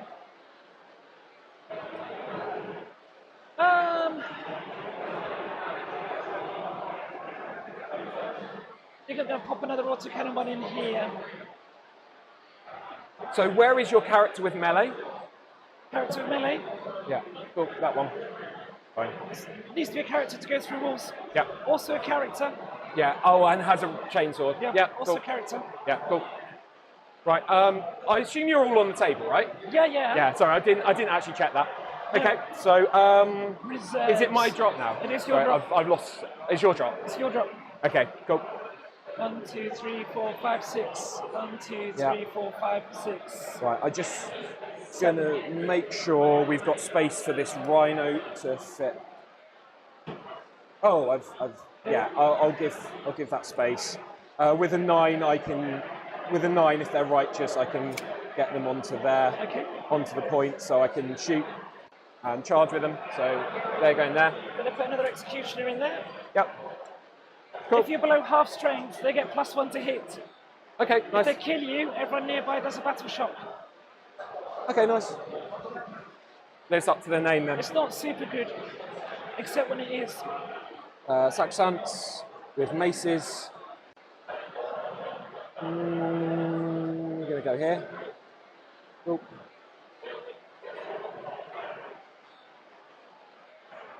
Right.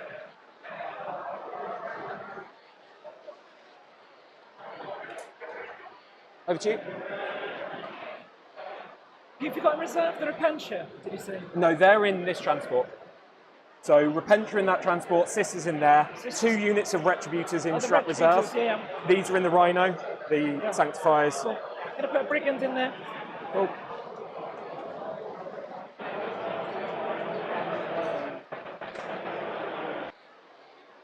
Chuck this unit in here.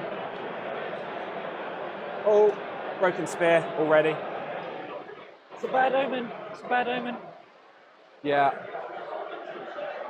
Oh, I want to put this one at the front. It's got the Inferno pistol. Okay. Oh, like that. I think. Yeah, over to you. Pop another Huntsman in here. I think I'm down. Let's see. Retributors off, Retributors off. Sisters. Yeah, they're on transports. Yeah, we're good to go. Anywhere else? Okay. Move that. This one's got Scouts. Oh, nice. Scout 6, I assume? What's it do? It's a claw and a Gatling. Shoot, yeah. How many shots on those Gatling guns? 12. AP1, 6, 6, 1, 1. Yep, cool. Any way to ignore cover or extra AP on them? No. No. Cool.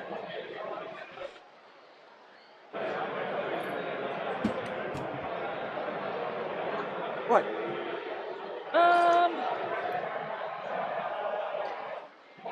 Are you still playing? Yeah. Cool. Yeah, I'm yeah. Clock's now on. Cool, lovely. Okay. Do we have to have it on when we're rolling off and stuff like that at this point?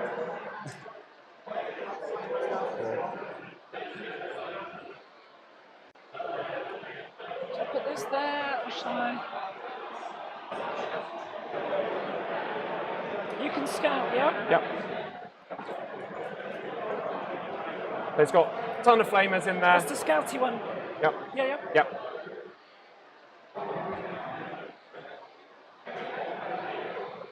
That'll stop you coming forwards. Cool.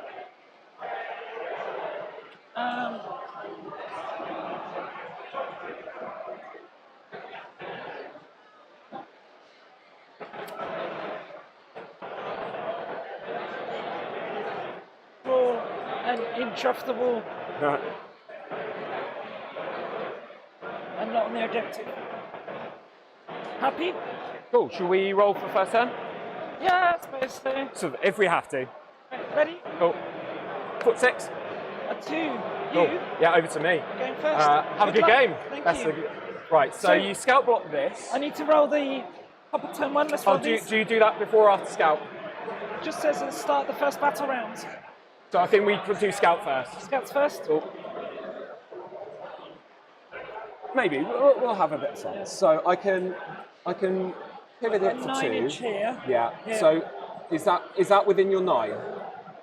It is. Okay, cool. So if I go here, is that fine? You can see over. You're taller than me. I think I might just go there then. I think that's definitely not within. Yeah, Okay. fine. Any more scouts? Dominions.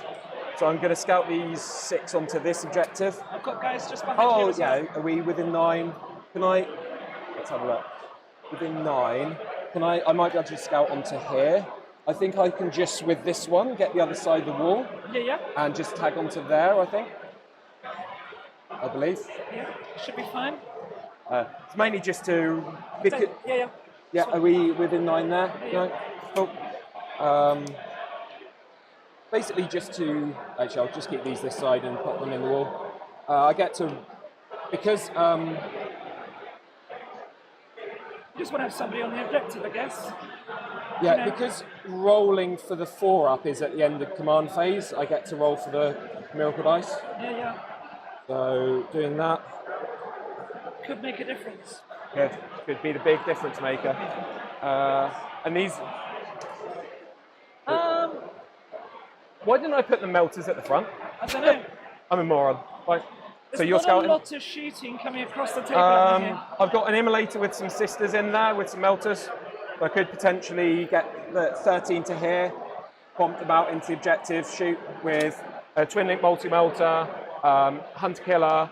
I could make these +1 weapon skill, ballistic skill, so 1 melter. Yeah, I'm going to scout inwards. Yeah.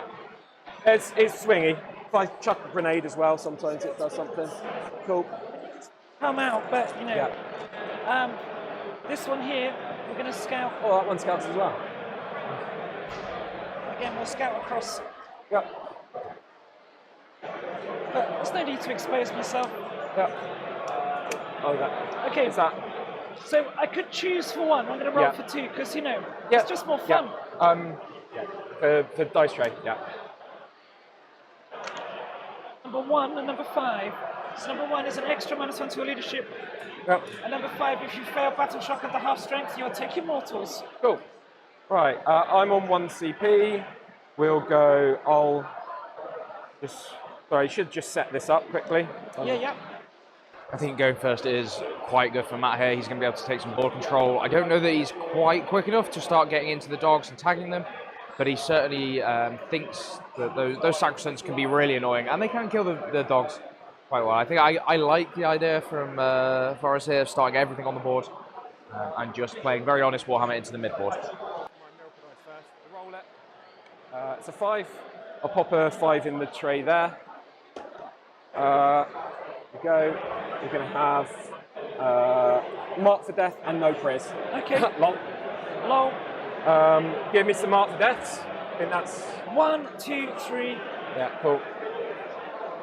Yeah. Might make this carnival my little target. This one. Yeah.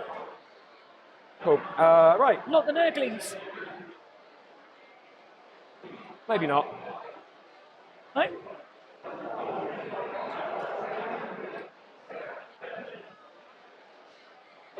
Have a look. So these move.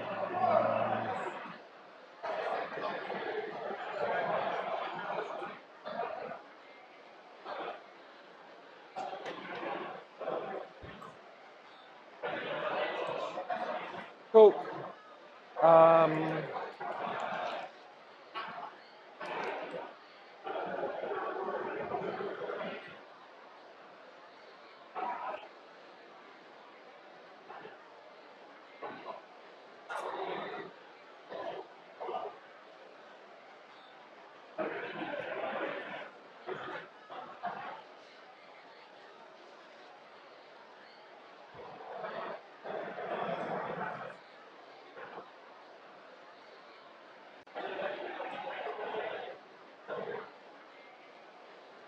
How many attacks with the carnival?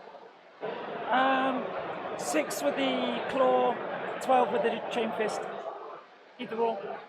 Against sisters, I'll probably go with the chain fist. They're 1 wound. Yep.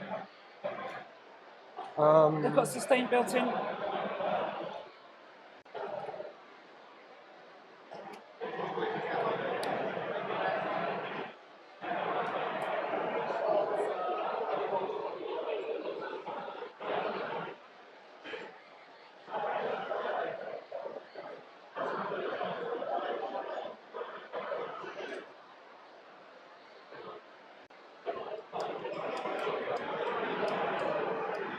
Definitely wants to weigh up his options here. If he goes too early and overextends with too much stuff, he risks getting piecemeal. But Matt will definitely want to try and limit the CK where he can. It's been a long time since anybody played into the hand pack lists or the 13 War Dog spam from the days of the index. So going to take his time, just make sure he thinks through all of his options here. I think. I'll take your word for it. I'm sure someone will jump in and tell us if you're wrong. Well, yeah, it was when they decided to fix this. Oh, thanks. Can you pop those on? Yeah, so it was no priz. Prisoners and Mark for Death. Yeah, sorry, that's yeah. I think hold and drag. Cool. I'll put it on these sacrosancts, and I think I'll put it on just on these red sacrosancts. It's an interesting puzzle. We'll see what happens. Red sacrosancts as well. Right.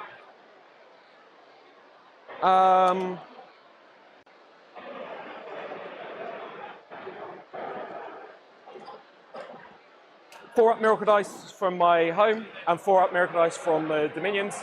Okay. Get a 6. I think we're going to just do some sanctifiers. They're going to have to do something. So basically, out of the Rhino, they can go 3 and they'll go 7 move. So I can go to 10. Yep. So I'll basically pop them in here. I can reactive move. Sorry? I can reactive move. You can reactive move. Within 9. Yeah, that's fine. Yep. I've got a 6 on the miracle dice. So, and you can't reactive move through your own vehicles, right? I don't think so. No, cool. Yeah, if you want to reactive, feel free to reactive. It's a strat, right? I can reactive move towards you. Towards me? Yeah. I'm fine with that. They are 25 mil bases, so I can charge into stuff. Against some gaps. These are right up against the wall, so they'll be. Okay, so how long is the charge at the moment? You can't reactive move into engagement range, right? No. 2, 4, 6, 8, 9. I should have a 10th somewhere, Burning Hand Lady.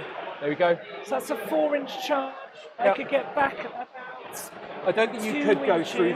You'd have to pass through your own mod. Yeah, I could go back 2 inches. A couple of minutes. Makes it a 6 I mean, I've got a 5 You've got a on 6 here. there, so it's not worth the CP. And I've got I get it refunded because there's a cherub on them as well. Yeah. Are you? Am I reactive moving? Yeah. No. Cool. No. Right. Because you can guarantee a 6 on your charge. It would be foolish. Yep. OC of your little knights is 6, right? Yeah. Yep. Unless you get them down below 4. 4 below. So 12.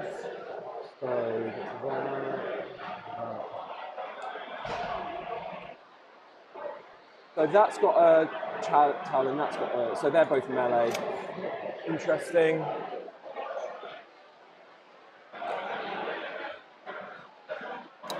Cool. Just gonna stage this up here. Okay.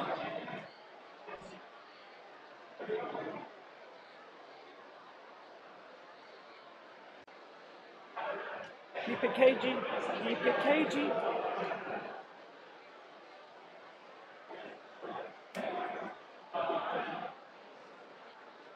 Pop some dominions.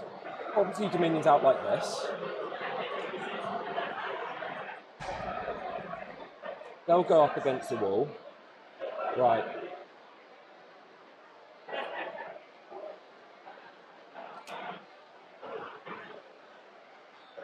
That's annoying. How do I do this?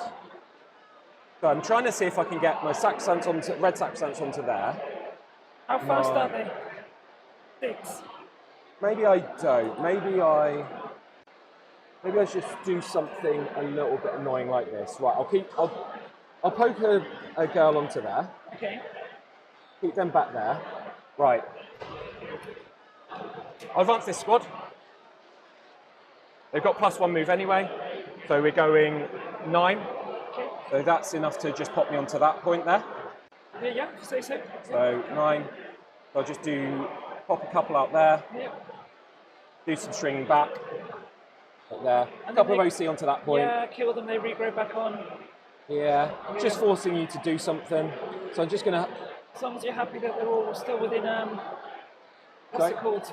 Coherency. That's the word. Yeah, I've got my little I've got a little thing here. As long as you're happy, yeah. So we've got 2 within 2, 2 within 2, within 2 there. Yep. Yeah. And then, actually, I'll just swing back a little bit like this. Cool. Spear has well and truly come off. Cool. Right. Just Lovely. 11 models do in that that. squad. Cool. Sorry. I wonder how tempted Matt was to have taken fixed here. He could have gone like Locust and bring it down. But I think he's probably worried about it. Gives a little bit too much play into the CK's hands. If they just want to stand off and say you're not scoring much of anything until you can engage, and then that's how they stop to overextend there. Fixed is typically intent, been a little bit of a trap. So I like the tactical choice for him. Gives him a lot of resource and flexibility and helps him generate command points, which he will appreciate as the game develops. So I'm going to go, oh sorry, that should be with these girls. So this was 6. 6 gets me to here. I think basically a 13 gets me into this gap. So I'll double check with this very easily. So I'm just going to pop this here. The idea being if you finish within 9, these can hop back into the Rhino. The Rhino, sorry. The Dominions. These are just going to pop out, tag that.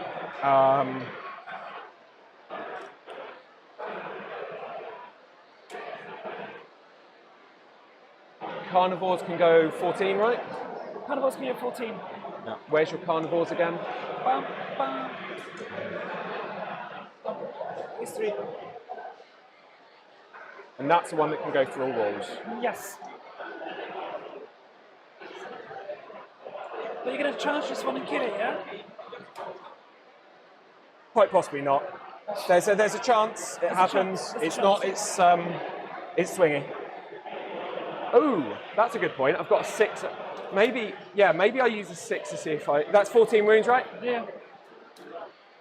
I was considering this. Points win prizes rather than killing things, but killing that was useful.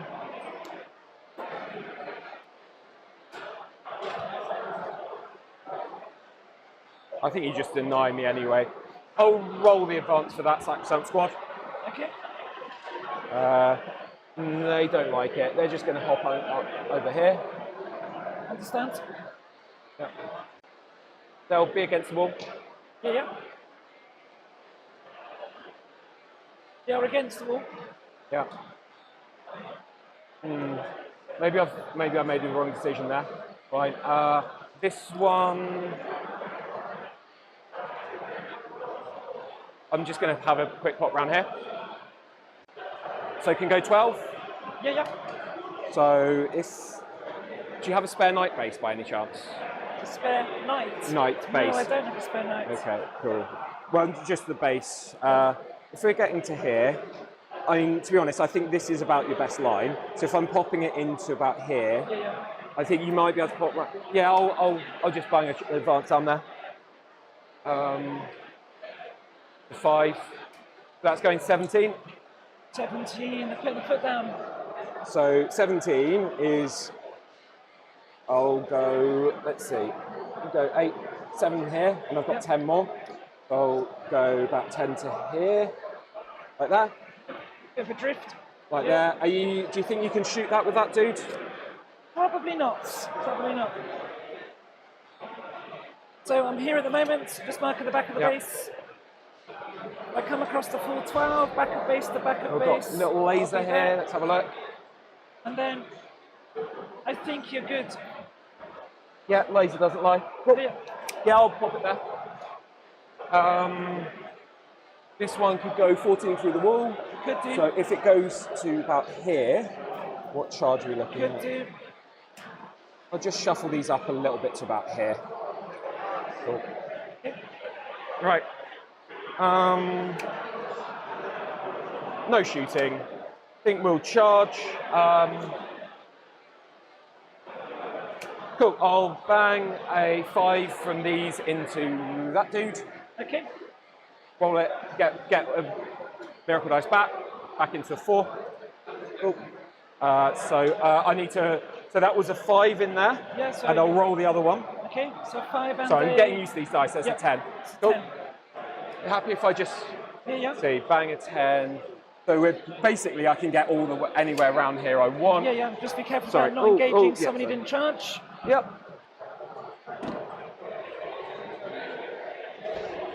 This one won't be able to hero it because it just literally, as long as I don't. Actually, I might have to. You might be able to, in fact, because I'd have to base with basically everything. Yeah. So I might.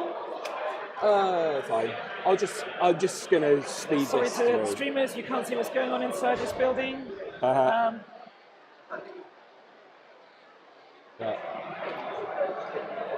Hello to everyone watching on stream. We're having a great time here playing Warhammer 40,000. You may have heard of it. I think I'm. Oh. There we go. They should all be able to just melee there. Absolutely. Cool. Leaving it. No, but I will do is I've got a CP on standby for fight on death if you do pick me up. Cool. That's fine. I think that's more fun than heroic. Cool. I'll spend the CP for +1 strength and +1 at AP. We'll go. I'll do all the Daka shots first. So that's going to be. I've got 19 Daka shots. Basically, I know I have this here. I don't actually have the banner on that one. Okay. So it gets me a 19th. So 2 for 5. 2 for 5. We'll see what we can do. Yep. Cool. So 3s with sustained into 5s because I'm strength 4 with +1 to wound from the priest. Obviously, priest is going to have his best day ever. So we're going to go 2 back in. Okay. And then 5s. Well, 1, 2, 3, 4, 5, 6 AP 1. 6 AP 1s? Yeah, for 1 damage. So chips 3 so far. 3 so far. I will do the 11. assassin. So hits on 2s with sustained. The assassin. That's, 1 out, 1 back in. 2 out, 1 in. The strength of this is 4s goes to 5s with +1 to wound. So this is 4s. But 1 at AP 3, damage 1. Cool. Down to 10. Down to 10. Cool. We'll see if the priest pops off. So 4s with sustained. Doesn't. You're probably surviving. 9 with +1 to wound, so 3s. Yeah, not done well. Cool. Save fine. And then I think I'm on. Have I done everything? Burning Hands is all that's left. Yep. Do Burning Hands. How many is it on? 10. 10. Yeah, that's a bit sad. Misses. Well, it was always going to be a bit of a swingy one there. Cool. You can punch back. I will do. I'm going to go with the Chain Fist. There's 12 attacks. Cool. 1, 2, 3, 4, 5, 6, 7, 8, 9, 10, 11, 12. I'm going to take all these extra dice out of my box because it's driving me mad. He's going to hit on 3s. They're going to wound on 2s. And then I'm not sure what the AP is. Irrelevant. They only have an invul. Oh. Okay. Neither of us can melee. I've got 1 sustain in there. 2s. Nope. Okay, that's 4. 4 5-ups. Oh, sorry, wrong dice. Wrong dice. 4 5-ups. Cool. Kills 2. Kills 2. So I'll just take. I won't take the one that reses. Oh, I didn't. I could have consolidated, and I'm not going to bother. No. I don't think you can consolidate unless you actually kill a Yeah. model. No, oh no. Yeah. I don't think I could have tagged because that would have been. It had to go towards there. Cool. Right. Over to you. I believe. Let's just check. So. Scoring wise. I am going to discard Mark to Death for a CP. So I'll go up to 2 CP. Okay, so I think is it. Yeah, I don't. How do we discard it? I don't know. We'll do it in a second. We'll call someone over. Yeah, someone can cool. help us with that. So and then I'll keep no Chris for now. Okay. Right, no so reason not to. Back up to 1 CP. Yeah, and I'll go up to 2 as well. Start with the third, and then you'll be up to 2. Yep, cool. No primary on the first round. Sorry, Charles. How do we discard on here? Oh, but I want to keep 1 and discard 1. Press next round, they'll both go, just put the new one back in. Okay, so now I go to next round. Yeah, you want to step back. Yeah, sorry. So I might have done something weird there. Taking it to round 3. So I want to keep no priz. So we're in round one at the moment. I want to keep it for the race. Yep. We're one of the first people who's actually tried to keep a second. Yep. Okay. So then we'll try Still on round one. Cool. So would you like to cut, shuffle, split? Cut them. Yeah, sure. Yeah, Like that. okay. So we've got defend and bring it down. So redraw, defend. Yep. Just do. Oh, I was just going to say do the top one again. Fine. Mark for death. Mark there. Lovely. What would you like to mark? Oh, you've got some indirect, haven't you? So I'll do blue saxant. I don't think you're really getting to this immolator very easily, are you? So immolator, blue saxant, and probably Vol Squad. Okay, I think my gamma target's got to be there. Oh, this is sticky as well, by the way. Yeah. That's my gamma target there. Bring it down is just the immolator tank here, I guess. Yep. Is there anyone riding inside at the moment? Yeah, Repentia. Okay. So I can't get a line of shooting on there, but I could get close enough to charge.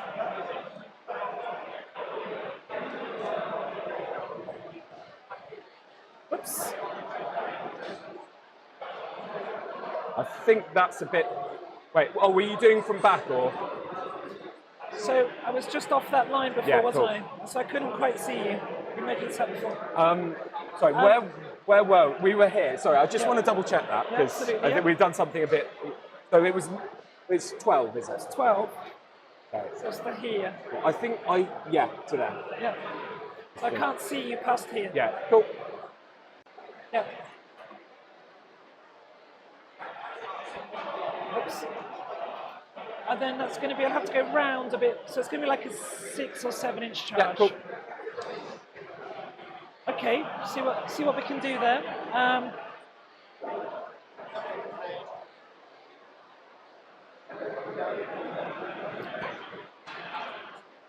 And then hopefully that will get me onto the what do we call it? The objective as well.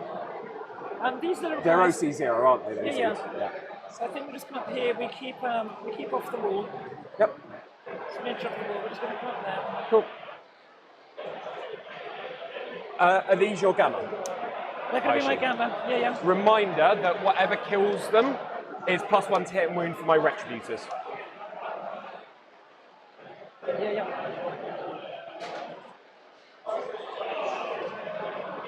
And that is, yeah. Sorry, this is meant to be like there. Oh. I think I'm going to pop an advance on these and try and just move block you with the Nurglings. Yep. No flamers around here, is there? No. No. So advancing the Nurglings. It's 2 inches. The fastest Nurglings in the world. Well, not What's really. their base move? Only 6. So I'm not going to be able to move block you very well. Yep. But I think that does stop you being able to come out and shoot through. No. Cool.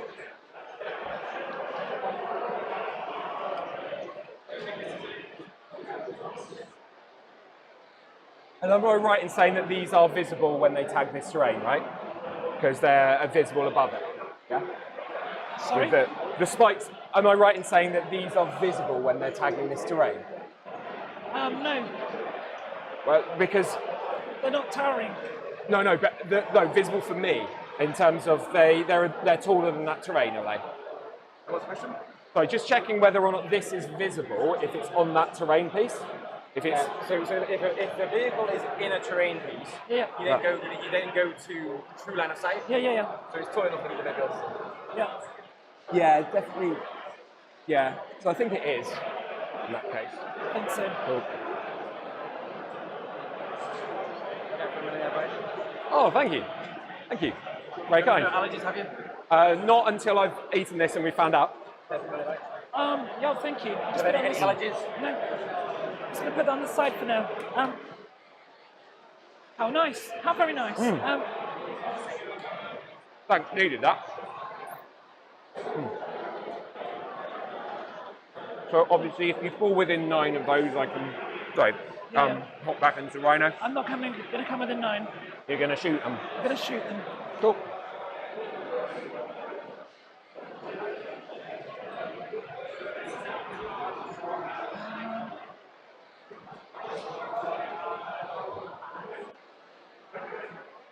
we go forwards 4. Yep. And then this way 8. Yep. But not coming within 9 of you there. Yep. So you just pop in some OC on there? Yeah. Cool. So that's OC6. So you, yeah. Denying that. Cool.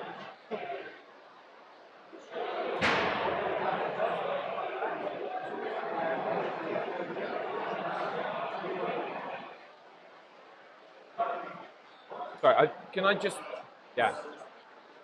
Well... Oh, are you measuring from the centre? So I'm struggling to track where you're measuring from. Back of the from base. back of the base. Okay, to the back cool. of the base. I couldn't Cool. go that far. Yeah. Sorry, I was... Yeah. These are your nerdy. Yeah. They can't go through walls because they've got the swarm keyword, not the intra keyword. Okay. They have to go around. Oh, I think it was these ones. Oh, was it those ones? Those ones that came... So they can't come to here. They have to go around. Yeah. Okay. Oh, okay. If you pop them back 8, Yeah. They were here an inch off the wall, so we can just redo that. Cool. Absolutely, yeah. Yep. So 2 to there, Yeah. And then 6. 6 to there. To there. Yeah, cool. Sorry, it's confusing because I know I often measure from front of base, so I was just trying to make sure I know what the plan is. You've got some reserve stuff still, haven't you? I've got 2 units of retributors Yeah. in reserves. So obviously, reminder: anything you kill, they are very happy with. So you can't come in my deployment zone this turn? Nope. Going to advance this one up that way.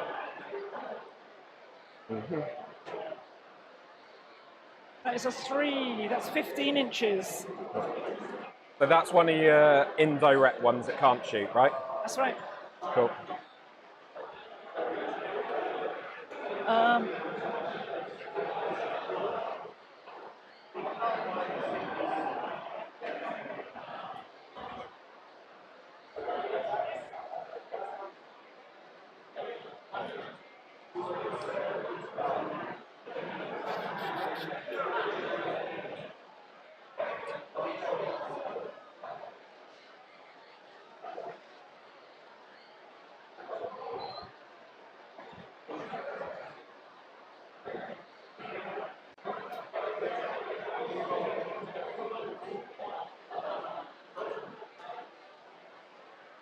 This one's just going to come Yep. here somewhere. I may as well push right through to there. What am I doing here? This one's going to charge them. Yep. This carnivore. Just so you're aware, if you don't kill them, they can res D3 back. If Yeah. the one with the healing I pack's think alive. I will though. No, you so should charge kill with them. that carnivore, and then you're in combat with that one. Yeah. This carnivore here. I think we just keep back for the moment. We just hold you back. We don't need to chuck stuff out and get it killed. There's no rush. There's no rush. It's a 5-turn game. Okay, shooting.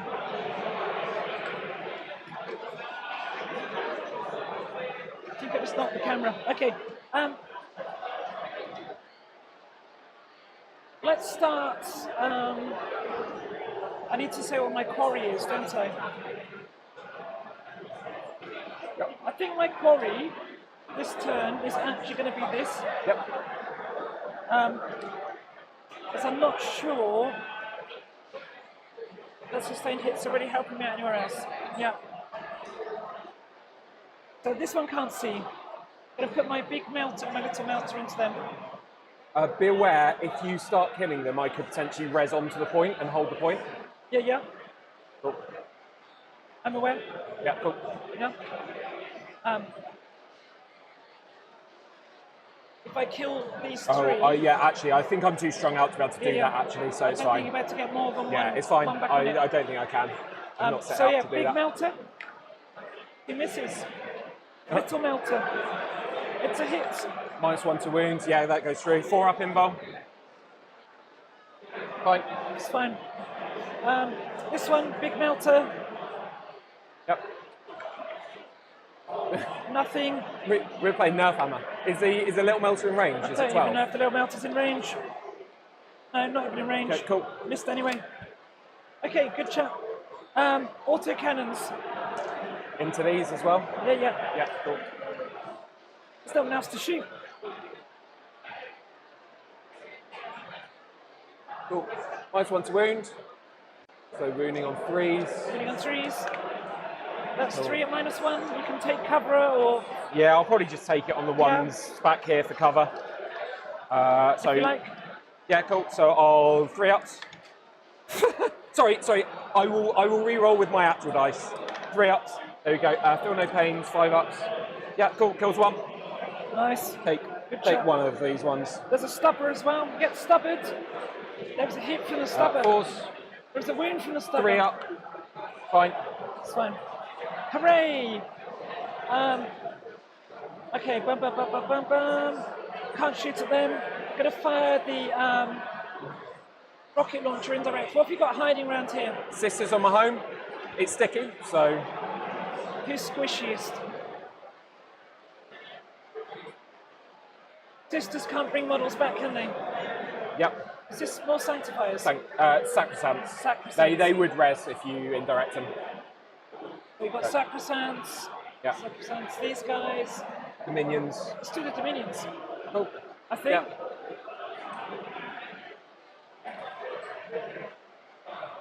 Let's save that because I can shoot them a bit first.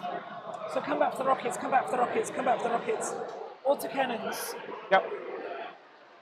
1, 2, 3, 4, 5. Okay, that's better.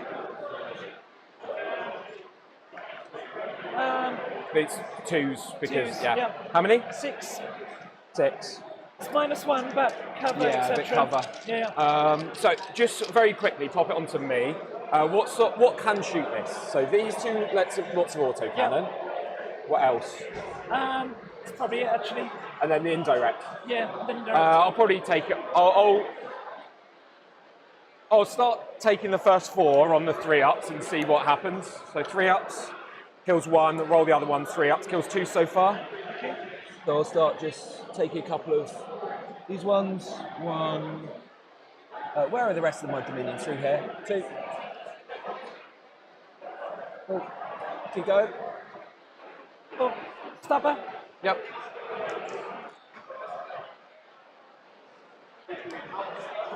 There's 3 more. Oh, 3 ups. Fine. Okay, next one, same profile. Yep. So autocannons. 4, 5, 6, 7, 8. Oh wow. Doing well here. 2s, is it? Yep. So that's 4. 3 ups. Oh, 2 more. And the stubber. 1. Yeah. 2. Sorry, there's 1 back here. Rerolling the 1s So from the I'll take the aura. Inferno pistol off there. And there's 3 more saves from the stubber. 3 more saves. So 3 more 3 ups. Let's see. So sorry, I'm just trying to work out where am I putting these. So I lost 1, 2, 3. So I lost 4. Yeah. So we've got 1, 2, 3, 4. Yeah, I mean I can start losing some melters. I think points with prizes. So 3 more. 3 more. ups. 2 more die. 2 more die. Cool. Okay, gotta pop some rockets into them. You're indirect. I've got 1, 2, 3, 4 left of that Okay, squad. so do this one first. Yep. So there's no blast on it. No, so it's 3 shots. All No miss. hits. Next one at the back there. 2 shots. So this one, but that one advanced, That one right? But that advanced, one, yeah. Yep. 1 hit. Yep. Strength 5. No. No. This one hit. Yep. 2 shots. No. No hits. This Next one one. here. 3 shots. 1 hit. No Doesn't wounds. wound. And the last one here. Yep. 4 shots. 3 hits. No wounds. Oof. You've done well. You've done very well. I am going to charge this one in here. Yep. Let's roll it. It's a 3. It just about makes it. Good use of your low charge roll on that one. Yep. Gonna charge this one. Should in we here. agree on it first? Let's roll it and then argue about it. If I roll double 1, there's no point. Sure, if you want. 5. I'm pretty sure 5 Pretty won't. sure that's not enough. Yeah. I'm going to re-roll that. Yep. Cool. An 8. I'm pretty sure that's it. Yeah, I'm pretty sure that's very easily in. Cool. So I'll come within an inch, and then when I pile in, I mean, you probably with an 8 are able to tag it, right? And get into base. happy with that? Yeah, so cool. I've got to be in the building footprint, Yep. sadly. Cool. Yay. Do I charge him into them? Right. I mean, Has piling consolidate 6, by the way? you have piling consolidate 6 for a CP. For a CP, yeah. For a CP. Yeah, let's do it.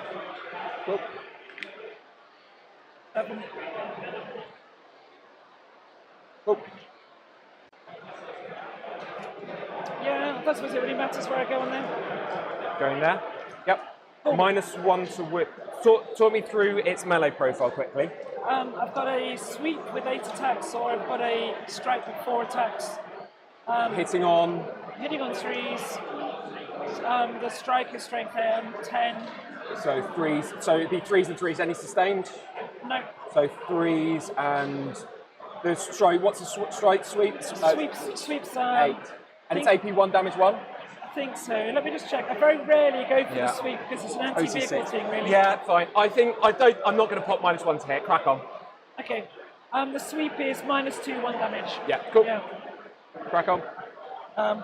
Strength 8 on the sweep. Yep. Nice. Let's go here first. You could interrupt actually. I'm not going to interrupt with those halberds. They'll do nothing. No, but they might. So I'm going to go with the carnival here. Yep. We're going to go with the sweep.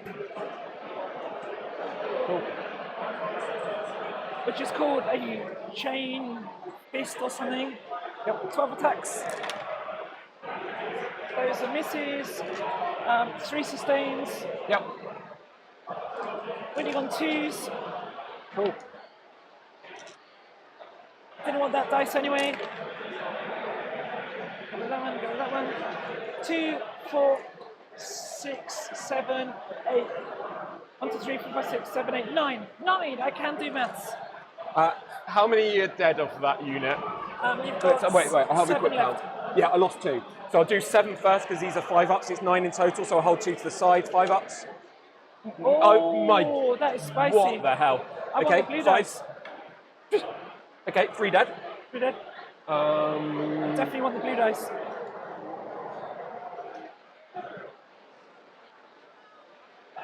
I want to keep the assassin. 1, 2, 3. I'll just take those ones. Oh, what a moron! I took the. Oh no, burning hands is there. So I'll keep burning hands. Cool. You got 2 more saves to make. 1, 2. Oh, 2 more saves. Yeah, because you did 7. Yeah, no, I did the other 2. Sorry. Oh, sorry. I thought this Yeah. would feel no pains. No. I did these ones first, and then the 2 left over I did as understand. well. Sorry, I'm not used to having this. Yeah. Cool. So 3 dead. Sorry, I can pile into coherency, so I'm fine with that. Yep. You've moved the furniture around a bit as well. Cool. -1 to wound. Where? Into these. I'm doing this one. Oh, sorry, into that. Cool. Okay. So that's 2 hits. Strength 12. So 3s. Damage 2 on wins. this. D6 plus 2. D6 plus 2. 2 saves, please. Okay, -3. so AP. AP 3. Cool. So I'll do a 6 up first. First one. What's damage on that? 8. 8. Okay, pop on to me. I'm having a little think. I've got a 6 on the miracle dice. How much do I value keeping an immolator?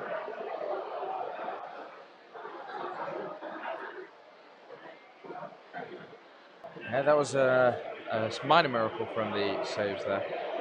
I think this charge into the Saracens might come back to bite Florence a little bit, as it gives a bunch of movement and then they can res the OC2 in this attachment, so it can cause problems. I believe there's also a strat for 6-inch paladin consolidate, so if Matt wants it, he'll be able to take that objective and look to go and stand them in annoying screen positions as well. I think he also has fallback and charge for them as well, so definitely give a lot of extra movement to these Saxons if he wants it, which is very nice for him. No. Cool. So I'll pop out some. So is that tagging the objective? I'll put the repenture out here. Yes, that is getting the objective. 2, 3. There we go.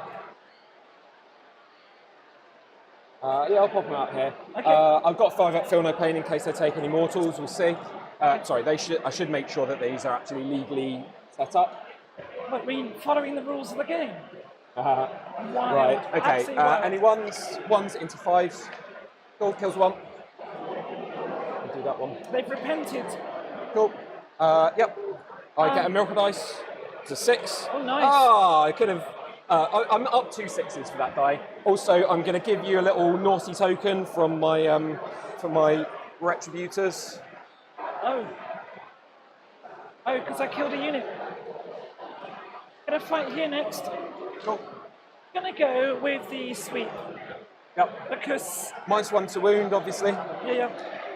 So it's gonna be 3s and 3s. Yep. This is disgustingly poor again. We've just not been able to kill anything. I might just ditch no prisoners because it's impossible to kill anything in this game. So 3 saves. 3 saves. So please. 4s into 5s. 4s. Feel no pain. 5. Cool. Kills 1. Kills 1. Cool. Kills I'll take the 1. one that's. No, I'll take this one back here. Cool. Is it over to me to activate? I might as well activate over here. Yep. You don't have to. I will. It's on 10, so I'm not going to do strength and AP. I think I'm just going to accept. Okay. Accept your fate. So we'll go. They're very brave. Very hard to kill. So It's such a nice army. popping everything into there. nothing's So I'll dying. do my assassin, 1 sustained. Her strength is normally 4, so this will be 6s goes to 5s. 1 at AP2, damage 1. Oh. The chips a wound. Down to 9. Priest is having his worst day ever now. 4s with sustained. And then strength is 5, I think. Because you go, 5 with +1 to wound, so he's 4s. Okay, nothing. Nothing. How many little girls have got 3, 1? 2. So I've done 2 so far. Yeah, so I've got 2 rubbish ones. So 5 attacks, 3s with sustained, 1 sustained, and 5s. Nothing. Nothing. And then I'll do a burning hands. 5. Do I just give you 3 dev wounds? How many are you on? You're on 9. Yeah. If I do 3 dev wounds, does it bring you below half strength? Brings me below half, yeah. Can you heal wounds on it? Yeah, but I don't degrade. Sorry? I don't degrade until 4. It's more just giving you random battle shots to be able to do stuff. Up to you. You've got the 6s set there. No, we'll save it for better uses. Cool. 1 at AP2, damage 3.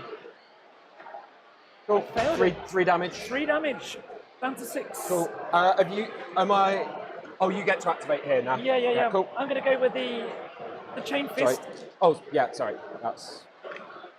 Okay, we've got a couple of misses, but we've also got 4 sustains. Cool. Probably So doesn't. I've hit you 13 times out of 12. That's pretty good. 2s to wounds. Are we finally deciding to kill some stuff in this game now? 2, 4, 6, 8, 10, please. Was it 4 left in the squad and then 1 leader? I can't see from here. I think it was, right? Yeah, Was that 10? that's 10. Cool. So 5s. One still alive. 5s. No. 4 ups. Cool. Priest is alive on 1 wound. Priest is still alive on wind. Cool. So I get a miracle dice, which is a 1. That's going to be junked. And I'm going to give your carnivore a naughty token for my retributors. Does this give me my gamma target? No, because I believe you have to kill the entire. Squad, including attached characters. Including the attached characters. So I can double check with Yeah. Garrett, is it gamma target for killing? You have to do the attached character as well for mark to death. Mark for death. It's the one attached character. Oh yeah, so I don't think you get marked. Right, I'll spend CP for piling consolidate over here just because points win prizes. Sorry, what did Gary say? I didn't hear that at all. So piling consolidate here. Yeah. Oh, you've got that point, and you've got this point. I have. I don't think I can do anything janky to get. Oh no, 1, 2, 1, 2, 3. Yeah, no, we'll be equal. So I'll pile and consolidate 6. So mark for death. Do I need to kill the whole squad here. Mark for death. With the attached characters. No, so it's the unit and 6 one here. attached character. Oh, I don't think that's going to be. So that's not going to be a legal pile-in. So I'll do that. Not both. But So do I get it then for killing this squad here? So you killed the squad and one unit and one character? No, just the squad and the characters alive. There wasn't double attached. There's only one character. All right, yeah. So if the character's not died, you don't score mark death. So I'll do this. Right. So I'm only going to swing with 3 of them. But I just want to do the consolidate. Cool. I get it then, yeah. So these are righteous, so we're hitting 2s with sustained and wounds on 5. It's no longer the same unit. Cool. I don't know. That's why I'm asking you. 2s with sustained, nothing. And then 5s.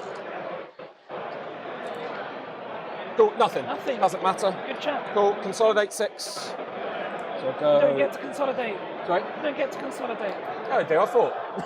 Why would you get to consolidate? You haven't beaten me. That's not how consolidate works. I pile in, then I consolidate.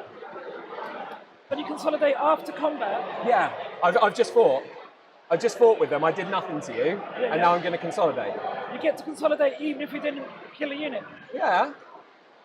I get to consolidate even if I didn't kill a unit, right? Have I been playing this game wrong this time? Quite possibly. What I fought here. Kill a unit? Well, I've gone here. I've not done any damage to it. Now I get to consolidate, right? Yeah. You just get to consolidate. Oh, sorry. Yeah. After you made your attacks, you then move in. So consolidate. So often, I've been playing this game wrong. well, with these, often you're already in base contact, so you can't get any closer. So while you're eligible to consolidate, there's nowhere for you to go. That's wild. That's wild. Oh, sorry. I've got one hiding back here as well. Yeah. Like that. Cool.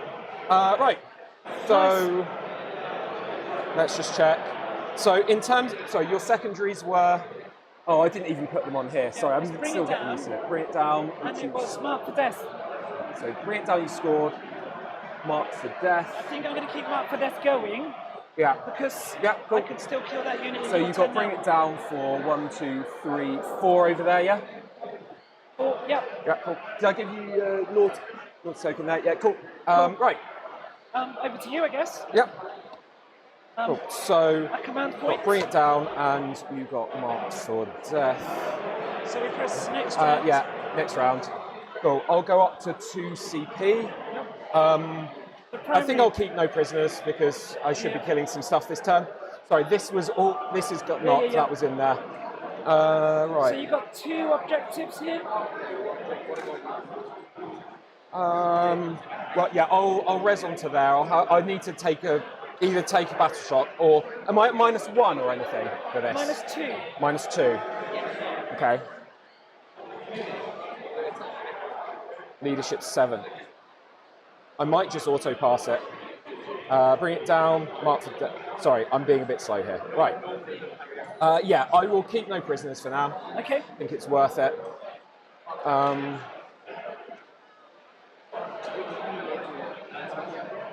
Great mark for death discussion is still going on over here. Yeah, so that does carry over. It does carry over. And if you killed that, it would then sort of trigger it held onto it. I'll explain you the nuance of why afterwards because there's some weird interactions there, but it does carry over. Okay. So if this dies, that would then. So I kind of need to fall him back and try and keep him alive, just to keep her not scoring it.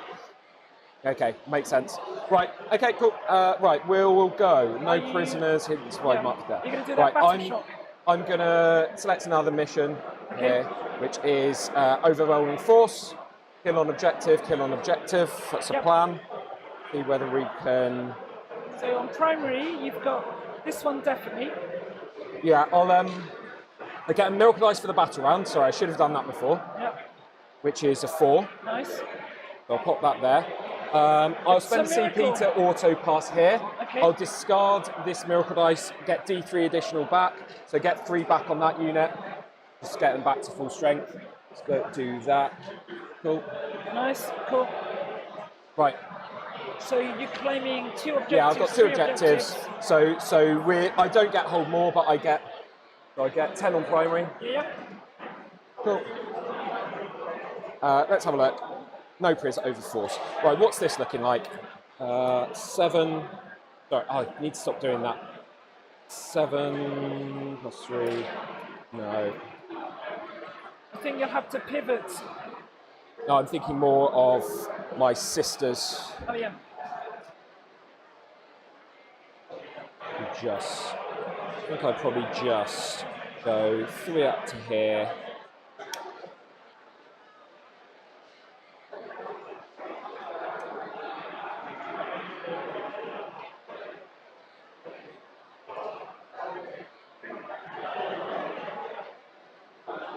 You might as well have a shot at it. Deny you for a turn there. Oh, I'm a silly sod. I should have kept one of those dead.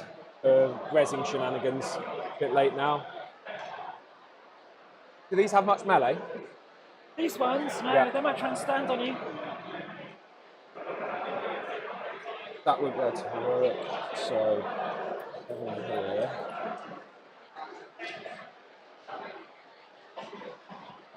That would be could charge that. Yeah. That's a 6 to there. Tag those. Probably avoid the heroic. Burning up some 6s here potentially. The movement's always the best use of them. Any characters around here? Yeah, absolutely. Keeping it together on stream. Game 3 of a day is intense at the best of times, so both players are doing very well. Making sure there's a... and then Matt just likes to make sure he's very, very clear with stuff. So both the players are doing an excellent job playing on stream. This has been a great game to watch so far. I think the dogs are just in a very good spot, being able to play the flanks in. Florence is doing a really, really good job of keeping split up so that actually there's no good targets for Val to be going into. If Val goes... Val needs to really be like 2 or 3, if not more, dogs a turn with her unit before she starts to get chipped down. So I think it's a challenge that Florence is managing very, very well here. And we're going to have to see Matt probably just look to push the big old send button. The Reds can come out on the flanks, try and kill some of those dogs on the side. And he can look to send the rest of the Sacrosancts out and then use Val to clear that top left-hand side of the board and then worry about the rest of it as well as start throwing things everywhere. So it'll be an interesting turn to see. Matt's got to hold his nerve and make sure he just plays very stable, consistent Warhammer here to give himself the best options fighting out of this net of dogs. 7, then a 4. No, I'm not going to mess around with that. I'm not gonna do that. I'll just spend the 6. I don't know whose it is. Oh, sorry, I've got 2 4-up miracle dice, one here, one here. So I get another 6. Oh, I've done that out of order. I was meant to do righteous first, but I'm already decided that. Where is the righteous? Sorry, I'm just getting a bit of brain fog for a second. Righteous here. Righteous there. Okay. And anything else relevant for it?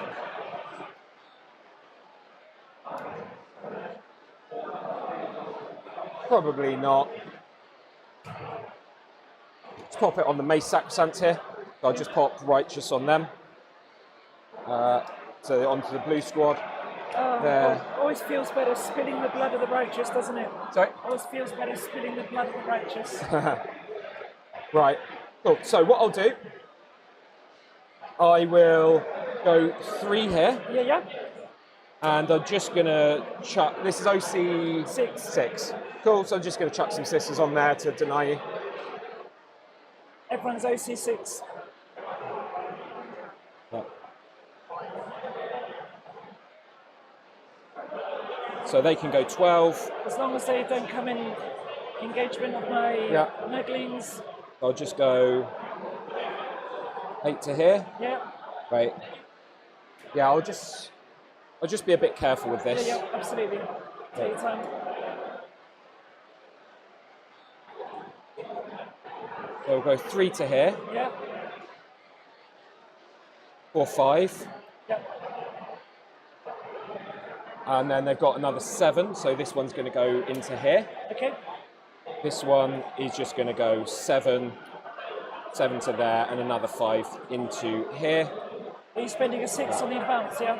And then, yeah, and then 6 to here, and a 6 into there. Yeah. So I'm just going to tag that. That's 6 OC. These will just pop back there. Okay. They've not got assault, so right. I'll Are you spending pay a 2 to pivot. 6 on the advance? Yeah, sorry, thanks. Oh, could you pop? Wait, I'll pop this in. So what have we got here? What's the other one I drew? Do you remember? No, I don't. Did you draw one? I think I drew it. Pretty sure I did. Just check. We did Overforce. Overforce, yeah. Cool. So we're going to go. So I've paid a couple here. We're just going to go 10 to here. Still got that for left wing. Sorry. I'll be outside melter, fine. We'll just pop some shots into you. This will go 7 in this direction. 7 there. That one is right in that corner. Go 7 to here. These two. How many attacks in melee have these two got? 4. AP? Nothing. Cool. So Rhino's just meant to be in there. Oh, I've not used the milk dice on them.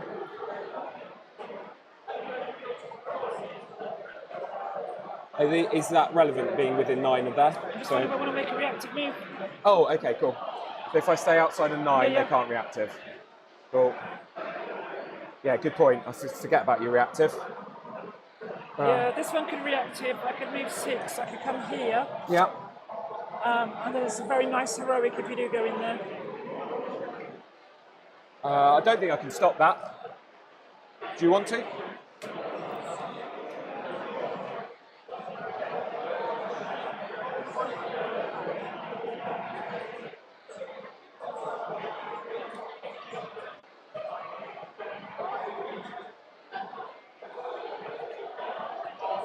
Probably a good idea. But these guys aren't great in melee. Sorry? These guys are not great in melee. No. Got 2 melter guns.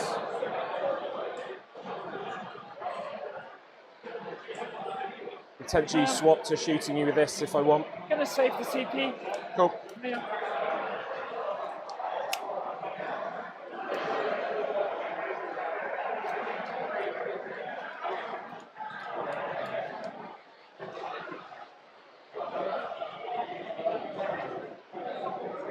Can the Nurglings reactive move? No, yeah. Cool. We'll bomb 7 out here. Only war dogs. Cool, All so my stuff only works on war dogs. I'll just come to here. Hello. I'll just, that's the corner one, so I'll just kind of put them in this formation just for speed. Don't want to mess around too much.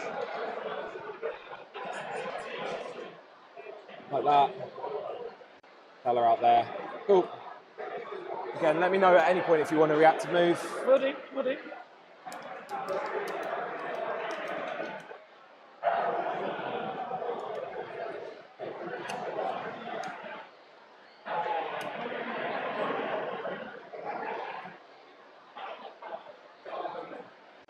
I'll pop it on you to just have a think.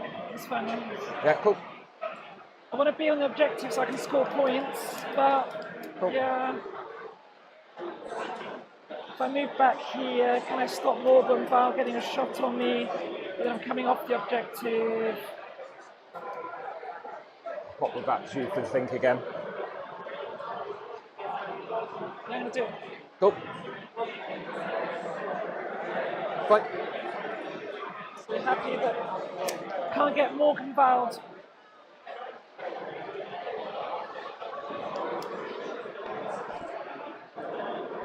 Pop these here.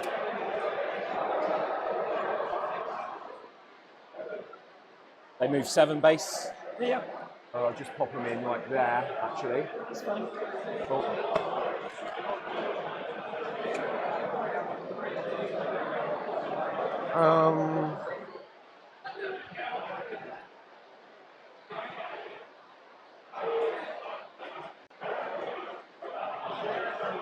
I think maybe this turn, Val and the suits are just going to massively overkill some Nurglings. Just make sure I'm within 9 for that. This is a character. Is this a character? That one is cool. a character. So not This one's character. a character. That Yeah. one is. Yes.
Hi, Gary.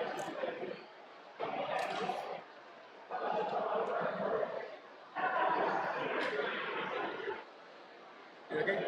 Yeah, yeah. A really nice army. Thank you so much. Let's see if they can step up and do the job. They don't want to kill any sisters today. They're a nightmare, aren't they? 2 carnivores into these squishy T3 1 moon bodies. There's still a guy alive. Still. Heartbreaking. Very sad, very sad.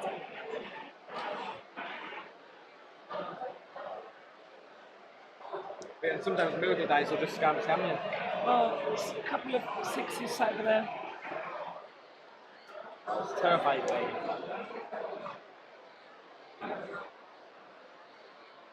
Oh well, it is what it is. Matt's playing it very safe. He's Cool. not taking any risks. You see that? He's Doing that. Yeah. I'll advance this unit Lots of thinking. with a 1. Cool. I'll just pop a. He goes. Oh, they're righteous, so they can go 8. It's got a So lot of I think- AC. A I lot think of, what I'll do, I'll put 1 on here. lot of there. ring recovery. I'll put 1 behind. I'll put 2 there, 1 there, 1 there. But you know, spilling the blood of the Yes. righteous. Cool. And then I'll just kind of pop his own these kind like of that. victory, right? Yeah, absolutely. My plan here is to make a little 3 here, Yeah. so that if you kill 2, You can still regenerate. Oh onto the wait, no, I objective. think I can just with coherency get there. But if Yeah, needs yeah. be, I can do some coherency nonsense and break coherency to res onto there if needs be. Okay. I don't think that's going to be relevant. No. Fine. These sisters are going to advance. 1. They're going to go 7. They're going to come out here. Okay. Just why not? Because why not? Well, they might as well. They're my home sticky, so I'm just going to do that for now. Cool.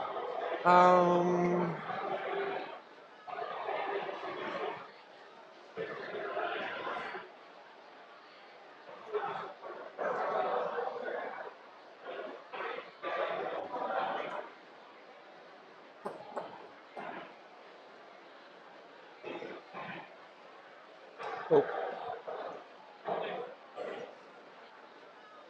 Are you ready for the shooting phase, Matt? Oh, right, just unclip that. Right, we're going to have some retributors.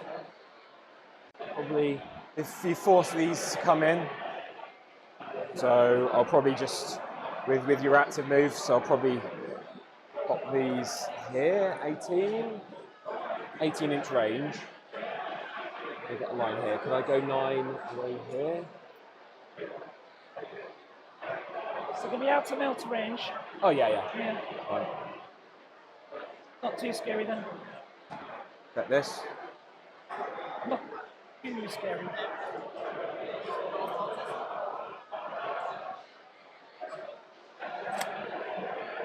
Yep. So I'll just pop them there. Yeah.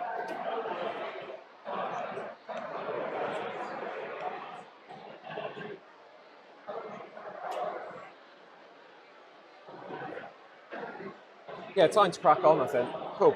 So shooting. Okay. You've not got any ingress. No, everything's on the board. Everything's on the board. Where it should Shoot be. everything from this until we're outside of melter range. 2 twin link multi melters. 1 hit. 4's twin linked. It's T9, right? Twin linked. Nothing. Hold to killer.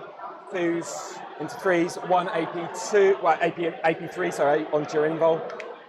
Cool. Damage D6. How many wounds? 14. Yep. Do I just start plinking some stuff?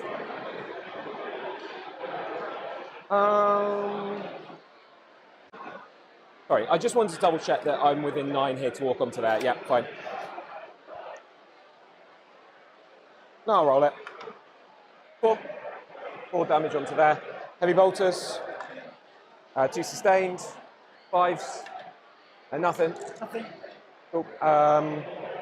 Cool. I'll shoot these into your dude there. Okay.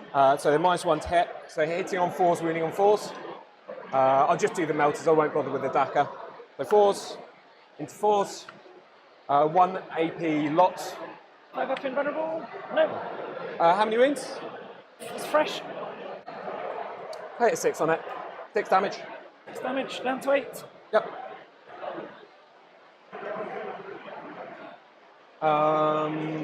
I'll shoot this unit into it. I'll just do the Inferno Pistol first. 2s into 5s.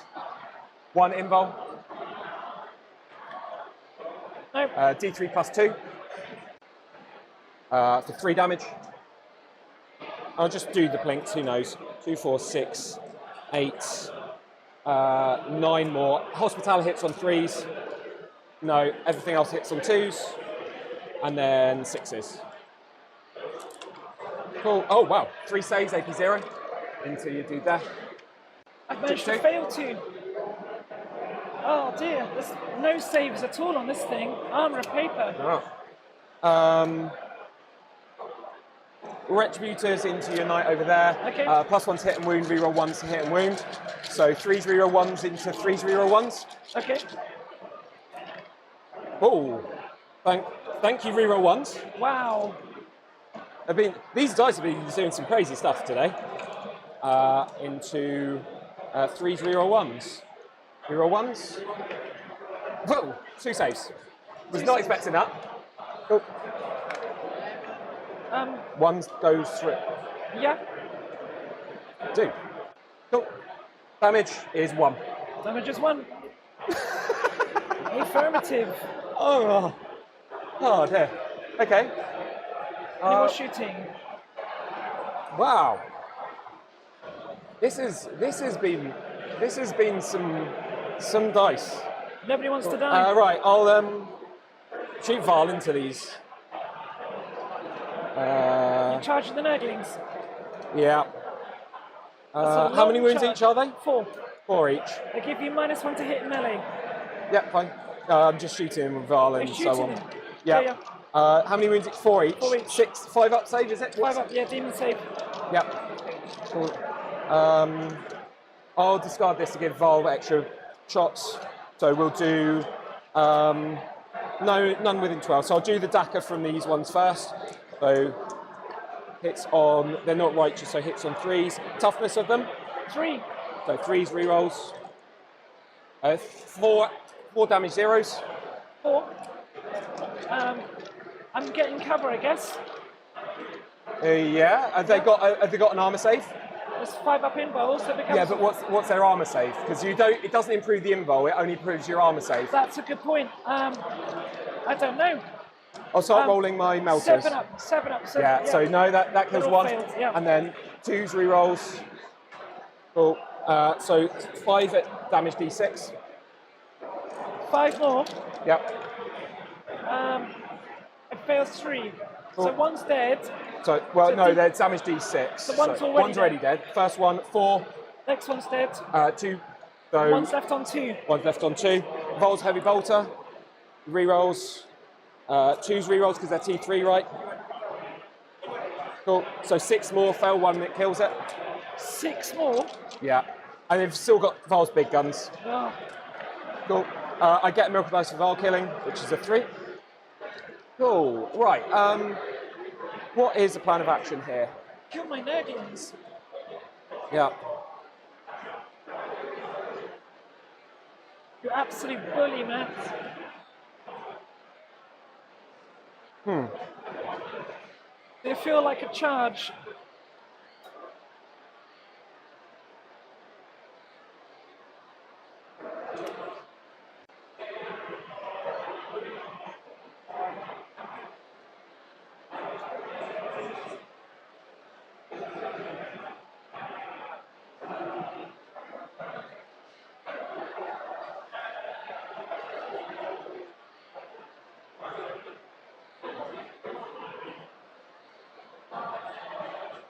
This has not gone how I was thinking so far. Let's have a look. And same Right. for me, I didn't expect to be pinned in my deployment by one guy with a little flamethrower. Oh, sorry, I meant to. I forgot about him. Can I battle shock him and try and fall him back? Sorry, I didn't. I forgot he existed. He needs a battle shock. Yeah, Cool. Battle shock. -2. It's fine. Oh, -2. -2. He It's is not battle fine. shot. I'll try and fall back. Hold on, he takes D6, D3 multi-wings. Oh, okay. So he's dead. He's dead. So you're. Oh, so you're going I to get- score your I get mark mark for for death. death. Yeah. Cool. Okay. I get milk dice. Forgot about him. Okay. Cool. Number 2. Right. Um, I think I need to speed up. I'm going to put it onto previous. Yeah, Put yeah. it on here. Yep. There you go. It's fine. That's my gamma one. Cool. I'll charge this one here with a 6. Use the cherub to re-roll. Who So are I've they got charging? a 6. I'm charging them into that one. So a 6 plus a... 6 plus a 6 is a 12. Wow, they want it. They really do want Who it. needs miracle dice? Well, he does. Always rolls like that. Can't base there. Going to put that one there. Okay. Outside of heroic from that one. I don't think this one. If I do that, then I Yeah, whether I can not. I think you've come within an inch if you do that. Yeah. Yeah. So I think I can do this. If I do that, I'm within an inch. Yeah. Fine. Cool. I'll do it like that. Okay. And that should be outside of the 6 Kill my there. nurglings. Cool. An absolute poo face. Absolute willy bum poo face. They're the MVP, the Nurglings, aren't they? I mean, I'm going to try and bang. I think this is a 10 probably. I'm going to just try and bang it and see if I get Yeah, it. yeah, why not? Dice be doing crazy things. Tried. Failed. But no banana. Cool. Are these guys going to charge me? Yeah, I'm going to charge into there. Into the nurglings, yeah, yeah. Yeah. Because you want to take the objective too. Cool. Roll that. Yeah. 8. -1 +1 to hit. So this one kind of gone through to 8 to about here. Why the nurglings? They're not doing anything to you at all. I don't think I can base with anymore. So I'll do this one. So Florence rolled for them turn 1, which means she gets 2 buffs, and I believe she just rolled both of those auras rather than select them, because there aren't many choices that make sense in this game, was her logic before the game. So she is. So they just rolled it at the start of the game. Sorry. Thanks. Be mindful of the time. I mean, Yeah. Cool. Gonna roll.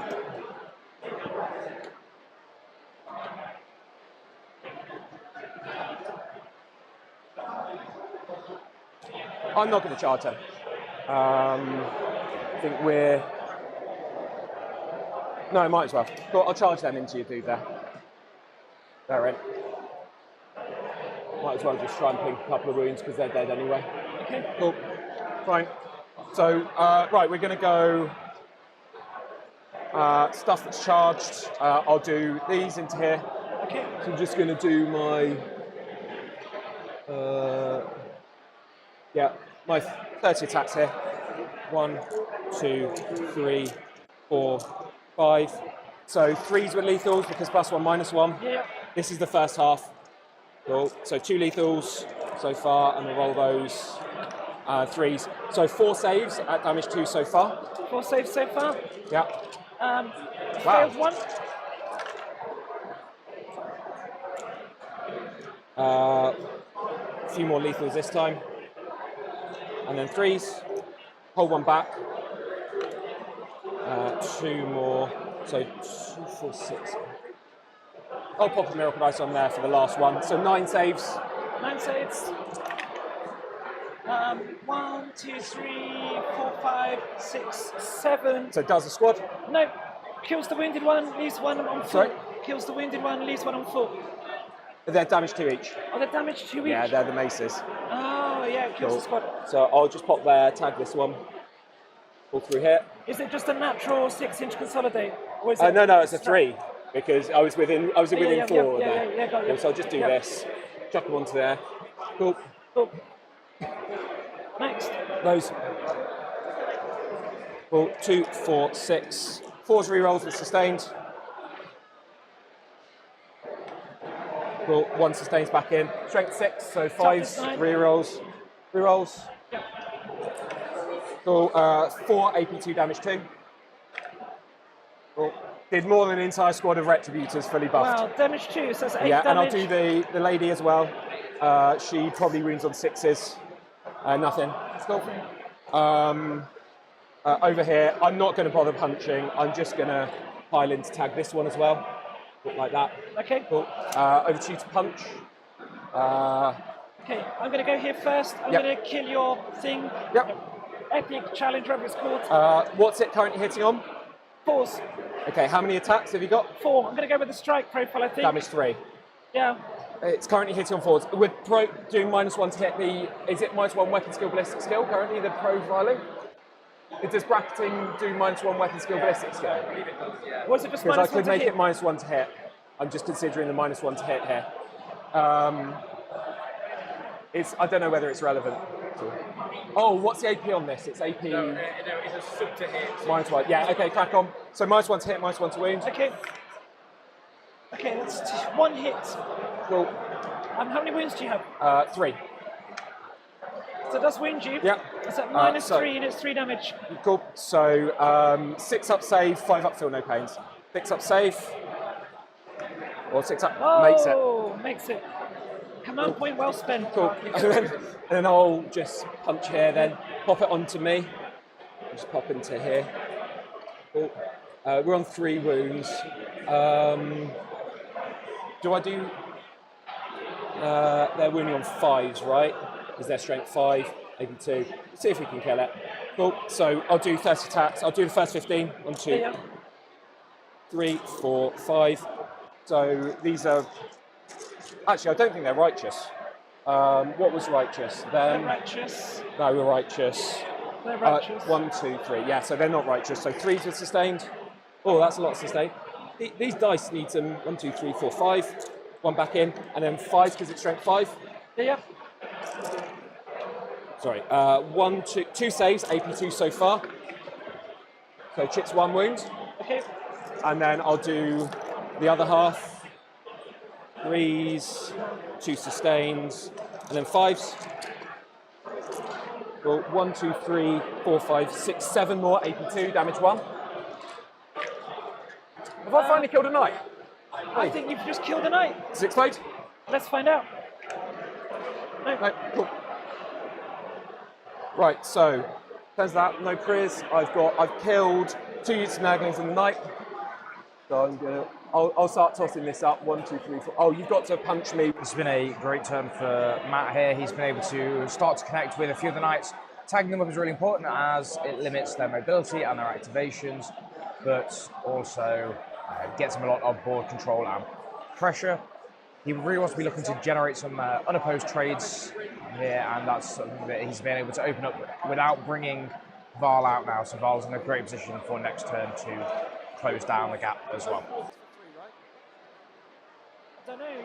What's it say on your card? Yeah, for 3 Gonna points. stomp on you here. No prisoners for 5. Cool. Okay, that's 3 stomps. Whoops.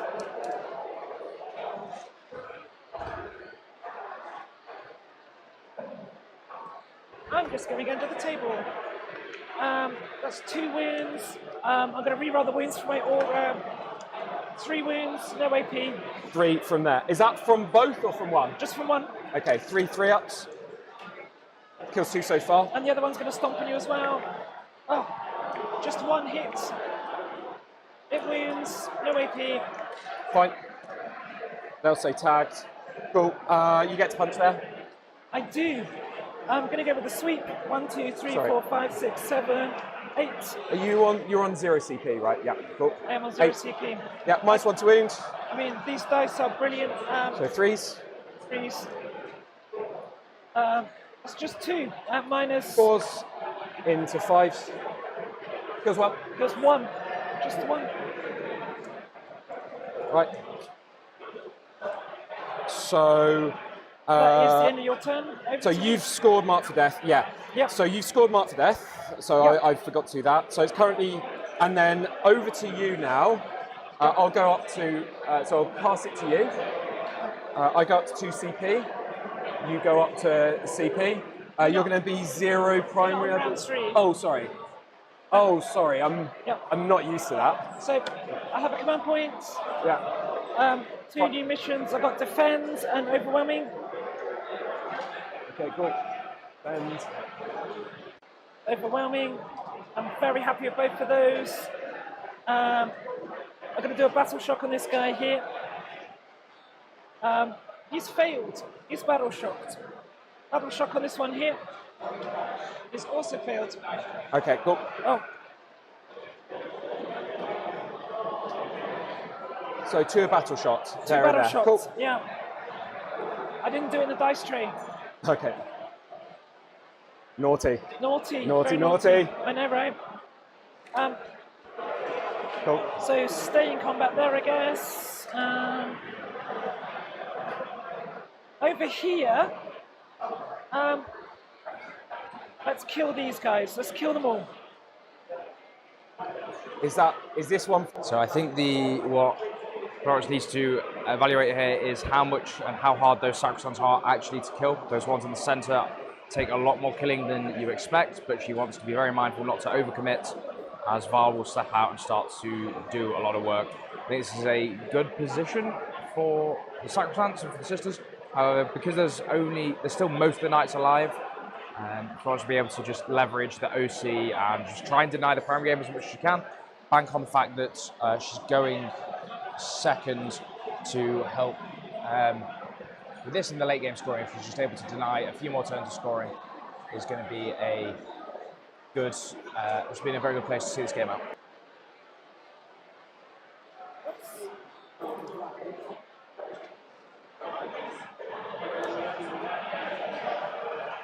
What did I score on primary? Sorry, do you mind if I just pop that? Yeah. Like that? It's Cool. fine. Yep. 0 primary. 0 primary. Because Yeah. I denied, you walked off there and I denied Yeah. in the middle. Hurrah! Gonna stay in combat and shoot those guys. Yep. Going to kill all the slot in the middle. They're gonna die. Yep. 100%. Gonna fall back here. Yep. Gonna use my strap. Fall back, shoot, etc. So you're down to 0 CP. Yep. Here we are coming across 4. And then we're going up 8. Oh. And I think given the auras that are currently active for the Chaos Knights, going for selecting into turn 3 the forcing battle shocks to blow starting strength, all of a sudden if she just starts chipping down a few of these Sacrosanct units, make them take a lot of battle shock tests at -2, and with the D3 mortals they're going to start to get through a lot of the chaff there. There is still, I believe, a unit of Retributors in reserves for Matt, and obviously Val can come out and we'll see a very big go turn the next turn. But I think the Chaos Knights are in a pretty good spot so far, and it would depend on the sisters' clapback. Certainly, Matt might be starting to feel the pressure here from the Hound Pack. I mean, I can take a battle shock test if you like. I'm already battle shocked. I'm still battle shocked. Cool. I don't get any less battle And shocked. he's won the already. Yeah. Yep. Cool. That is my movement phase. It was fun moving with you. I'm gonna start here shooting into combat against these guys. Oh, sorry, that's been on me for a while. Okay. I think. Yeah, fine. Crack on. Gonna shoot at. I'm gonna fight them in melee.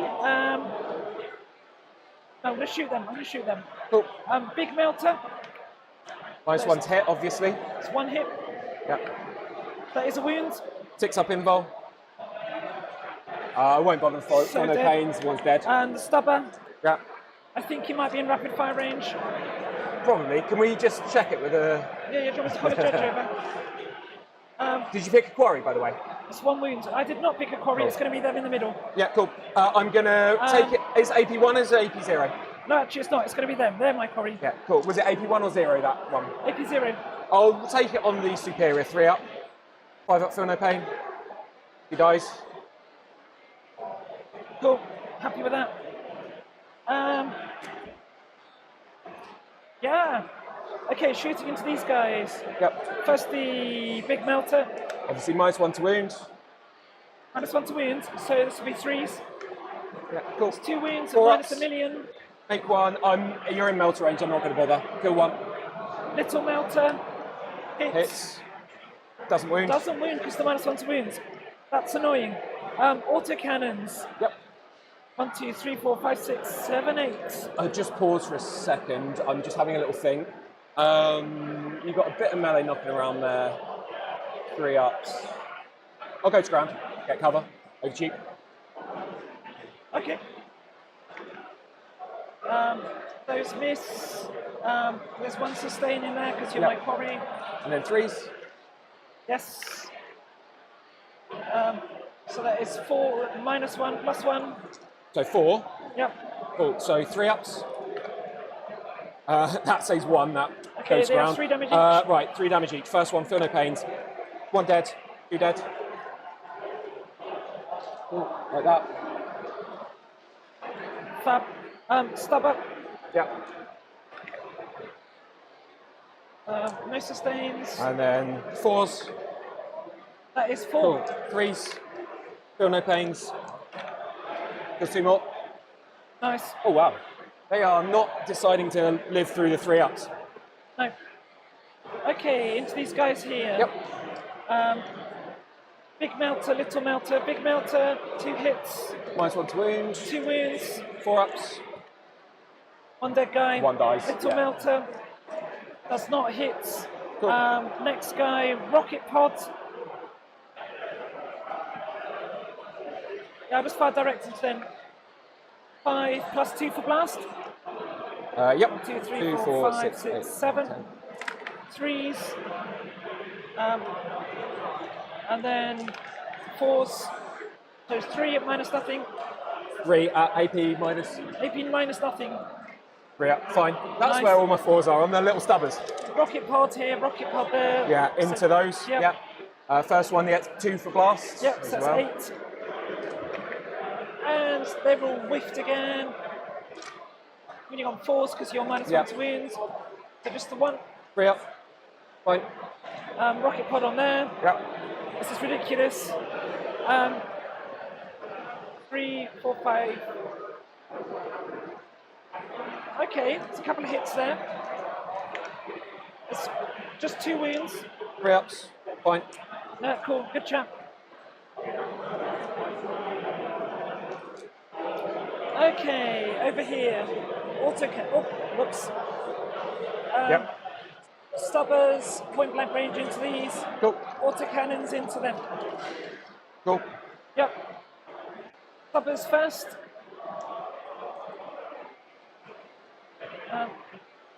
Cool. No -1 to wound on this. So No. 3s. 3s. 3 ups. Re-rolling wounds. Kills them. It's 4. Miracle Kills dice. them. Is a 6. Nice. Which one was this one? This one. Cool. I'll give it a token. Autocannons into them. Yep. -1 to hit and wound. Still. Yeah. Yeah. Cool. We re-rolling the 1s. For my aura. 1, 2, 3, 4, 5, please. 5. -1. 4s. Loves it. Great. This one's got no -1 to hit, but -1 Yeah. to wound. What's the range on Stubbers? 36. 18 for rapid fire. Yeah, you're in rapid fire. Okay. 1, 2, 3, 4, 5, 6, 7, 8. This is the autocannons. Yep. It's not great. Cool. And then Winning on. 3s with reroll 1s, did you say? Yep, for my aura. That's great. So 4 more. 4 more. 4s. I'll reroll any successes with those 5 ups. I'll do 2 more for that one. Cool. Kills 2. Cool. And the stubber.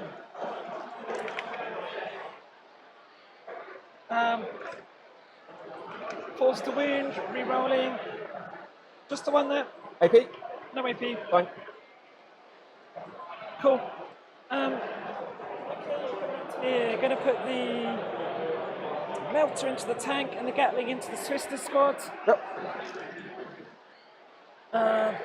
Gatling into the sister squad. Okay, that's quite effective. Strength 6. I'm re-rolling my ones. 2, 4, 6, 8, 10, please, at -1. 10. Pause. 1, 2, 3, 4. One's alive. Okay. Keep you there. Rocket pods going into them as well, I guess. 2 shots. 1 hit. 1 wounds. Fine. Okay, and the big melter into the tank. Yep. It's 2 hits. 3s, I assume. 6 Yep. up involved. No. Damage. Am I within 9? Which one's shooting, sorry? This one. No, because I wasn't within 9. Okay. The D6, is it? 2. So down to 9 wounds. I'll just pop in the marker on there. Okay, this one here, Gatling into the sister. Yeah. Rocket pod into sister. Do you want me to roll all these dice? Here No, we go. sorry, that's from this one. Yeah. Okay, along the I'm top. happy to pick up the sister. Get a miracle dice. Cool. Over here. So that's a 2. Everything into the tank. So big melter. From here. Yeah. Yep, Big cool. melter. 2 hits. I'll put. Doesn't wound. That's 1 wound. Well, oh, was that a 3? Okay, cool. Yep. Pop onto me for a second. Think about this. I've got a 6 to blanket. Melee from this is vortex with a chain It's claw. like you're being hit by the last cannon. Yeah, fine. I'll roll that. Cool. Damage. 8. Down to 1. Okay, then I've got the Gatling cannon. Cool. Same target. Oh, look at those ones! Ah! Strength 6. So, 3 at -1. Explode? Yeah, it does. Oof. Cool. Cool. D3, D3. Yeah. So into this one first. 2 Yep. into that one. 2. 2 into each. Get a miracle dice. It's a 6.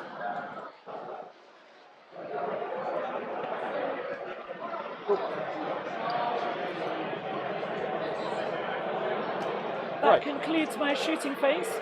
Yep. Dodge. Charge. Going to charge into these guys with him. Yep. You're on 0 CP, right? Yep. Cool. I rolled a double 1. That's all I needed though. Going to charge this one in first. Yep. 5. Donk. Going to put this one in next. Yep. The carnivore can re-roll charges if I want. Cool. Yep. Don't need to. It's a 9. Cool. Going to charge this one into that squad as well. Same squad. Yep. 9. Massive. Might come right round here. Going to charge this one into that squad there. 7. There. So an inch off the wall. You can come up there. Charge this one in as well.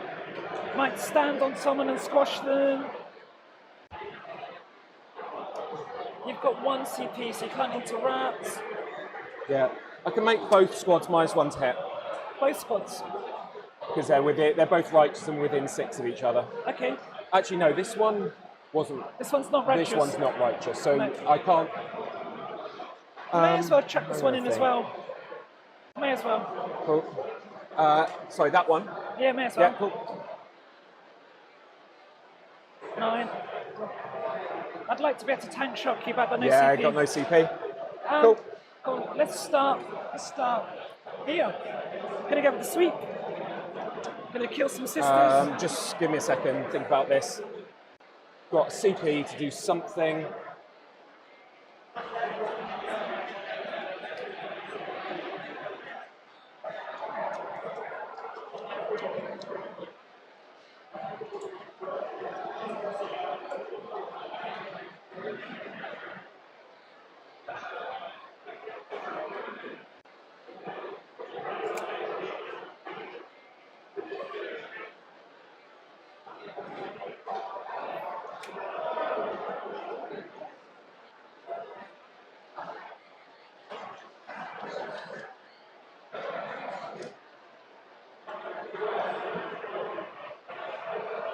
Crack on.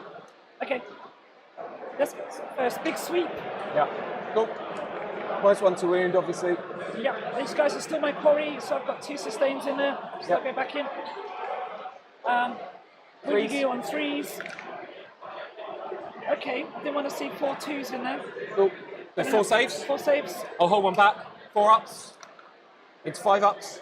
And I'll blank that one. That kills 2 so far. Okay. And you're holding one back. Yeah, I held one back to use that miracle dice I on. understand. Cool. I'm going to stomp on some guys here. Yeah. Cool. Okay, it's 2 stomps.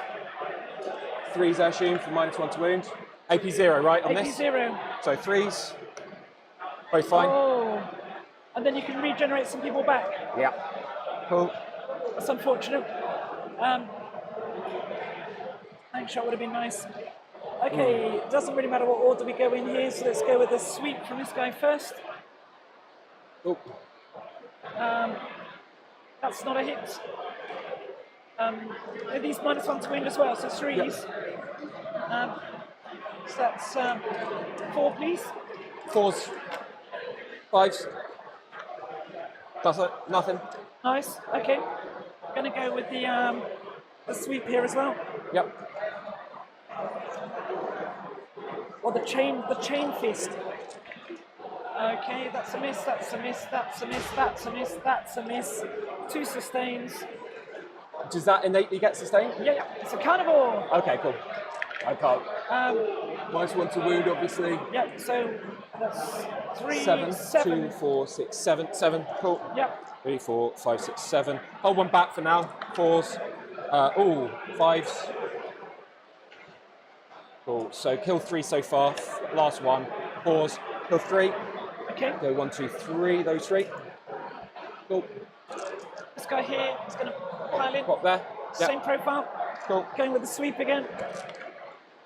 Oh, look at all these 1s and 2s. We've got 1 sustain in there. And 3s. 3s. Nice. 2, 4, 6, 7 again. Cool. I'll do first 4. Right, 4s, 5s. Kills 1 so far. Next 2. 4s, they're fine. I'll roll that. Fine. Kills 1 more. Just the 1. Just the 1. Cool. Okay, this guy into the squad in there. Yep. Same profile. Big sweep. Cool. Loads of 1s and 2s again. 2 sustains. Winning on 2s. Are these guys -1 to win as well? Yep. The 3s. Yuck. Only 5. So 4s into 5s. Kills 1. Just the 1. Cool. Yep. Just the 1. Get back. Yeah.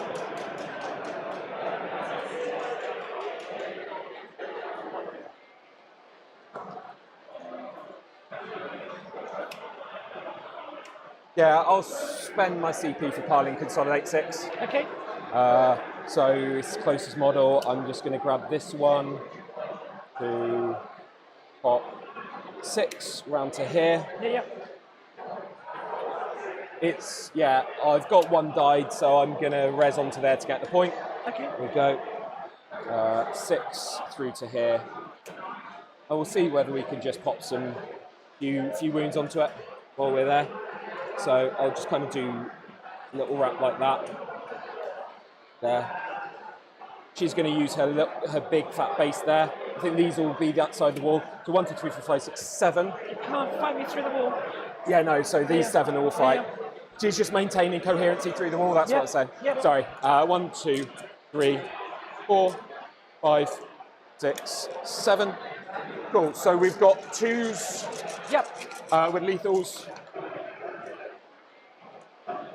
lethal there, and then strength 4, so 6s. A hit on 2s, very nice. Cool. 3 AP1 damage 2. 3 AP1. Cool. Chips 4 wounds. Yep. Actually fail a couple. Cool. I get to punch back here as well. It's my turn. Oh, sorry, have you got another... Oh, you've got ongoing there. Yep. Oh, I should have done that first. Didn't think of it. Fine. I mean, I've hit you all the times. I've wounded you all the times. That's a -3. Milk and ice. Gonna consolidate. It's a 1. Sorry, this has been... Right, cool. Put it there. I've got to... I can pile in here. Yeah. Pile in there. I don't think that's... These two can punch that. Yep. So I'll do... they're 3s with sustained. 1 sustained, and then 5s. 2 at AP2, damage 1. Oh, come on, 5s. Cool, chips 2 wounds. 1 into there. 5s. 1 at AP2, damage 1. Not going to bother with the hospitaler. Cool. Going to do these 2 over there. So they're righteous. So 2s, the lethals. 2 lethals into that one, and then 6s. 2 lethals for AP1 damage 2. Chips 4 wounds. I'm not saving anything at all here. Right. So what were your secondaries again? AP2 damage 1. AP1 damage 2, sorry. AP1 damage 2. What were your secondaries again, sorry? Overforce. Overforce and defend stronghold. Defend stronghold. I'll score you defend stronghold. Okay, overforce I killed 2 units over there. Yeah, the unit assistance on the objective. I think that's all it. Yep. So you get little overforce. I didn't kill them. Kill them. No. Yeah. Cool. Okay, so overforce you got for little. I'll give you defend stronghold. Okay. And then over to me, I'm going to get back a CP. So we are start at round 3. Oh, I'm going to add to this. Cool, I'll pop it onto you to. I'm going to add the. Should I roll for 2, or should I just add battle shock if you're below starting strength? I think that's probably the option. So battle shock if you're below starting strength, then they will have to battle shock, which could stop you scoring. Yeah. These guys are below starting strength. Sorry? They're below starting strength. Currently they are, but they will res to full strength. But you'll do battle shock first? No. Battle shock's in the battle shock step at the end of the command phase. So you do... So I res first and then battle shock. Battle shock comes before scoring primary, yeah? No. Before scoring primary, but not before resing. So there goes your command phase, then there's a battle shock step, and then at the end of that, you score primary. So when do you res? So I res in the command phase, which is before they take battle shocks. Okay, so in that case, I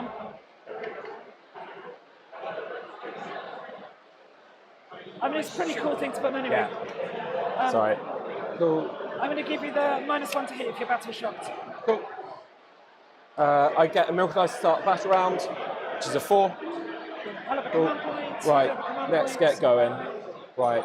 So a very interesting choice from Florence there. I think she's banking on the fact that there won't be enough reses to take things above the halfway where she needs to take the force of battle shocks if they're below starting strength, and going for the even more durability play, which I like it, but it gives a little bit too much credence to variance, I think. But if it goes off, it's huge. Everything's at -2, there's mortal wounds. I think it's a fine decision. I understand the logic. It's very good that everybody's having that discussion, being very clear about how the res mechanic works before and after battle shocks, all the rest of it. Get 4 back. 4. 3, 4. 3, 4. Oh, you're on that point, so I don't get to hold that primary. Onto there. 3 back. 1, 2, 4. So there. What your what's its face is right now? Is it below full strength? No. Cool. So right. What's a plan of action? On 6 wounds? On 6 wounds.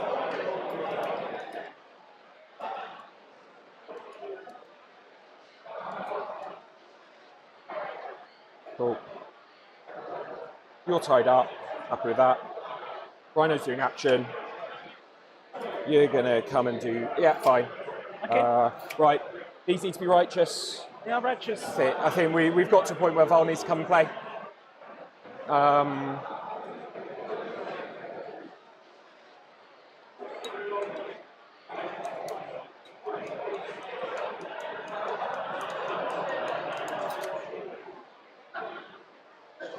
Going to try and finish that one off with those. So Retributors try and kill there. Pop some Retributors in here. They've not killed anything, which is a bit sad. But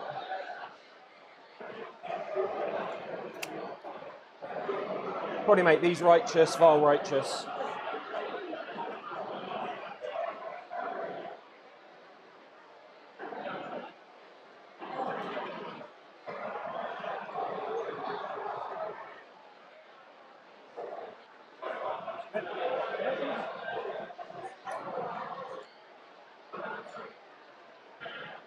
How's it going? Yeah, it's good.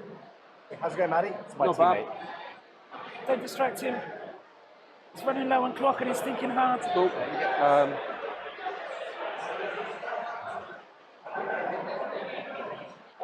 They are righteous.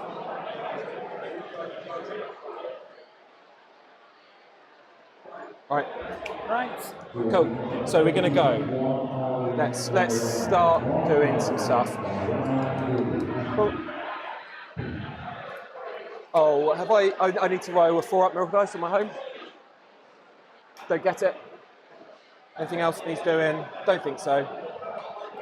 Cool. Let me get out of your way. So, we're here. Eat this delicious cereal bar thing. Make crunching noises into the microphone.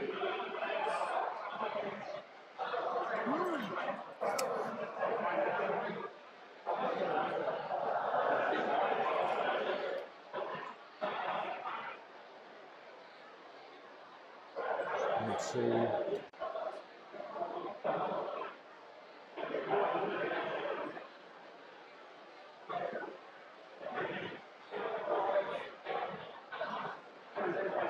We're going to go into here. They're going to stand it in the terrain. Yeah, yeah. 9. This one's just going to come through the other side. I think we might want to do a bit of charging. Pearl's going to stand there, but her spear's going to poke out. Sisters, you know what? I'm just going to keep you back here, just because there might be a day where you're coming for my home at bottom of turn, so we'll keep them there. You're doing your stuff. This. I think I'm going to reactive move on this one. Oh, good point. You can reactive. Sorry, is it possible to keep outside of 9 and do that? Sorry. Are you okay if I actually keep outside of 9? I forgot you're reactive. If I put them here. Yeah, if you still think you can get a line on me. Yeah, if I put them there, I'm outside of melter range. Yeah. So it means that I'm not with a +2, but I think I don't want to get. Yeah, thank you for that. That's okay. Sorry. So I'm trying to play fairly quickly here because time. I want that. I want that line for you. Some of this.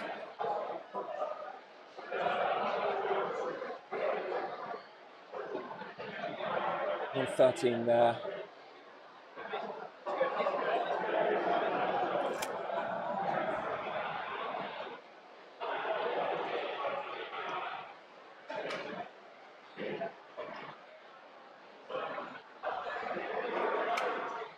So, I think I'm just going to fall back with these. Listening on stream right now, but hello if you are. Currently in the middle of. Just want to make sure there's a bit of space for Val to come into play and to charge in there. Cool. Right. Do they fall back? Yeah, these can reactive, can't they? That could. Yeah. Oh. Fine, I've done it now. It's too late. Do you want to? Because I don't know where they were. So I can't take that back. Do you want? Yeah, I'll let you decide. I'll pop it onto you to have a little think. Yeah, this one can go through walls. This one can't because he's battle shocked. You can still go through walls when he's battle shocked. Yeah, but he can't. It's a He strap. can't react to move. Yeah, you're right. Yeah.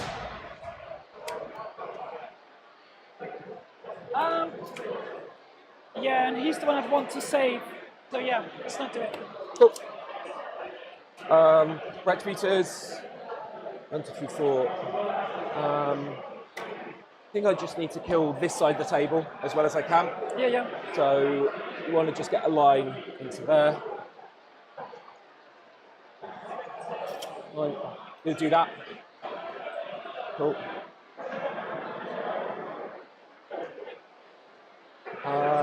Sorry, I didn't put my primary on. I have 1, 2, 3, 4, 5 primary for holding this. Yeah, Would you mind just popping my secondaries on as I'll well? do it for you. Yeah. Yeah, cool. I am going to do the reactive move. That one's going to go back to there. Yeah. Cool. Should now be out of Out of melter range, yeah. Fine. I'll put the secondaries on. Cool. What did you have? Sorry, I'll just check. I had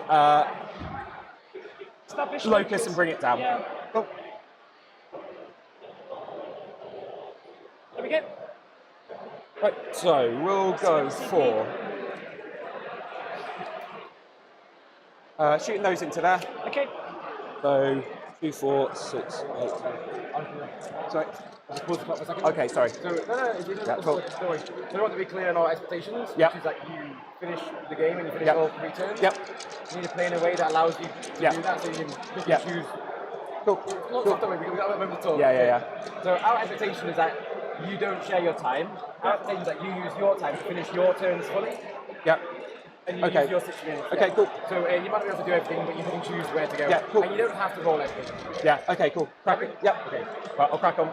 Right, This into here. one's switching So in. 3 0 1s into 3 0 This 1s. one can't see. That one can't. Yeah, So that just doesn't yeah, matter. doesn't That's matter, a 3 0 1s into 3 0 1s. Reroll 1s. Cool. So you got 5 involves on it. I've made 2. Okay, so 3 go through. 3d6 damage. 6 wounds, right? Yeah. Yeah. 5 Dice. damage. Dice. Kills it. I do No. not blow up. Okay, so bring it down, I'll score it for you. Yeah, cool. And then these ones into there. It's not killed anything, so I think it's 4s reroll 1s into 4s reroll 1s. Yeah. 4s reroll 1s into 4s reroll 1s. Reroll 1s. 2 involves on that dude. Okay. Made one, fair one. Which one's on 10? Is it this one or that one? This one. Cool. I'll just roll that then. 6 damage. Okay, down to 4. Yep. Cool. I'm going to discard this to buff off Val. I'm going to do all Val shots into this one, and I'm going to do all of their melters into there, all their Daka into there. Okay. Val shots, heavy bolter first. Rerolls, 2 sustained. 4s rerolls, because +1 to wound. Rerolls. Cool. So 7 AP, 1 damage 2. 2, 4, 6, 8, sorry. Oh, 8. This kills it anyway. I'll get him. Yeah, I failed 2. Yeah, it's damage 2. She's got her big guns as well. Yep. I'll do my melters into here. 2s. I do not blow up. Reroll 1s into strength 9, toughness 9, which is 3s. So 6 involves on that. 6 involves on that. Yep. Not in melter range. Yep.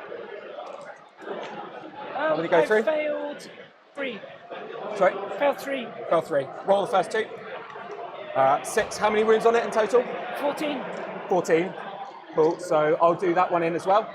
So that's 6, 10, 12. Okay, down to and 2. I'll do how many of the Daka in rapid fire? Cool. So that one's out. So I've got 5, 5. So 5, 5, and then this one's only 2. Yeah. So 2's rerolls into 5 rerolls.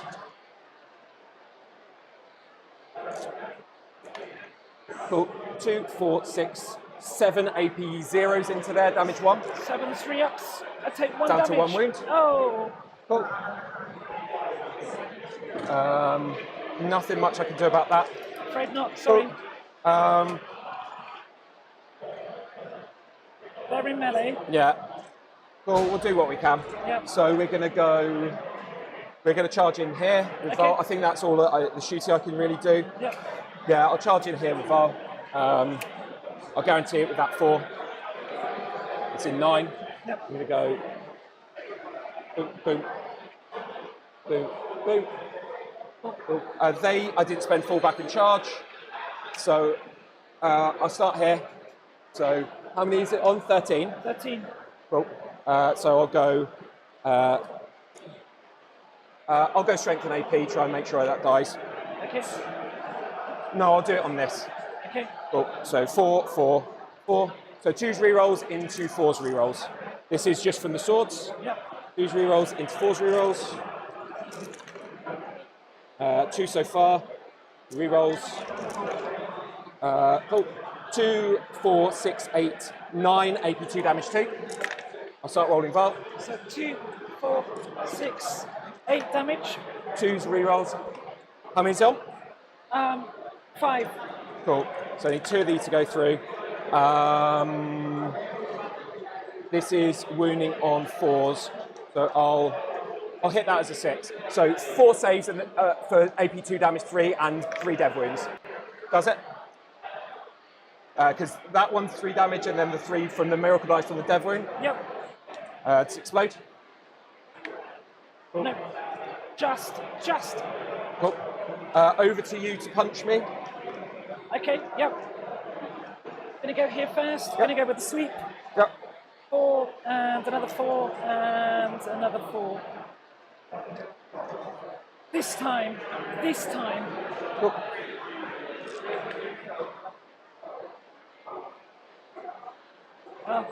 Okay, we've got 1 sustain, 2 sustains, 3 misses, 4 misses, 5 misses. Cool. -1 to wound, obviously. Obviously, doesn't make much difference. How many? 2, 4, 6, 8. 2, 4, yeah, 8. 2, 4, 6, 8. 4s into 5s. 4s into 5s. Cool. Kills 2, 4, 5. Nice. Cool. I'll spend a CP for strength and AP for these. So just to make sure that that's piled in nicely. Cool. So 1 to 15.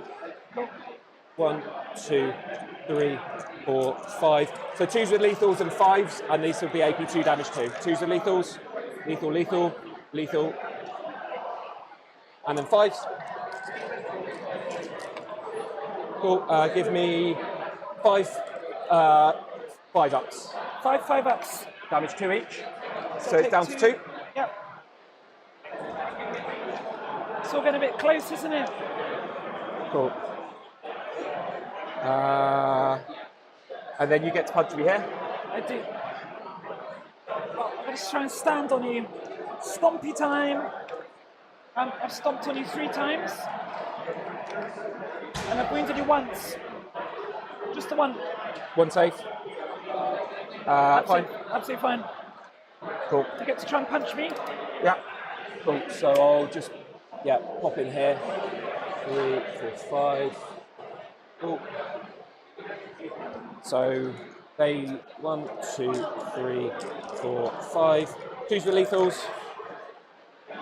Lots of lethals there. Wow. And These guys are then hitting on 6s. 2s. Wow. Okay. 3, 6, 3, 6, 9, 10. AP1 damage 2 into this. Why are they hitting on 2s? So 10 AP1 damage 2 into Yeah, that. why are they hitting on 2s? Because they're righteous, Oh yeah, okay, yep. I believe. What's the AP? Yeah. AP1 damage 2. 1, 2, 3, 4, 5, 6. 2 damage. Yeah. Needs to be on 2.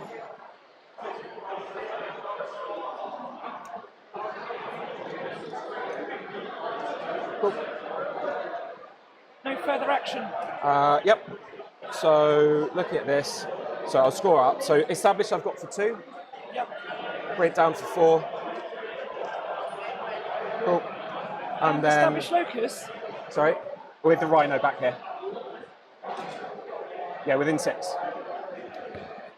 Sorry, I should have said that. This is the centre of the board, yeah? Cool. Yeah, are you happy that? Yeah, yeah, well, no, this yeah. is the centre of the board's halfway between here, so I think it's about there. Yeah. Okay, so yeah, it's with as the long as rhino. you're happy, yeah. Cool. Yeah. Sorry, I had 5 primary at the start, right? Cool. Yeah, over to you. Okay, so I'll have a command point. We'll get some secondaries. We've got established locus. And we'll have sabotage. Okay, You're interesting. Up to CP. By the way, I'm planning to overwatch that if it moves with VAR. Are you? Sorry, what were they? What did you get? Sorry. Locust. Establish and sabotage.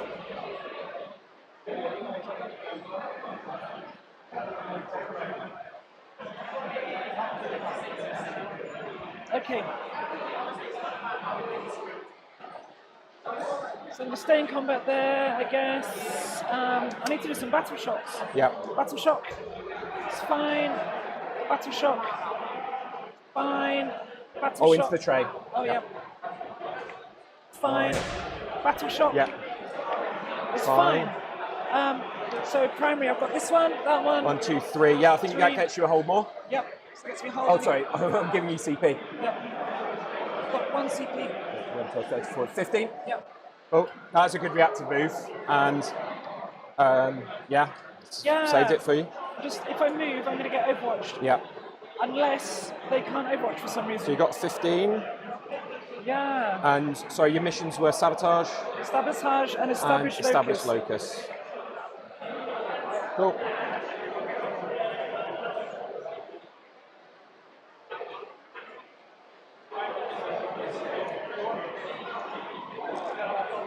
What's a rhino pattern, eh? Yeah.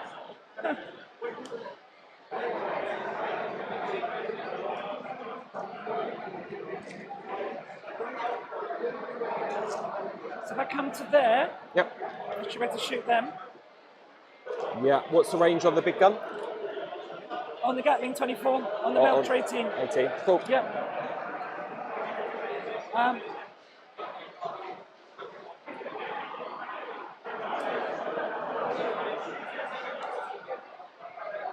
You move, you get overwatched. So don't move.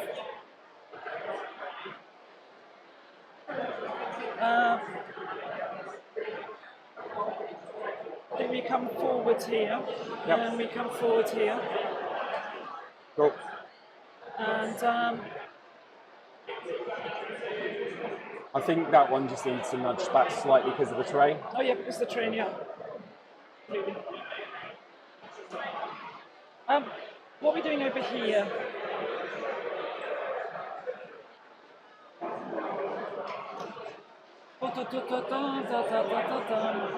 See, fallback, shoot and charge could be quite cool.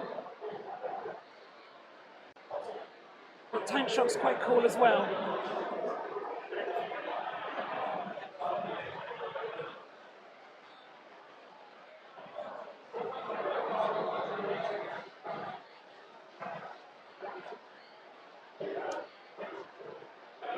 This one here. I'm going to come across 4. Forwards 8. Yep.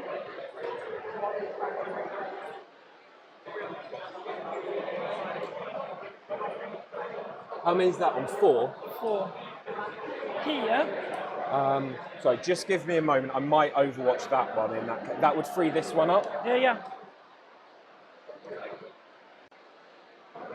But I just need to kill knights at this point. Fine. Yeah, I'll overwatch it. Can I watch this one? With this squad. With Morgan Bell? Yeah. Okay.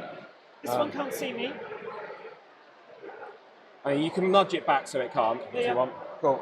Right. Yeah. Let's crack on. So we'll go. Paragon Warsuits, Melters, rerolls.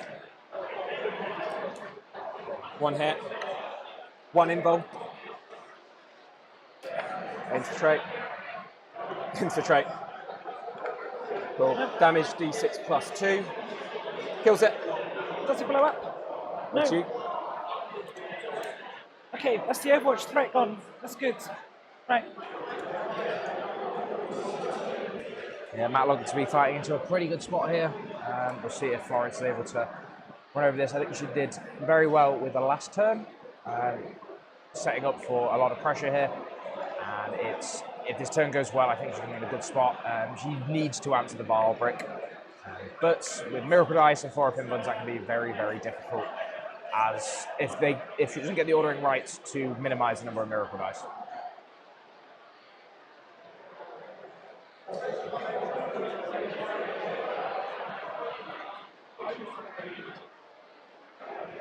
This one here, Can I get it in your deployment zone? I doubt, because he's going to have to go around the wall, right? Yeah. So you see where I am now. Yeah. So I Come across 4, and then forwards 8. That's not enough. yeah, it's not getting enough, into no. deployment zone. See, sabotage and established records are not great. I mean, I will come to there, Yep. I guess. This one here, I guess, is going to do the sabotage. I'll just tuck in there. Popping itself on there. Yep. Yep. So we've got sabotage going on there. Not ideal. I'm going to make a decision on whether that's doing established records or not in a minute. Okay. Depending how the shooting phase goes. Yep. So we'll start with this one shooting into these guys. Into the girls here. Yeah, so I'm going to put the Gatling in the girls and Yeah. the Melter into the war suits. Okay, cool. So Melter into the war suits. No. No. And the Gatling into these. And I think the war suits are going to be my quarry. Yep, cool. Gatling into the girls, yeah. Yep. 2, 4, 6. Obviously, 8, 10, yeah. Minus 12. 1 to wound, obviously. Yeah, yeah.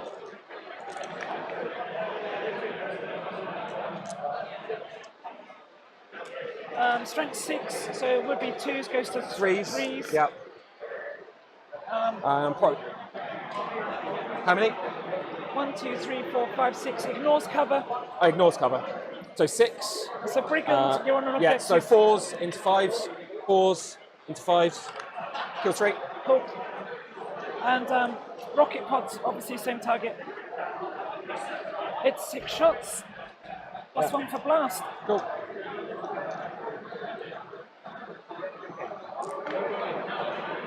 And the hit rolls have gone very, very well there. Then 4s, right? 4s. I mean, it is 2 more wounds. Yes, just 2. So 3s, 5s. Cool. 2 more dead girls. Yeah, they're not really wanting to live, these ones. Fine. Okay, cool. That went well. I'm going to fire my rocket pod into them as well. Yep. It's 5 shots. Obviously minus 1 because you're in combat. Yeah, yeah. So it's 2 hits. It's 2 wins. 3s. Fine. Fine. Okay, going along the road. I'm going to put my autocannons here into these guys. Yep. Yep. Let's try and finish them off. And the stubber as well. Let's just. Cool. Oh no, actually, no. Stubber into them. Yep. Autocannons into the battle suits. Cool. Stubbers. Those are all hits. Reroll wins or so need 4s because you're minus 1 to wound. So it's 3. Yep. 3 up. 5 up. 2 more Kills the dead. squad. Yay! Your Autocannons into these. this one's marked. Is this one down here, right? Yeah. Cool. That one's marked. Could you do a battle shot test on everyone within 3 inches of this squad before you remove the last models? Battle shot. Yeah. On there, Yeah. and there. And minus 2. Battle shot at minus 2. Okay. Rhino takes it. Was that a strat? They're fine. No, it's just, and then you got killed by an executioner. Cool. Them. They take battle shot. Cool. They're below half strength. 1, 2, 3, 4, 5, 6. No. Okay. They're fine then. So Okay. Rhino's battle shot now. Yeah. For now. Battle shots. Sorry, they're battle shots. They're Yeah. battle shots. Cool. And they are. No, they are fine. Rhino is as well. So Rhino is in there. minus 2. They're fine. Yeah. I rolled an 11 on them. Okay. That's cool. I didn't see we rolled. Okay. Autocannons into them. Cool. Those are misses. That's a sustained because you're Yeah. my quarry. Strength 9. So 3s. Rerun the wounds from the aura. Wasn't it just reroll 1s? I think you're right, actually. Yeah, there was a 2 in there. I think it was just 1, 2. Okay. Yeah, cool. So 1, 2, 3, 4, 5. 5. 3 ups. Cool. Kills the suit. 3 damage each. Yep. Kills the suit. They're 4 wounds each. Cool. Fab. This guy. I'm going to fire the stubber into her. Yeah. And the water cannons into them. Yep. So stubber. Cool. And you don't get the minus to wound now. No. So 3s. Just the 1, but I'm re-rolling. Oh, sorry. I'm re-rolling. Oh, sorry. I've just It's rolled 2. 2 saves. 2. So fine. You're fine. Yeah, cool. Water cannons into the Yep. battle sisters. 1, 2, 3, 4. 1, 2, 3, 4. Okay, those are misses. But they Those go are back in. sustains. Then 3s. Nice. On the 1s. Nice. Okay, that's 8 saves, please, at -1. 8 3-ups. 8 3-ups. Done Pop, well. Done pops really well. 3 onto there, so Yeah. that one's on 1. That's good. Gonna fire at these guys I'm in combat with. Yep. Um, So obviously -1 to hit and wound. yeah. So first the stubber. The stubber has done well. Sorry. The stubber's done well. -1. It's not done so well on the wound roll though. It's just 2. 2 3-ups. 5 up. Fine. Okay, autocannons. 1, 2, 3, 4, 5, 6, 7, 8. Okay, those are no good. 3s to wound you. Just a 2, ups. -1. I'll re-roll any successes. Cool. Kills 2. Nice. Cool. Anything else? Oh, you need to make a decision with this, I guess. Just what I'm thinking. Yeah.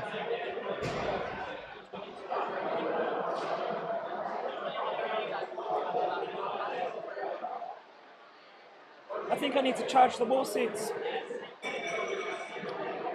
Cool. I think I need to charge the war suits. I'd like points, but also if I kill them, and I kill them, then I think we're looking really good for the game. Cool. Let's do this charge. 6.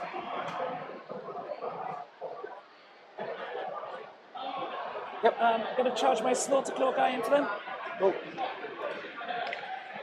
A 10. You just slide me in. Yeah. Thanks. It's in there. You've got no command points. Let's do my slaughter claw into this So squad. I'm on 0. So, You're on 0 command points, did you say? I've got 1. You got 1? Yeah. Okay. So you're meleeing them, are you? Yeah. It's melee time. Cool. We're going to go with the slaughter claw into this squad here. Yep. -1 to wound, obviously. Okay, I've hit you all the times. No, that 2's not a hit. I've hit you 3 times. Cool. I've wounded you twice. 2 saves. Re-rolling a 1. 1 goes through. 3 saves. Oh, sorry. Another 1. Cool. 2 go through. Okay, they're D6 plus 2 damage. I'm not going to bother with the feel no pains at this point. Cool. Like that. Yeah. Cool. Here I'm going to go with the strike profile on the claw, so 6 attacks with sustains. Yep. Oh. Okay, I've only hit you 3 times. Oh yeah, because -1 to hit. Is they natively hit on 2s, do they? No. Would they natively hit on 3s? Oh, so that would, it's profiled, right? It's on 1 wound? Yeah. So that'd be So, 2 hits. Hits on 3s with -1. yeah. Right. I'm going to re-roll 1. CP re-rolls that. Cool. Yeah. Okay, he's going to be winning on 2s. Strength 14 above? Strength 12. I used to they're have T7. Okay, Sorry. winning on 3s. Cool. Two So wounds. 2 4-ups. Make 1, so this one's dead. Yes, please take 5 wounds. Sorry? Please take 5 wounds. Yeah, it's fine. It was. Yeah, so I get to punch you. Yep. I think I'll punch here. Okay. Because if I can kill that, I've not got any CP to make it better. 1, 2, 3. But it's on 2 wounds, so 1 needs to go through. So hits on 2s with lethals, 3 lethals, wounds on 6s. Shouldn't re-roll that. That's a 4 mistake. saves, AP1 damage 2, so 4 4-ups. 4 4-ups. He loves it. Oh, you can roll 4-ups too. Cool. You get to punch. I'm going to stomp Yeah, on these guys. makes sense. I mean, there's 3 hits. -1 to wound. It's 3 wounds. So 3 3-ups. Cool, fine. They're all fine. Cool. I'll punch you here for what it's worth. Yeah. It's on 2 as well, is It's only it? on 2, yeah. 1, 2, 3. So 2s with lethals. I'll probably kill the one. There was a 2 in there. Yeah. And then 6s. watch me kill the one I don't want to kill as much. 3 saves, AP1 damage 2. Okay. Into that one. 4 up saves. Got Yep. 2 wounds left. Oh, I'm loving it. Loving life, that one. Cool. Okay, I'm going to slaughter claw you here. Yep. Obviously, 6 attacks. -1 to wound, obviously. 3 sustains. Nice. So 3s. That's wounded you all the time, so it's at -2. So Sorry, -3. And it's so how D6. many? 6? 6, all 6. Cool. So I'll need to slow roll these. So first, these are 4-ups. I'll roll the next one. 4. So 2 through so far. I think that's. What's the damage on these? A lot. D6 plus 2. Yeah, I'm not going to mess around. So right. So wait. So the first. So plus 2. I'll roll the 2 1s because they're 5-ups. So 1 because if. No. Cool. Squad's dead. Cool. Oh, those 4-ups were clutch. Cool. I'll swing into your dude there with Val. Yeah. I'll hit with Val first. 2s. And then devs, so it's... Oh, wait, no, I do... could you give me 3 saves, just in case it's a miracle dice for me? Okay. So 3 saves. AP2, so yeah. Cool. So I'll get a miracle dice for that, which is 6.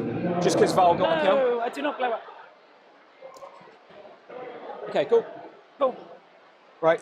And then this is... Is that turn? End of your turn. So... Cool. Sabotage So just is check. What ongoing did you? there.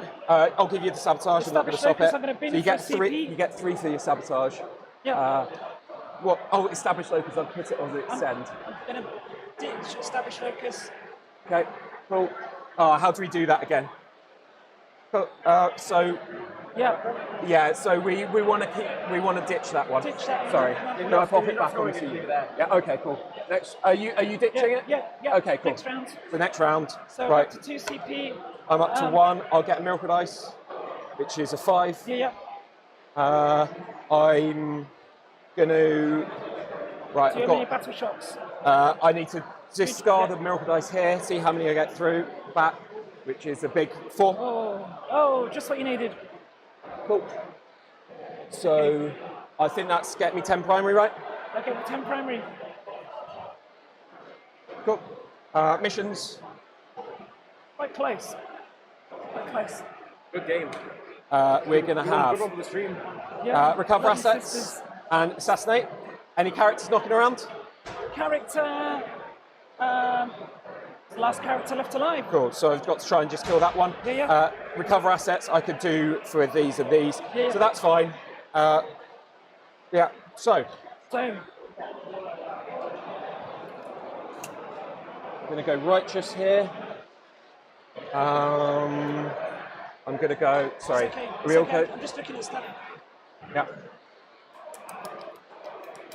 So CP, go here. So stuff on, so which ones are almost dead? Sorry, which ones? This one's on 2. That one's on 2. That's on 10. Yeah, this one's on 2 as well. Cool. So we go 9 here, try and kill Oh, that. thank you. Try and do that. What do you get for your missions? Actually, I've got a hospitaller there to do do you that. get for missions? Sorry, establish. Sorry,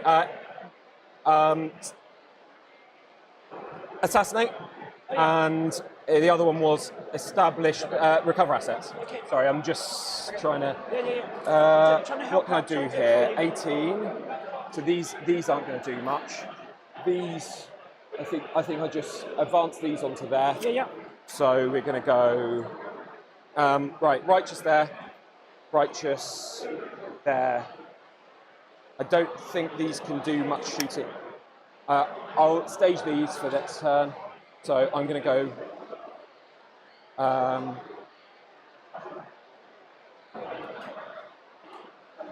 righteous here, just to get this. Yeah, fine, cool. No, sorry, I want to shoot that. Cool. I'm going to do this. Pop those to shoot there. We're going to go. Just going to fall back with these. What's our score at the moment? I think I need to stop this somehow. So 2 wounds, 2 wounds, 1 wound here. Fine. So I need to stop this somehow. Fine. Pull back, shoot and charge there. Got to make decisions. Cool.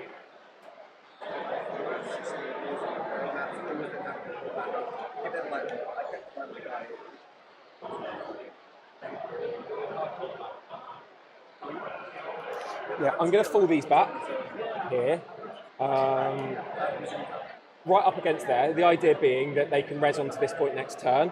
But I'm going to leave these ones on there so that if I don't kill it, yeah, I can deny you. Okay. Those are there. These I'm just going to advance on. So I'm just going to. Sorry, I just need to have a quick think. Where's the? So these will go 9. Push in there. 4 milk dice on my home. Forgotten that. This is a 6. Cool.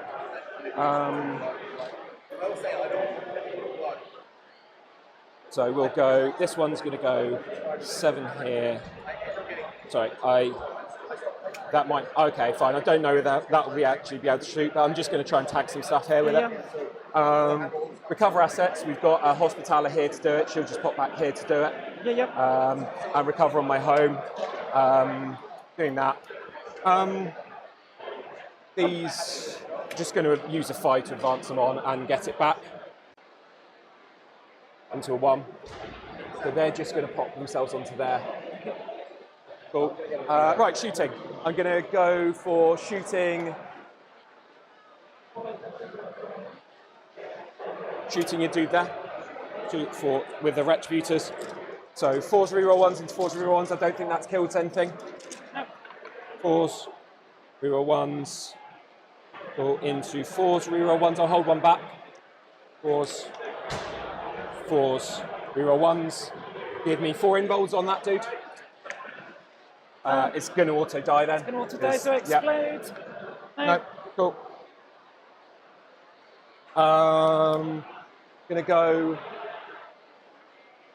Going to do everything from Val into here. I'll discard that to give her extra buffs. I'll do Val's Heavy Bolter into there, and everything else into that. The character. Yeah, cool. So Val's Heavy Bolter. See if you can still make 4s. Rerolls with sustains. Cool. And then 4s with rerolls. Cool. So 2, 4, 6 saves on that. So it kills it. This one. Yep. Doesn't go up. Cool. I'll do the melter into your dude over there. Hits on 2s. Moves on 4s with rerolls. Cool. 2 involves on that dude. Okay. Third and base. Cool. First one is 8 damage. Okay. So this, how many wounds? 14. Cool. Kills it. Okay, Using I'm miracle going to dice. shoot on death. Cool. Got my clock.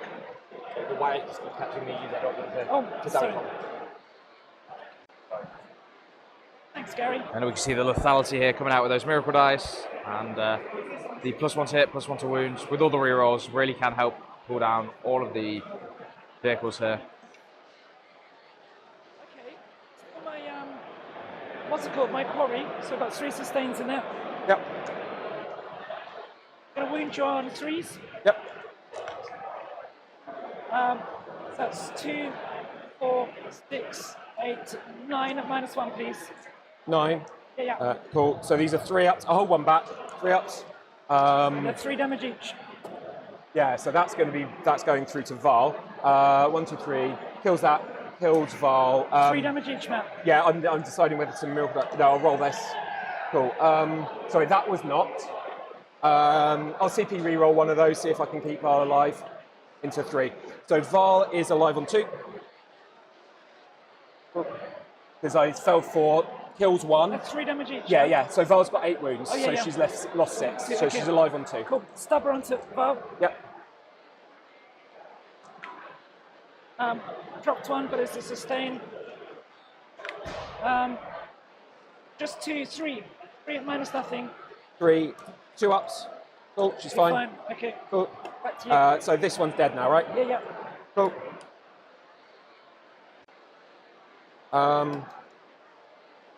Oh, I was going to charge there, but actually we've got a slight problem because if I come off that, I'm going to give you a whole more. So I'll just charge this into this one. Rhino. Oh, Rhino into there. Yeah. Just tag that one. Fine. Cool. Oh, I get milk dice. Well, it's a 6. Cool. I think that's basically my turn. Cool. Because I need to stop Can you you getting do me a hold more. battle shock on Val because I killed a unit with an executioner? Okay, cool. She's +1. Is it -2? -2. So I'll use a 6 on my miracle dice to basically auto cast that because that will get me minimum 7. Fab. Good. Cool. I'll pop it onto you. Oh wait, I need to score this. So about. It's fine. So what were my? No, recover assets and assassinate. So I've got assassinate. 4, 5. I've got recover assets for little. Cool. And then you're going to get a 10, right? Hold those two. I'll get a 10. Yeah. Throw more. Yep. Because remember, I can res onto there as well from here. Maybe. I've pushed those into here to be able to res onto there too. Maybe. Cool. I've got secure and extends. Nice. Very happy with that. I think you've probably got this now. Yeah. Oh, we need to fight here. Oh yeah, you get to punch me. You get to fight me first. Oh, I'm not going to bother. Okay. 4 kicks. Great. Yeah, 10 primary. Hit you 3 times. Can I have 2 saves, please? Yeah, fine. 2 saves on the Rhino. Cool, 3 up. Cool. Yeah, chips, 2 wounds. 2 wounds. Cool. Right. So, extend and secure.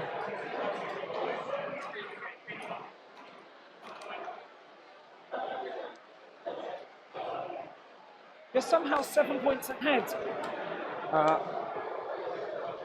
Right. No, you've not destroyed your secondary yet.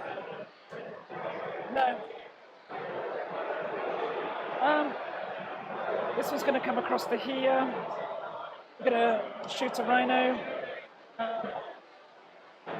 There's 2 guys here, yeah? Yep.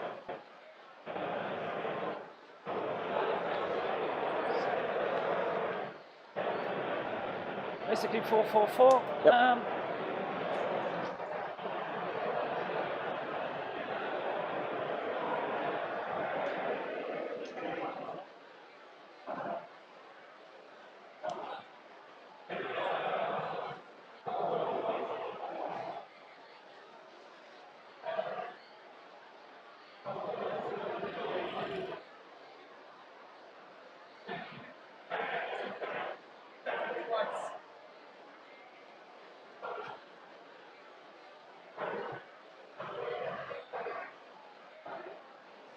If I go forward 8 and then across, I can come here.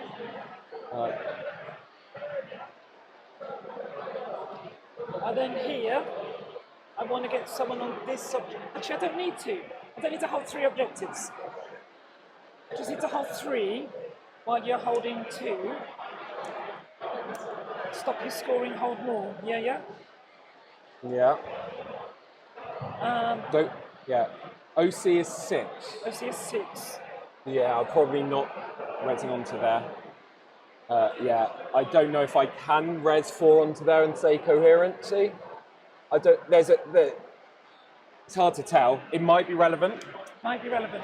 Might not be. I don't know how easy. I can have a look and see if I could res 4 models onto there for you with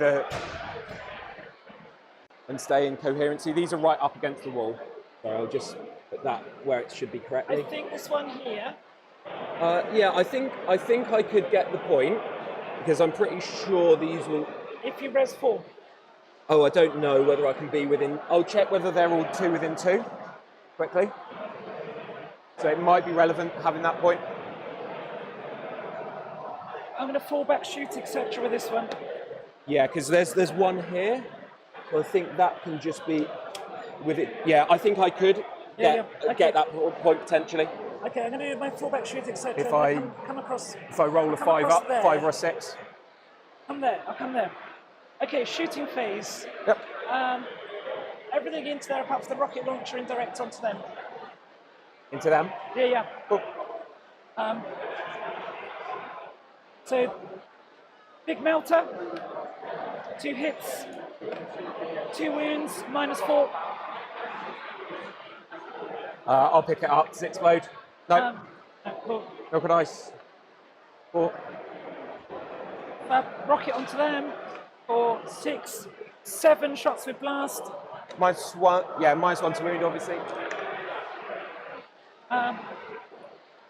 Okay, that's only 1 hit. It does wound. 1, 3 up. Fine. Okay. This guy here, everything to walk. Yep. Don't think they're within 24. Don't think so. Probably not. No. Big melter. 1 hit. Yep. 1 wound. 4 up. Does she explode for a mortal? No. No. Cool. Hooray! And the rocket pod into them. 2 shots plus 1 for blast is 3. Miracle dice as well. It's 2 hits. 4. So, no wounds because they're -1 to wounds. Cool. Yep. Autocannons into them. Yep. I'll get cover though, right? I don't think you can see any of the entire Yeah. models. They are going to be my quarry. Yeah, cool. So that's 3 sustains and 3 misses. We go back in. Cool. Those are all wounds, unless you've got a -1 to wounds. So 1, 2, 3, 4, 5, 6, 7, 8 saves, please. 2, 4, -1 but 6. +1. I'll do 7. They're not -1 to wound. Cool, that's done the squad. It's the whole squad. Lol. Cool. Yeah, Everyone that's- within 3 inches of them take a battle shot test. Within 3? Yeah, I think that there's one's no fine. one within 3. Sorry. Yeah. Cool. And then this guy around here, Yeah. I'm going to fire into one of the hospitalitors and then charge the other. I'm happy to say that you kill them both. Okay. Yeah. So kill that one in shooting. Yeah. I've charged this one that's around this side. Yeah, so you're charging around here. Yeah. I'm rolling an 8, so Yeah. I can run as far as possible. Yeah. Can I consolidate onto the objective? See, so if you're Yeah, you're against here, I don't think you can because it's outside of 3. Yeah, That's fine. yeah. No, that's okay. Well, I'm asking you, you've got a better line of sight. Cool. That is the 6. end of my turn. I've secured and I've extended. Yeah. I've got 5 for this. This has been a very, very good turn for Forrest there. She's weathered the storm, and we see that she's played a very composed game, really only leading the tempo that she needs to, which is great for, well done to her. She's played this very, very well. I think Matt has just run out of gas. So we saw him give it a very good attempt there with Val coming out and taking it down. A bunch of suit knights in a turn. But this looks like he's just falling a little bit too far behind going first, slowing his scoring a little bit too much.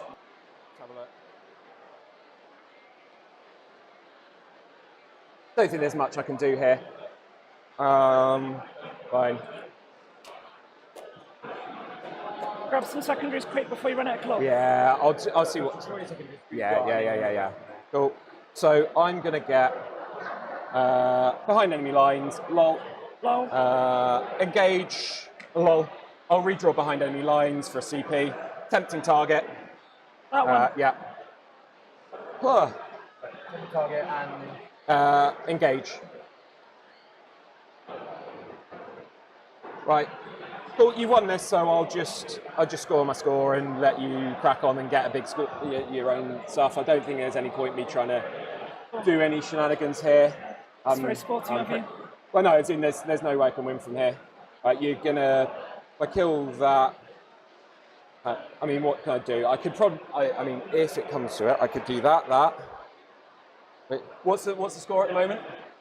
I mean, yeah, you just need to hold this to win. Yeah. So. I mean, if you just want to try and... Oh, no, sorry. Tempting target, engage. I've got 1 point.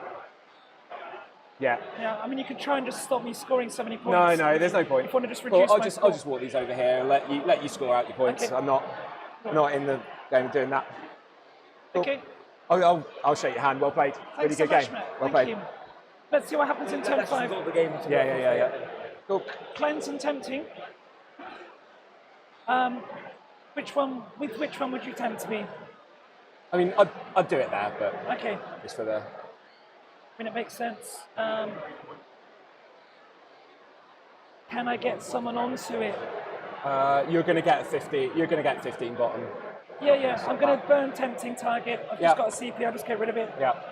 For cleanse and recover. Oh, all the actions. Okay, we're doing actions this turn. You can go 1, 2, 3, cleanse. You're going to max that. Oh, yeah, because this will be in my deployment zone. Yeah. Cool. And it's going to be on the objective as well. Recover. I mean, yeah, you wouldn't. So recover for 5, cleanse for 5, and then 15 on primary. 5, 15 on primary, 8463. Thanks so well much played, for great getting game. that. Thank you. Well played. Yeah, thanks. All right, guys. Wow, what a game that was. Congratulations to Florence. She's played that very, very well there, playing a very measured, controlled game. Might get a little bit flustered, but it happens to everybody. Playing on stream is not an easy task, especially Game 3 at a super major of this scale. So well done to both of our players. Commiserations to Matt there. I think he played very well. Going first is definitely not what he was looking for. I know for a fact he was looking to go second and just try and get an advantage on that trade game there. So thank you all so much for watching. It's been my absolute pleasure to bring you today's coverage. We will be signing off very shortly, but we'll be back tomorrow at 9 a.m. So if you have enjoyed the stream, if you want to be notified when we next go live, you can like the stream, let us know you liked it, and subscribe to never miss another UKTC Super Major. We do live stream all of the rounds at all of our events. Tomorrow we're going to have 2 more rounds of regular time and then 2 more rounds in the top cut as well. So we've got 4 games of Warhammer coming for you tomorrow. It's going to be my pleasure to bring in here the South Coast Super Major. If you want to be in the room at one of our events, you can get your tickets today at the uktc.events/shop. We'll take you there. You'll be able to find all of the information on all of the events we have coming up and be able to get your tickets there as well. We've got the LGT coming up as well. If you're in the south area for the London region, lgtpresents.co.uk. But from me, myself, Gary, our table judge, and Stu and Josh, our TOs, thank you all so much for watching, and we will see you all very, very shortly tomorrow, bright and early. Bye-bye.